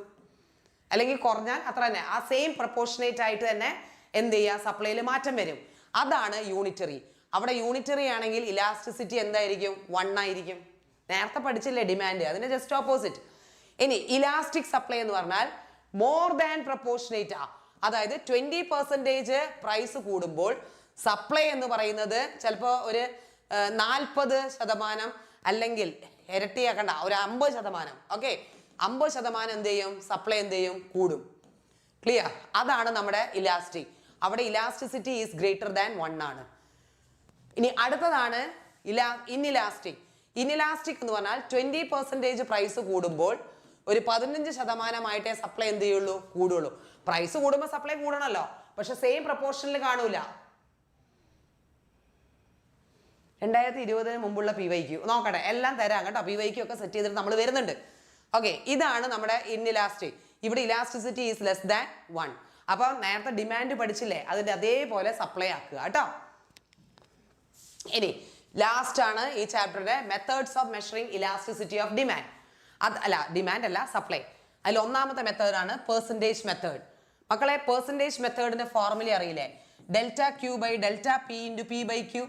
ആ സെയിം സംഭവം തന്നെയാണ് ഇവിടെ അപ്ലൈ ചെയ്യേണ്ടത്. ഓക്കെ, ഇനിയാണ് ജോമെട്രിക് മെത്തേഡ്. അത് നിങ്ങൾ പഠിക്കണം. ജോമെട്രിക് മെത്തേഡ് നോക്കിക്കോളേ. ഞാൻ 3 സപ്ലൈ കർവ് ഞാൻ 3 വരച്ചിടാം. ഓക്കെ, ഇപ്പൊ ഉദാഹരണത്തിന് സപ്ലൈ കർവ് ഇങ്ങനെയാ. Okay, listen. ഈ സപ്ലൈ കർവ്സിന്റെ ഇലാസ്റ്റിസിറ്റി മെഷർ ചെയ്യണം. അപ്പൊ നമ്മൾ എന്ത് ചെയ്യാ, ഈ സപ്ലൈ കർവ് നമ്മൾ എക്സ് ആക്സിസിലോട്ട് ടച്ച് ചെയ്യാം. ഇങ്ങനെ വരുന്ന സമയത്ത് ഇലാസ്റ്റിസിറ്റി എന്ന് പറയുന്നത് ഗ്രേറ്റർ ദാൻ 1 ആണ്. ഈ സപ്ലൈ കർവ് കറക്റ്റ് 0ലേക്ക് ടച്ച് ചെയ്യാം. അങ്ങനെ വരുന്ന സമയത്ത് ഇലാസ്റ്റിസിറ്റി ഈസ് ഈക്വൽ ടു 1 ആണ്. വ്യത്യാസമുണ്ട് കേട്ടോ എല്ലാം. ഇനി ഇത് എന്ന് പറയുന്നത് ഇങ്ങോട്ട് ടച്ച് ചെയ്യുന്നു. ഇവിടെ elasticity is equal to less than 1 ആണ്. ഇതാണ് നമ്മുടെ 3 ഡിഫറെന്റ് ടൈപ്സ് ഓഫ് ഇലാസ്റ്റിസിറ്റി. അത് geometric method. Methods of measuring elasticity of supply എന്നല്ലേ ക്വസ്റ്റ്യൻ. അപ്പോൾ അതിൽ 2 എണ്ണം ഉണ്ട്. പെർസെൻറ്റേജ് മെത്തേഡ് ഉണ്ട്, ജോമെട്രിക് മെത്തേഡ് ഉണ്ട്. ജോമെട്രിക് മെത്തേഡിൽ ആ 3 എണ്ണം. ഇത് ഞാൻ പറഞ്ഞു, നേരത്തെ പറഞ്ഞത് നമ്മൾ ഡിമാൻഡിനെ പോലെ തന്നെയാണ് പ്രോബ്ലം ചെയ്യാനുള്ളത്. ഡിമാൻഡ് ആയിരിക്കും ചോദിക്കുക. എന്ത് ചോദിച്ചാലും ഈ ഫോർമുല ഇട്ടിട്ട് അങ്ങോട്ട് ചെയ്താൽ മതി. ഓക്കെ, സാറിനെ കാണാനില്ല, so let me continue. Okay, ഇനി അടുത്തത് മാർക്കറ്റ് ഈക്വിലിബ്രിയം. ഇത് വളരെ സിമ്പിൾ ആയിട്ടുള്ള ചാപ്റ്റർ ആണ്. കംപ്ലീറ്റ്ലി ഡയഗ്രാം, അതുകൊണ്ട് നമ്മൾ ഓടും കേട്ടോ. ഓക്കെ, മാർക്കറ്റ് ഈക്വിലിബ്രിയം എങ്ങനെയാ മക്കളെ? ഒരു മാർക്കറ്റ് ഈക്വിലിബ്രിയം എന്ന് പറയാ when demand equals supply. Okay, when quantity demanded equals quantity supply, this is known as what? Equilibrium. ഇനി നോക്കിയേ, ചില സമയത്തല്ല, അതിന് മുന്നേ ഞാൻ ഡയഗ്രാം വരച്ചുതരാം. നോക്കിയോ, ഇത് നമ്മുടെ സപ്ലൈ കർവ്, ഇത് നമ്മുടെ ഡിമാൻഡ് കർവ്. ഇത് രണ്ടും കൂടെ കൂട്ടിമുട്ടുന്ന പോയിന്റ് ഇല്ലേ? O P Q. ഇവിടെയാണ് നമ്മുടെ എന്ത്? ഈക്വിലിബ്രിയം. ഓക്കെ, സപ്പോസ് പ്രൈസ് കൂടി, അപ്പൊ എന്താ സംഭവിച്ചത്? സപ്ലൈ കൂടി. കണ്ടോ, പ്രൈസ് ഇപ്പൊ പി ഡാഷ് ആയി. ആ പ്രൈസ് കൂടുമ്പോൾ ഡിമാൻഡ് ഇവിടെ വരികയുള്ളൂ, സപ്ലൈ ഇവിടെ വരിക. അപ്പൊ ഇവിടെ വന്ന സ്റ്റേജ്, ഇവിടെ വന്ന സംഭവം എന്താന്ന് വെച്ച് കഴിഞ്ഞാൽ എക്സസ് സപ്ലൈ ആണ്. നേരെ മറിച്ച് പ്രൈസ് കുറഞ്ഞു. അങ്ങനെ വരുന്ന സമയത്ത് ഇവിടെ വരുന്ന സംഭവത്തിനെയാണ് നമ്മൾ എന്ത് വിളിക്കുക? Excess demand. കണ്ടോ, ഇവിടെയാണ് കണ്ടോ എക്സസ് സപ്ലൈ എന്താന്ന് 1 വേർഡ് ചോദിക്കാറുണ്ട്. when supply is greater than demand, it is known as excess supply. when demand is greater than supply, it is known as excess demand. excess ഏതാണോ അത് നോക്കിയാൽ മതി. അതായത് എക്സസ് സപ്ലൈ ആണ് കൂടുതൽ, എക്സസ് ഡിമാൻഡ് ആണ് കൂടുതൽ കേട്ടോ. ആ ഒരൊറ്റ ഇത് വെച്ചുകൊണ്ട് അതിന്റെ ആൻസർ കിട്ടിപ്പോണം. കാരണം ഇത് 1 വേർഡ് ചോദിച്ച് കാണാറുണ്ട്. ഇനി find equilibrium, price and quantity. മക്കളെ, ഇത് 3 മാർക്കിന് ഒരു പ്രോബ്ലം ആണ്. നോക്കിയേ, നമുക്ക് ഈക്വിലിബ്രിയം പ്രൈസും ഈക്വിലിബ്രിയം ക്വാണ്ടിറ്റിയും കണ്ടുപിടിക്കണം. അപ്പൊ നമ്മൾ എന്ത് ചെയ്യാം? നമുക്കറിയാം ഈക്വിലിബ്രിയം കാണാൻ QD is equal to എന്താണ്? QS ആണ് നമുക്കറിയാം. QDയുടെ വാല്യൂ എഴുതുക 20 minus 2P ഈക്വൽസ് അതെന്താ? 5 plus 3P. ഇനി ഞാൻ സംഖ്യനൊക്കെ പുറത്തേക്ക് വെക്കുക. 20 ഈ 5നെ കൊണ്ടുവരുമ്പോൾ -5, ഈ പ്ലസ് 2Pനെ കൊണ്ടുവരുമ്പോൾ മൈനസ് 2Pനെ കൊണ്ടുവരുമ്പോൾ പ്ലസ് 2P പ്ലസ് 3P. കണ്ടോ? So 15 is equal to 5P. So P is equal to 15 divided by 5 is equal to how much? 3. അപ്പോൾ ഈക്വിലിബ്രിയം പ്രൈസ് എന്ത് കിട്ടി? 3 എന്ന് കിട്ടി. ഇനി മക്കൾ എന്ത് ചെയ്യണം എന്നറിയോ? ഈ 3യുടെ വാല്യൂ ഇവിടെ സബ്സ്റ്റിറ്റ്യൂട്ട് ചെയ്യാം. D is equal to 20 minus 2 into 3. എത്രയാ? 20 minus 6 14. യെസ്, കേട്ടോ. അതേപോലെ ഇവിടെ സബ്സ്റ്റിറ്റ്യൂട്ട് ചെയ്ത് നോക്ക്, നമുക്ക് 14 കിട്ടണം. അല്ലെങ്കിൽ നമ്മുടെ ആൻസർ എന്താണ്? തെറ്റാ അല്ലേ? 3 3 9 9 14. Yes, we got the answer. കണ്ടോ? അപ്പോൾ നമ്മൾ ഈ ഇക്വേഷൻ എഴുതി ഈക്വിലിബ്രിയം പ്രൈസ് കണ്ടുപിടിച്ചു. ഈ പിയുടെ വില ഇവിടെ സബ്സ്റ്റിറ്റ്യൂട്ട് ചെയ്യുക, ഇവിടെ സബ്സ്റ്റിറ്റ്യൂട്ട് ചെയ്യുക, ഇവിടെ സബ്സ്റ്റിറ്റ്യൂട്ട് ചെയ്യുക, ഇവിടെ സബ്സ്റ്റിറ്റ്യൂട്ട് ചെയ്യുക. സംഭവം ക്ലിയർ ആയി. രണ്ടിൻ്റെ ഉത്തരം ഒന്നാ. ഇത് 14 കിട്ടണം, ഇത് 14 കിട്ടണം. കാരണം ഈ ക്വാണ്ടിറ്റി, ഈ ഈക്വിലിബ്രിയം പ്രൈസിൽ ഡിമാൻഡും സപ്ലൈയും ഈക്വൽ ആണ് കേട്ടോ, അത് കിട്ടണം.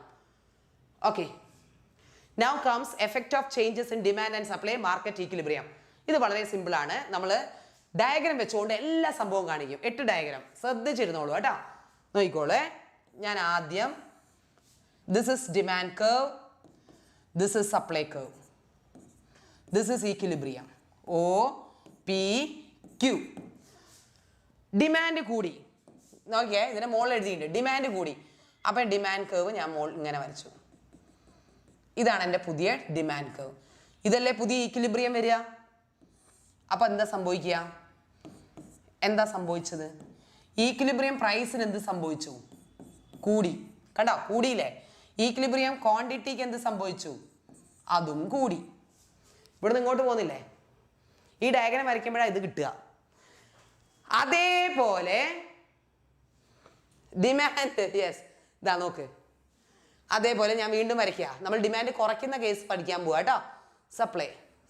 എടാ ശ്രദ്ധിച്ചിരുന്നാൽ ഈ ഒരൊറ്റ അടിക്ക് ഇത് പഠിക്കുക. നോക്കിയേ, O P Q. ഡിമാൻഡ് കുറഞ്ഞു. ഡിമാൻഡ് കുറഞ്ഞു പറയുമ്പോൾ ഡിമാൻഡ് കർവ് ഞാൻ ഇങ്ങോട്ട് വരച്ച് D.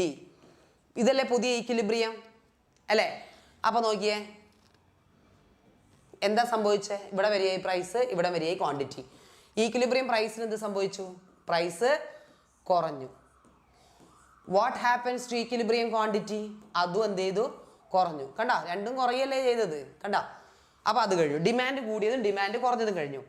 അതുപോലെ മക്കളെ എന്ത് ചെയ്യണം? സപ്ലൈ കൂടി. നോക്കിയേ, this is demand, this is supply, this is equilibrium. Imposition ചെയ്യുന്ന മാതിരി ഞാനിങ്ങനെ വരയ്ക്കുകയാണ്. സപ്ലൈ കൂടി. സപ്ലൈ കൂടി എന്ന് പറയുമ്പോൾ സപ്ലൈ കർവ് ഇങ്ങോട്ട് ഷിഫ്റ്റ് ചെയ്യണം. See this S dash S dash. ഇതാണ് എൻ്റെ പുതിയ ഈക്വിലിബ്രിയം. അവിടെ നിന്ന് ഞാൻ താഴേക്ക് വരച്ചു. എന്താ സംഭവിച്ചത്? ഈക്വിലിബ്രിയം പ്രൈസ് പറ. ഈക്വിലിബ്രിയം പ്രൈസ് കുറഞ്ഞു. What happens to equilibrium quantity? Equilibrium quantity എന്ത് ചെയ്തു? കൂടി. കണ്ടോ? ഇനി അതുപോലെ ഇവിടെ ചെയ്യാം. ഇത് എഴുതിയതിനനുസരിച്ചാണ് ഞാൻ ഇവിടെ വരയ്ക്കുന്നത്. ഇത് ഡിമാൻഡ്, ഇതെന്താണ്? സപ്ലൈ, ഇതാണ് ഈക്വിലിബ്രിയം. സ്പീഡ് വരയ്ക്കുകയാണ്. ഓക്കെ, സപ്ലൈ കുറഞ്ഞു. അപ്പം ഞാൻ സപ്ലൈ കർവ് ഇങ്ങോട്ട് ഷിഫ്റ്റ് ചെയ്തു. S dash S dash. ഇതാണ് പുതിയ ഈക്വിലിബ്രിയം അല്ലേ? ആ ഈക്വിലിബ്രിയത്തിൽ നിന്ന് ഇങ്ങോട്ടും വരച്ചു, ഇങ്ങോട്ടും വരച്ചു. എന്താ സംഭവിച്ചത്? ഈക്വിലിബ്രിയം പ്രൈസ് എന്ത് സംഭവിച്ചു? കൂടിയില്ലേ?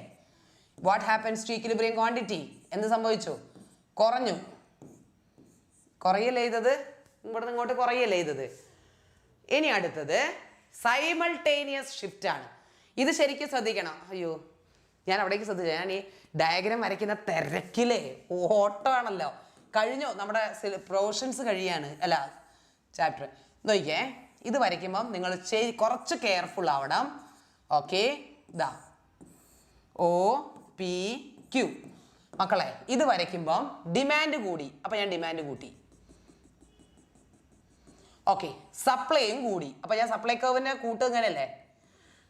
സപ്ലൈയും കൂട്ടി. ഇതാണ് ഇപ്പം പുതിയ ഇന്റർസെക്ഷൻ. പുതിയ സപ്ലൈ കർവും പുതിയ ഡിമാൻഡ് കർവും കൂടെ ഇന്റർസെക്ട് ചെയ്ത പോയിന്റ്. അവിടെ എന്താ സംഭവിച്ചത്? ഈക്വിലിബ്രിയം പ്രൈസ് എന്താ? സെയിം അല്ലേ? No change. പക്ഷെ ഈക്വിലിബ്രിയം ക്വാണ്ടിറ്റിക്ക് എന്ത് സംഭവിച്ചു പിള്ളേരെ? ഈക്വിലിബ്രിയം ക്വാണ്ടിറ്റി ഇൻക്രീസ്ഡ് അല്ലേ? Equilibrium quantity increased. അതുപോലെ ഇതും ചെയ്യണം. പേടിക്കണ്ട, ഞാൻ ഇപ്പം തീർത്ത് തരാം കേട്ടോ. ഡിമാൻഡ്, ഇതെന്താണ്? സപ്ലൈ, ഇതാണ് ഈക്വിലിബ്രിയം. O P Q. നോക്കിക്കേ, ഡിമാൻഡ് കുറഞ്ഞു. അപ്പം ഞാൻ ഡിമാൻഡ് കർവ് താഴേക്ക് ഷിഫ്റ്റ് ചെയ്തു.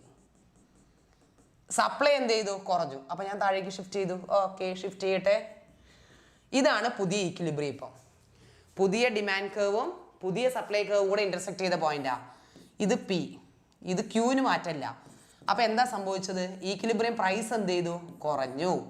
ഈക്വിലിബ്രിയം ക്വാണ്ടിറ്റിക്ക് എന്ത് സംഭവിച്ചു? Same, no change. കണ്ടോ? ഇനി അടുത്തത് നോക്കിയേ. ആദ്യം എന്തൊക്കെ പറഞ്ഞാലും ഇത് വരച്ചിടണം.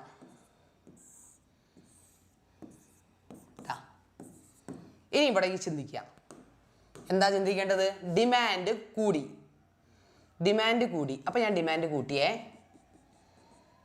പക്ഷെ സപ്ലൈ എന്ത് ചെയ്തു? കുറഞ്ഞു. അപ്പം ഞാൻ സപ്ലൈ കുറയ്ക്കണ്ടേ? ഇതാണ് പുതിയ ഈക്വിലിബ്രിയം. ഈക്വിലിബ്രിയം പ്രൈസിന് എന്ത് സംഭവിച്ചു? ഇത് നോക്കി പറഞ്ഞാൽ മതി. ഈക്വിലിബ്രിയം പ്രൈസ് എന്ത് ചെയ്തു? കൂടി. പക്ഷെ ഈക്വിലിബ്രിയം ക്വാണ്ടിറ്റി എന്താ? Equilibrium quantity same. കണ്ടോ? Equilibrium quantity same. അതേപോലെ ഇതാണ് നമ്മുടെ ലാസ്റ്റ് ഡയഗ്രാം. നോക്കിയേ, this is D, this is S, okay, this is equilibrium O P Q. നോക്കിയോ, ഡിമാൻഡ് കുറഞ്ഞു. ഞാൻ ഡിമാൻഡ് കുറയ്ക്കുകയാണേ. ഓക്കെ, സപ്ലൈ കൂടി. അപ്പോൾ ഇതാണ് ഈക്വിലിബ്രിയം. എന്ത് സംഭവിച്ചു? ഈക്വിലിബ്രിയം പ്രൈസ് എന്ത് സംഭവിച്ചു? കുറഞ്ഞല്ലേ? Equilibrium quantity same. ഇതാ എത്ര ഡയഗ്രാം വരച്ചു എന്നറിയോ? ലോഡ് കണക്കിന് ഡയഗ്രായി. 1, 2, 3, 4, 5, 6, 7, 8 വമ്പൻ diagram. Difficulty level of PYQ before 2020. ഓ, ഇട്ടുതരാം കേട്ടാ. വെയിറ്റ്. ഓക്കെ, ഇനി നമ്മുടെ ലാസ്റ്റ് ടോപ്പിക്കിലേക്ക് പോവുകയാണേ. ഇതെന്തിനാ അവിടെ തന്നതെന്നറിയോ? ഇതൊരു ക്വസ്റ്റ്യൻ 1 വേർഡ് ചോദിക്കാറുണ്ട് കേട്ടോ. അതായത് ഒരു പെർഫെക്റ്റ് കോമ്പറ്റീഷനിൽ പ്രൈസ് എന്ന് പറയുന്നത് it should be minimum AC ആണ് കേട്ടോ. ഇനി മാർക്കറ്റ് ആപ്ലിക്കേഷൻ ലെവലാണ്. ഇത് വളരെ ഇമ്പോർട്ടൻ്റ് ആയിട്ടൊരു സംഭവമാണ്. നമ്മുടെ ആപ്ലിക്കേഷൻ ലെവലിൽ കടന്നു വരുന്നതാണ് പ്രൈസ് സീലിങ്ങും പ്രൈസ് ഫ്ലോറും. ഓക്കെ, അപ്പോൾ നമുക്ക് നോക്കാം എന്താണ് പ്രൈസ് സീലിംഗ്. പ്രൈസ് സീലിംഗ് എന്ന് പറയുന്നത് maximum price fixation by the government. Price സീലിംഗും പ്രൈസ് ഫ്ലോറും ഉറക്കമല്ലേ, ഉറക്കം എന്നാണോ ഉദ്ദേശിച്ചത്? George Tomlin. Okay, price ceiling എന്ന് പറയുന്നത് maximum price fixed by the government. ഇത് മെയിൻ ആയിട്ട് ആരെ പ്രൊട്ടക്ട് ചെയ്യാനാണെന്നറിയോ? കൺസ്യൂമേഴ്സിന് പ്രൊട്ടക്ട് ചെയ്യാനാ.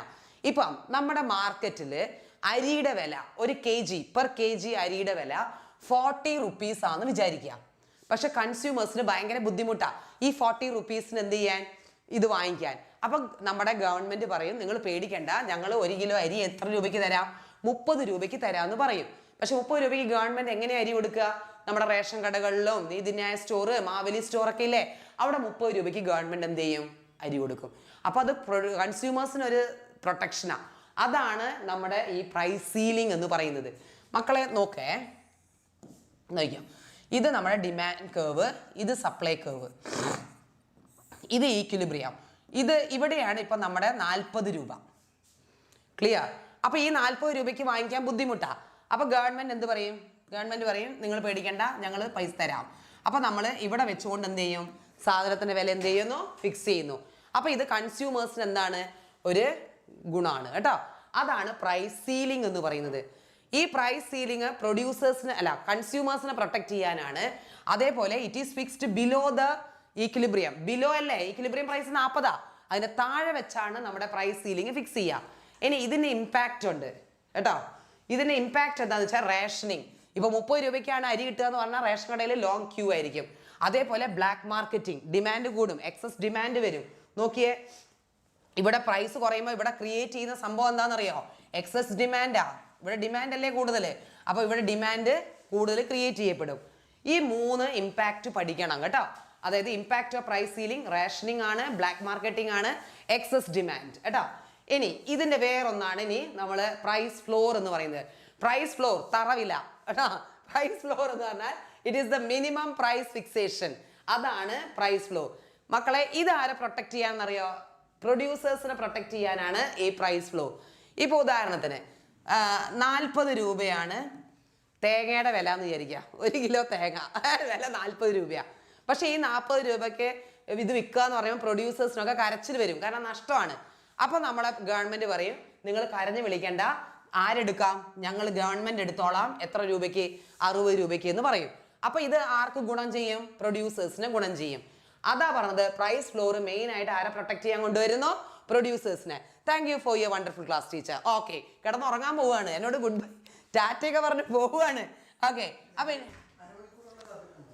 ഒരു 30 മിനിറ്റ്സ് വെയിറ്റ്. അതായത് ഇത് ഡിമാൻഡ്, ഞാൻ ഓടുക. ഓക്കെ, ഇത് സപ്ലൈ.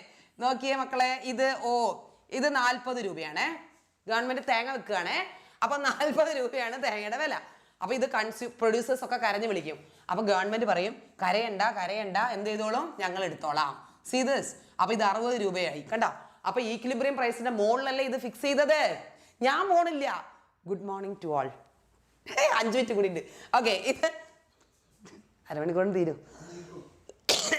ഓക്കെ, അപ്പൊ ഇവിടെ ക്രിയേറ്റ് ചെയ്ത സംഭവം എന്താ മക്കളെ? എക്സസ് സപ്ലൈ ആണ്. കണ്ടോ,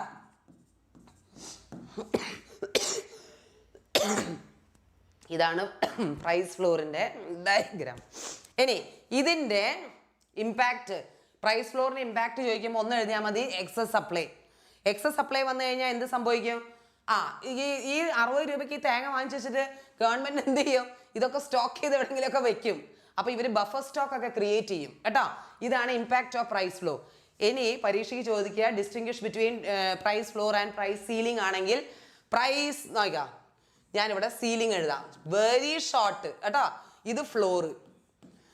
ഇത് ആരെ പ്രൊട്ടക്ട് ചെയ്യാനാ? കൺസ്യൂമേഴ്സ്. അങ്ങനെയാണെങ്കിൽ ഇത് ആരെ പ്രൊട്ടക്ട് ചെയ്യാനാ?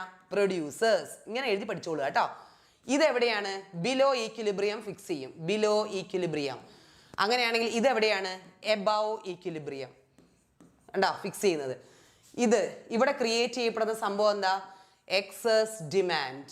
ഇവിടെ ക്രിയേറ്റ് ചെയ്യുന്ന എന്താ? Excess supply. കഴിഞ്ഞു, 3 difference. So the chapter is over. So mine is over. I am going. Bye. Within 1 more minute. Okay, എന്നാ ഞാൻ ഗുഡ് മോർണിംഗ് പറഞ്ഞിട്ട് പോവാ. You teacher, you are really amazing. Your sweet and kind personality really helped to grow the whole class. Okay, thank you so much. എവിടെയോ എനിക്ക് തോന്നുന്നു ChatGPT അടിച്ചിട്ടുള്ളത് പറയുന്നത്. Okay, good morning my dear Mallu master. Mallu master and Bong Gaming word keep ചെയ്തു കേട്ടോ. അവര് പറഞ്ഞായിരുന്നോ ഞങ്ങള് full time ഉണ്ടാവുമെന്ന്. Okay, thank you so much. ഞാൻ സാറിന് കൊടുക്കട്ടെ. ഒരു 1/2 മണിക്കൂർ കൂടെ നിങ്ങൾ കാത്തു നിൽക്കുക. നമുക്ക് എന്ത് ചെയ്യാം, ഒരു വന്ദേ ഭാരത് ട്രെയിനിൽ കയറാം. ഓക്കെ, അതെ, സാർ ഒരു വന്ദേ ഭാരത് ട്രെയിൻ. സാറിന് നമ്മുടെ ഗവൺമെന്റ് ബഡ്ജറ്റും അതേമാതിരി ഓപ്പൺ ഇക്കോണമി വളരെ സിമ്പിൾ ആണ്. ഓപ്പൺ ഇക്കോണമി ഒന്നും ഇല്ലാതെ പറയാല്ലേ, 3 ലിങ്കേജസും സാധനങ്ങളൊക്കെ അല്ലല്ലോ. അപ്പൊ നമുക്ക് കയറാം. എന്തായാലും സാറിന്റെ PPT എടുത്തോട്ടെ. ഓടല്ലേ. ബാങ്കിങ് കഴിഞ്ഞോ? ബാർട്ടർ സിസ്റ്റം ഒക്കെ കഴിഞ്ഞോ? അതും കഴിഞ്ഞു, അടുത്തും കഴിഞ്ഞു. ഡിറ്റർമിനേഷൻ ഓഫ് ഇൻകം അല്ലേ? അതും കഴിഞ്ഞു. 4ാമത്തെ കഴിഞ്ഞു. നമ്മൾ 5ാമത്തേലെത്തി. Government budget and government budget and economy. അത് തന്നെ. അല്ല, നമ്മള് ഫ്രഷ് ആയി 12 മണിയായി. എടാ, 11 അമട്ടൻ ചാപ്റ്റേഴ്സ് ഇല്ലേ? എടാ, ഈ സമയത്ത് കിടന്നുറങ്ങേണ്ട ആളാണ് ഞാനും മിസ്സൊക്കെ അല്ലേ? എന്നിട്ട് ഇവിടെ വന്ന് നിൽക്കുന്നില്ലേ? എനിക്ക് നാളെ അവര് കോളേജിലും പോകണ്ടോ? കോളേജിൽ പോയി ക്ലാസ് എടുക്കാണ്ട് കഴിഞ്ഞ പോലെ. അപ്പൊ നിങ്ങളൊന്ന് മനസ്സിലാക്കുക, മിസ്സിന് സ്കൂളിൽ പോയി ക്ലാസ് എടുക്കാണ്ട് എനിക്ക് കോളേജിൽ പോയി ക്ലാസ് എടുക്കാനുണ്ട്. അതാണ് അവസ്ഥ. ഓക്കെ, പെട്ടെന്ന് തീർക്കും. 1/2 മണിക്കൂർ കൊണ്ട് തീർക്കും കേട്ടോ. ഓക്കെ, സമയമില്ല, നമുക്ക് പെട്ടെന്ന് സ്റ്റാർട്ട് ചെയ്യാം. എടാ, ഗവൺമെന്റ്, ഒരു രാജ്യത്ത് ഗവൺമെന്റ് എന്ന് പറഞ്ഞാൽ വളരെ ഇമ്പോർട്ടൻ്റ് ആയിട്ടുള്ള ഒരാൾക്കാരാണ് കേട്ടോ. വളരെ ഇമ്പോർട്ടൻ്റ് ആണ് ഗവൺമെന്റിന് റോൾ ഉള്ളത് കേട്ടോ. അപ്പോൾ ഗവൺമെന്റിന്റെ റോൾ എന്താണ്? മാക്രോ എക്കണോമിക്സിൽ ഗവൺമെന്റിന്റെ റോൾ എന്താണ്? നമുക്ക് വേഗം നോക്കാം. ഓക്കെ, ഇത് ഗവൺമെന്റ് ഓഫ് ഇന്ത്യ അല്ലേ, വലിയ സംഭവമാക്കിയിട്ട് നമ്മൾ കൊടുത്തിട്ടുണ്ട്. ഇവിടെ നോക്കുക, government functions and scope. Mixed economy എല്ലാവർക്കും അറിയാം. എന്താണ്? ഞാൻ സ്കൂളിൽ പോകുന്നില്ല, ഓക്കെ, അതുകൊണ്ട് കുഴപ്പമില്ലാന്ന്. എടാ, എനിക്ക് കോളേജിൽ പോകണം, ക്ലാസ് എടുക്കാനുണ്ട്. Okay, mixed economy. എടാ, മിക്സഡ് എക്കോണമി എന്ന് വെച്ചാൽ എന്താ? നമുക്ക് എല്ലാവർക്കും അറിയാം. നമ്മൾ മാർക്കറ്റ് എക്കോണമി ഉണ്ട്, സോഷ്യലിസ്റ്റ് എക്കോണമി ഉണ്ട്, മിക്സഡ് എക്കോണമി ഉണ്ട്. ഇന്ത്യ എന്ന് പറയുന്നത് ഒരു മിക്സഡ് എക്കോണമിയാണ്. We have both the features of capitalism as well as socialism. ക്യാപിറ്റലിസത്തിൻ്റെയും സോഷ്യലിസത്തിൻ്റെയും മിക്സഡ് ആയിട്ടുള്ള ഒരു രീതിയാണ് നമ്മൾ ഫോളോ ചെയ്യുന്നത്. സോ നമ്മുടെ ഇന്ത്യൻ എക്കോണമി എന്ന് പറയുന്നത് മിക്സഡ് എക്കോണമിയാണ്. Mixed economy is an economic system that combines the features of both capitalism and as well as socialism. ക്യാപിറ്റലിസത്തിൻ്റെയും സോഷ്യലിസത്തിൻ്റെയും ഫീച്ചേഴ്സ് ഉള്ള ഒരു എക്കോണമിയാണ് ഇത് മിക്സഡ് എക്കോണമി കേട്ടോ. Both private sector and public sector. Private സെക്ടറിനും, അതായത് പ്രൈവറ്റ് സെക്ടറും അതുപോലെ പബ്ലിക് സെക്ടറും, പ്രൈവറ്റ് സെക്ടർ പ്ലസ് പബ്ലിക് കേട്ടോ. പബ്ലിക് സെക്ടർ, 2 സെക്ടേഴ്സിനും എന്തുണ്ട്? ഇവിടെ ഈക്വൽ ആൻഡ് ഇമ്പോർട്ടൻറ്റ് റോൾ ഉണ്ട്, നമ്മൾ മനസ്സിലാക്കാം. ഇനി നിങ്ങൾ നോക്കുക, ഗവൺമെൻറ് ബഡ്ജറ്റ് എന്താ? നമ്മുടെ ചാപ്റ്റർ എന്ന് പറയുന്നത് എന്താണ്? Government budget. എടാ, ഇപ്പോൾ അടുത്ത് ഒരു 3-4 ദിവസം മുന്നേ നമ്മുടെ കേന്ദ്ര ഗവൺമെൻറ്റും കേരള ഗവൺമെൻറ്റും ബഡ്ജറ്റ് അവതരിപ്പിച്ചു. എത്ര പേരത് കണ്ടിട്ടുണ്ടെന്നൊന്നും അറിയില്ല, പക്ഷെ നമ്മൾ എക്കണോമിക്സ് പഠിക്കുന്ന സ്റ്റുഡൻസ് ആണ്, നമ്മളത് അനലൈസ് ചെയ്തേ പറ്റുള്ളൂ കേട്ടോ. അപ്പോൾ ബഡ്ജറ്റ് എന്താണെന്ന് നോക്കാം. ഒരു ഗവൺമെൻറ് അവതരിപ്പിക്കുന്ന ഒരു സാധനമാണ് ബഡ്ജറ്റ് എന്ന് എല്ലാവർക്കും അറിയാം. അതെങ്ങനെ നമുക്ക് ഡിഫൈൻ ചെയ്ത് എഴുതാൻ പറ്റും? It is an annual financial statement. ഒരു വർഷത്തേക്കുള്ള ഒരു ഫിനാൻഷ്യൽ സ്റ്റേറ്റ്മെൻറ്റ്, ഒരു എസ്റ്റിമേഷൻ ആണ് കേട്ടോ annual financial statement. It is N annual financial statement which shows estimated receipt, ഗവൺമെൻറ്റിന് എവിടെ നിന്നൊക്കെ വരുമാനം കിട്ടും, estimated receipt and proposed expenditure. നമ്മൾ എസ്റ്റിമേറ്റ് ചെയ്യുന്ന എക്സ്പെൻഡിച്ചറും നമുക്ക് കിട്ടുന്ന റെസീപ്റ്റും നമ്മൾ കൊടുക്കേണ്ട എക്സ്പെൻഡിച്ചർ കേട്ടോ. അതായത് റെസീപ്റ്റ് ആൻഡ് പേയ്മെൻറ്റ്സ് കേട്ടോ. സിംപ്ലി പറയുകയാണെങ്കിൽ എന്താണ് നമ്മൾ ഉദ്ദേശിക്കുന്ന റെസീപ്റ്റും നമ്മൾ കൊടുക്കേണ്ട എക്സ്പെൻഡിച്ചറും നമുക്ക് ചിലവ് വരുന്നതും ഇത് കൂട്ടുക കേട്ടോ. സാവധാനം ക്ലാസ് എടുത്താൽ മതി, ധൃതിയില്ലാന്ന്. ഓക്കെ, നിങ്ങൾ കാര്യം മനസ്സിലായ പോരെ. ഈ ബഡ്ജറ്റ് നമുക്ക് കിട്ടിയത് ആമയുടെ വട്ട. എടാ സത്യമാണത്, കേരളത്തിന് ഒന്നും കിട്ടിയില്ല. കേന്ദ്ര ബഡ്ജറ്റിൽ കേരളത്തിന് പ്രത്യേകിച്ച് ഒന്നും കിട്ടിയിട്ടില്ല എന്നുള്ളത് ഒരു സത്യം തന്നെയാണ് കേട്ടോ. അപ്പം നിങ്ങൾ നോക്കുക, ബഡ്ജറ്റ് എന്ന് വെച്ചാൽ എന്താ, ആനുവൽ ഫിനാൻഷ്യൽ സ്റ്റേറ്റ്മെൻറ്റ്. അത് അങ്ങോട്ട് എഴുതി വെക്കുക. എന്താണ് ബഡ്ജറ്റ് ചോദിച്ചു കഴിഞ്ഞാൽ ആനുവൽ ഫിനാൻഷ്യൽ സ്റ്റേറ്റ്മെൻറ്റ് കേട്ടോ. ആനുവൽ ഫിനാൻഷ്യൽ സ്റ്റേറ്റ്മെൻറ്റ്സ് ഇതാണ് കേട്ടോ. ഇവിടെ എന്തിനെ കുറിച്ചിട്ടാണ്, റെസീപ്റ്റിനെ കുറിച്ചിട്ടും എക്സ്പെൻഡിച്ചറിനെ കുറിച്ചും. It is about receipts and expenditure. ഇതിനെ കുറിച്ചിട്ടുള്ള ആനുവൽ ഫിനാൻഷ്യൽ എന്താണ് സ്റ്റേറ്റ്മെൻ്റ് ആണത് of the government of in a financial year. Budget is the presented by the finance minister. അവിടെ ഇന്ത്യയുടെ ഫിനാൻസ് മിനിസ്റ്റർ ആരാണ്, കമൻറ്റ് ഇട്ടെ. ഇന്ത്യയുടെ ഫിനാൻസ് മിനിസ്റ്റർ ആരാണ്, ഇന്ത്യയുടെ ഫിനാൻസ് മിനിസ്റ്റർ കോൻഹേ. വേഗം കമൻറ്റ് ഇടും. അപ്പോൾ ഇന്ത്യയിൽ നമ്മൾ കേന്ദ്ര ബഡ്ജറ്റിനെ കുറിച്ചാണ് പറയുന്നത് കേട്ടോ. നമുക്ക് ഓരോ സംസ്ഥാനത്തിൻ്റെ ബഡ്ജറ്റ് ഒന്നും പറയാനില്ല. കേന്ദ്ര ബഡ്ജറ്റിനെ കുറിച്ചാണ് നമ്മൾ പറയാറുള്ളത്. ഒരു സെൻട്രൽ ബഡ്ജറ്റിനെ കുറിച്ച് നമ്മളെപ്പോഴും പറയാറുള്ളത്. നമ്മുടെ ഇന്ത്യയുടെ ഫിനാൻസ് മിനിസ്റ്റർ ആരാണ്, ഓക്കെ എല്ലാവർക്കും അറിയാം, നിർമ്മല സീതാരാമനാണ് ഇന്ത്യയുടെ ഫിനാൻസ് മിനിസ്റ്റർ എന്ന് പറയുന്നത് കേട്ടോ. അപ്പോൾ ഇത് മനസ്സിലാക്കുക, annual financial statement which shows estimated receipt and എന്താണ് റെസീപ്റ്റ് ആൻഡ് എക്സ്പെൻഡിച്ചർ. റെസീപ്റ്റും അതുപോലെ എന്താണ് എക്സ്പെൻഡിച്ചേഴ്സുമാണ് ഇവിടെ പറയുന്നത്, ബഡ്ജറ്റിൽ പറയുന്നത് കേട്ടോ. ഓക്കെ, നമ്മൾ അങ്ങനെ പറയേണ്ട ആവശ്യമില്ല. നമ്മൾ പൊളിറ്റിക്സ് ഞാൻ പറയുന്നില്ല കേട്ടോ, ഇതിൽ നമ്മൾ പൊളിറ്റിക്സ് പറയുന്നില്ല. ഓക്കെ, നമ്മൾ ഇന്ത്യയുടെ എക്കോണമി സിറ്റുവേഷൻ അറിയാം, ഓരോ ആളുകൾ ഭരിക്കുന്നതിൻ്റെ ആക്ച്വൽ സിറ്റുവേഷൻ എന്താണ്, ഇമ്പാക്റ്റുകൾ എന്തൊക്കെയാണെന്നുള്ളത് നമുക്ക് അങ്ങനെ പറയാം. നോക്കുക, ഫങ്ഷൻസ് ഓഫ് ഗവൺമെൻറ്. എടാ എക്സാമിന് ചോദിക്കുന്ന ഒരു ചോദ്യമാണ് കേട്ടോ. ഓക്കെ, മൻമോഹൻ സിംഗ്, എൻ്റെ ഒരു പേഴ്സണൽ ഒപ്പീനിയനിൽ as a economics student, researcher, teacher, ഞാനെപ്പോഴും എൻ്റെ ഒരു എക്കണോമിക് ഐഡിയാസ് എന്ന് പറയുന്നത് മൻമോഹൻ എക്കണോമിക്സ്. അതിനെപ്പോഴും ഫോളോ ചെയ്യണം. അദ്ദേഹത്തിൻ്റെ എക്കണോമിക് സ്ട്രാറ്റജി, സ്റ്റൈലുകൾ ഇത് തന്നെയാണ് കേട്ടോ എല്ലാവരും അഡോപ്റ്റ് ചെയ്യാറുള്ളത്. ഏത് കാലത്ത് ഭരിച്ച എല്ലാവരും, ഏത് സംസ്ഥാനങ്ങളിലുള്ള ബഡ്ജറ്റ് അനലിസ്റ്റുകളായിക്കോട്ടെ, ഫിനാൻഷ്യൽ അനലിസ്റ്റ് ആയിക്കോട്ടെ, എക്കണോമിസ്റ്റുകളായിക്കോട്ടെ, മൻമോഹൻ സിംഗിൻ്റെ എക്കണോമിക്സ് എപ്പോഴും എന്ത് ചെയ്യും, ഫോളോ ചെയ്യാൻ ശ്രമിക്കും കേട്ടോ. നിങ്ങൾ നോക്കുക, ഫങ്ഷൻസ് ഓഫ് ഗവൺമെൻറ്. എടാ ഗവൺമെൻറ്റിൻ്റെ ഫങ്ഷൻസ് എന്തൊക്കെയാണ്, ഒരു രാജ്യത്ത് ഗവൺമെൻറ്റിൻ്റെ ധർമ്മങ്ങൾ എന്തൊക്കെയാണ്? 3 ധർമ്മങ്ങളുള്ളത് functions. First one allocation function. First function ഏതാണ്, അലോക്കേഷൻ ഫങ്ഷൻ. എന്താണ് allocation? Here government allocates its resources. നമ്മുടെ നാട്ടിലെ റിസോഴ്സസ് അതിനെന്ത് ചെയ്യുക, അലോക്കേറ്റ് ചെയ്യുക. ഇതാണ് ഫസ്റ്റ് പരിപാടി. Resources to produce and supply various goods. അതായത് അതിലെന്തുണ്ട്, പബ്ലിക് ഗുഡ്സ് ഉണ്ട്, street light, park, road, defence etcetera for the people. അപ്പോൾ ജനങ്ങൾക്ക് വേണ്ടിയിട്ട് എന്ത് ചെയ്യുക, റിസോഴ്സസ് അലോക്കേറ്റ് ചെയ്യുക, അല്ലെങ്കിൽ പബ്ലിക് ഗുഡോ പ്രൊവൈഡ് ചെയ്യുക. ഇതാണ് ആരുടെ ലക്ഷ്യം, നമ്മുടെ പൊതു road. Okay, APJ Abdul Kalam. Okay, APJ Abdul Kalam is one of the best scientist in India കേട്ടോ. ഓക്കെ, നിങ്ങൾ നോക്കിയാൽ രണ്ടാമത്തത് ഡിസ്ട്രിബ്യൂഷൻ ഫംഗ്ഷൻ. ഡിസ്ട്രിബ്യൂഷൻ, വിതരണം ചെയ്യുക. ഗവൺമെൻറ്റിൻ്റെ രണ്ടാമത്തെ ഫംഗ്ഷനാണ് ഇത്, വിതരണ ഫംഗ്ഷൻ, ഡിസ്ട്രിബ്യൂഷൻ ഫംഗ്ഷൻ. നോക്കുക, here government distribute resources from rich people to poor people to reduce inequality. അപ്പോൾ ഗവൺമെൻറ്റിൻ്റെ ഒരു ഇമ്പോർട്ടൻറ്റ് ഫംഗ്ഷനാണിത്, റെഡ്യൂസ് ഇനീക്വാളിറ്റി. ഇനീക്വാളിറ്റി എന്ത് ചെയ്യുക, റെഡ്യൂസ് ചെയ്യുക എന്ന് പറയുന്നത് കേട്ടോ. അപ്പോൾ ഗവൺമെൻറ്റിൻ്റെ ഫസ്റ്റ് ഫംഗ്ഷൻ അലോക്കേഷൻ ഫംഗ്ഷൻ, രണ്ടാമത്തെ distribution function, the last one is stabilisation function. നമ്മൾ നേരത്തെ പഠിച്ച ക്രെഡിറ്റ് കൺട്രോൾ അല്ലെങ്കിൽ മണി സപ്ലൈ, എക്കോണമിയെ സ്റ്റെബിലൈസ് ചെയ്യുക. ഇൻഫ്ലേഷനും ഡീഫ്ലേഷനും എന്ത് ചെയ്യുക, എക്കോണമീസിനെ സ്റ്റെബിലൈസ് ചെയ്യുക. It refers to the policies of government to maintain economic stability to controlling inflation and deflation. എക്കോണമിയിൽ ഇൻഫ്ലേഷനും ഡിഫ്ലേഷനും സ്റ്റെബിലൈസ് ചെയ്യുക. അപ്പോൾ എക്സാമിന് പഠിച്ചു വെക്കുക. In an economy the functions of a government. Okay, ഒരു ഗവൺമെൻറ്റിൻ്റെ functions allocation function, distribution function and we have also stabilisation function. 3 functions ഉണ്ട്, എഴുതി വെക്കുക, പഠിച്ചു വെക്കുക, മനസ്സിലാക്കി വെക്കുക. നെക്സ്റ്റ് നെക്സ്റ്റ് നോക്കാം. എടാ ഇത് പഠിക്കാതെ എക്സാമിന് പോകരുത് കേട്ടോ. ഇമ്പോർട്ടൻ്റ് എന്നൊക്കെ പറഞ്ഞു കഴിഞ്ഞാൽ വളരെ വളരെ ഇമ്പോർട്ടൻറ്റ്. ഈ ഒരു ഫ്ലോ ചാർട്ട് കംപ്ലീറ്റ്ലി കാണാതെ പഠിച്ചോ. എടാ ഇത് ഫിൽ ഇൻ ദ ബ്ലാങ്ക്സ് വരെ ചോദിക്കും. എടാ ഇത് ഫിൽ ഇൻ ദ ബ്ലാങ്ക്സിൽ വലിയൊരു മാർക്കിന് ചോദിക്കും കേട്ടോ. എടാ ബഡ്ജറ്റ്, കോമ്പോണൻസ് ഓഫ് ബഡ്ജറ്റ് നിങ്ങൾ നോക്കുക. കോമ്പോണൻസ് ഓഫ് ബഡ്ജറ്റ്, ബഡ്ജറ്റിനെ നമ്മൾ റവന്യൂ ബഡ്ജറ്റ് എന്നും ക്യാപിറ്റൽ ബഡ്ജറ്റ് എന്നും കാറ്റഗറൈസ് ചെയ്യുന്നു.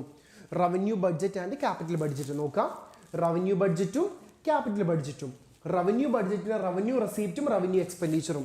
റവന്യൂ റെസീപ്റ്റും റവന്യൂ എക്സ്പെൻഡിച്ചറും ഓൾറെഡി പഠിച്ചു. ഇത് എന്തായാലും പഠിച്ചു വെച്ച് പോണേ, വളരെ ഇമ്പോർട്ടൻ്റ് ആണ്. ഇതൊന്നും പഠിക്കാതെ എക്സാമിന് പോരുത്. നിങ്ങളോട് എക്സാമിന് ചോദിക്കുന്ന ചോദ്യം കോമ്പോണൻസ് ഓഫ് ഗവൺമെൻറ് ബഡ്ജറ്റ് എന്നാണെങ്കിൽ പോലും നിങ്ങൾ എന്ത് ചെയ്ത് കംപ്ലീറ്റ്ലി നിങ്ങൾ എഴുതി വെക്കണം. ഈ ഒരു സാധനം കിടന്ന് ചെയ്യാം എഴുതി വെച്ചിട്ടുണ്ട്, പിന്നെ ഒന്നും നോക്കണ്ട. പിന്നെ എന്ത് ചെയ്യുക, റവന്യൂ റെസീപ്റ്റ് രണ്ടായിട്ട് തരഞ്ഞിരിക്കുന്നു, tax revenue, non tax revenue.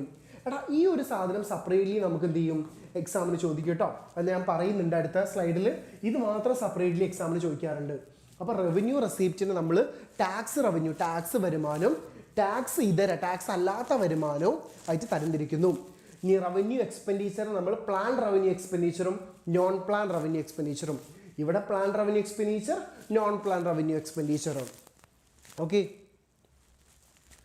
Okay okay ആ ക്യാപിറ്റൽ റെസിപ്റ്റ് എന്താണ്, ഡിസ്ഇൻവെസ്റ്റ്മെൻറ്റും ബോറോയിങ്സും. ക്യാപിറ്റൽ എക്സ്പെൻഡിച്ചറിൽ പ്ലാൻ ക്യാപിറ്റൽ എക്സ്പെൻഡിച്ചറും നോൺ പ്ലാൻ ക്യാപിറ്റൽ എക്സ്പെൻഡിച്ചറും. ഇമ്പോർട്ടൻ്റ് ആണ്, വളരെ ഇമ്പോർട്ടൻ്റ് ആണ്. ഒന്നും നോക്കാൻ ഇതാണ് ഈ ചാപ്റ്ററിൻ്റെ നട്ടല് എന്നൊക്കെ പറയുന്നത് കേട്ടോ. ഇതാണ് ഈ ചാപ്റ്ററിൻ്റെ ഏറ്റവും വലിയൊരു സംഭവം. ഇവിടെ നമ്മൾ എന്ത് ചെയ്യുന്നുണ്ട്, ഈ ഒരു സാധനം സെപ്പറേറ്റ്ലി പഠിച്ചു വെച്ച് പോവാം. ഈ ഒരു സാധനം സെപ്പറേറ്റ്ലി എക്സാമിന് എന്ത് ചെയ്യും ചോദിക്കും. ഗവൺമെൻറ്റിന് ടാക്സ് വഴി കിട്ടുന്ന വരുമാനവും ടാക്സ് അല്ലാതെ കിട്ടുന്ന വരുമാനവും നോക്കുക. ടാക്സ് റവന്യൂവും നോൺ ടാക്സ് റവന്യൂ. ഇവിടെ ടാക്സ് റവന്യൂവിനെ നമ്മൾ രണ്ടായിട്ട് തരംതിരിക്കുന്നുണ്ട്, ഡയറക്റ്റ് ടാക്സും ഇൻഡയറക്റ്റ് ടാക്സും. എടാ ഒന്ന് കമൻറ്റ് ഇട്ട് GST എന്ന ഇന്ത്യയിൽ നിലവിൽ വന്നത്. അത് ചിലപ്പോൾ വൺ വേർഡ് ചോദ്യം വരാറുണ്ട്, കാരണം ടാക്സ് ആണല്ലോ അത്. മനസ്സിലായില്ലേ? ഒരുപാട് ടാക്സുകൾ റീപ്ലേസ് ചെയ്തുകൊണ്ട് ഏത് വർഷമാണ് GST, വർഷവും മാസവും നിങ്ങൾ കമൻറ്റ് ഇടുക. GST എന്നാണ് നിലവിൽ വന്നത്, ഗുഡ്സ് ആൻഡ് സർവീസ് ടാക്സ്. അപ്പോൾ ഡയറക്റ്റ് ടാക്സ് എന്താണ്, tax on income and wealth. Direct tax നമ്മൾ എന്താ പറയുക 2017 തന്നെയാണ് കേട്ടോ. ഏതാണ് മന്ത് ഏതാണ്, tax on income and wealth. Examples income tax, corporate tax, professional tax, wealth tax, gift tax. അപ്പോൾ ഡയറക്റ്റ് ടാക്സിനെ നമ്മൾ എന്ത് ചെയ്യുന്നുണ്ട്, കാറ്റഗറൈസ് ചെയ്തിട്ടുണ്ട്. ഇൻഡയറക്റ്റ് ടാക്സ് നോക്കുക, tax on goods and services. Examples sales tax, excise duty, VAT, customs duty, GST കേട്ടോ.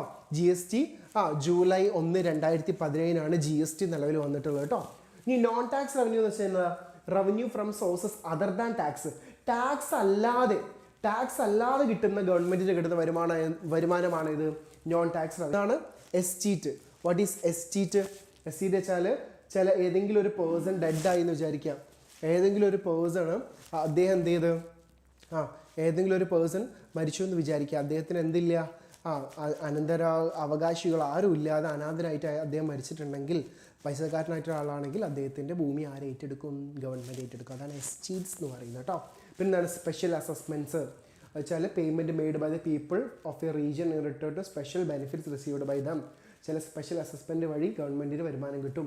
Income from public property, ഗവൺമെൻറ്റിൻ്റെ property, പഴയ ഗവൺമെൻറ്റിൻ്റെ ചില വെഹിക്കിളുകൾ, ബിൽഡിങ്ങുകളൊക്കെ വെക്കുന്നത് വഴി ഗവൺമെൻറ്റിന് പൈസ കിട്ടും.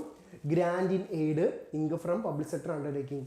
ഗ്രാൻഡ് ഇൻ എയ്ഡ് അല്ലെങ്കിൽ ഗിഫ്റ്റ് എന്ന് വെച്ചാൽ എന്താണ്, ഗ്രാൻഡ് ഇൻ എയ്ഡ് എന്ന് വെച്ചാൽ നമ്മുടെ ഗവൺമെൻറ്റിന് എന്ത് കിട്ടുന്നുണ്ട്, ഗ്രാൻഡ് ഇൻ എയ്ഡ് നമ്മുടെ ഗവൺമെൻറ്റിന് എന്ത് കിട്ടും. പ്രളയം വന്ന സമയത്ത് വയനാട് ചൂരൽമലയിലൊക്കെ നമുക്ക് ഉരുൾപൊട്ടൽ വന്ന സമയത്ത് പല ഭാഗത്തു നിന്നും ഗവൺമെൻറ്റിന് എന്ത് കിട്ടിയിട്ടുണ്ട്, ഗിഫ്റ്റുകളും ഗ്രാൻറ്റുകളും കിട്ടിയിട്ടുണ്ട്. പലരും സഹായം കൊടുത്തിട്ടുണ്ട്. ഇതൊക്കെ നോൺ ടാക്സ് റവന്യൂ ആയിട്ടാണ് നമ്മൾ കൺസിഡർ ചെയ്യാം. അപ്പോൾ ഇത് എക്സാമിന് പലപ്പോഴും ചോദിക്കാറുണ്ട്. 4 മാർക്കിന് ചോദിക്കും. ടാക്സ് റവന്യൂ എന്താ, നോൺ ടാക്സ് റവന്യൂ എന്താ എന്നുള്ളത്. ഓക്കെ അല്ലേ? ഓക്കെ ആണെങ്കിൽ ഒന്ന് ഓക്കെ എന്ന് കമൻറ്റ് ചെയ്ത് കേട്ടോ. Next budget deficit. ഡെഫിസിറ്റ് എന്ന് വെച്ചാൽ എന്താണ് നിങ്ങൾ മനസ്സിലാക്കുക. ഡെഫിസിറ്റ് എന്ന് വെച്ചാൽ എന്തോ കുറവാണ്. ഡെഫിസിറ്റ് എന്ന് വെച്ചാൽ എന്താ, കുറവാണ്. കുറവിനെയാണ് നമ്മൾ എന്ത് പറയുക, ഡെഫിസിറ്റ് എന്ന് പറയാം. നിങ്ങൾ നോക്കുക, ഈ budget deficit occurs when total expenditure of the government. ഒരു ഗവൺമെൻറ്റിൻ്റെ ടോട്ടൽ എക്സ്പെൻഡിച്ചർ എന്ന് പറയുന്നത് റവന്യൂവിനേക്കാളും കൂടുതൽ. മനസ്സിലായില്ലേ? ഞാൻ കൊമേഴ്സാണ്. ആയിക്കോട്ടെ. എടാ കേൾക്കുന്നില്ല, വോളിയം ഈസ് ലോ. ഞാൻ നോക്കട്ടെ, വെയിറ്റ്. ഞാൻ ശബ്ദം കുറച്ചിട്ടാണ് സംസാരിക്കുന്നത്.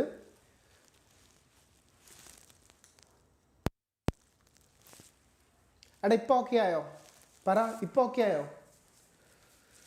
എടാ നിങ്ങൾ നോക്കാം, എക്സ്പെൻഡിച്ചർ കൂടുതൽ, ചെലവ് കൂടുതലും വരവ് കുറവും.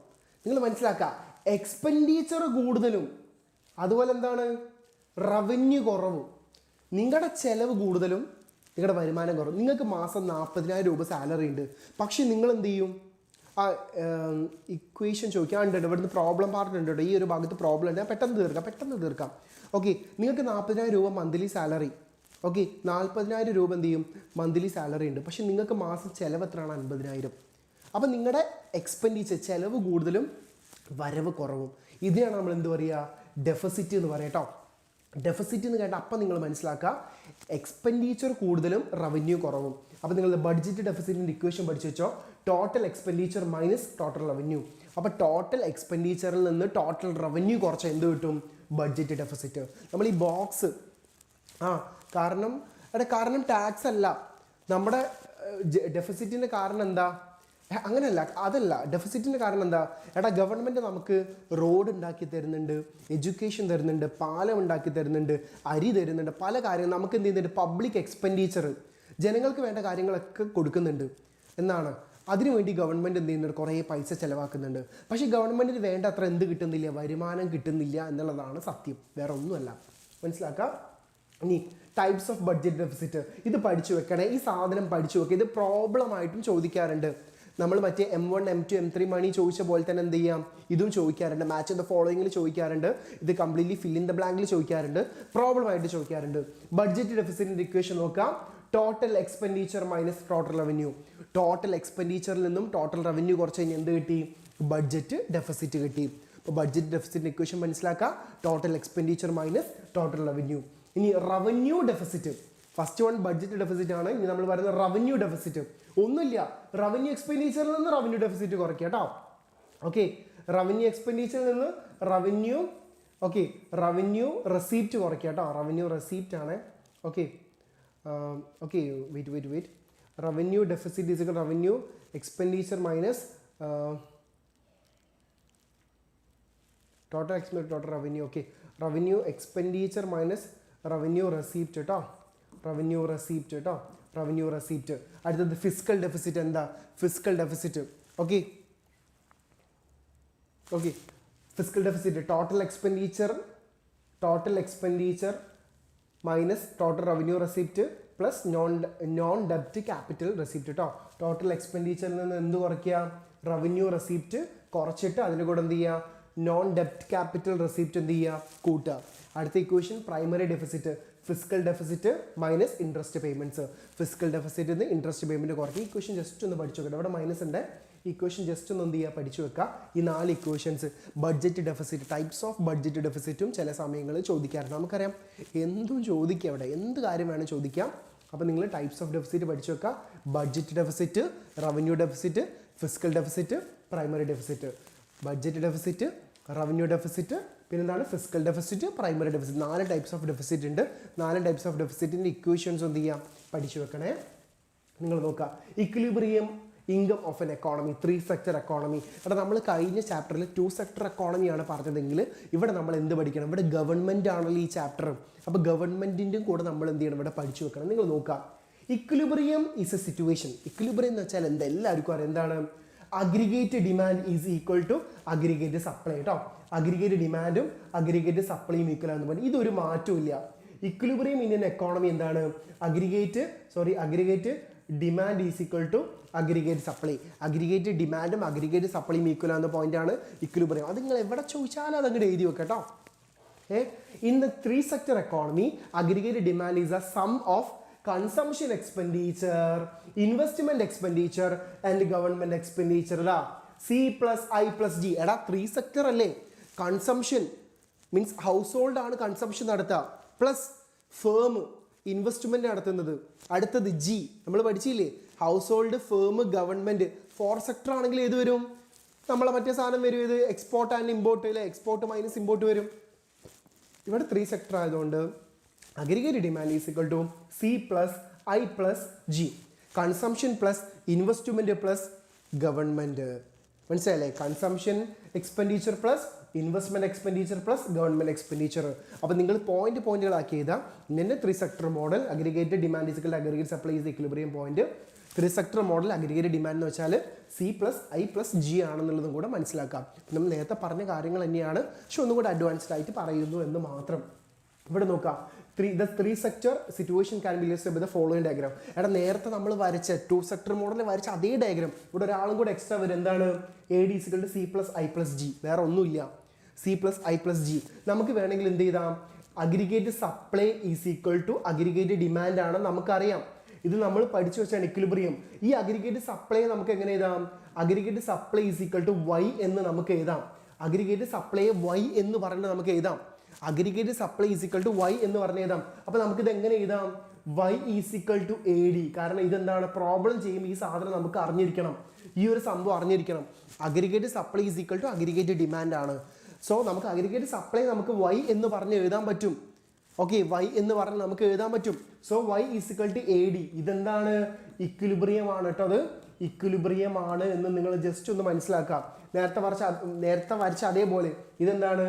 അഗ്രിഗേറ്റ് സപ്ലൈ കർവ്, ഇത് അഗ്രിഗേറ്റ് ഡിമാൻഡ് കർവ്. ഇതാണ് ഇക്വിലിബ്രിയം പോയിന്റ് കേട്ടോ. Equilibrium aggregate demand is equal to aggregate supply, the equilibrium level of income.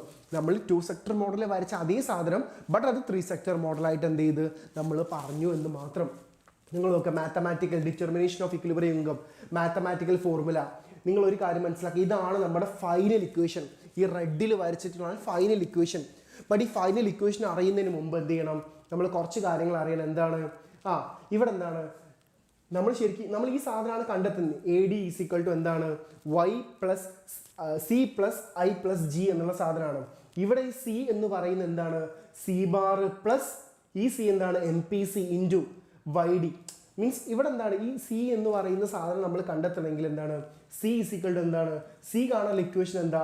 C is equal to C bar plus YD എന്ന് പറയുന്നതാണ്. മനസ്സിലാക്കുക, C ഈസ് ഈക്വൽ ടു എന്താണ്? C bar plus YD എന്നുള്ളതാണ്. അപ്പോൾ നമ്മളൊരു കാര്യം മനസ്സിലാക്കാം, ഇവിടെ ഉള്ള എന്താണ്? ഈ C ബാർ ഉണ്ട്, ഇവിടെ YD. ഈ YD കാണാൻ ഇക്വേഷൻ ആണ് എന്ത്? Y minus T plus TR എന്ന് പറയുന്നത്. അപ്പോൾ 3 ഇക്വേഷൻസ് കൃത്യമായിട്ട് മനസ്സിലാക്കി വെക്കണം. ഈ ഇക്വേഷൻ പഠിച്ചു വെക്കണം, ഈ ഇക്വേഷൻ പഠിച്ചു വെക്കണം, ഈ ഇക്വേഷൻ പഠിച്ചു വെക്കണം. 3 ഇക്വേഷൻസ് നിങ്ങൾ കൃത്യമായിട്ട് പഠിച്ചു വെക്കണം. YD ഇവിടെ കണ്ടില്ലേ? C consumption is equal to C bar plus ഈ C എന്താണ്? ഇത് MPC ആണ്. ഈ C MPC ആണ്. ഈ YD എന്ന് പറയുന്നത് കാണാനുള്ള ഇക്വേഷൻ ആണ് ഇത് Y minus T plus TR. Y minus T plus TR. അപ്പോൾ ഈ ഒരു സാധനത്തിൽ ഇത് MPC ആണ്. ഈ YD മാത്രം കാണാനുള്ള ഇക്വേഷൻ ആണ് ഇവിടെ ഈ സാധനം എന്ന് പറയുന്നത്.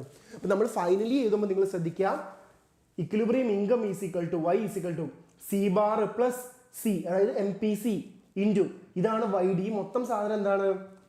YD ആണ്. ഈ മൊത്തം സാധനം എന്ന് പറയുന്നത്, അതായത് ഈ പറഞ്ഞ മൊത്തം സാധനമാണ് എന്ത്? YD എന്ന് പറയുന്നത്. അതാണ് ഇവിടെ എഴുതിയിട്ടുള്ള ഈ സാധനം. പ്ലസ് I+G, അതായത് നമ്മൾ എന്താണ് പറയുന്നത്? എന്താണ്? Y is equal to C bar plus I bar plus G bar, C bar plus I bar plus GR.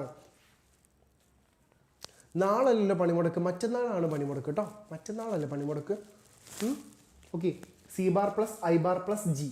ഈ ഒരു സാധനമാണ് നമുക്ക് എന്ത് ചെയ്യുന്നത്? മനസ്സിലാക്കാനുള്ളത്. നിങ്ങളൊരു കാര്യം മനസ്സിലാക്കി, ഇതാണ് കണ്ടുപിടിക്കുന്നത്. ഇവിടെ ഈ C ബാർ മാത്രം എന്താണ്? C ബാർ പ്ലസ് C, ഇത് MPC ആണ്. ഈ C എന്താണ്? MPC ആണ് കേട്ടോ. Marginal propensity consume. പിന്നെ പറഞ്ഞ YD എന്ന് പറയുന്ന സാധനമാണ് എന്ത്? Y minus T plus TR plus I plus G bar. അപ്പോൾ നിങ്ങൾ ഈ ഒരു സാധനം കൃത്യമായിട്ട് അറിഞ്ഞിരിക്കാം. നമ്മൾ ക്വസ്റ്റ്യനും കൂടെ നമ്മൾ ചെയ്യും കേട്ടോ. ക്വസ്റ്റ്യനും കൂടെ നമ്മൾ ചെയ്യും. അപ്പോൾ നിങ്ങൾ മനസ്സിലാവും. നിങ്ങൾ നോക്കുക, ഇതാട്ടോ ക്വസ്റ്റ്യന്. കൺസംഷൻ ഫംഗ്ഷൻ നോക്കുക. കൺസംഷൻ ഫംഗ്ഷൻ എന്താണ്? C ഈസ് ഈക്വൽ ടു എന്താണ്? 20 plus 0.8. C is equal to 20 plus 0.8. I is equal to 20 തന്നിട്ടുണ്ട്. I is equal to I bar 20. T tax ആണ്, ഇത് എത്രയാണ്? 10. TR 5 ആണ്. ഗവൺമെന്റിൻ്റെത് 10 ആണ്. നമുക്ക് ഇതാണ് എന്ത്? ഈ സാധനമായിരിക്കും എന്ത്? ക്വസ്റ്റ്യൻ പ്രകാരം MPC ആയിട്ട് വരാം. അപ്പോൾ നിങ്ങൾ മനസ്സിലാക്കുക, find AD and equilibrium income. നിങ്ങളോട് കാണാൻ ചോദിച്ചിട്ടുള്ളത് അഗ്രിഗേറ്റ് ഡിമാൻഡ് കാണാം, ഇക്വിലിബ്രിയം ഇൻകം അതായത് Y കാണാം, ADയും Yയും കണ്ടുപിടിക്കുക. ഇതാണ് നമുക്ക് തന്നിട്ടുള്ള ചോദ്യം എന്ന് പറയുന്നത്. ക്വസ്റ്റ്യൻ നിങ്ങൾ ശ്രദ്ധിച്ചു നോക്കാം. ക്വസ്റ്റ്യൻ ശ്രദ്ധിച്ചു നോക്കാം. AD കാണാൻ ഇക്വേഷൻ എന്താ? Aggregate demand is equal to എന്താ? C plus I plus G ആണെന്ന് നമുക്കറിയാം. AD is equal to C plus I plus G. C എന്താണ്? C എന്താ? C എന്ന് വെച്ചാൽ എന്താ? ഇതാണ് C അല്ലേ? ഈ മൊത്തം സാധനമാണ് C. 20 പ്ലസ് 0.8. പക്ഷെ എന്തൊരു കാര്യമുണ്ട്, എന്താണ്? സി എന്താ ശരിക്കും പറയുന്നത്? സി ഈസിക്വൽ ടു എന്താണ്? C is equal actually C is equal to എന്താണ്? C bar plus C Y D എന്ന് പറയുന്ന സാധനമാണ്. അപ്പോൾ സി ബാർ പ്ലസ് സി എന്ന് വെച്ചാൽ എന്താ? M P C into Y D എന്ന് വെച്ചാൽ എന്താ? വൈ ഡി കാണാൻ ഇക്വേഷൻ നമ്മൾ പഠിച്ചിട്ടില്ല. എന്താണ്? Y minus T plus Y minus T plus T R. ഇതാണ് നമ്മൾ കാണേണ്ടത്. Plus I plus G. ഇതാണ് നമുക്ക് കാണേണ്ട സാധനം ഫണ്ടമെന്റലി. അപ്പം നിങ്ങൾ നോക്കുക, ഇത് മാറ്റി നിർത്തുക. ഇവിടെ എന്താ ചെയ്യുക? സി ബാർ എത്രയാണ് നമുക്ക് തന്നിട്ടുള്ളത്? 20 ആണ്. 20 പ്ലസ് എം പി സി എത്ര? 0.8 ഗുണിക്കണം വൈ എത്രയാ? വൈ എത്ര നമുക്ക് തന്നിട്ടുള്ളത്? വൈ നമുക്ക് എന്ത് ചെയ്തിട്ടില്ല? തന്നിട്ടില്ല. വൈ മൈനസ് ടി എന്ന് വെച്ചാൽ എന്താ? ടാക്സ് ആണ്. ടാക്സ് എത്രയാ? ടാക്സ് 10 ആണ്. 10 പ്ലസ് ഇവിടെ എന്താണ്? ഇത് ടി ആർ ആണ്. ടി ആർ എത്രയാണ്? ടി ആർ 5 ആണ്. ടി ആർ 5 ആണ് നമുക്ക് തന്നിട്ടുണ്ട്. അപ്പോൾ എത്ര കിട്ടും? 20 പ്ലസ് 0.8 വൈ. ഇത് മൈനസ് 0.8 അല്ല, ഇത് പ്ലസ് 0.8, ഇത് മൈനസും പ്ലസും ഗുണിച്ചാൽ എന്ത് കിട്ടും? എത്ര കിട്ടും? അത് -8 കിട്ടും കേട്ടോ.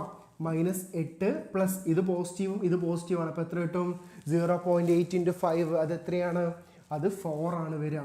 4 പ്ലസ് ഐ ബാർ എത്രയാണ് ഹോസ്റ്റലിൽ? ഐ ബാർ 20 ആണ്. 20 പ്ലസ് ജി ബാർ എത്രയാണ്? ജി ബാർ 10 ആണ്. പ്ലസ് ജി ബാർ എത്രയാണ്? 10.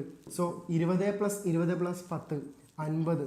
50 പ്ലസ് എന്താണ്? -8 പ്ലസ് 4. അപ്പോൾ എത്ര വരും? -4 വരും. 0.8 വൈ മൈനസ് 4 അല്ലേ? 50 plus 0.8 Y minus 4.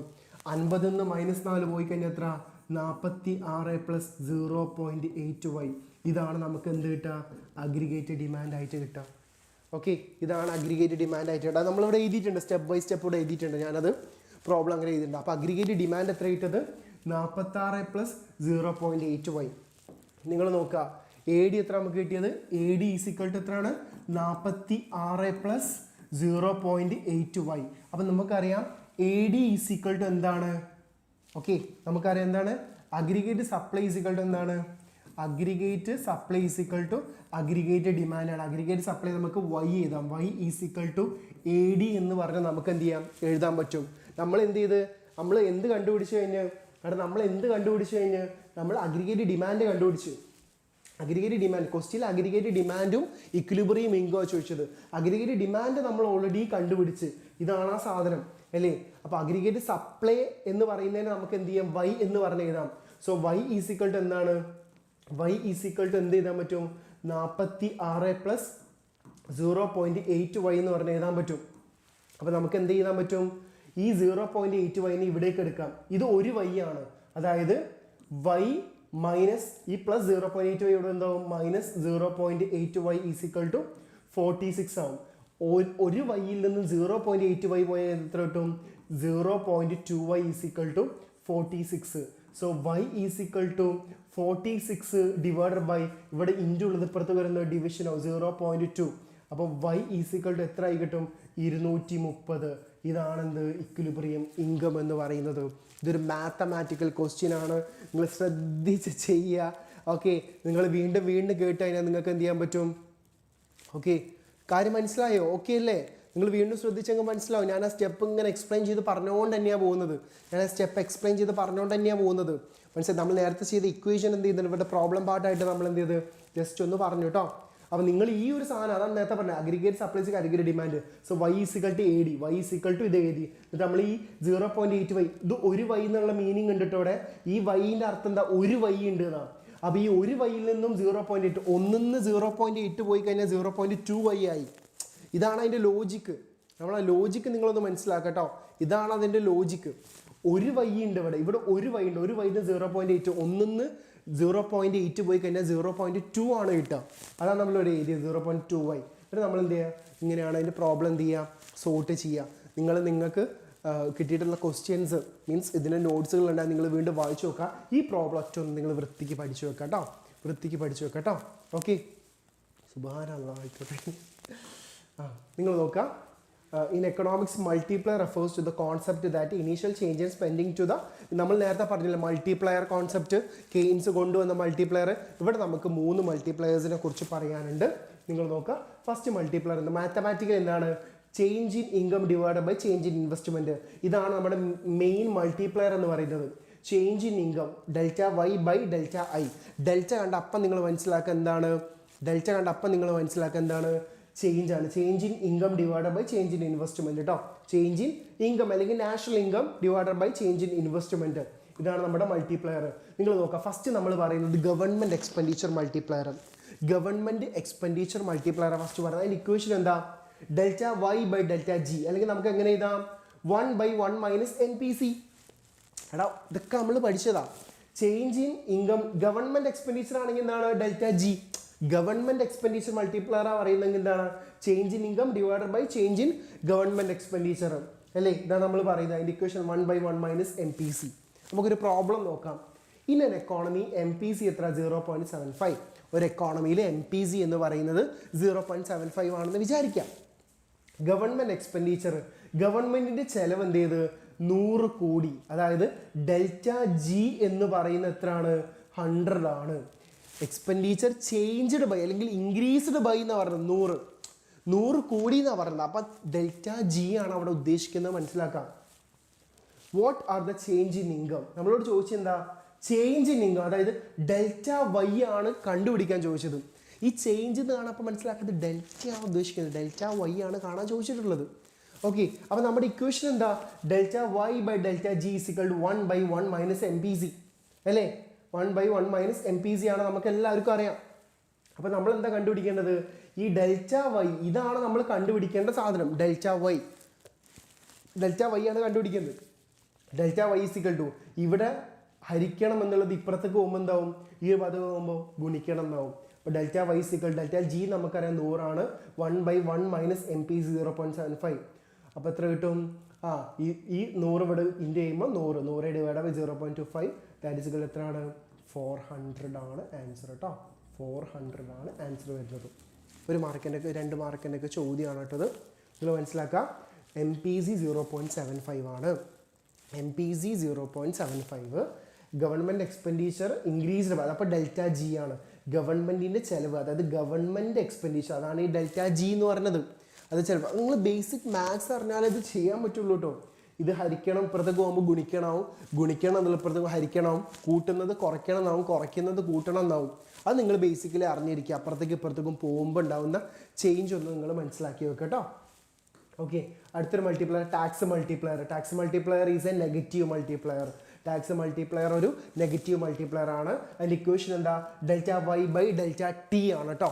Delta Y by change in income divided by change in tax minus C divided by 1 minus C. എടാ ഈ സി ഒക്കെ എന്താണ്? MPC ആണ്. ഈ സി ഒക്കെ എന്താണ്? MPC ആണ് കേട്ടോ. ഈ സി എന്നൊക്കെ പറയുന്നത് MPC ആണ്. Minus C divided by 1 minus C. Minus C divided by 1 minus C ആണ് അവിടുത്തെ ഇക്വേഷൻ ആയിട്ട് വരുന്നത്. അടുത്തത് ബാലൻസ്ഡ് ബഡ്ജറ്റ് മൾട്ടിപ്ലയർ. ഒന്നുമില്ല, ഗവൺമെൻറ് എക്സ്പെൻഡിച്ചർ മൾട്ടിപ്ലയറും ടാക്സ് മൾട്ടിപ്ലയറും കൂട്ടിക്കഴിഞ്ഞാൽ എന്ത് കിട്ടും? Balanced budget multiplier. Balanced budget മൾട്ടിപ്ലയറിൻ്റെ value is always equal to 1 ആയിരിക്കും കേട്ടോ. ബാലൻസ്ഡ് ബഡ്ജറ്റ് മൾട്ടിപ്ലയറിൻ്റെ വാല്യൂ എന്ന് പറയുന്നത് എന്താണ്? It's always equal to 1. അതായത് 1/1 മൈനസ് സി ഇതെന്താണ്? ഗവൺമെൻറ് എക്സ്പെൻഡിച്ചർ മൾട്ടിപ്ലയർ ആണ്. കണ്ടില്ല? Delta Y by delta G അത് 1/1 minus C plus delta Y by delta T, അതിനെ നമുക്ക് minus C by 1 minus C. ഇത് ചെയ്താൽ നമുക്ക് എന്ത് കിട്ടും? ഇത് സോൾവ് ചെയ്താൽ നമ്മൾ വെട്ടി പോകും. അപ്പോൾ നമുക്ക് എന്ത് കിട്ടും? നമുക്ക് എന്താ കിട്ടുക? 1 കിട്ടും. അപ്പോൾ ബാലൻസ്ഡ് ബഡ്ജറ്റ് മൾട്ടിപ്ലയറിൻ്റെ value is always equal to 1 ആണ്. 1 വേർഡ് മാർക്കിൻ്റെ ചോദ്യം വരും. ബാലൻസ്ഡ് ബഡ്ജറ്റ് മൾട്ടിപ്ലയറിൻ്റെ value is always equal to 1. Okay, അടുത്തത് transfer payment multiplier. Change in income divided by change in transfer payment. Change in income divided by change in transfer payment. Change in income divided by change in something എന്തും ആവാം. Change in income delta Y by delta അവിടെ G ആവാം, T ആവാം, TR ആവാം, എന്തും ആവാം. അപ്പോൾ C by 1 minus C ആണ് ഇവിടുത്തെ ഇക്വേഷൻ കേട്ടോ. സി ബൈ 1 മൈനസ് സി ആണ് എന്ത്? Transfer payment multiplier. അടുത്തത് എന്താണ് പ്രപ്പോർഷണൽ ടാക്സ് എന്ന് വെച്ചാൽ? What is mean by proportional tax? നമുക്ക് നോക്കാം. Proportional tax is the taxing mechanism in which the taxing authority charges same rate of tax from each tax payer. എല്ലാവരും എന്ത് ചെയ്യുക? Same tax rate. ആരും ആയിക്കോട്ടെ, പൈസ ഉള്ളവനായിക്കോട്ടെ പൈസ ഇല്ലാത്തവനായിക്കോട്ടെ, എല്ലാവരും എന്താണ്? Same rate of tax from each tax payer. Irrespective of income. അവരുടെ ഇൻകം നോക്കാതെ എല്ലാവരുടെ അടുത്തുനിന്നും ഒരുപോലെ എന്ത് ചെയ്യാം, ടാക്സ് കളക്ട് ചെയ്യുക. This means that lower class or middle class or upper class or people pay same amount of tax. എല്ലാവരും same amount of tax കൊടുക്കുക. അത് പൈസ ഉള്ളവനായിക്കോട്ടെ പൈസ ഇല്ലാത്ത ആൾക്കാരായിക്കോട്ടെ ആരും ആയിക്കോട്ടെ, ഡസൻ മാറ്റർ, എല്ലാവരും എന്ത് ചെയ്യുക, ഒരുപോലെ എന്ത് ചെയ്യുക, ടാക്സ് പേ ചെയ്യുക. Which is called proportional tax കേട്ടോ. അടുത്തത് നമ്മൾ നോക്കാം, relation between government deficit and government ഡെപ്റ്റ്. എടാ ഗവൺമെൻറ്റിൻ്റെ ഡെഫിസിറ്റും ഗവൺമെൻറ്റിൻ്റെ ഡെപ്റ്റ്, ഡെപ്റ്റ് എന്ന് വെച്ചാൽ കടം, ഗവൺമെൻറ് ഡെറ്റ് അല്ലേ, ഡെപ്റ്റ് എന്ന് വെച്ചാൽ കടം, ഡെഫിസിറ്റ് എന്ന് വെച്ചാൽ എന്താണ്, ഗവൺമെൻറ്റിൻ്റെ എക്സ്പെൻഡിച്ചർ കൂടുതലും റവന്യൂ കുറവ്. ഇത് തമ്മിലുള്ള റിലേഷൻ എന്താ നോക്കാം. The relation between government deficit and government debt can be explained through the various points. Government deficit is the excess of total expenditure over total receipt കേട്ടോ. നമ്മൾ പഠിച്ചിട്ടുണ്ട് ഗവൺമെൻറ്റിൻ്റെ എക്സ്പെൻഡിച്ചർ കൂടുതലും റവന്യൂ കുറവും, അതിനെയാണ് നമ്മൾ എന്ത് വിളിക്കുക, ഡെഫിസിറ്റ് എന്ന് വിളിക്കുക. ഡെപ്റ്റ് എന്താണ്, ഗവൺമെൻറ് ഡെപ്റ്റ് is the amount of liability owned by the government. ഗവൺമെൻറ്റിൻ്റെ ലാബിലിറ്റീനാണ് നമ്മൾ എന്ത് പറയുക, ഗവൺമെൻറ് ഡെപ്റ്റ് എന്ന് പറയാം. ഗവൺമെൻറ്റിൻ്റെ ലയബിലിറ്റീനാണ് നമ്മൾ എന്ത് പറയുക, ഗവൺമെൻറ് ഡെപ്റ്റ് എന്ന് പറയാം. ഓക്കെ, അത് ആർക്കൊക്കെ കൊടുക്കാനുള്ളത്, ഗവൺമെൻറ് ടു പബ്ലിക്കിനാവാം, ഫോറിൻ ആവാം, institutions.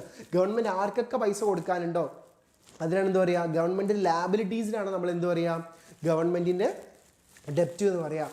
The term government deficit implies increase in ഡെപ്റ്റ് ഓഫ് ദ ഗവൺമെൻറ്. അപ്പോൾ ഗവൺമെൻറ് ഡെഫിസിറ്റ് എന്ന് വെച്ചാൽ ശരിക്കും എന്താണ്, ഗവൺമെൻറ്റിൻ്റെ ഡെഫിസിറ്റ് എന്ന് വെച്ചാൽ എന്താ ശരിക്കും, അത് ഇൻക്രീസ് ഇൻ ദ ഡെപ്റ്റ് ഓഫ് ഗവൺമെൻറ്. അതായത് ഗവൺമെൻറ് ശരിക്കും എന്താണ്, ഗവൺമെൻറ് ഡെഫിസിറ്റ് കൂടാന്നുള്ളതിന് അർത്ഥം എന്താ, ഗവൺമെൻറ്റിൻ്റെ ഡെപ്റ്റ് കൂടാന്നുള്ള മീനിങ് തന്നെയാണെന്നാണ് നമ്മൾ പറയുന്നത്. Government continues to borrow finance deficit, it leads to additional ഡെപ്റ്റ്. ഗവൺമെൻറ്റിൻ്റെ എക്സ്പെൻഡിച്ചർ കുറവും റവന്യൂ കൂടുതലും, ഗവൺമെൻറ്റിൻ്റെ എക്സ്പെൻഡിച്ചർ കൂടുതലും റവന്യൂ കുറവും. ഗവൺമെൻറ്റിൻ്റെ ചിലവ് കൂടുമ്പോൾ ഗവൺമെൻറ്റിൻ്റെ വരവ് കുറയുമ്പോൾ ഗവൺമെൻറ് എന്ത് ചെയ്യും, കടമെടുക്കാൻ തുടങ്ങും. കടം അതന്നെ, ഗവൺമെൻറ് കടമെടുക്കാൻ തുടങ്ങും. ഗവൺമെൻറ് ആരുടെ നിന്നൊക്കെ കടം വാങ്ങിക്കും. അപ്പോൾ നിങ്ങളൊരു കാര്യം മനസ്സിലാക്കുക, ഗവൺമെൻറ്റിൻ്റെ ഡെഫിസിറ്റ് കൂടുന്നതിനനുസരിച്ച് ഗവൺമെൻറ്റിൻ്റെ ഡെപ്റ്റും കൂടുന്നുണ്ട്. ഗവൺമെൻറ്റിൻ്റെ ഡെഫിസിറ്റ് കൂടുന്നതിനനുസരിച്ച് ഗവൺമെൻറ് എന്ത് ചെയ്യും, ഇത് മീറ്റ് ചെയ്യാൻ വേണ്ടിയിട്ട് ഗവൺമെൻറ്റിന് ടാക്സിൽ നിന്നും നോൺ ടാക്സിൽ നിന്നൊന്നും കിട്ടുന്നത് തികയുന്നില്ല. അതുകൊണ്ട് ഗവൺമെൻറ് എന്ത് ചെയ്യും, നാട്ടിലുള്ള കൊമേഴ്ഷ്യൽ ബാങ്കിൽ നിന്ന് കടമെടുക്കും, RBIൻ്റെ അടുത്ത് നിന്ന് കടം വാങ്ങിക്കും, ബാക്കി രാജ്യത്തിൻ്റെ അടുത്ത് നിന്ന് കടം വാങ്ങിക്കും, ഫിനാൻഷ്യൽ ഇൻസ്റ്റിറ്റ്യൂഷൻസിൻ്റെ കടം വാങ്ങിക്കും, ഒരുപാട് ആൾക്കാരുടെ അടുത്ത് നിന്ന് ഈ ഗവൺമെൻറ് കടം വാങ്ങിക്കും. ഡെഫിസിറ്റ് റിഡക്ഷൻ, എടാ ഈ പറയുന്ന ഡെഫിസിറ്റ് കുറയ്ക്കണമെങ്കിൽ ഗവൺമെൻറ് എന്തൊക്കെ ചെയ്യണമെന്ന്. When government's expenditure is more than revenue, it will lead to a fiscal deficit. To reduce deficit, government can use the following. ഇത് ചോദിച്ചു കേട്ടോ, ഗവൺമെൻറ്റിൻ്റെ ഡെഫിസിറ്റ് റെഡ്യൂസ് ചെയ്യാൻ വേണ്ടിയിട്ട്, ഗവൺമെൻറ് എന്തൊക്കെ ചെയ്യാൻ പറ്റുമെന്ന് നോക്കുക. റെഡ്യൂസിങ് ഗവൺമെൻറ് എക്സ്പെൻഡിച്ചർ, ആദ്യം ഗവൺമെൻറ് ചിലവ് കുറയ്ക്കുക. ഗവൺമെൻറ് ആദ്യം ഒന്ന് ചിലവ് കുറയ്ക്കുക. ഗവൺമെൻറ്റിന് ഒന്നും കിട്ടുന്നില്ലെങ്കിൽ ഗവൺമെൻറ് എന്ത് ചെയ്യും, അടുത്ത വട്ടം ഭരണം കിട്ടാൻ വേണ്ടിയിട്ട്, നമ്മുടെ നാട് രാഷ്ട്രീയ പാർട്ടിക്കാരല്ലേ, ആൾക്കാർക്ക് പെൻഷൻ കൊടുക്കുക, നോട്ട് ബുക്ക് കൊടുക്കുക, ഫോൺ കൊടുക്കുക, ലൈറ്റ് കൊടുക്കുക, ഫ്രീ ആയിട്ട് വാട്ടർ കൊടുക്കുക, ഇലക്ട്രിസിറ്റി കൊടുക്കുക, അങ്ങനെ എല്ലാം കൊടുത്തിട്ട് ഗവൺമെൻറ് കടത്തോട് തന്നെ. കേരള ഗവൺമെൻറ് കൊടുക്കത്തെ കടത്തിലാണ്. അടുത്തത് increasing in the revenue. Government എന്ത് ചെയ്യാം, tax revenue non tax revenue കൂട്ടുക. ഗവൺമെൻറ്റിൻ്റെ കയ്യിൽ പൈസ ഇല്ലാതാവുമ്പോൾ ഗവൺമെൻറ് എന്ത് ചെയ്യും, ചില സാധനങ്ങളുടെ ടാക്സ് കുത്തനെ കൂട്ടും. അല്ലെങ്കിൽ ഗവൺമെൻറ് എന്ത് ചെയ്യും, നോൺ ടാക്സ് റവന്യൂ മാർച്ച് മാസമൊക്കെ ആയിക്കഴിഞ്ഞാൽ എന്ത് ചെയ്യും, ചില ബൈക്കിൻ്റെ മുകളിൽ ഇതില്ല, കാറിൻ്റെ മുകളിൽ സ്ക്രാച്ച് ഉണ്ട്, മറ്റേ അതില്ല എന്നൊക്കെ പറഞ്ഞാൽ ഫുൾ എന്ത് ചെയ്യും, ഫൈന് പെനാൾട്ടി ഒക്കെ ഇട്ടിട്ട് എന്ത് ചെയ്യും, നമ്മളെ ഇടങ്ങാറാക്കും. അടുത്ത ഡിസ്ഇൻവെസ്റ്റ്മെൻറ്റ് ഓർ ബോറോയിങ് ലെസ്. നമ്മൾ എന്ത് ചെയ്യുക, ഡിസ്ഇൻവെസ്റ്റ്മെൻറ്റ് നടത്തുക. ഗവൺമെൻറ് പബ്ലിക് സെക്ടർ എൻ്റർപ്രൈസ് പ്രൈവറ്റിന് വെക്കുന്ന പ്രോസസ്സാണ് ഡിസ്ഇൻവെസ്റ്റ്മെൻറ്റ്. അത് ചെയ്യുക. ഗവൺമെൻറ്റിൻ്റെ നഷ്ടത്തിലോടുന്ന സ്ഥാപനങ്ങൾ എന്ത് ചെയ്യുക, പ്രൈവറ്റിന് കൊടുത്തിട്ട് ലാഭം ഉണ്ടാക്കാം, അങ്ങനെ കുറച്ച് പൈസ ഉണ്ടാക്കുക. അപ്പോൾ ഗവൺമെൻറ് ഡെഫിസിറ്റ് റെഡ്യൂസ് ചെയ്യാൻ ഈ 3 പ്രോസസ്സ് ചെയ്യുന്നത് ബെറ്റർ ആയിരിക്കും കേട്ടോ. ഓക്കെ, നമ്മുടെ ലാസ്റ്റ് ചാപ്റ്റർ മാക്രോ എക്കണോമിക്സിൻ്റെ എന്താണ്, മാക്രോ എക്കണോമിക്സിൻ്റെ 6th ചാപ്റ്റർ എന്താണ്, ഓപ്പൺ എക്കോണമി കേട്ടോ. എൻ്റെ ചാപ്റ്ററിൻ്റെ പേര് ഓപ്പൺ എക്കോണമി. സിമ്പിളാണ്, ഇപ്പം കഴിയുന്നു. വളരെ കുറച്ച് കാര്യങ്ങൾ മാത്രമേ പറയാനുള്ളൂ. ഓപ്പൺ ആക്കി ഞാൻ ഇത്തിരി വെള്ളം കുടിച്ചാട്ടെ, ഒരു സിപ്പ് വെള്ളം കുടിച്ചാട്ടെ. നമ്മളിപ്പം കഴിയും ഒരു 15 മിനിറ്റ് 10-15 മിനിറ്റ് അതിൻ്റെ ഉള്ളിൽ നമ്മൾ തീർക്കും കേട്ടോ. Okay, 15 minute.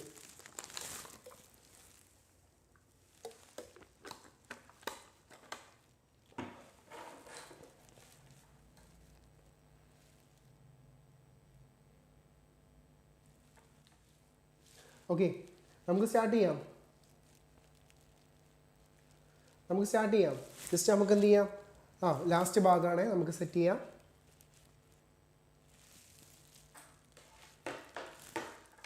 ഓക്കെ. എടാ നോക്കുക, എടാ ഇത് ഇൻ്റർനാഷണൽ എക്കണോമിക്സാണ്. ലാസ്റ്റ് കുറച്ച് ഇൻ്റർനാഷണൽ എക്കണോമിക്സിനെ കുറിച്ച് നമ്മൾ പറയുന്നുണ്ട് കേട്ടോ. കുറച്ച് ഇൻ്റർനാഷണൽ എക്കണോമിക്സിനെ കുറിച്ച് നമ്മൾ പറയുന്നുണ്ട്. നിങ്ങൾ നോക്കുക, ഓപ്പൺ എക്കോണമിയാണ്. ഒരു രാജ്യം വേറൊരു രാജ്യവുമായിട്ട് കണക്ട് ചെയ്യുന്നുണ്ടെങ്കിൽ, ഒരു രാജ്യം വേറൊരു രാജ്യമായിട്ട് കണക്ട് ചെയ്യുന്നുണ്ടെങ്കിൽ which is called open economy. ഒരു രാജ്യം വേറൊരു രാജ്യമായിട്ട് എക്സ്പോർട്ടോ ഇമ്പോർട്ടോ എന്തുണ്ടെങ്കിലും ഇതിന് നമ്മൾ എന്ത് പറയും? കഴിഞ്ഞ് സ്ട്രെയിൻ എടുക്കല്ല. എല്ലാവരും ടയേർഡാവില്ലേ? നിങ്ങൾക്കറിയില്ല, 7 മണി മുതൽ നമ്മൾ തുടങ്ങിയിട്ടില്ലേ? 8, 9, 10, 11, 12, 1 മണി, ഏകദേശം 6 മണിക്കൂർ കണ്ടിന്യൂസ്ലി നിർത്താതെ നമ്മൾ എടുത്തുകൊണ്ടിരിക്കുന്നത്. അതുണ്ട്, സ്വാഭാവികമാണ്, പ്രശ്നമൊന്നുമല്ല. Okay, it part of our duty. Okay, നിങ്ങളും ഒരു ടീച്ചർ ആവുകയാണെങ്കിൽ നിങ്ങളത് മനസ്സിലാക്കും. Okay, it's fact. അപ്പം നിങ്ങൾ നോക്കുക, ഓപ്പൺ എക്കോണമി എന്താണ്? Economic transaction with the rest of the world is called open economy. നിങ്ങൾ നോക്കുക, economic transaction with the rest of the world is called open economy. മനസ്സിലായില്ലേ? Economic transaction with the rest of the world is called open economy. ഒരു രാജ്യം വേറൊരു രാജ്യമായിട്ട് ബന്ധമുണ്ടെങ്കിൽ, അതായത് എക്സ്പോർട്ടും ഇമ്പോർട്ടൊക്കെ ഉണ്ടെങ്കിൽ, ഇന്ത്യയിലെ സാധനം ചൈനയിലേക്കും ചൈനയിലെ സാധനം ഇന്ത്യയിലേക്കും കൊണ്ടുവരികയാണെങ്കിൽ, അല്ലെങ്കിൽ ഇന്ത്യയിലുള്ള കമ്മോഡിറ്റീസ് ശ്രീലങ്കയിലേക്കും നേപ്പാളിലേക്കും UAE-യിലേക്കും എവിടേക്കും ആയിക്കോട്ടെ, അമേരിക്കയിലേക്ക് എവിടേക്കും ആയിക്കോട്ടെ, എക്സ്പോർട്ട് ഇമ്പോർട്ട് ഉണ്ടെങ്കിൽ, ഒരു രാജ്യം മറ്റൊരു രാജ്യമായിട്ട് എക്സ്പോർട്ട് ഇമ്പോർട്ട് പല രീതിയിലും ലിങ്ക് ചെയ്യുന്നുണ്ടെങ്കിൽ which is called open economy. ലോകത്തിലുള്ള നോർത്ത് കൊറിയ അത്ര ഓപ്പൺ അല്ല, എന്നാലും ഓപ്പൺ ആണ്.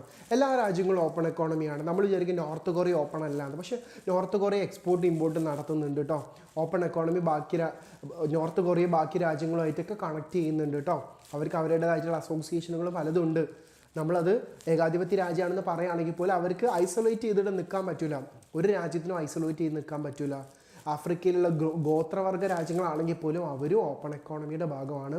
ലോകത്തിലുള്ള ഓൾമോസ്റ്റ് എല്ലാ എക്കോണമീസും it's a part of open economy.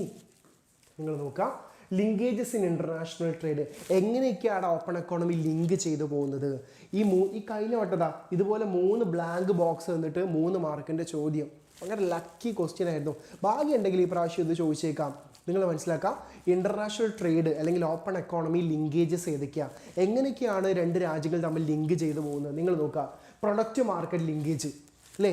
Product market linkage വെച്ച് എന്താ? ഒരു രാജ്യത്തുള്ള ഗുഡ്സ് വേറെ രാജ്യത്തേക്ക് ഫ്ലോ ചെയ്യുക അല്ലേ? എന്താണ്? ഗുഡ്സ് ആൻഡ് സർവീസസ് അല്ലേ? Goods and services. ഒരു സ്ഥലത്തുള്ള ഗുഡ്സ് മറ്റൊരു രാജ്യത്തേക്ക് എന്ത് ചെയ്യുക? ഇതൊക്കെ ഇന്ത്യയിലുള്ള നമ്മുടെ കോഴിക്കോട് കാലിക്കറ്റ് ഹലുവ എന്ത് ചെയ്യുക? UAE മാർക്കറ്റിൽ എത്തുന്നുണ്ട്. UAE കാരക്കയും അതുപോലെ അവിടെ പ്രീമിയം ചോക്ലേറ്റ്സ് ഒക്കെ ഇന്ത്യയിൽ എത്തുന്നത് ഇറ്റ്സ് എ പാർട്ട് ഓഫ് എന്താണ്? Product market linkage. നമ്മളെ ഗുഡ്സ് അവിടെയുള്ള ആൾക്കാർ യൂസ് ചെയ്യുന്നുണ്ടെങ്കിൽ, അവിടെ ആൾക്കാർ ഗുഡ്സ് നമ്മൾ യൂസ് ചെയ്യുന്നുണ്ടെങ്കിൽ വിച്ച് ഈസ് പാർട്ട് ഓഫ് എന്താണ്? Product market linkage. അടുത്ത എന്താ? Financial market linkage. Financial market linkage എന്താണ്? എടാ FDI, foreign direct investment, foreign institution investment, അല്ലെങ്കിൽ ഫോറിൻ എക്സ്ചേഞ്ച് റിസർവ്, ഇങ്ങനെ കാര്യങ്ങളൊക്കെയാണ് എന്ത് നമ്മൾ പറയുന്ന ഫിനാൻഷ്യൽ മാർക്കറ്റ് ലിങ്കേജ് എന്ന് പറയുന്നത് കേട്ടോ. Financial market linkage. Last one factor market linkage. Land, labour, capital ഇതിൻ്റെ കൊഴുക്കാണ് ഇത് ഫാക്ടർ മാർക്കറ്റ് ലിങ്കേജ്. സോ നമുക്ക് 3 ടൈപ്പ് ഓഫ് എന്തുണ്ട്? നമുക്ക് എന്തുണ്ട്? 3 ടൈപ്പ് ഓഫ് എന്തുണ്ട്? ഒരു മിനിറ്റ് കേട്ടോ.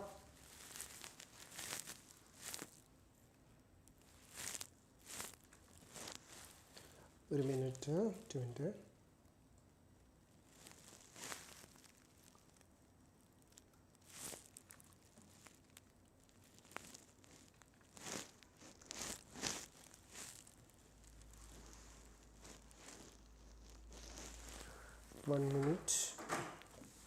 നമ്മളൊരു സാധനം ഇവിടെ സെറ്റ് ചെയ്തു. സ്ക്രീന് ഓഫാവും. നമ്മൾ റിമോട്ട്. ഒരു മിനിറ്റ് കേട്ടോ.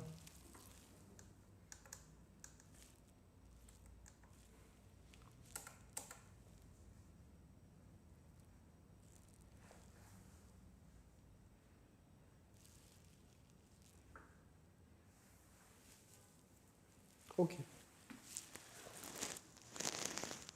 നിങ്ങൾ നോക്കുക, വേഗം നോക്കുക. ഇത് 3 linkages: product market linkage, factor market linkage, financial market linkage. അടുത്ത നിങ്ങൾ നോക്കുക, വിസിബിൾ ആൻഡ് ഇൻവിസിബിൾ ഐറ്റംസ്. നിങ്ങൾക്ക് അറിയുന്ന സാധനമാണ്. വിസിബിൾ ഐറ്റംസും ഇൻവിസിബിൾ ഐറ്റംസും നമ്മൾ എന്ത് ചെയ്യുന്നുണ്ട്? വിസിബിൾ ഐറ്റംസ് നമ്മൾ ഗുഡ്സ്, ഇൻവിസിബിൾ ഐറ്റംസ് നമ്മൾ സർവീസസ് എന്ന് പറയും കേട്ടോ. Goods such as food items, stationery items, cloth, textiles, machinery, raw materials, ഇതൊക്കെയാണ് visible items. Invisible items service, software, tourism, medical, ഇങ്ങനത്തെ കാര്യങ്ങളൊക്കെയാണ് എന്ത് ഇൻവിസിബിൾ ഐറ്റംസ്. ഇതെല്ലാവർക്കും കോമൺലി അറിയുന്ന ഒരു കാര്യമാണ് കേട്ടോ. അടുത്തത് ബാലൻസ് ഓഫ് പേയ്മെൻറ്റ് എന്താണ്? BOP. ചാപ്റ്ററിലെ നട്ടല് എന്ന് പറയുന്നത് BOP എന്താണെന്ന് ചോദിക്കുക. ഒന്നുമില്ലടാ, ഒരു രാജ്യത്തെ എക്സ്പോർട്ടും ഇമ്പോർട്ടും റെക്കോർഡ് ചെയ്യുന്ന ഒരു ബുക്ക്, നമ്മുടെ double entry book keeping system, ജേർണലൊക്കെ നമ്മൾ പഠിച്ചില്ലേ? അല്ല, double entry book keeping system ആയിട്ട് എന്ത് ചെയ്യുന്നുണ്ട്, നമ്മൾ ചെയ്യുന്ന പരിപാടിയാണ് എന്ത് ഈ പറഞ്ഞ സാധനം BOP. BOP എന്ന് വെച്ചാൽ എന്താ? Is A record of all payments or monetary transactions between A particular country and other nation during A specified time period.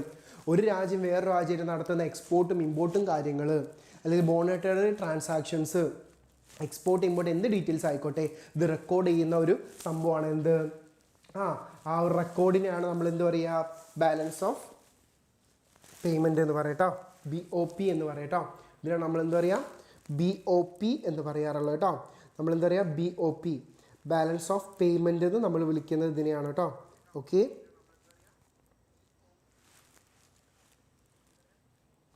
അപ്പോൾ നമ്മൾ നോക്കാം BOP. അപ്പോൾ BOP എന്ന് വെച്ചാൽ systematic record of all export and import.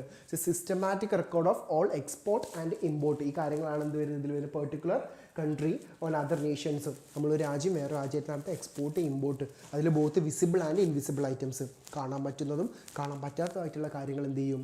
നമ്മളിവിടെ എന്ത് ചെയ്യും? റെക്കോർഡ് ചെയ്യപ്പെടും. നോക്കാം difference between BOP and BOT. Balance of ട്രേഡും ബാലൻസ് ഓഫ് പേയ്മെൻറ്റും തമ്മിലുള്ള വ്യത്യാസം. അവിടെ ബാലൻസ് ഓഫ് ട്രേഡ് എന്ന് വെച്ചാൽ ഓൺലി കൺസിഡർ വിസിബിൾ ഐറ്റംസ്, ചെറിയൊരു ഭാഗം മാത്രമാണ് BOT. BOP എന്താണ്? വലിയൊരു സംഭവമാണ് കേട്ടോ. നോട്ട് കിട്ടാനുള്ള വഴി എങ്ങനെയെങ്കിലും സെറ്റ് ചെയ്യാം കേട്ടോ, നമ്മളത് അയക്കാറുണ്ടല്ലോ, അങ്ങനെ തന്നെ ചെയ്യാൻ പറയാം കേട്ടോ. ഓക്കെ, BOT എന്ന് വെച്ചാൽ എന്താ? It includes only visible items. Visible ആയ കാര്യങ്ങൾ മാത്രമേ ഇവിടെ നമ്മൾ എടുക്കുകയുള്ളൂ, BOTയിൽ എടുക്കുകയുള്ളൂ കേട്ടോ. ഓക്കെ, BOTയിൽ നമ്മൾ എടുക്കുകയുള്ളൂ. ബാലൻസ് ഓഫ് പേയ്മെൻറ്റിൽ എന്താണ്? It includes both visible and invisible ഐറ്റംസും. വിസിബിൾ ഐറ്റംസും ഇൻവിസിബിൾ ഐറ്റംസും നമ്മൾ എടുക്കുന്ന എവിടെയാണ്? BOPയിലാണ്. അപ്പോൾ നിങ്ങൾ മനസ്സിലാക്കുക, BOP ആണ് വലുത്, BOP ആണ് വലുത് കേട്ടോ, BOP ആണ് വലുത്. അടുത്ത് part of current account of BOP. BOPയുടെ ഒരു പാർട്ട് മാത്രമാണ് ഇത് BOT. BOPയുടെ ഒരു പാർട്ട് മാത്രമാണ് ആര്? BOT എന്ന് പറയുന്നത്. ഇവിടെ നിന്നാണ് includes current account and capital account. BOPയിൽ നമുക്ക് എന്തുണ്ട്? കറണ്ട് അക്കൗണ്ടും ഉണ്ട്, ക്യാപിറ്റൽ അക്കൗണ്ടും ഉണ്ട്. BOPയിൽ നമുക്ക് എന്തുണ്ട്? കറണ്ട് അക്കൗണ്ടും ക്യാപിറ്റൽ അക്കൗണ്ടും ഉണ്ട്. ഇതെന്താണ്? ഒരു നാരോ കോൺസെപ്റ്റ് ആണ്, ഇതൊരു ബ്രോഡ് കോൺസെപ്റ്റ് ആണ്. ഇത് നാരോ കോൺസെപ്റ്റ് ആണ്, ഇതൊരു ബ്രോഡ് കോൺസെപ്റ്റ് ആണ്. നാരോ വെച്ചാൽ ചെറുത്, ഇത് വലിയൊരു കോൺസെപ്റ്റ് ആണ്. May be balanced or deficit or surplus. Balance of trade എന്ന് പറയുന്നത് എന്താവാം? അതെന്താവാം? ഇറ്റ് മേ ബി ബാലൻസ്ഡ് ആവാം, ഡെഫിസിറ്റ് ആവാം, സർപ്ലസ്, എന്ത് വേണമെങ്കിലും ആവാം. But BOP is always balanced. So BOP account എന്താണ്? ഓൾവേസ് ഇൻ ബാലൻസ് കേട്ടോ. ഓക്കെ, പിന്നെ നോട്ട് എങ്ങനെ കിട്ടും? ഞാൻ ശരിയാക്കാം. ഓക്കെ, ശരിയാക്കാം, നോട്ട് ശരിയാക്കാം, അത് നിങ്ങൾ പേടിക്കണ്ട, സെറ്റ് ചെയ്യാം. ഓക്കെ, നിങ്ങൾ നോക്കുക, ബാലൻസ് ഓഫ് പേയ്മെൻറ്റിൻ്റെ അക്കൗണ്ടുകളാണ്. ബാലൻസ് ഓഫ് പേയ്മെൻറ്റിൽ 4 അക്കൗണ്ടുകളുണ്ട്. Current account, capital account, official reserve account, errors and omission account. ഇങ്ങനെ 4 അക്കൗണ്ടുകളാണ് കേട്ടോ നമുക്ക് ഫണ്ടമെൻ്റലി ഉള്ളത്. അത് നിങ്ങളൊന്ന് മനസ്സിലാക്കുക കേട്ടോ. 4 അക്കൗണ്ട്സ് ആണ് നമുക്ക് ഫണ്ടമെൻ്റലി ഉള്ളത്. അപ്പോൾ നിങ്ങൾ നോക്കുക, കറണ്ട് അക്കൗണ്ടിൽ എന്താണ്? കറണ്ട് അക്കൗണ്ടിൽ it shows the transaction related to goods, service and other transfer payments. ഇവിടെ എന്താ പറയുന്നത്? It shows the transaction related goods, service and transfer payments. Current അക്കൗണ്ടിൽ transaction related to goods and service and it's ട്രാൻസ്ഫറും, അതുമായിട്ട് ബന്ധപ്പെട്ട ഗുഡ്സും സർവീസും ട്രാൻസ്ഫേഴ്സുമായിട്ട് ബന്ധപ്പെട്ട ചെറിയ ചെറിയ കാര്യങ്ങളാണ് എന്ത് ചെയ്യുന്നത്? ഇതിൽ റെക്കോർഡ് ചെയ്യപ്പെടുന്നത്. അതായത് ട്രാൻസ്ഫർ പേയ്മെൻറ്റ്സ് അല്ലെങ്കിൽ ഗുഡ്സും സർവീസും എക്സ്പോർട്ട് ചെയ്യുന്നതുമായി ബന്ധപ്പെട്ട ട്രാൻസ്ഫർ പേയ്മെൻറ്റുകളാണ് എന്ത് ചെയ്യുന്നത്? കറണ്ട് അക്കൗണ്ടിൽ ഉൾപ്പെടുത്തുന്നത്. കറണ്ട് അക്കൗണ്ടിൻ്റെ റെസീപ്റ്റ് കൂടുതലും പേയ്മെൻറ്റ്സ് കുറവാണെങ്കിൽ കറണ്ട് അക്കൗണ്ട് എന്തായിരിക്കും? സർപ്ലസ് ആയിരിക്കും. പക്ഷേ കറണ്ട് അക്കൗണ്ടിൻ്റെ പേയ്മെൻറ്റ്സ് കൂടുതലും റെസീപ്റ്റ്സ് കുറവാണെങ്കിൽ വിച്ച് ഈസ് കോൾഡ് ഡെഫിസിറ്റ്. രണ്ടും ഈക്വൽ ആണെങ്കിൽ ഇറ്റ് ഈസ് ബാലൻസ്ഡ് കേട്ടോ. അപ്പോൾ കറണ്ട് അക്കൗണ്ടിൽ എന്താണ്? കറണ്ട് അക്കൗണ്ടിൽ ഷോ ചെയ്യുന്നത് എന്താ? Transaction related to goods and services and transfer payments. ഗുഡ്സും സർവീസും ട്രാൻസ്ഫർ പേയ്മെൻറ്റും കാര്യങ്ങളാണ് ഇവിടെ ഡീൽ ചെയ്യുന്നത്, കറണ്ട് അക്കൗണ്ടിൽ ഡീൽ ചെയ്യുന്നത്. ക്യാപിറ്റൽ അക്കൗണ്ടിൽ എന്തൊക്കെയാ? Capital account transaction related to lending, borrowing and investment, FDI and FII എന്ന് പറയുന്ന സാധനങ്ങൾ. Record transactions of asset, money, share, bond, ഇങ്ങനത്തെ കാര്യങ്ങൾ. ഓക്കെ, FDI, FII എന്ന് പറയുന്ന ഈ കാര്യങ്ങളൊക്കെയാണ് എന്ത് ചെയ്യുക, ക്യാപിറ്റൽ അക്കൗണ്ട് നിങ്ങൾ അക്കൗണ്ടൻസിയിൽ പഠിക്കുന്ന ക്യാപിറ്റൽ അക്കൗണ്ടിൽ ഇൻക്ലൂഡ് ചെയ്യുന്ന കാര്യങ്ങളൊക്കെ തന്നെ എന്ത് ചെയ്യുക, ഇവിടെയും ഇൻക്ലൂഡ് ചെയ്യപ്പെടുന്നു. നെക്സ്റ്റ് വൺ എന്താണ്, ഫോർ ഒഫീഷ്യൽ റിസർവ് അക്കൗണ്ട്. അതിലെന്താണ്, it shows changes in official reserve, റിസർവുകൾ ഉണ്ടാകുന്ന ചേഞ്ച്, അതായത് ഫോറിൻ എക്സ്ചേഞ്ച് റിസർവുകൾ ഉണ്ടാകുന്ന ചേഞ്ച്. അതായത് നമുക്കറിയാം റിസർവ് കറൻസി, ഫോറിൻ എക്സ്ചേഞ്ച് കറൻസിയുമായിട്ട് ബന്ധപ്പെട്ട കാര്യങ്ങളൊക്കെയാണ് അവിടെ ഡീൽ ചെയ്യുക, ഒഫീഷ്യൽ റിസർവ് അക്കൗണ്ടിലൊക്കെ ഡീൽ ചെയ്യുന്നത്. Last one errors and omission account. It leads with errors and omissions of B O പിയിലെല്ലാം തെറ്റുകുറ്റങ്ങളും ചില ഇൻഫോർമേഷൻ ഫെയിലിയേഴ്സും പല കാര്യങ്ങളും എന്ത് ചെയ്യുക, ഈ അക്കൗണ്ടിലാണ് നമ്മൾ എന്ത് ചെയ്യുക, മെയിൻറ്റെയിൻ ചെയ്ത് കീപ്പ് ചെയ്യുക. അപ്പോൾ 4 അക്കൗണ്ട്സ് ഉണ്ട്, 4 അക്കൗണ്ട്സിനെ കുറിച്ചും കൃത്യമായിട്ട് എന്ത് ചെയ്യുക, മനസ്സിലാക്കുക. Okay, next foreign exchange market. എന്താണ് foreign exchange market? Foreign exchange the market for exchanging the currency of one nation to the currency of another nation. ഒരു രാജ്യത്തിലെ കറൻസി മറ്റു രാജ്യത്തിലെ കറൻസിയായിട്ട് കമ്പയർ ചെയ്യുന്നതിന് നമ്മൾ എന്ത് പറയും, ഫോറിൻ എക്സ്ചേഞ്ച് മാർക്കറ്റ്. അല്ലെങ്കിൽ അതൊരു സിറ്റുവേഷനാണ്, അതൊരു മാർക്കറ്റ് ആണെന്ന് എന്ത് ചെയ്യാം, ജസ്റ്റ് മനസ്സിലാക്കാം കേട്ടോ. ഓക്കെ ഓക്കെ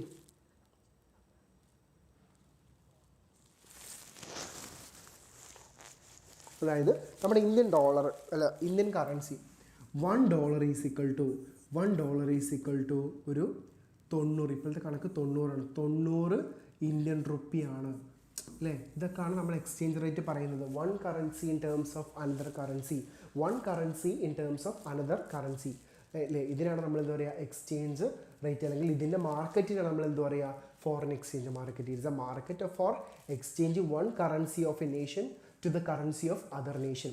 ഇനി എക്സ്ചേഞ്ച് റേറ്റ് എന്താണ്, the price of one currency in terms of another currency. ഇതിനാണ് നമ്മൾ എന്താ പറയുക, എക്സ്ചേഞ്ച് റേറ്റ്. $1 കൊടുത്ത് 90 ഇന്ത്യൻ രൂപ കിട്ടും, $1 കൊടുത്ത് 90 ഇന്ത്യൻ രൂപ കിട്ടും. ഇത് നമ്മൾ എക്സ്ചേഞ്ച് റേറ്റ് എന്ന് പറയും. The rate at which the currency of one nation can be exchanged for another.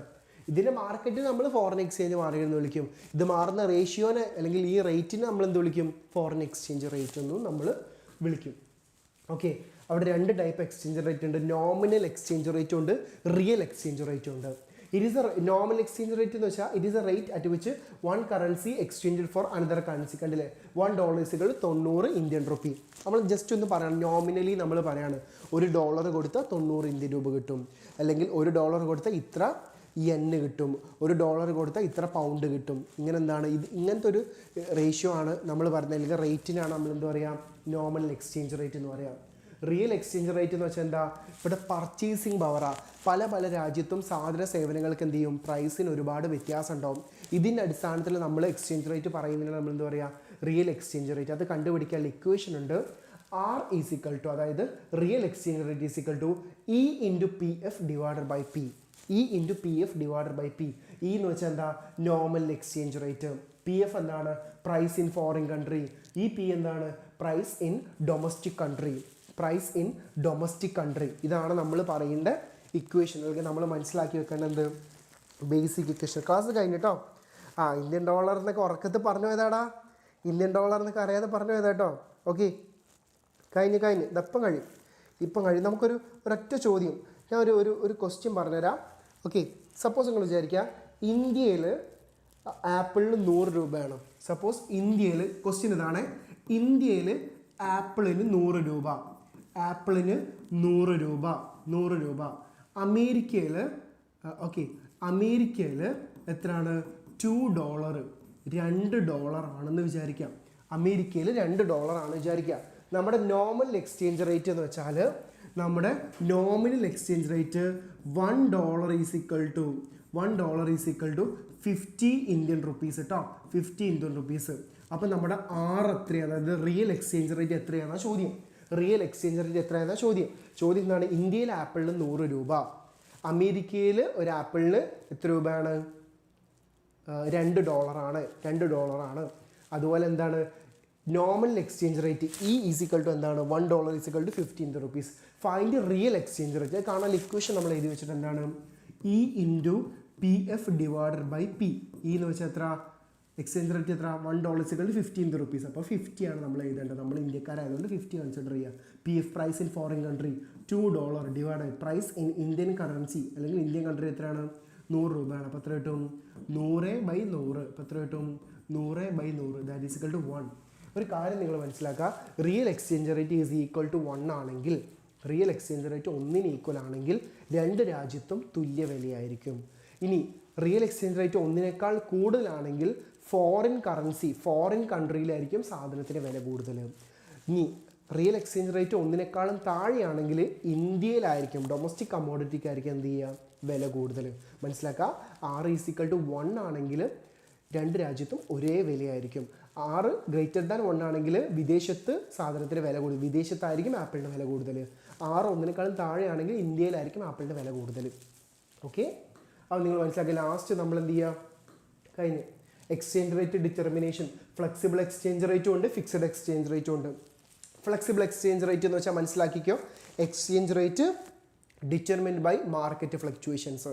Market ഡിമാൻഡും സപ്ലൈയും കാര്യങ്ങൾ തീരുമാനിക്കാനാണ് ഇത് ഏത് പറയുന്നത് ഫ്ലെക്സിബിൾ ആയിട്ട് ഡിമാൻഡും സപ്ലൈയും കാര്യങ്ങൾ തീരുമാനിച്ച് ഇക്വിലിബ്രിയത്തിലെത്തുന്നതാണ് ഇത് ഫ്ലെക്സിബിൾ എക്സ്ചേഞ്ച് റേറ്റ് എന്ന് പറയുന്നത്. നിങ്ങൾ നോക്കുക, ഫ്ലെക്സിബിൾ എക്സ്ചേഞ്ച് റേറ്റ് പറയട്ടെ. Flexible exchange rate system exchange rate determine by the market forces demand and supply. മാർക്കറ്റിൽ ഫോഴ്സസ് ഡിമാൻഡ് സപ്ലൈയും കാര്യങ്ങൾ തീരുമാനിക്കുന്നതാണ് ഇത് ഫ്ലെക്സിബിൾ എക്സ്ചേഞ്ച് റേറ്റ്. അതായത് depreciation and appreciation of currency. അതായത് ഓട്ടോമാറ്റിക്കലി സംഭവിക്കുക, ഓട്ടോമാറ്റിക് അഡ്ജസ്റ്റ്മെൻറ്റ്സ് ആണ്. അതായത് ആരും നിർബന്ധിച്ച് ചെയ്യുന്നല്ല, ഡിമാൻഡും സപ്ലൈയും കാര്യങ്ങൾ തീരുമാനിച്ചുകൊണ്ട് എക്കോണമിയിൽ എന്ത് ചെയ്യുക ഇക്വിലിബ്രിയത്തിലെത്തുക. ഈ കണ്ടീഷനാണ് എന്ത് flexible exchange rate, depreciation and appreciation of currency. ഇനി ഫിക്സഡ് എക്സ്ചേഞ്ച് റേറ്റ് ആണെങ്കിലോ, exchange rate is fixed by the ഗവൺമെൻറ്റോ വേരിയസ് അതോറിറ്റീസോ എന്ത് ചെയ്യുക എക്സ്ചേഞ്ച് റേറ്റ് ഇങ്ങനെ പിടിച്ചിടുക. ഇതിനാണ് എന്ത് പറയുക ഫിക്സഡ് എക്സ്ചേഞ്ച് റേറ്റ്. ഇതിനെ വിളിക്കുന്ന മറ്റൊരു പേരെന്താണ് pegged exchange rate. Fixed exchange rate is otherwise known as pegged exchange rate. ഇവിടെ എന്താണ് ഡീവാലുവേഷൻ ആൻഡ് റിവാലുവേഷൻ ഉണ്ട്. ഡീവാലുവേഷൻ റിവാലുവേഷൻ എന്ന് വെച്ചാൽ എന്താ, ഡെലിബറേറ്റ്ലി വാല്യൂ പൈസയുടെ വാല്യൂ കൂട്ടുക, പൈസയുടെ വാല്യൂ കുറയ്ക്കുക. ഡെലിബറേറ്റ്ലി വാല്യൂ കൂട്ടുക, വാല്യൂ കുറയ്ക്കുക. ഇതിനാണ് നമ്മൾ എന്ത് പറയുക devaluation and revaluation of currency. നിങ്ങൾക്ക് ഇതാണ് ഫ്ലെക്സിബിൾ എക്സ്ചേഞ്ച് റേറ്റിൻ്റെ ഡിമാൻഡ് സപ്ലൈ. ഇത് കാര്യങ്ങൾ തീരുമാനിച്ച് ഓട്ടോമാറ്റിക് അഡ്ജസ്റ്റ്മെൻറ്റ് നടത്തിയിട്ടാണ് എന്ത് ചെയ്യുന്നത് ഇക്വിലിബ്രിയം ആവുന്നത്. ജസ്റ്റ് നിങ്ങൾ എന്ത് ഒരു ഡിമാൻഡ് ഒരു സപ്ലൈയും വരയ്ക്കുക, ഇത്രയേ ഉള്ളൂ. ഇവിടെ എന്താണ് demand and supply of foreign currency. ഇവിടെ എന്താണ് ഇക്വിലിബ്രിയം എക്സ്ചേഞ്ച് റേറ്റ് ആണ് ഇവിടെ ഉണ്ടാവുക കേട്ടോ. അപ്പോൾ നിങ്ങൾ മനസ്സിലാക്കുക, ഡിമാൻഡും സപ്ലൈയും കാര്യങ്ങൾ തീരുമാനിച്ചുകൊണ്ട് വരുന്നതാണ് ഇത് flexible exchange rate. The last one the final. അതിന് മുമ്പ് factors affecting flexible exchange rate. Flexible exchange റേറ്റിനെ അഫക്റ്റ് ചെയ്യുന്നത് സ്പെക്കുലേഷൻ ആവാം, റേറ്റ് ഓഫ് ഇൻട്രസ്റ്റ് ആവാം, ഇൻകം ലെവൽ, എന്ത് ഫാക്ടേഴ്സ് വേണമെങ്കിലും എന്ത് ചെയ്യാം ഫ്ലെക്സിബിൾ എക്സ്ചേഞ്ച് റേറ്റിനെ എന്ത് ചെയ്യാം സ്വാധീനിക്കാം, സംഭവിക്കാം. Last one fixed exchange rate. കഴിഞ്ഞു കേട്ടോ, കഴിഞ്ഞ്. ഡൗട്ട് ചോദിച്ചോ? എൻ്റെ ഫ്രണ്ടിലുള്ള സ്ക്രീൻ ഓഫായി, അത് ഞാൻ ഫോണിലേക്കാണ് നോക്കുന്നത്. ഓക്കെ, കുറേ നേരം ഓൺ ആക്കിയിട്ടുണ്ട്. കഴിഞ്ഞു കേട്ടോ. ഇതാ കൃത്യം 1 മണിക്ക് നമ്മൾ കഴിയാണ്. ഓക്കെ, അവിടെ നിങ്ങൾ നോക്കുക, ഇവിടെ നിങ്ങൾ ജസ്റ്റ് നോക്കുക. ഇവിടെ എന്താണ്, ഇവിടെ AB ഉണ്ട്, ഇവിടെ AB, ഇവിടെ എന്താണ് CD. ഓക്കെ, ഇതാണ് നമ്മുടെ നമുക്ക് വേണ്ട എക്സ്ചേഞ്ച് റേറ്റ്. ഇതെന്താണ് E1, ഇതെന്താണ് E2. ഓക്കെ, അപ്പോൾ നിങ്ങൾ ജസ്റ്റ് ഒന്ന് നോക്കുക. നമ്മൾ എന്ത് ചെയ്യും, ഇവിടെ നിങ്ങൾ നോക്കുക, ഇതെന്താണ് ഫിക്സഡ് എക്സ്ചേഞ്ച് റേറ്റിൻ്റെ ഗ്രാഫാണ്. ഫിക്സഡ് എക്സ്ചേഞ്ച് റേറ്റ് എടാ നമ്മൾക്ക് വേണ്ടത് എന്താ, നമുക്ക് ഈ E* ഉണ്ടല്ലോ, ഈ E* മെയിൻറ്റെയിൻ ചെയ്ത് പോകണം. ഈ E* മെയിൻറ്റെയിൻ ചെയ്ത് പോലാണ് നമുക്ക് വേണ്ടത്. E* മെയിൻറ്റെയിൻ ചെയ്ത് പോലാണ് നമുക്ക് വേണ്ടത്. മനസ്സിലായല്ലേ? സോറി, E* അല്ല, E* എന്താണ് മാർക്കറ്റ് റേറ്റ് ഓഫ് ഇൻട്രസ്റ്റ്.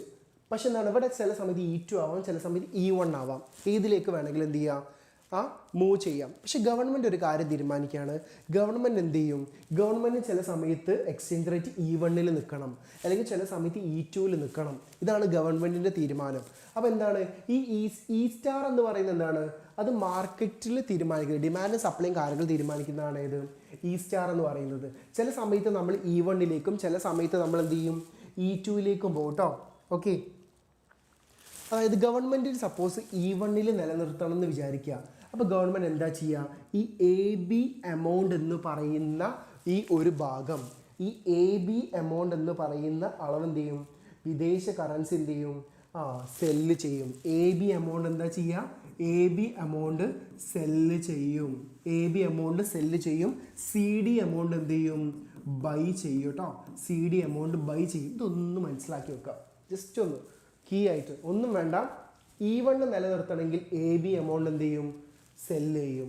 ഇനി E2 ആണ് നിലനിർത്തണമെങ്കിൽ CD എമൗണ്ട് എന്ത് ചെയ്യും ബൈ ചെയ്യുകയാണ് ചെയ്യുക. Market rate of interest E star ആണ്, പക്ഷെ ഗവൺമെൻറ്റിന് വേണ്ടത് E1 ആണെങ്കിൽ E1ലാണ് റേറ്റ് ഓഫ് ഇൻട്രസ്റ്റ് നിൽക്കേണ്ടതെങ്കിൽ എന്ത് ചെയ്യും? AB എമൗണ്ട് എന്ത് ചെയ്യും? സെല്ല് ചെയ്യും. ഇനി E2 എമൗണ്ടിൽ എക്സിസ്റ്റ് ചെയ്ത് നിൽക്കണം, ഒരിക്കലും ഇ സ്റ്റാറിലേക്ക് പോകരുത്. അപ്പോൾ E2 എമൗണ്ടിനെ മെയിൻറ്റെയിൻ ചെയ്യണമെങ്കിൽ CD എമൗണ്ട് എന്ത് ചെയ്യും? ബൈ ചെയ്യും ഗവൺമെൻറ്. ഇങ്ങനെ ഒരു തീരുമാനം എന്ത് ചെയ്യും? ഫിക്സഡ് വെച്ചാൽ എന്താ? നമ്മൾ ഫിക്സ് ആക്കാം. Market rate of interest E star ആണ്, പക്ഷെ ഗവൺമെൻറ്റിന് വേണ്ടത് E1 E2 ആണെങ്കിൽ അവരതനുസരിച്ച് എന്ത് ചെയ്യും? കറൻസി ഡീവാലുവേഷനോ റീവാലുവേഷനോ എന്ത് ചെയ്യും? അവർ നടത്തും എന്നാണ് നമ്മൾ ഇവിടെ എന്ത് ചെയ്യേണ്ടത്? മനസ്സിലാക്കേണ്ടത് കേട്ടോ.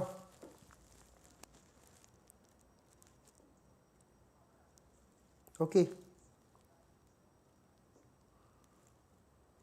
എടാ, അപ്പം നമ്മുടെ കാര്യങ്ങൾ കഴിഞ്ഞു കേട്ടോ. മനസ്സിലാക്കുക, ഇത് കഴിഞ്ഞു. ഓക്കെ, നിങ്ങളൊരു കാര്യം മനസ്സിലാക്കുക, ഫ്ലെക്സിബിൾ എക്സ്ചേഞ്ച് റേറ്റ് ഇതാണ് ഫ്ലെക്സിബിൾ എക്സ്ചേഞ്ച് റേറ്റ്. ഫ്ലെക്സിബിൾ എന്താ? ഡിമാൻഡും സപ്ലൈയും കാര്യം തീരുമാനിച്ച എക്സ്ചേഞ്ച് റേറ്റ്, ഇതാണ് ഫ്ലെക്സിബിൾ. ഫ്ലെക്സിബിൾ സിമ്പിളാണ്. ഫ്ലെക്സിബിൾ എന്ത് ചെയ്താണ്? ഇക്വിലിബ്രിയം. ഫ്ലെക്സിബിൾ ഇത്രയേ ഉള്ളൂ. ഫ്ലെക്സിബിൾ എക്സ്ചേഞ്ച് റേറ്റ് ഇത്രയും നമുക്ക് പറയാനുള്ളൂ. ഫിക്സഡ് എക്സ്ചേഞ്ച് റേറ്റ് പറയുന്ന സമയത്ത് ഇതാണ് ശരിക്കും ഈ പറയുന്നതാ, ഈ സാധനം ശരിക്കും ഇതാണ്. പക്ഷെ എന്താണ്, നമുക്ക് ഗവൺമെൻറ്റിന് വേണ്ടത് ഇപ്പം E1 എമൗണ്ട് ഓഫ് എന്താണ് എക്സ്ചേഞ്ച് റേറ്റ് ആണെങ്കിൽ ഈ റേറ്റിൽ നിന്നാൽ മതി എന്നാണ് ഗവൺമെൻറ് തീരുമാനമെങ്കിൽ AB എമൗണ്ട് എന്ത് ചെയ്യും? ഫോറിൻ കറൻസി എന്ത് ചെയ്യും? സെല്ല് ചെയ്യും. AB എമൗണ്ട് എന്ത് ചെയ്യും? ഫോറിൻ കറൻസി സെല്ല് ചെയ്യും. ഇനി ഗവൺമെൻറ്റിന് E2 നിൽക്കണം, ഇ സ്റ്റാറിലേക്ക് പോവരുത്. E2 നിൽക്കണമെങ്കിൽ എന്ത് ചെയ്യും? CD എമൗണ്ട് ഫോറിൻ കറൻസി എന്ത് ചെയ്യും? ബൈ ചെയ്യും. അത് ഗവൺമെൻറ് എന്ത് ചെയ്യും? ആസ് പെർ ദ സിറ്റുവേഷൻ അനുസരിച്ചാണ് എന്ത് ചെയ്യുന്നത്? ഗവൺമെൻറ് ചെയ്യുന്നത് കേട്ടോ. അപ്പോൾ നമ്മുടെ ചാപ്റ്റേഴ്സ് കഴിഞ്ഞ് നമ്മൾ കുറച്ച് ലെങ്ത് കൂടി പോയിട്ടുണ്ട്, കുറേ പോയിന്റ്സ് പറഞ്ഞിട്ടുണ്ട്, കുറേ കീ പോയിന്റ് നിങ്ങളോട് ഫ്ലെക്സിബിൾ എക്സ്ചേഞ്ച് റേറ്റ് ചോദിച്ചാലും ഫിക്സഡ് എക്സ്ചേഞ്ച് റേറ്റ് ചോദിച്ചാലും എന്ത് ചെയ്യുക? നിങ്ങൾ കാര്യങ്ങൾ മനസ്സിലാക്കി എഴുതുക. ഈ ചാപ്റ്ററിൽ BOP ആണ് മെയിൻ ആയിട്ടുള്ളത്. നമ്മൾ നേരത്തെ ഒരു പ്രോബ്ലം ചെയ്തിട്ടുണ്ട്, അത് നിങ്ങൾ മനസ്സിലാക്കുക. ആ ലിങ്കേജസ് ഇത്ര കാര്യങ്ങൾ ഇതിലുള്ളൂ. അപ്പോൾ നിങ്ങൾ എന്ത് ചെയ്യുക? കാര്യങ്ങളും പോയിന്റ്സും ഫാക്റ്റുകളും കൃത്യമായിട്ട് പഠിക്കുക. ഒരുപാട് ചാപ്റ്റേഴ്സ് ഉണ്ട്, ഒരുപാട് പ്രോബ്ലംസ് ഉണ്ട്. നാഷണൽ ഇൻകം ഒന്നും ഒരിക്കലും നിങ്ങൾ സ്കിപ്പ് ചെയ്യരുത്, കൃത്യമായിട്ട് പഠിക്കുക കേട്ടോ. അപ്പോൾ എല്ലാവർക്കും ഗുഡ് നൈറ്റ് കേട്ടോ. എല്ലാവർക്കും ഗുഡ് നൈറ്റ്. എല്ലാവരും എന്ത് ചെയ്യാം? നന്നായിട്ട് ഇതാക്കി. ഞാൻ എൻ്റെ മുന്നിലുള്ള സ്ക്രീൻ ഓഫായി, ഞാൻ ഫോണിലാണ് നോക്കുന്നത്. മുന്നിലുള്ള സ്ക്രീൻ ഓഫായിട്ടോ. കറക്റ്റ് 1 മണിക്ക് നിർത്തിയില്ലേ? കറക്റ്റ് 1 മണിക്ക് നമ്മൾ തീർത്തിട്ടുണ്ട്. ഓക്കെ, അപ്പോൾ എല്ലാവർക്കും ഗുഡ് നൈറ്റ്. Take care. നന്നായിട്ട് പഠിക്കുക, നന്നായിട്ട് എഴുതുക. നിങ്ങൾ കൃത്യമായിട്ട് പഠിക്കുക. മോഡൽ എക്സാമിനും പബ്ലിക് എക്സാമിനും നമ്മൾ എന്ത് ചെയ്യണം? അടിപൊളിയാക്കണം, സെറ്റാക്കണം. എനിക്ക് നന്നായിട്ട് ഉറക്കം വരുന്നുണ്ട്. ദ ഫാക്ട് ഈസ് ഉറക്കം വരുന്നുണ്ട്. കാരണം എന്താ? 3 hours ക്ലാസ് എടുത്ത്, പക്ഷേ നിങ്ങൾക്ക് വേണ്ടിയിട്ട് നമ്മളിവിടെ നിൽക്കുന്നത്. നിങ്ങൾ അതിന് ഗൗരവത്തോട് കൂടിയിട്ട് എന്ത് ചെയ്യാം? പല കാര്യങ്ങളും നിങ്ങൾ എന്ത് ചെയ്യുക? മനസ്സിലാക്കുക, ചെയ്യുക. പ്രോബ്ലംസ് കീ പോയിന്റുകൾ തന്നെയാണ് നമ്മൾ പറഞ്ഞിട്ടുള്ളത്. വാരി വലിച്ച് പറഞ്ഞിട്ടൊന്നും കാര്യമില്ല. വേണ്ട പോയിന്റുകൾ മാത്രമാണ് നമ്മൾ ഡീകോഡ് ചെയ്ത് തന്നിട്ടുള്ളത്. അത് നിങ്ങൾ കൃത്യമായിട്ട് പഠിക്കുക, മനസ്സിലാക്കാം. മൈക്രോ ആണെങ്കിലും മാക്രോ ആണെങ്കിലും എല്ലാ കാര്യങ്ങളും നമ്മൾ കംപ്ലീറ്റ്ലി പറഞ്ഞിട്ടുണ്ട്. അപ്പോൾ നിങ്ങൾ അതനുസരിച്ച് സെറ്റ് ചെയ്യുക. എല്ലാവർക്കും ഗുഡ് നൈറ്റ് കേട്ടോ. Okay, take care. Bye bye. ശരി കേട്ടോ.